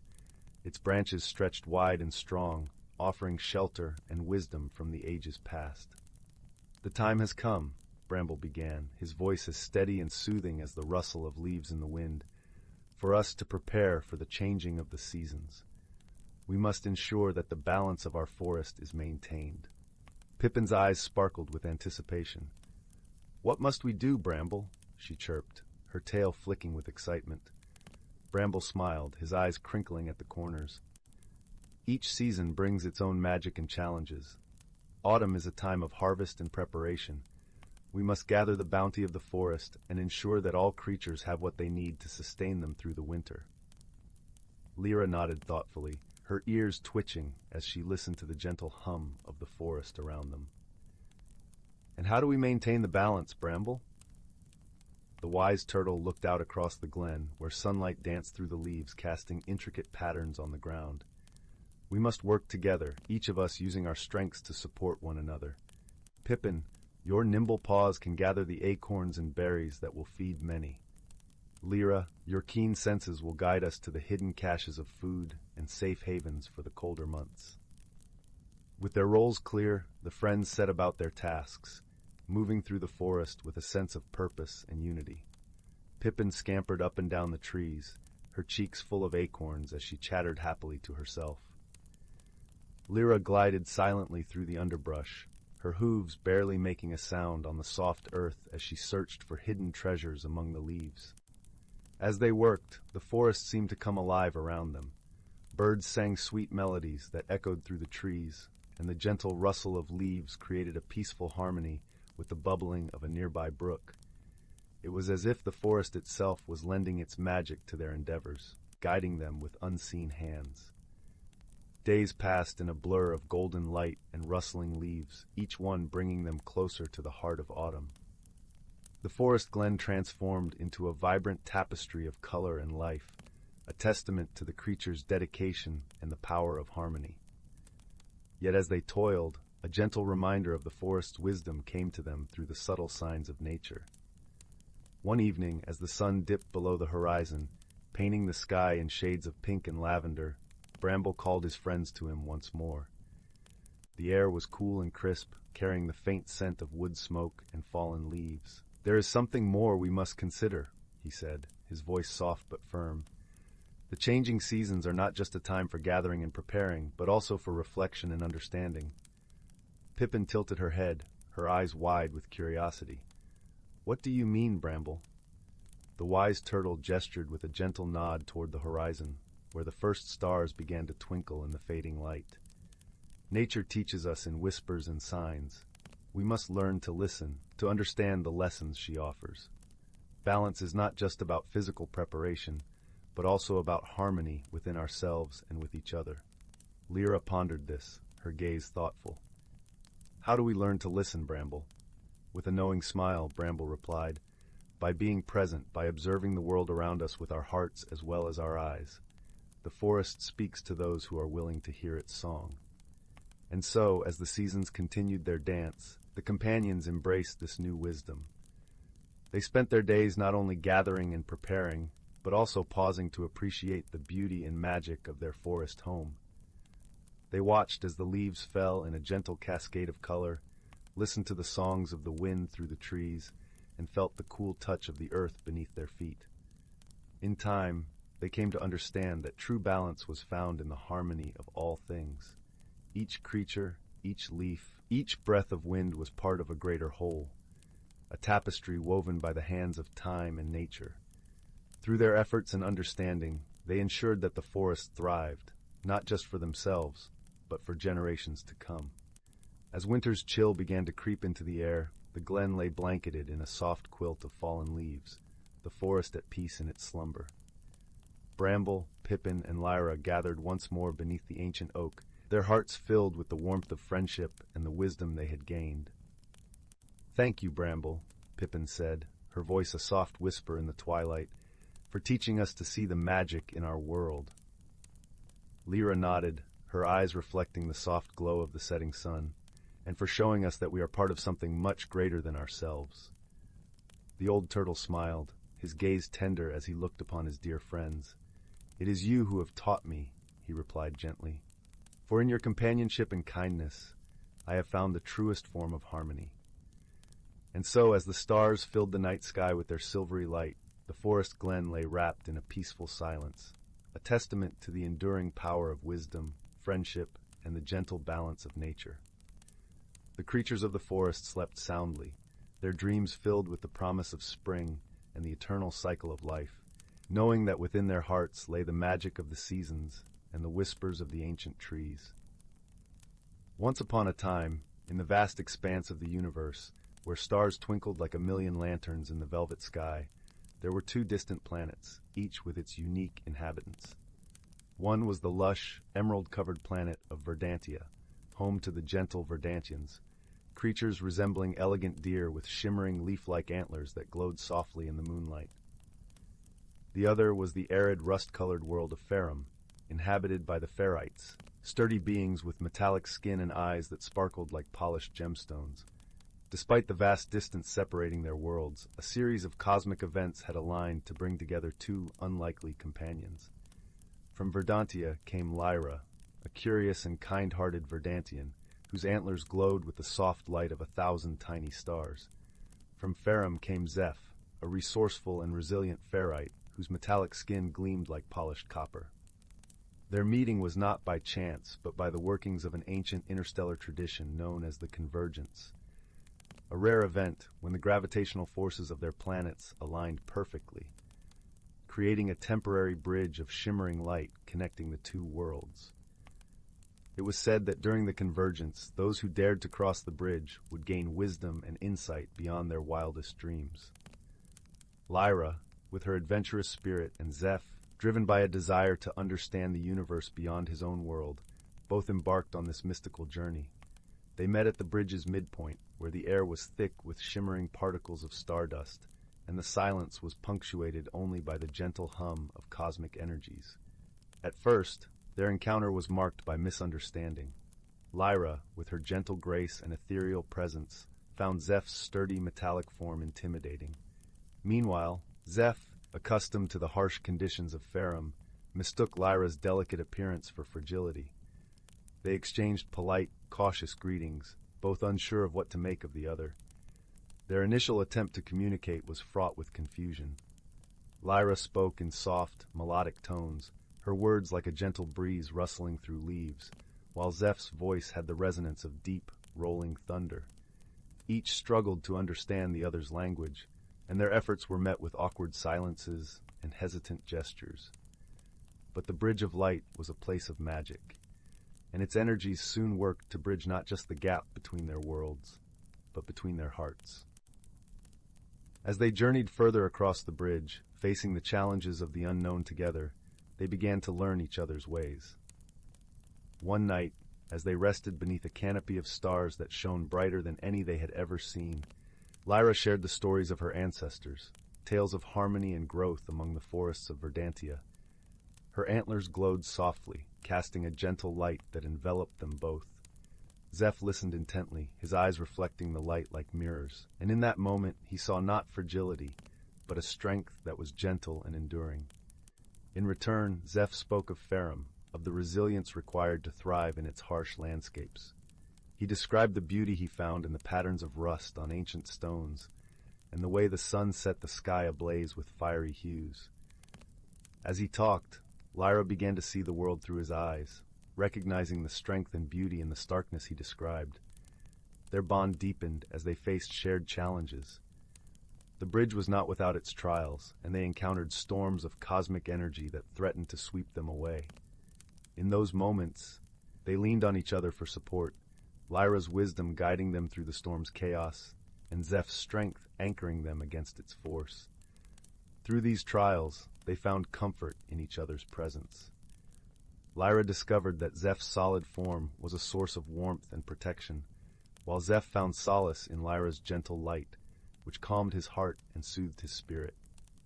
As the convergence drew to a close and the bridge began to fade, Lyra and Zeph stood at its end, looking back at the journey they had shared. They had come to understand that friendship was not about sameness, but about embracing each other's differences and finding strength in unity. With a newfound appreciation for their own worlds and each other's, they prepared to return to their planets. As they parted, they exchanged a promise to carry the lessons they had learned into their lives, ensuring that the Bridge of Light would remain, not in the sky, but in their hearts. And so, under a sky ablaze with the fading glow of the convergence, Lyra and Zeph returned to their homes, forever changed by the friendship they had forged among the stars. Though they were separated by the vastness of space, they knew that their bond would endure, shining brightly like the stars above, a testament to the power of understanding and the magic of friendship. Once upon a time, in a village nestled between rolling hills and whispering forests, there lived a curious young girl named Leela. Her eyes were the color of the morning sky, and her heart was as vast as the ocean. Lila spent her days exploring the meadows and woods around her home, but her dreams were filled with places she had yet to discover. One crisp autumn morning, as the leaves danced in the gentle breeze, Lila stumbled upon an ancient map tucked inside an old book in her grandmother's attic. The map was unlike any she had seen, with swirling lines and shimmering ink that seemed to change color in the light. At its center was a place called the Enchanted Hollow, a realm rumored to be filled with wonder and magic. With a spark of excitement in her heart, Lila decided she would find this mysterious place. She packed a small satchel with her favorite blanket, a loaf of bread, and a flask of warm tea. As she stepped outside, the morning sun painted the sky in hues of pink and gold, and she could feel the promise of adventure in the crisp air. Lila followed the map's winding path through towering trees and across babbling brooks. The forest was alive with the rustling of leaves and the songs of birds, creating a symphony that carried her forward. As she ventured deeper, she encountered a peculiar creature, a fox with fur as white as snow and eyes that gleamed like emeralds. The fox greeted her with a nod and, sensing her quest, offered to guide her through the forest. Together, they traversed paths cloaked in mist and fields carpeted with wildflowers, their colors vivid against the earth. The fox led Lila to a clearing where the air was sweet with the scent of honey, and a gentle stream sparkled under the sun's golden rays. Here, the fox pointed to a small, hidden trail that seemed to disappear into the earth itself. With a grateful heart, Lila thanked her new friend and ventured down the trail. The path led into a tunnel of vines and twinkling lights, and as she walked, the air shimmered with a gentle hum, like the whisper of a lullaby. The tunnel opened into the Enchanted Hollow, a place that seemed to exist just between a dream and reality. The hollow was a world of wonders. Trees with trunks of silver leaves stretched up to the sky, their branches swaying gently in the breeze. Flowers with petals of iridescent colors glowed softly, and the ground was covered in moss that felt like the plushest carpet beneath Lila's feet. Streams of crystal-clear water wound through the landscape, their gentle babble a soothing melody. As she explored, Lila met creatures she had only ever dreamed of. There were butterflies with wings like stained glass windows, glowing softly in the dim light. She watched as a family of gentle deer with antlers adorned in soft ferns grazed nearby, their presence serene and calming. But the most wondrous creature she encountered was a small, luminescent being called a starling. It hovered in the air, its wings twinkling like the night sky, and spoke in a voice as soft as a summer breeze. The starling told Lila of the heart of the hollow, a place where wishes were whispered and dreams were born. With the starling as her guide, Lila traveled to the heart of the Enchanted Hollow. There she found a pool of water so clear and still that it reflected the world above like a perfect mirror. The starling encouraged her to look into the pool and whisper her heart's deepest wish. Lila closed her eyes, and with a heart full of gratitude and wonder, whispered her wish for courage and the strength to explore the unknown. As her words floated into the air, the pool shimmered, and a warmth spread through her, filling her with a sense of peace and confidence. With her journey nearly complete, Lila realized it was time to return home. She bid farewell to her new friends, each one leaving her with a token of their world, a silver leaf, a tiny fern, and a single glowing petal. As she retraced her steps through the forest, the fox rejoined her, leading her back to the edge of her village. Under the light of the setting sun, Lila returned home, her heart brimming with stories and newfound courage. She tucked the tokens from the hollow into her satchel, reminders of her journey and the friends she had made. As she drifted off to sleep that night, the wind carried the scent of the forest through her window, and the stars outside twinkled with a familiar glow. Lila knew that whenever she needed courage, she only had to close her eyes and remember her journey to the Enchanted Hollow, where magic and dreams lived in harmony.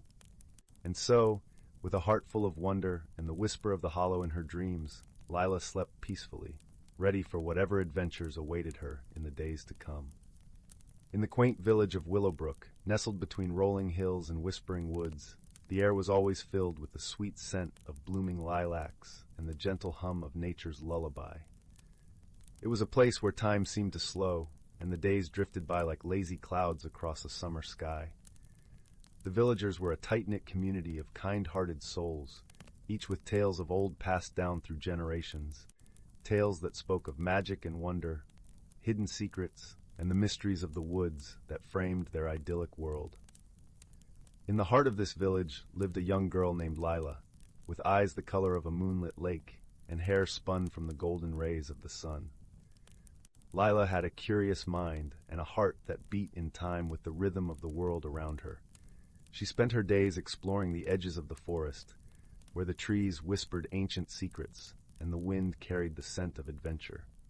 Her closest companion on these sojourns was a small, fluffy squirrel named Pip, whose mischievous eyes sparkled with the promise of mischief and joy. One warm spring morning, as the first hints of dawn painted the sky in hues of pink and gold, Lila and Pip set off on one of their usual adventures. The forest was alive with the sounds of birds chirping, leaves rustling, and the distant babble of a hidden brook.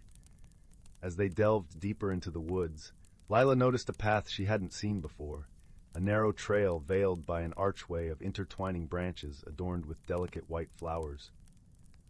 "Where do you suppose this path leads, Pip?" Lila mused aloud, her voice a gentle whisper in the quiet of the morning. Pip twitched his nose and flicked his tail, as if urging her to follow the mysterious trail. Together, they ventured through the floral archway, leaving the familiar forest behind. The path wound through clusters of ancient trees, their trunks gnarled and roots twisted like the fingers of time. The canopy above was dense, allowing only slivers of sunlight to dance upon the forest floor. After what felt like hours, they emerged into a hidden grove, a place that seemed untouched by time. The air was thick with the scent of pine and earth, and the soft glow of morning light filtered through the leaves, casting dappled shadows that swayed with the gentle breeze. In the center of the grove stood an ancient oak, its massive branches reaching out like welcoming arms. As Lila approached the grand tree, she noticed something unusual nestled among its roots, a small, intricately carved wooden box, adorned with swirling patterns that seemed to shimmer with a faint, otherworldly light. Her heart skipped with excitement and a touch of apprehension. "Look, Pip, a treasure!" she exclaimed, her voice filled with wonder. Carefully, Lila picked up the box, feeling a tingling sensation as her fingers traced the delicate carvings. The box was surprisingly light, and as she opened it, a soft glow emanated from within, revealing a small, iridescent stone that pulsed with a gentle, rhythmic light, like a heartbeat. It was a stone of unimaginable beauty, capturing the colors of the forest and the sky, holding them within its crystalline depths. "What do you think it is, Pip?" Lila asked, her voice hushed with awe. Pip chattered excitedly, his tiny paws reaching out to touch the stone, and as he did, a warm, comforting sensation washed over them both, like a gentle hug from the sun. Lila closed the box and tucked it safely into her satchel, a sense of purpose settling over her like a warm blanket. With the stone cradled against her side, Lila and Pip made their way back to the village, the grove's magic lingering in the air around them. The journey back seemed quicker, as if the forest itself was guiding them home. Along the way, Layla's mind buzzed with thoughts of the stone and its origins, the possibilities it held, and the mystery it presented. As they reached the edge of the village, the sun hung high in the sky, casting long shadows that stretched across the cobblestone streets. Lila's heart felt lighter, buoyed by the enchanting discovery and the promise of adventure that lay ahead. She knew the stone was special, a gift from the forest, and she was determined to uncover its secrets. That evening, as the village settled into the tranquil embrace of twilight, Lila sat by the hearth, the comforting warmth of the fire wrapping around her like a soft woolen shawl. She carefully placed the box on the table, its carvings glowing softly in the flickering light. "I wonder if anyone in the village knows about this stone, Pip," Lila mused, her voice thoughtful. Pip nodded, his eyes wide with curiosity, and together they devised a plan to seek the counsel of the village elder, a wise and gentle soul named Eldrick, who was known for his vast knowledge and stories of the world beyond the village. The next morning, the village was alive with the vibrant energy of a new day. The sun's rays kissed the rooftops, and the air was filled with the cheerful sounds of villagers going about their daily routines. Lila and Pip made their way to Eldrick's cottage, nestled at the edge of the village, where the forest began to reclaim the land. Eldrick's home was a quaint, ivy-covered abode, with a garden overflowing with herbs and wildflowers. The scent of lavender and rosemary greeted them as they approached the door, and a sense of calm washed over Lila, as if the very air was steeped in wisdom. Eldrick welcomed them with a warm smile, his eyes twinkling with a kindness that seemed to transcend time. "Ah, Lila, my dear, and Pip, what brings you to my humble home on this fine morning?" he asked, his voice as smooth and rich as honey. With a sense of reverence, Lila presented the box to Eldrick, her hands trembling with excitement. "We found this in the forest, near the old oak," she explained, her voice a mixture of awe and anticipation. "Do you know what it is?" Eldrick's eyes widened with surprise and delight as he examined the stone, his fingers gently tracing the carved patterns. "This, my dear child, is a heartstone," he said softly, his voice filled with wonder. "A rare and precious gift from the forest, imbued with the magic of the earth and the sky." Lila's heart soared with the revelation, her imagination dancing with the possibilities. "What does it do?" she asked, her voice a whisper. Eldrick chuckled, a warm, hearty sound that filled the room. "The Heartstone is said to hold great power, but its true magic lies in its ability to connect the hearts of those who possess it," he explained. "It can reveal hidden truths, mend broken bonds, and guide those who seek its wisdom."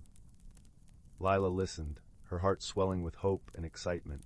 She knew the Heartstone was meant for her, a beacon of light guiding her on a path of discovery and transformation. With Eldrick's blessing, Lila and Pip set off on a journey that would take them beyond the boundaries of their village into a world teeming with wonder and mystery. The Heartstone pulsed with a gentle light, its magic resonating with the rhythm of their hearts.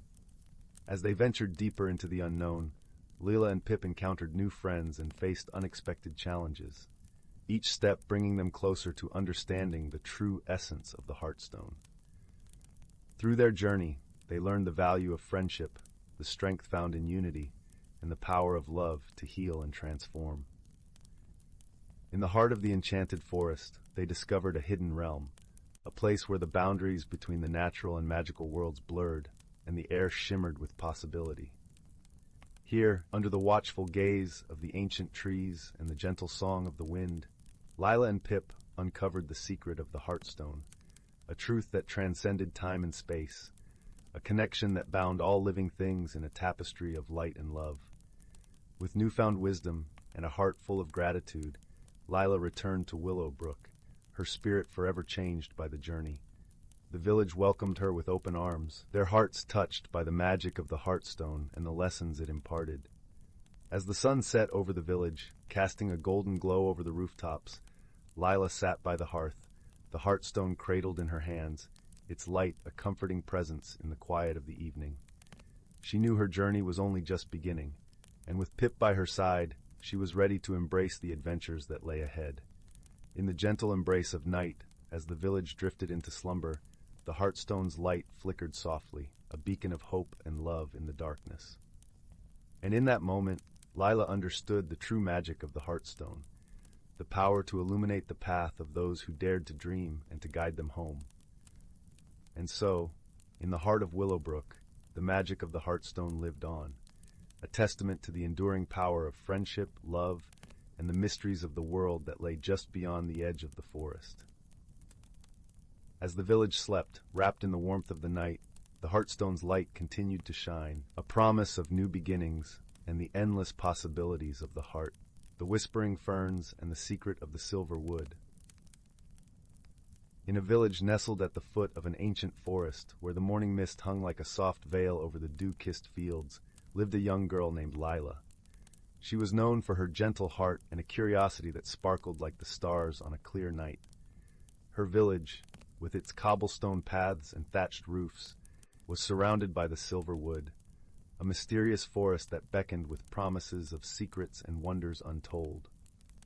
Every evening, as the sun dipped below the horizon, painting the sky with hues of amber and rose, Lila would sit by the warm hearth, listening to the crackling fire and the tales spun by the village elders. They spoke of the silver wood, a place where the trees whispered ancient secrets and the ferns danced in the moonlight.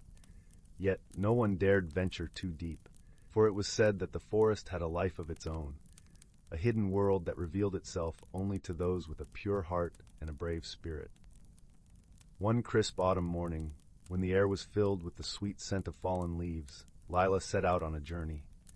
With a satchel packed with bread, cheese, and a small flask of honeyed tea, she walked towards the forest edge, her heart fluttering with excitement and a hint of trepidation. The forest canopy loomed above, its leaves shimmering like emeralds in the dappled sunlight. As she stepped into the forest, a gentle breeze rustled through the leaves, whispering a welcome that only she could hear. The path beneath her feet was soft, carpeted with pine needles and speckled with the golden light that filtered through the trees. The air was cool and fragrant, carrying the earthy scent of moss and the sweet perfume of wildflowers. Deeper into the forest she ventured, guided by an unseen hand. The trees stood tall and silent, their bark etched with the passage of time. Ferns lined her path, their fronds swaying as if in silent conversation. It was here, amidst the ferns, that Lila first sensed the magic, a gentle hum that resonated through the air, filling her with a warmth that chased away her fears. Hours passed unnoticed as Lila explored this enchanting world. She marveled at the brilliant tapestry of colors, the fiery reds and oranges of autumn leaves, the deep greens of the evergreens, and the soft blues of the sky peeking through the canopy.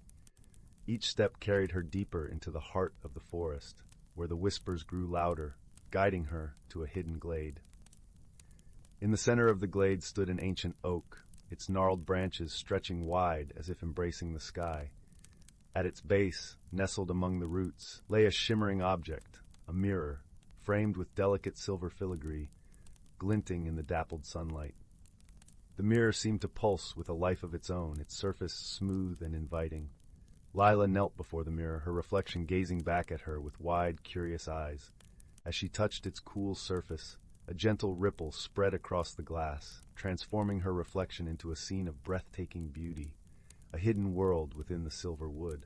Here, the trees were alive with luminescent creatures, their wings glistening like jewels. Flowers bloomed in a kaleidoscope of colors, and streams of crystal-clear water sang as they wound their way through the forest. Entranced, Lila watched as the scene shifted, revealing a pathway lined with glowing lanterns, leading to a grand hall carved from the living rock. It was a place of gathering, where creatures of the forest came together in harmony. But the most remarkable sight was the great oak, a tree of such majesty and wisdom that its very presence seemed to command the respect of all who beheld it. As the vision faded, Lila understood that the mirror was a gateway, a bridge between her world and the hidden realm of the silver wood. But it was also a key that could unlock the secrets of the forest and reveal its wonders to those who dared to believe. Driven by a newfound sense of purpose, Lila rose to her feet, her heart aglow with the promise of adventure. She knew that her journey had only just begun, and that the challenges ahead would test her courage and resolve. Yet she also knew that she would not be alone. The forest itself would be her guide, its whispers her compass. As she turned to leave the glade, the mirror shimmered one last time, casting a soft light that enveloped her in a warm embrace. It was a promise that the forest would always be there, waiting for her return. With the sun setting behind the treetops, casting long shadows across the forest floor, Lila retraced her steps, her heart light and her spirit renewed. The path led her back to the village, where the hearth fire glowed warmly in the gathering dusk. That night, as she lay in bed, the soft rustle of leaves outside her window lulled her to sleep. The whispers of the forest, like a gentle lullaby, promised dreams filled with wonder and the promise of new beginnings. In the days that followed, Lila returned to the forest time and again, each visit uncovering new mysteries and deepening her bond with the hidden world. She learned to listen to the whispers, to understand their secrets, and to see the magic in the everyday. Through her journeys, she discovered that the heart of the forest lay not in its hidden treasures or ancient secrets, but in the connections she forged with its inhabitants. She befriended the creatures of the forest, learning their stories and sharing her own. Together, they wove a tapestry of friendship and understanding that transcended the boundaries of their worlds. In time, Lila came to realize that the true magic of the silver wood was not in the mirror or the hidden realm it revealed, but in the way it transformed her, fostering a spirit of wonder and a heart open to the beauty and mystery of the world around her. And so, with each passing season, Lila's journey continued. A journey of discovery and growth, guided by the gentle whispers of the forest and the enduring light of friendship. As the years went by, the village at the foot of the Silver Wood became a place of wonder and inspiration, where the stories of the forest were passed down from generation to generation, a testament to the enduring magic of the natural world. And Lila, her hair now silvered with age, would often sit by the hearth, sharing her tales with the children gathered around her. Her eyes still sparkled with the same curiosity and kindness that had led her on that first journey into the forest, and her heart remained forever intertwined with the Silver Wood and the secrets it held. In the end, it was not the mirror or the hidden world that defined her story, but the journey itself, a journey of transformation, friendship, and the enduring magic of believing in the impossible. As the fire crackled softly in the hearth and the stars shimmered in the night sky, Lila's voice would carry through the quiet of the evening, weaving tales of wonder and adventure, of hidden worlds and the bonds of friendship that transcended time and distance. And though the stories would change with each telling, one truth remained constant. The magic of the Silver Wood was alive in every heart that dared to dream, and every soul that dared to listen. In the quiet moments, when the world seemed to hold its breath, the whispers of the forest could still be heard, a gentle reminder that the magic of the natural world was ever present, waiting to be discovered by those with the courage to seek it. And so the story of Lila and the Silver Wood lived on, a timeless tale of wonder and enchantment, forever etched in the hearts and minds of those who believed in the magic of the world around them. In the quaint village of Willowbrook, nestled amidst rolling hills and flourishing meadows, there was a peculiar legend whispered among its inhabitants. It spoke of the enchanted lantern, a magical object that had the power to illuminate hidden paths and reveal truths unseen. It was said to be tucked away in the heart of the mystic woods, a lush and verdant forest that bordered the village, where old oaks and whispering pines guarded secrets untold. The villagers often spoke of the lantern with both awe and caution, for it was believed that only those pure of heart could unveil its mysteries. Among the listeners was a young boy named Finn, whose eyes sparkled with an insatiable curiosity. Finn was known for his gentle nature and boundless imagination. He loved exploring the woods with his best friend, a clever raccoon named Pip, who often perched on his shoulder or scurried alongside him. One crisp autumn afternoon, as golden leaves cascaded from the trees like gentle rain, Finn found himself drawn to the edge of the mystic woods. The air was crisp and filled with the scent of pine and earth. He and Pip had heard the legend many times over crackling fires and beneath starlit skies, but that day the call of adventure was too strong to resist. "Pip," Finn murmured, his breath a soft cloud in the cool air, "what if we find the enchanted lantern? What wonders could we discover?" Pip twitched his nose and chirped in agreement, his tiny paws patting Finn's shoulder as if to say, "Let's go! Let's see!" With a heart full of hope and wonder, Finn stepped into the mystic woods, the leaves crunching softly beneath his feet. The forest was alive with the sounds of nature, the rustling of leaves, the distant call of a songbird, and the gentle babble of a hidden brook. Sunlight filtered through the canopy, casting dappled patterns on the forest floor, creating a tapestry of light and shadow that seemed to dance with every breeze. As they ventured deeper, the world around them seemed to shift. The forest was more than just trees and trails.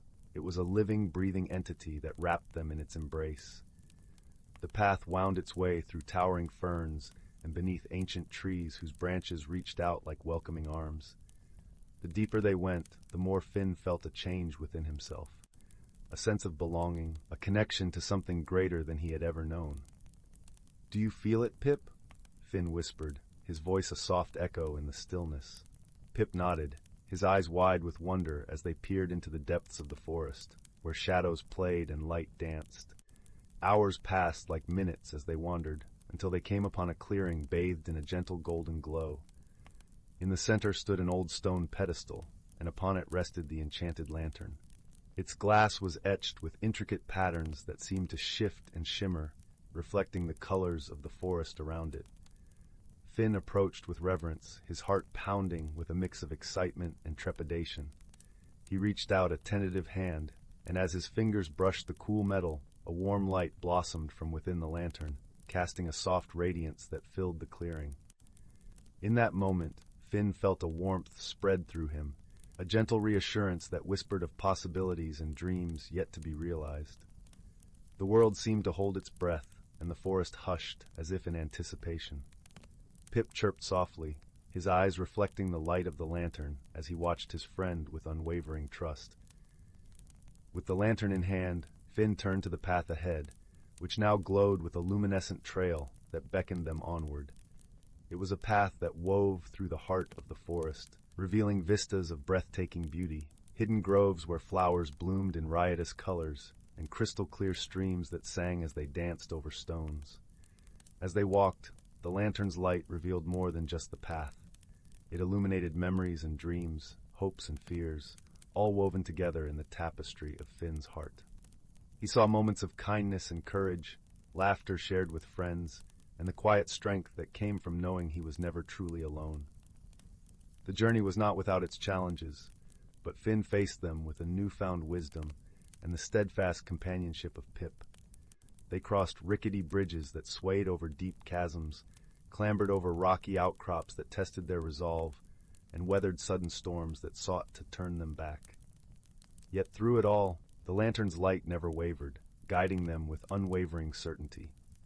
As they ventured further, they discovered a hidden world within the forest, a place where the magic of nature thrived in harmony. They met creatures of all shapes and sizes, each with stories of their own. There was Luna, the wise old owl who spoke of the stars and the secrets they kept, and Thistle, the mischievous squirrel who shared tales of acorn feasts and daring escapades. In this hidden world, Finn and Pip forged friendships that defied expectations. They learned that true friendship knew no bounds, that it was a bond that transcended differences and celebrated the unique gifts each brought to the world. Through their journey, they came to understand that the greatest magic lay not in the lantern itself, but in the connections they made along the way. The days turned into weeks, and the forest became a second home, a place of peace and discovery. Yet, as all journeys do, theirs too had to find its end. One evening, as the sun dipped below the horizon and painted the sky in hues of lavender and gold, Finn and Pip found themselves back at the edge of the mystic woods. The enchanted lantern, now a part of their story, rested gently in Finn's hands. He knew that its light was meant to be shared, that it was a gift for all who sought its wisdom.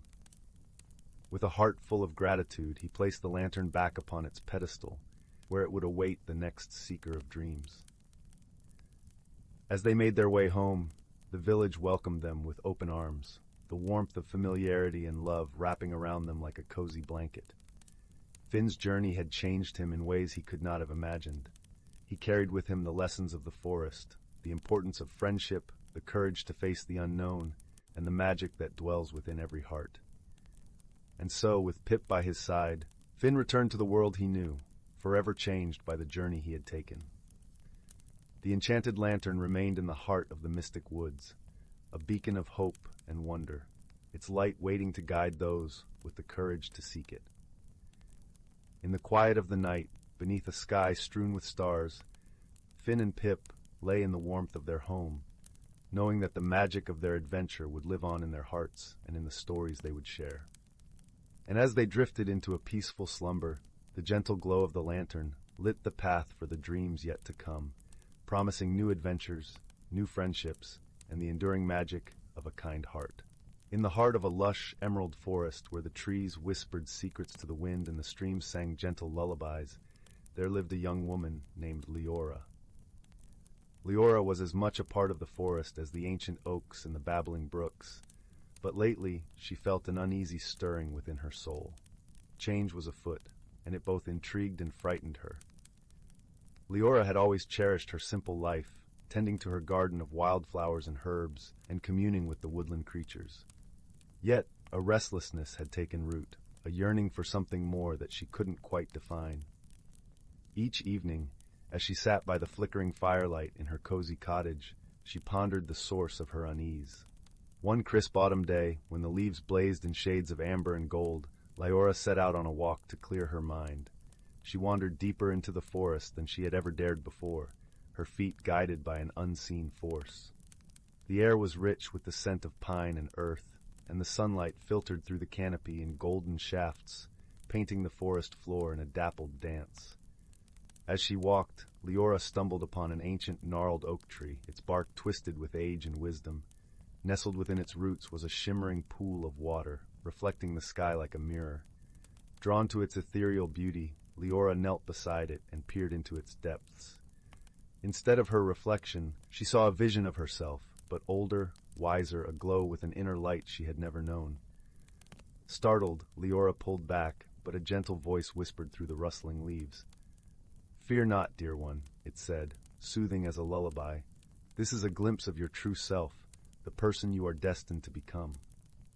Confused but entranced, Leora leaned back in to watch the vision unfold. In the reflection, she saw herself engaging in acts of kindness, her hands healing those in need, her voice uplifted in song, spreading joy and peace. She realized this was the change she had sensed, a transformation not of her surroundings, but of her spirit. As the vision faded, Leora felt a warmth enveloping her, like the embrace of an old friend. She knew she could not ignore this calling. With a resolute heart, she rose and made her way back home, the path through the forest now alive with possibility. In the days that followed, Leora sought the counsel of her dear friend, Bryn, a wise old owl who had watched over the forest for many moons. Perched high in his oak, Bryn listened intently as Leora poured out her heart, sharing the vision and her fears of change. "Transformation is a part of life, dear Leora," Bryn cooed softly. "It is the thread that weaves the tapestry of our existence. Embrace it, and you will discover the strength and beauty that lies within." Encouraged by Bryn's words, Leora began her journey of self-discovery. She spent her days learning the ancient arts of healing and song, guided by the wisdom of the forest and the gentle creatures who inhabited it. Each step she took brought her closer to the vision she had seen, her spirit blossoming like the wildflowers in her garden. One evening, as the sun dipped below the horizon, painting the sky in hues of lavender and rose, Leora found herself once again by the ancient oak and its enchanted pool. This time, she gazed into the water with a heart full of acceptance and gratitude. The vision returned, clearer and brighter than before. Leora saw herself embracing her newfound gifts, spreading light and love throughout the land. She understood now that this was not an end, but a beginning, a journey of continuous growth and discovery. With a serene smile, Leora rose from the pool, her heart at peace. The forest around her seemed to hum with approval, the trees swaying gently in the evening breeze. She knew she was not alone on this path. The forest, her friends, and the magic within her would guide her steps.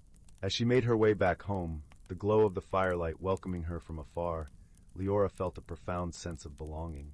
She had learned that true transformation comes from within, and that by embracing change, she had unlocked the limitless potential of her own soul. And so, under the starlit canopy of the forest, Leora's journey continued, a tale of growth, friendship, and the magical power of embracing one's true self. And in the warmth of her cottage, nestled by the crackling fire, she drifted into dreams, knowing that with each new day, her heart would continue to expand, like the timeless beauty of the forest itself. Once upon a time, nestled deep within the heart of a vast and ancient forest, there lay a village unlike any other. This village, known as Luminara, was a place where the air was always sweet, with the scent of blooming wildflowers, and the gentle rustle of leaves whispered secrets of old to anyone who cared to listen. Each cottage was quaintly adorned with climbing ivy and surrounded by vibrant gardens, creating a tapestry of colors that danced in the golden light of the setting sun. In this enchanting village lived a young girl named Anwen. Anwen was known for her boundless curiosity and the sparkle of wonder that never left her hazel eyes. She spent her days exploring every nook and cranny of Luminara, often accompanied by her faithful companion, a clever little squirrel named Thistle. Together, they would venture into the heart of the forest, where the sunlight filtered through the canopy like streams of liquid gold, and the ground was a plush carpet of moss and fallen leaves. One crisp autumn morning, as the world was painted in hues of amber and rust, Anwen and Thistle embarked on a journey to the farthest edge of the forest, where the trees grew tall and wise, their branches reaching out like ancient arms. It was said among the villagers that beyond those trees lay a hidden world, a place where magic was as natural as the air they breathed. Anwen's heart danced with excitement at the thought of discovering this realm. As they wandered deeper into the forest, Anwen noticed a peculiar glimmer beneath a pile of freshly fallen leaves. With a gentle brush of her hand, she uncovered an exquisite pendant, its surface shimmering with an iridescent light that seemed to pulse with a life of its own. The pendant was shaped like a teardrop, and within it swirled a myriad of colors, like the northern lights captured in a single drop of dew. "Look, Thistle," Anwen whispered, cradling the pendant in her palm. "It's beautiful." Thistle chittered softly in agreement, his small eyes reflecting the pendant's glow. Anwen felt an inexplicable pull towards the pendant, as if it held secrets waiting to be unveiled. She slipped it around her neck, feeling its warmth spread through her like a gentle summer breeze. As they continued their journey, Anwen felt a strange sensation, as though the forest itself was awakening to her presence. The leaves rustled with a language she could almost understand, and the path seemed to unfold before her, guiding her steps. It wasn't long before they reached the heart of the forest, where the trees formed a natural archway, their branches entwined like the fingers of old friends. Anwen paused at the threshold, her heart pounding with a mixture of anticipation and trepidation. "Do you think this is the entrance, Thistle?" she asked, her voice barely above a whisper. Thistle nodded, his tiny tail flicking with excitement. Together, they stepped through the archway and into a world that defied all imagination. Beyond the archway lay a realm of breathtaking beauty, where the air was filled with the sweet melody of birdsong and the faint tinkling of unseen bells. The sky was a tapestry of swirling colors, painting the world in a perpetual twilight that shimmered with magic. Here the flowers glowed with an inner light, and streams of crystal-clear water wound their way through fields of emerald grass. As Anwen and Thistle explored this hidden world, they encountered creatures that seemed to have stepped out of a dream. Gentle deer with antlers adorned with flowering vines, iridescent butterflies that danced in the air like living jewels, and wise old owls with eyes that held the wisdom of ages. It was in this magical setting that Anwen met Lyra, a kind-hearted fairy with wings that shimmered like sunlight on water. Lyra was perched upon a toadstool, her delicate wings fluttering as she watched them with a curious smile. "Welcome to the Glade of Whispers," Lyra said, her voice as soft as a breeze through the leaves. "We have been waiting for you, Anwen." Anwen blinked in surprise. "You know my name?" Lyra nodded, her eyes twinkling with a light of their own. "The forest speaks of you, young seeker. It senses your heart's desire to understand its mysteries." Anwen felt a warmth spread through her chest at Lyra's words.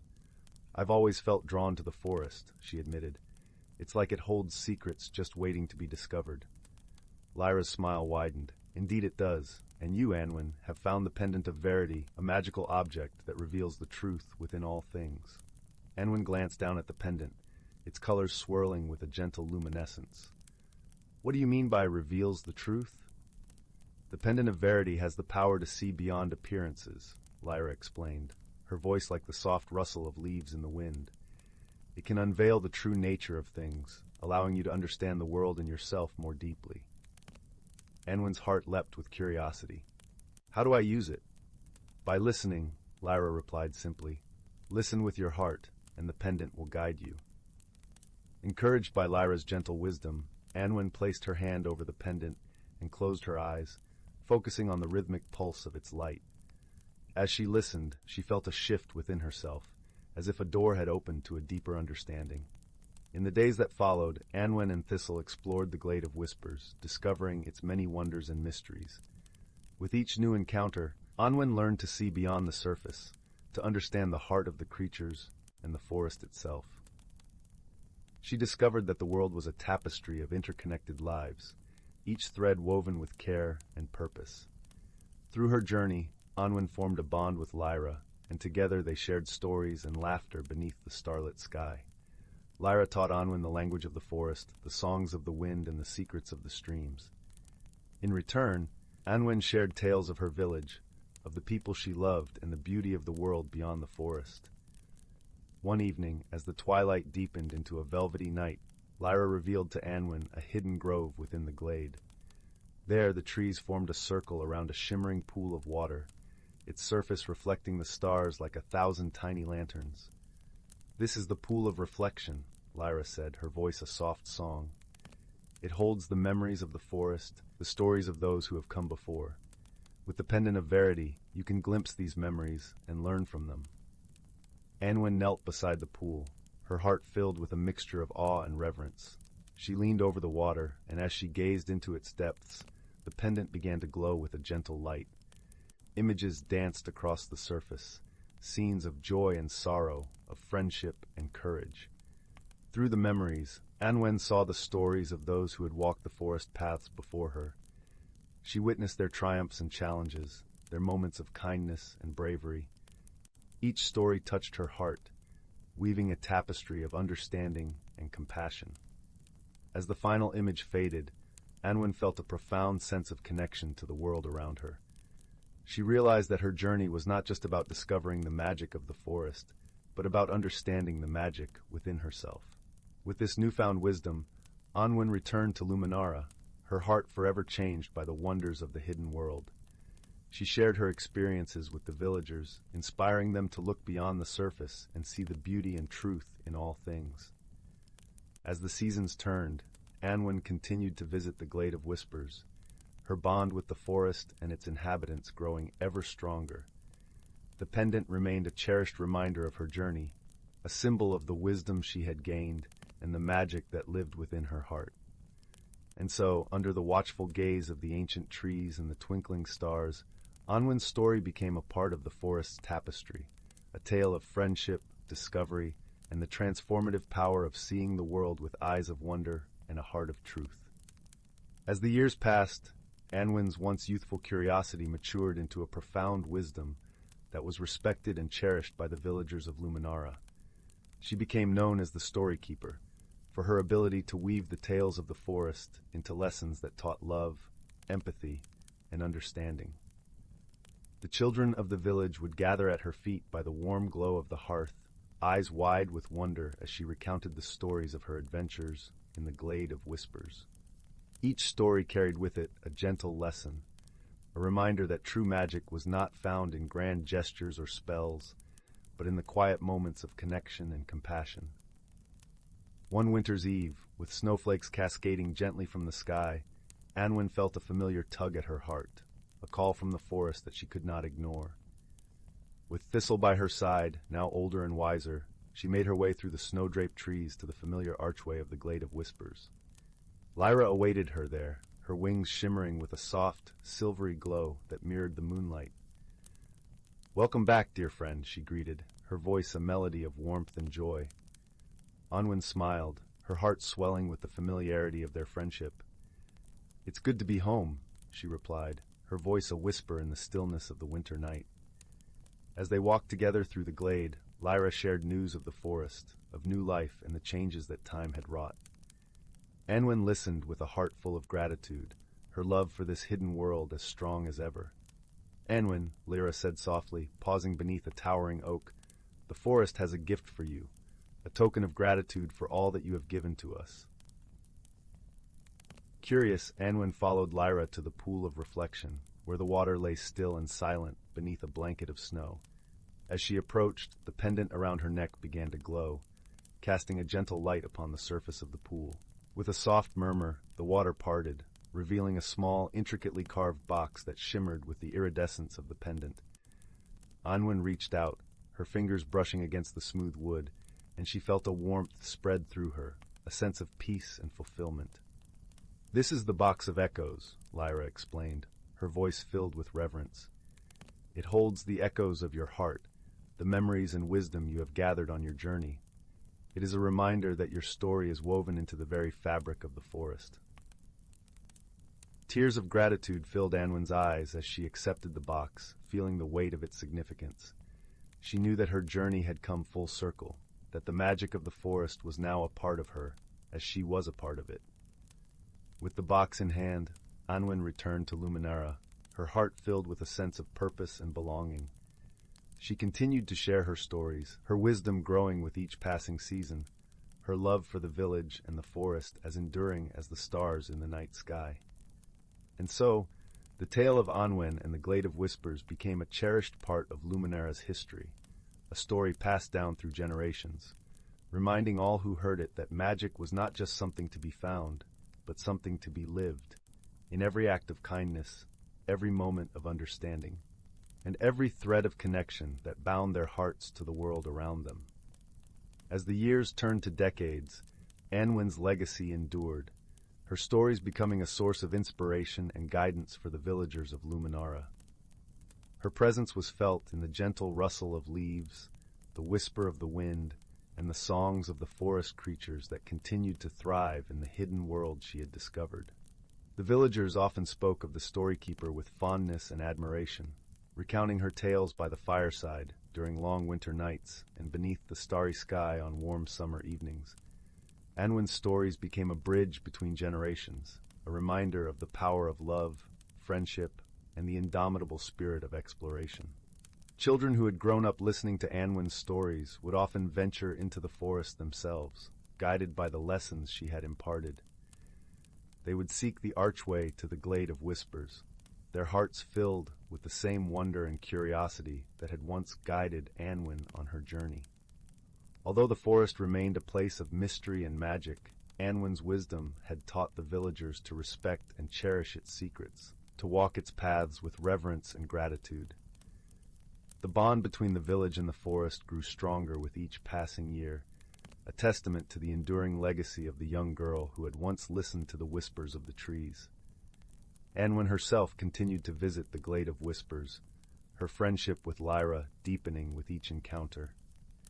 Together, they would sit by the pool of reflection, sharing stories and laughter as the stars twinkled above them like 1,000 tiny lanterns. One evening, as the forest was bathed in the silver light of the moon, Lyra placed a gentle hand on Anwen's shoulder. "You have given so much to the forest, dear friend," she said, her voice filled with warmth and gratitude. "Your heart has touched the lives of all who dwell here." Anwen smiled, her eyes reflecting the stars above. "The forest has given me more than I could ever repay," she replied softly. "It has taught me to see the beauty and magic in every moment, to cherish the connections that bind us all." Lyra nodded, her wings shimmering in the moonlight. "Your story is woven into the very fabric of the forest, Anwen. It will continue to inspire and guide those who come after you." With a heart full of gratitude, Anwen returned to Luminara, her spirit forever intertwined with the magic of the forest. The pendant around her neck, the box of echoes in her hand, were cherished reminders of her journey, symbols of the wisdom and love that had shaped her life. As the years passed, Anwen grew older, her hair turning silver like the moonlit sky, her eyes still shining with the same wonder and curiosity that had defined her youth. She remained a beloved figure in the village, her stories a source of comfort and inspiration for all who heard them. Eventually, Anwen's journey came to a gentle close, her spirit at peace with the world she had come to love so deeply. Her passing was marked by a quiet reverence, a celebration of a life well lived, a story well told. The villagers of Luminara gathered by the hearth, their hearts filled with gratitude for the storykeeper who had shared her wisdom and love with them. They spoke of Anwen's legacy, of the magic and beauty she had brought into their lives, and the lessons she had imparted. As the years turned to centuries, Anwen's story continued to be told, a timeless tale of friendship, discovery, and the transformative power of seeing the world with eyes of wonder and a heart of truth.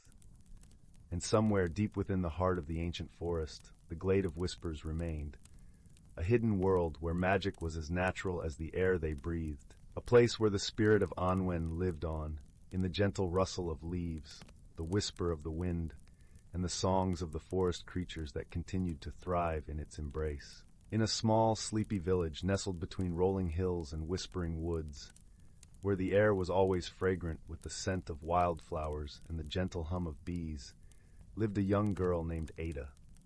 Her home, a quaint cottage with a thatched roof and weathered stone walls, stood at the edge of the village, where the forest began and secrets lingered in the shadows of ancient trees.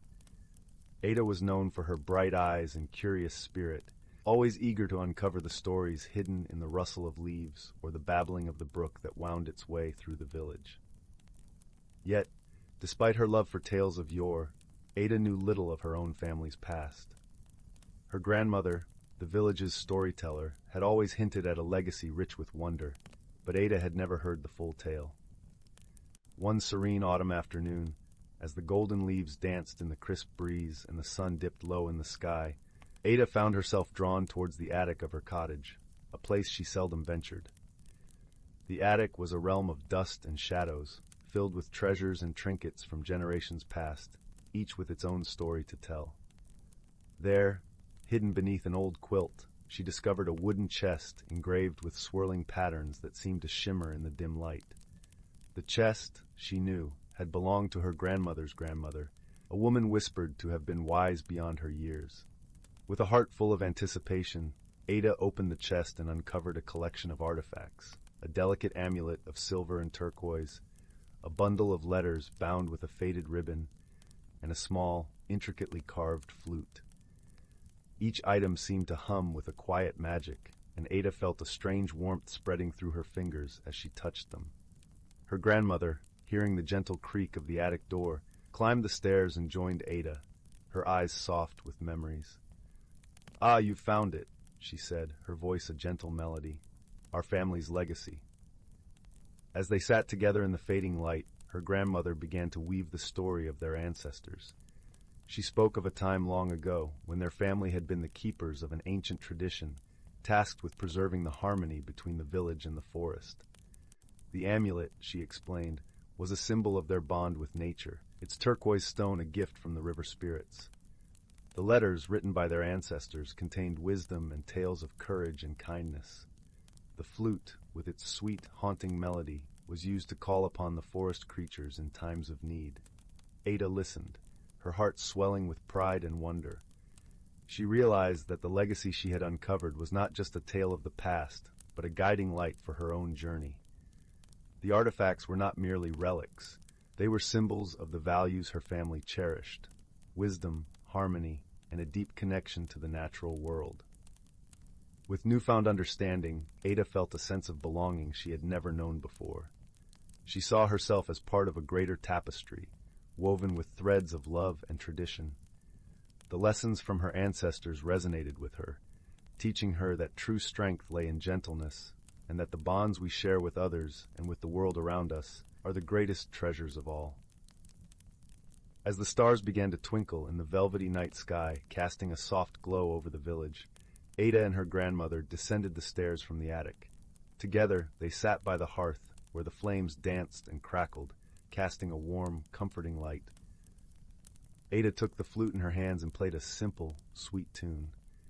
The music flowed through the open window, mingling with the night breeze, and for a moment, it seemed as if the entire forest paused to listen. In that serene moment, Ada felt the presence of her ancestors, their love and wisdom enveloping her like a warm embrace. From that day forward, Ada cherished her family's legacy, not as a burden, but as a gift. She shared the stories and the music with the villagers, fostering a renewed appreciation for the bonds that connected them all. And as the seasons turned and the years passed, Ada became the village's storyteller, a gentle guardian of the tales that had shaped her life and the lives of those who came before. In the quiet of the night, as the village slumbered under a blanket of stars, Ada knew that she was exactly where she was meant to be, rooted in her heritage, enveloped in love, and forever connected to the ancient legacy that whispered through the leaves and sang in the heart of the forest. In a quaint village nestled at the edge of the whispering woods, where the trees hummed soft lullabies and the air was sweet with the scent of blooming honeysuckle, there lived a young girl named Lila. Lila had chestnut curls that bounced as she walked, and eyes like polished amber, always alight with curiosity. Her home was a snug little cottage with a thatched roof, surrounded by a garden that danced with wildflowers. Every evening, as the sun dipped below the horizon and painted the sky with hues of lavender and rose, Lila would sit by the fire with her grandmother, a wise woman renowned throughout the village for her knowledge of herbs and lore. The hearth crackled warmly, casting a golden glow over the room, where shadows played gently on the walls. One particular evening, as Lila and her grandmother were preparing to settle down with steaming mugs of chamomile tea A soft but persistent tapping echoed through the room. It seemed to be coming from the window, which overlooked the garden now blanketed in twilight's embrace. Curious, Lila padded over to the window and pulled back the lace curtain. To her astonishment, she found a small, peculiar creature perched on the windowsill. It was a moonbeam sprite, its delicate wings shimmering faintly in the dim light. The sprite's eyes were wide with worry, its tiny hands clasped together as if in prayer. "Oh, dear Lila," the sprite fluttered its wings, causing a gentle flutter of silvery dust to cascade around it. "Something strange is afoot in the whispering woods. The songbirds have fallen silent, and the fireflies are nowhere to be seen." Lila's grandmother joined her at the window, her expression thoughtful. "These are indeed curious happenings," she murmured, her voice as soft and comforting as a woolen shawl. "Perhaps it is time for a visit to the woods. They have secrets to share if one knows how to listen." The next morning, with the sun barely peeking over the horizon, Lila set off toward the whispering woods. The air was crisp and cool, carrying the earthy scent of dew-kissed leaves. As she entered the woods, the familiar rustle of leaves underfoot welcomed her, though the absence of birdsong was unmistakable. Lila walked deeper into the forest, her senses attuned to the subtle whispers of the trees. She soon came upon a clearing where the ancient oak known as Grandfather Tree stood proudly. Its gnarled branches stretched toward the heavens, and its bark was etched with the wisdom of centuries. "Welcome, young Lila," a voice rumbled softly, resonating from the heart of the oak. It was the tree guardian, an ethereal presence that watched over the woods. "I sense you seek answers." Lila nodded, her voice barely more than a whisper. "The forest feels different. Can you tell me what has happened?" The tree guardian seemed to sigh, a gentle breeze rustling through its leaves. "There is a disturbance in the balance. The nightshade, a mischievous creature, has been playing tricks, drawing the magic away from the woods." Lila listened carefully, her mind already turning with possibilities. "How might we restore the balance?" she asked. The tree guardian's response was a soft rustle. "The nightshade is drawn to its reflection. You must craft a mirror of moonlight to capture its attention and coax it back into harmony." Thanking the tree guardian, Lila set about gathering what she needed. She collected a handful of silvery dew from the petals of moonflowers and a shard of smooth, reflective riverstone. With these, she fashioned a small mirror, its surface gleaming with a pale luminescence. As twilight descended, painting the woods in shades of blue and silver, Lila returned to the clearing. There, she placed the mirror upon a bed of moss, right where the moon's light would touch it. Then she waited, her heart steady and calm. Before long, a shadow flitted across the clearing, a dark, wispy shape that darted about with an impish energy.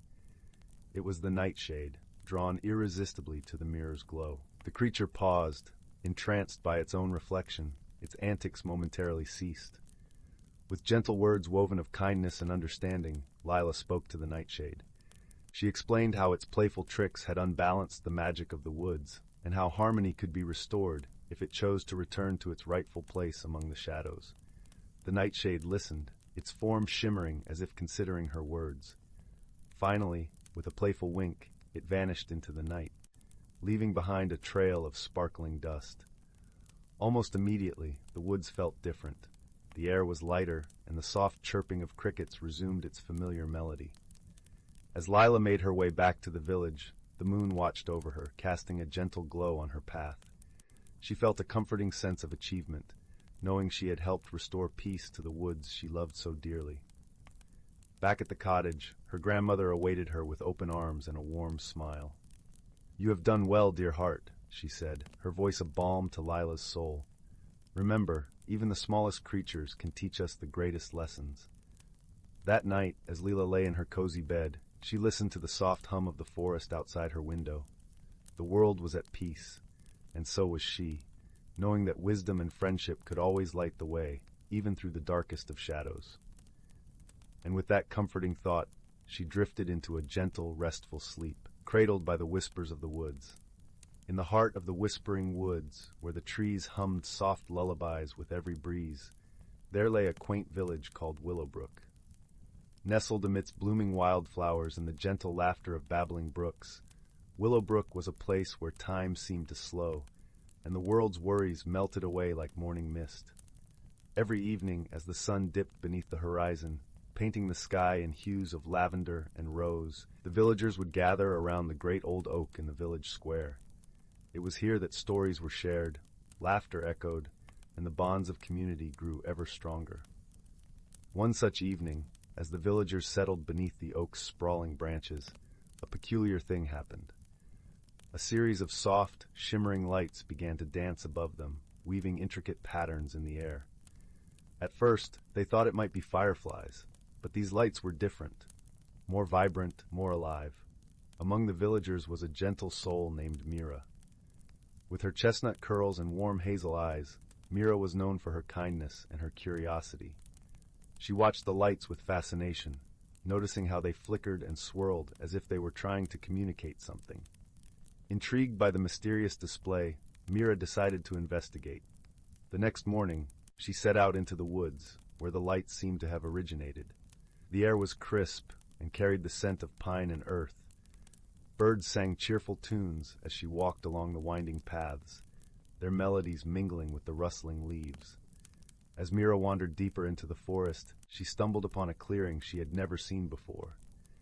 In the center stood a small, shimmering pond, its surface glistening like 1,000 diamonds in the sunlight. Surrounding the pond were delicate lilac flowers that swayed gently, as if dancing to a silent song. "Hello, young seeker," came a soft voice, as warm and inviting as a summer breeze. Startled, Mira turned to see a creature unlike any she had encountered. It was a luminal, a rare and magical being with wings that sparkled like the night sky. Its eyes were deep pools of wisdom, and its presence exuded a comforting aura. "I am Selwyn," the luminal introduced itself, its voice a gentle melody. "I see you are curious about the lights." Mira nodded, her curiosity piqued. "Yes, they were beautiful and unlike anything I've seen. Do you know what they are?" Selwyn nodded, its expression serene. "The lights are the whispers of the forest, messages from the heart of nature. They are meant to guide and protect, but lately they have been restless." "Why are they restless?" Mira asked, her brow furrowed with concern. "There is a disturbance in the balance of the woods," Selwyn explained, "a hidden sadness that needs healing. The lights seek someone with a pure heart to help restore harmony." Mira's eyes widened with determination. "I want to help. How can I do that?" Selwyn fluttered its wings gently, the air shimmering with stardust. "You must listen to the forest, feel its rhythm, and uncover the source of its sorrow. Trust in your heart, and you will find the way." Buoyed by Selwyn's words, Mira closed her eyes and allowed herself to attune to the forest around her. She listened to the rustle of leaves, the whisper of the wind, and the distant call of a lone owl. Slowly, a pattern emerged, a gentle thrum beneath the surface, a melody of life interwoven with a single discordant note. Following this faint trail of unease, Mira journeyed deeper into the woods, her footsteps guided by the forest's subtle cues. Along the way, she encountered various creatures, a family of rabbits who shared their burrow's warmth, an old tortoise who nodded sagely as she passed, and a mischievous squirrel who offered her an acorn as a token of friendship. Each encounter reinforced the sense of community and mutual care that thrived within the whispering woods. It was a reminder that even the smallest gesture of kindness could ripple outwards, touching lives in ways unseen. At last, Mira arrived at a thicket where the air felt heavy with a quiet sadness. Peering through the intertwined branches, she discovered a small grove where the trees stood tall and proud, yet their leaves drooped as if burdened by unseen weight. In the center of the grove lay a young fawn, its eyes wide with fear and confusion. The source of the forest's sorrow was clear, a creature lost and alone, seeking the warmth of companionship. Approaching slowly so as not to startle the fawn, Mira spoke softly, her voice a soothing balm. "Hello, little one. You're not alone anymore. I'm here to help." The fawn blinked, its ears twitching as it listened to Mira's kind words.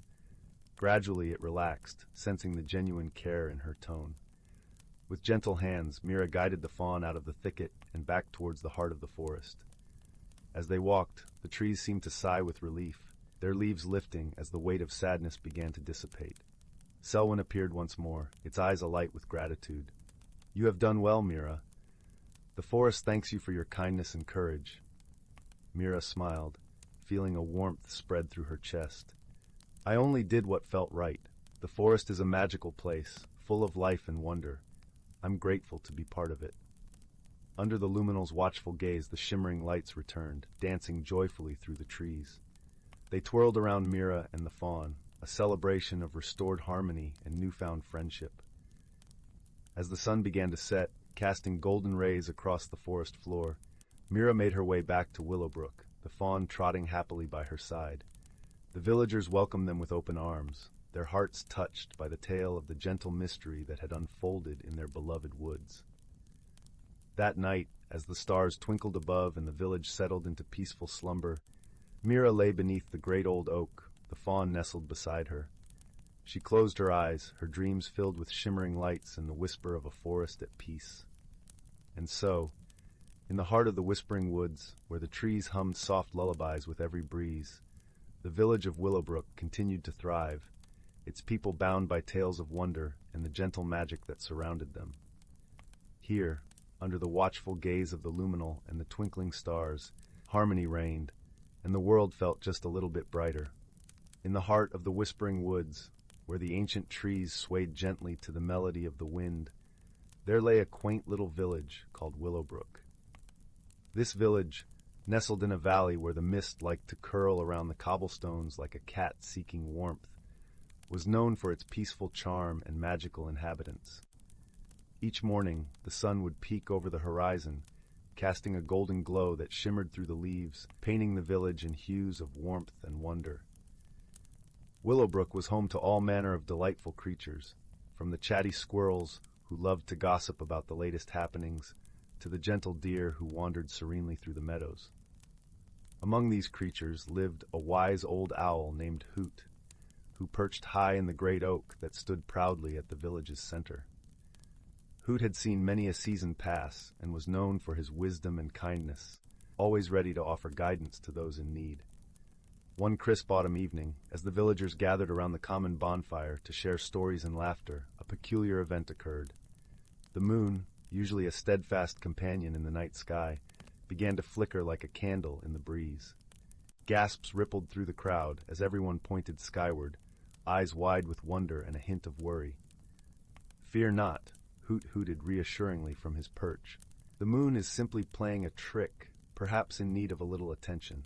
Let us find out why." The village's youngest inhabitant, a curious young hedgehog named Thistle, piped up. "I want to help solve the mystery, Hoot." Thistle was known for his keen sense of observation and a heart as warm as the hearth in the village inn. Hoot nodded approvingly, his feathers ruffling gently in the cool night air. "Very well, Thistle. Let us embark on this little adventure together." With the moonlight guiding their path, Thistle and Hoot set off through the forest. The leaves crunched softly under Thistle's tiny paws, and the air was filled with the earthy scent of moss and pine. As they ventured deeper into the woods, they came upon a clearing where the moonlight danced playfully upon a small pond. There, they met a shimmering water sprite named Lyra, whose laughter sounded like the tinkling of silver bells. "Oh, I've been waiting for someone to visit," Lyra exclaimed, her voice bubbling with excitement. "I might know a thing or two about your flickering moon." Thistle's eyes gleamed with curiosity. "Do you know why the moon is behaving so strangely, Lyra?" The water sprite nodded, her translucent wings shimmering in the moonlight. "The moon has lost its reflection, dear Thistle. Without it, the moon cannot shine as brightly. You see, the reflection is caught in a net of stardust up in the sky." Hoot ruffled his feathers thoughtfully. "A net of stardust, you say? Well, we must find a way to set the reflection free." Thistle pondered for a moment, his little nose twitching with thought. "Perhaps we can use the wind to unravel the net," he suggested. Lyra clapped her hands with delight. "Why, that's a splendid idea, Thistle. The wind sprites owe me a favor. I shall call upon them." With a graceful twirl, Lyra summoned the wind sprites, tiny beings as light as feathers, who danced around her with glee. At her request, they soared into the sky, their laughter echoing like a gentle breeze. As the wind sprites worked their magic, the net of stardust began to unravel, releasing the moon's reflection back to its rightful place upon the pond. Slowly, the moon regained its steady glow, casting a serene light over the forest. The villagers, watching from afar, sighed with relief, their hearts warmed by the sight of their beloved moon restored to its full splendor. Thistle beamed with pride, and Hoot gave an approving nod. "Thank you, dear Thistle and Lyra," Hoot said, his voice filled with gratitude. "Your clever thinking and friendship have brought light back to our nights." As the night deepened, the villagers returned to their homes, comforted by the familiar glow of the moon. In the whispering woods, Thistle nestled into his cozy burrow, the scent of fallen leaves and damp earth lulling him to sleep. And so, the village of Willowbrook settled into a peaceful slumber, knowing that with a little wisdom and friendship, even the strangest mysteries could be unraveled, leaving behind a world filled with warmth and wonder. In the serene village of Willow Grove, nestled amidst rolling green hills and surrounded by whispering woods, lived a gentle soul named Lyra. Lyra was known for her caring heart and love for nature, yet she often felt a whisper of unease deep within her, a longing for something she couldn't quite name. This feeling was like a tiny pebble in her shoe, persistent and urging her to change, though she feared the unknown. Lyra lived in a quaint, ivy-covered cottage at the edge of the forest. Her days were filled with the simple joys of tending her vibrant garden and listening to the melodies of the wind as it danced through the leaves. The villagers adored her for her kindness and often sought her wisdom, but Lyra secretly wondered if she was missing out on a greater adventure. One crisp autumn morning, as the golden sunlight poured through the canopy of trees, Lyra decided to wander deeper into the forest than ever before. She followed the path as it wound like a playful ribbon through the woods, the air rich with the scent of pine and earth. It was there she met a creature unlike any she had ever seen, a small, shimmering dragon named Finn. Finn was a curious and cheerful dragon, his scales glistening with a spectrum of colors that shifted and changed like the sky at sunset. He had been watching Lyra for a while, drawn to her gentle spirit and sensing her inner turmoil. With a voice as soft as a summer breeze, he greeted her. "Greetings, dear Lyra. I am Finn, a guardian of these woods. I sense you are seeking something, perhaps even without knowing what it is." At first, Lyra was startled by the dragon's presence, but his warm eyes and gentle demeanor quickly set her at ease. "I don't know," she admitted, her voice barely louder than a whisper. "I feel as though there's something more I should be doing, something I should become, but I don't know what it is." Finn nodded knowingly. "Change can be daunting, but it is through change that we grow. Perhaps a journey of discovery is what you need." And with those words, Finn promised to accompany Lyra on a magical journey, one where she would learn not only about the world, but also about herself. Their journey began that very day. Finn led Lyra through hidden paths and enchanted glens, where the sunlight filtered through the leaves like golden rain. They visited the ancient oak with a trunk wide enough to hold secrets 1,000 years old, where Finn introduced her to the wise owls who nested there. The owls shared stories of the forest's history, tales of resilience and change, teaching Lyra the importance of embracing the unknown. As days turned into weeks, Lyra found herself growing more comfortable with the idea of change. Each new experience was like a brushstroke on the canvas of her life, adding depth and color. She learned from the playful brook that danced over stones, whispering secrets of adaptation and flow.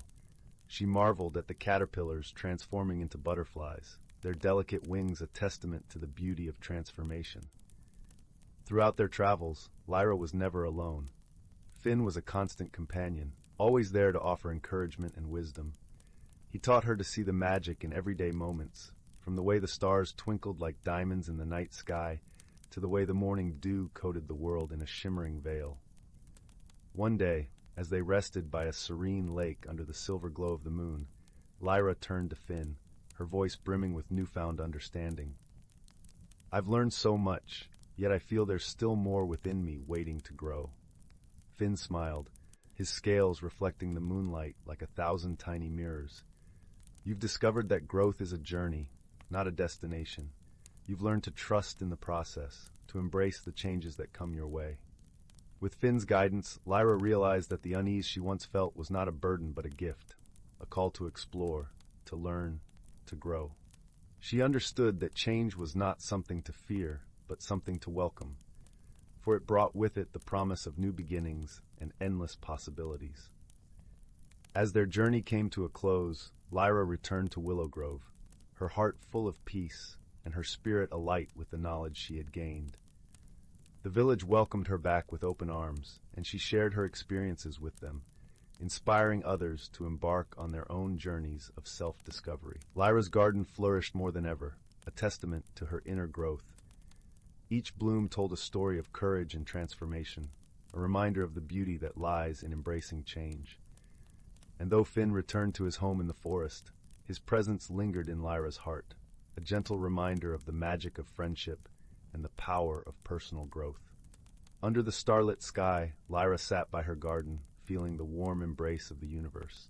She had found what she was seeking, not something outside of herself, but the courage to grow, to change, and to become the best version of who she was meant to be. And so, with a heart full of gratitude and a soul full of peace, she drifted into a restful sleep, her dreams guided by the gentle whispers of the forest and the shimmering presence of her dear friend Finn. Once upon a time, in the serene and enchanting forest of Moonlit Hollow, there was a quaint little village named Whispering Pines. This village, nestled gently among the towering trees, where the whisper of the wind through their leaves was as soft as a lullaby. The villagers lived in harmony with nature and the magical creatures that roamed the woods. In the heart of the village stood a small bakery, its windows glowing warmly in the early morning light. This bakery was known throughout Whispering Pines for its delectable pastries and the sweet scent of cinnamon and honey that wafted from its chimney. It was run by a kind-hearted baker named Finn, whose smile was as warm as the fresh bread he baked each day. One crisp autumn morning, as the leaves danced gently to the ground, Finn was preparing his daily batch of cinnamon rolls when he noticed something peculiar. A small, shimmering footprint was etched into the flour dusting his work table. It was no bigger than a thimble, glistening as if sprinkled with stardust. Curious and a little bewildered, Finn wiped his hands on his apron and called out to a passing friend, a wise old squirrel named Hazel. Hazel had lived in the forest for many years and was known for her vast knowledge of the magical creatures that dwelled there. "Good morning, Hazel," Finn greeted, pointing to the mysterious footprint. "Have you ever seen anything like this before?" Hazel narrowed her tiny eyes, adjusting her spectacles made of 2 dewdrops strung together with spider silk. She scampered closer, her bushy tail twitching with interest. "Ah, Finn," she said in her gentle, crackling voice, "this looks like the footprint of a moonbeam sprite. They are rare visitors from the Silver Meadow, only appearing when there is a mystery to solve or a friend to help." Finn was intrigued. "A moonbeam sprite, you say? But why would one come to my bakery?" Hazel pondered for a moment, her whiskers twitching thoughtfully.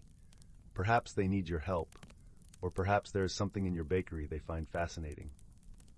Determined to uncover the mystery, Finn decided to keep an eye out for any more unusual occurrences. The next day, as he rolled out dough for his famous honey cakes, he noticed something strange. His jar of golden honey was nearly empty, yet he hadn't used any since the previous day.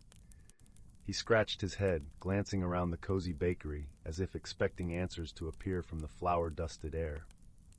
That evening, as the villagers gathered for the weekly storytelling circle around the fire, Finn shared his puzzling discoveries. The children listened wide-eyed, and the elder villagers nodded knowingly, some recalling tales of moonbeam sprites from their own youth. One villager, a gentle old woman named May, spoke up. "I remember when I was a girl, a sprite visited our home. They are drawn to kindness and warmth. Perhaps, Finn, they are attracted to the joy your bakery brings to the village." Encouraged by May's words, Finn decided to leave a small offering for the sprite. He placed a fresh cinnamon roll and a tiny cup of milk on a wooden plate by the window, hoping to catch a glimpse of his mysterious visitor. That night, a soft glow filled the bakery, and Finn awoke to the fluttering sound of delicate wings. He tiptoed quietly to the kitchen and peered in through the doorway. There, illuminated by the silvery moonlight streaming through the window, was a tiny sprite, no taller than a teacup, with wings that shimmered like 1,000 stars. The sprite moved gracefully, sipping the milk and nibbling on the cinnamon roll with delight. Not wanting to startle the creature, Finn simply watched, his heart filled with wonder. In the days that followed, the mysterious occurrences became a delightful routine. The sprite would visit each night, leaving behind trails of sparkling footprints and a sense of enchantment that lingered long after dawn. One morning, as Finn was sweeping the bakery floor, he stumbled upon a small, gleaming pebble tucked beneath the counter. It glowed softly with an inner light, pulsing gently like a heartbeat. Finn picked it up, feeling a warmth spread through his fingers. He showed the pebble to Hazel, who gasped in astonishment.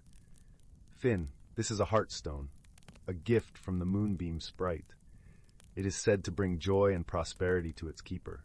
Finn smiled, his heart swelling with gratitude. He placed the heartstone on the shelf above his work table, where it cast a gentle light across the room, infusing the bakery with a warmth that echoed the sprite's visits.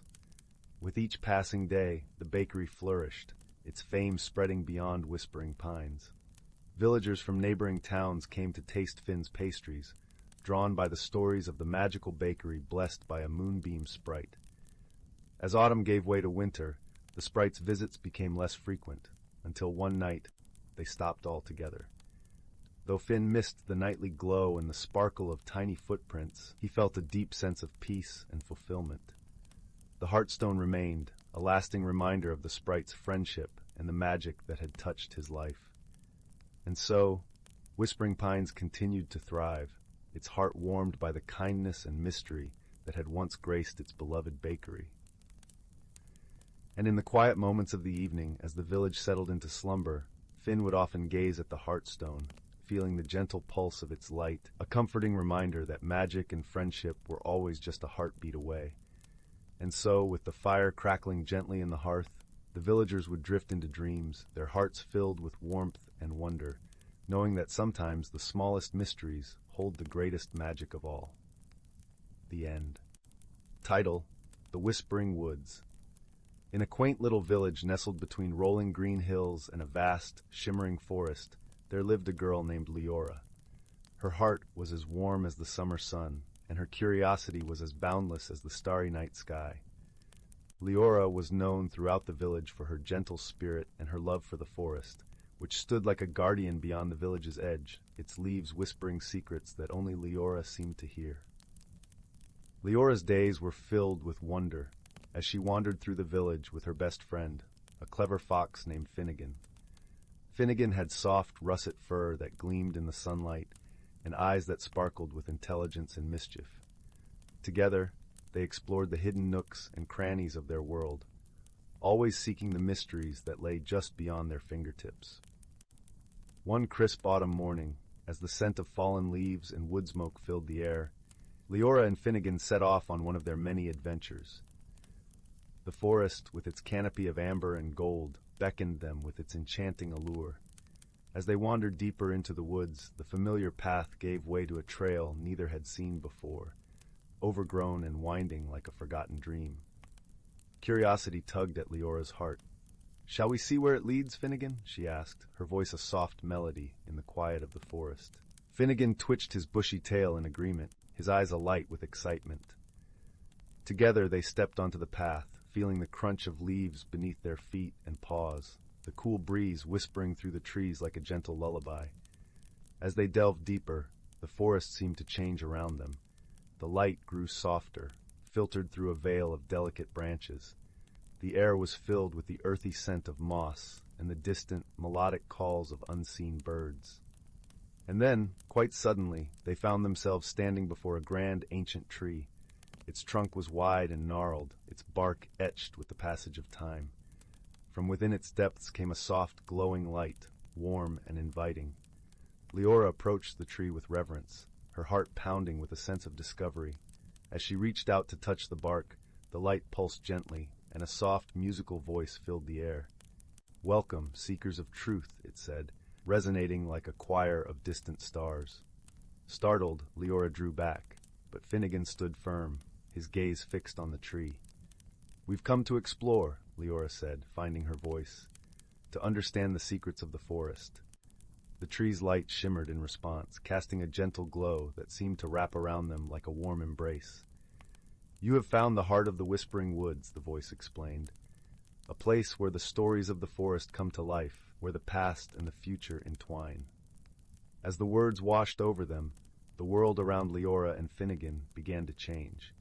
The forest shimmered and shifted, revealing a hidden world teeming with magic and wonder.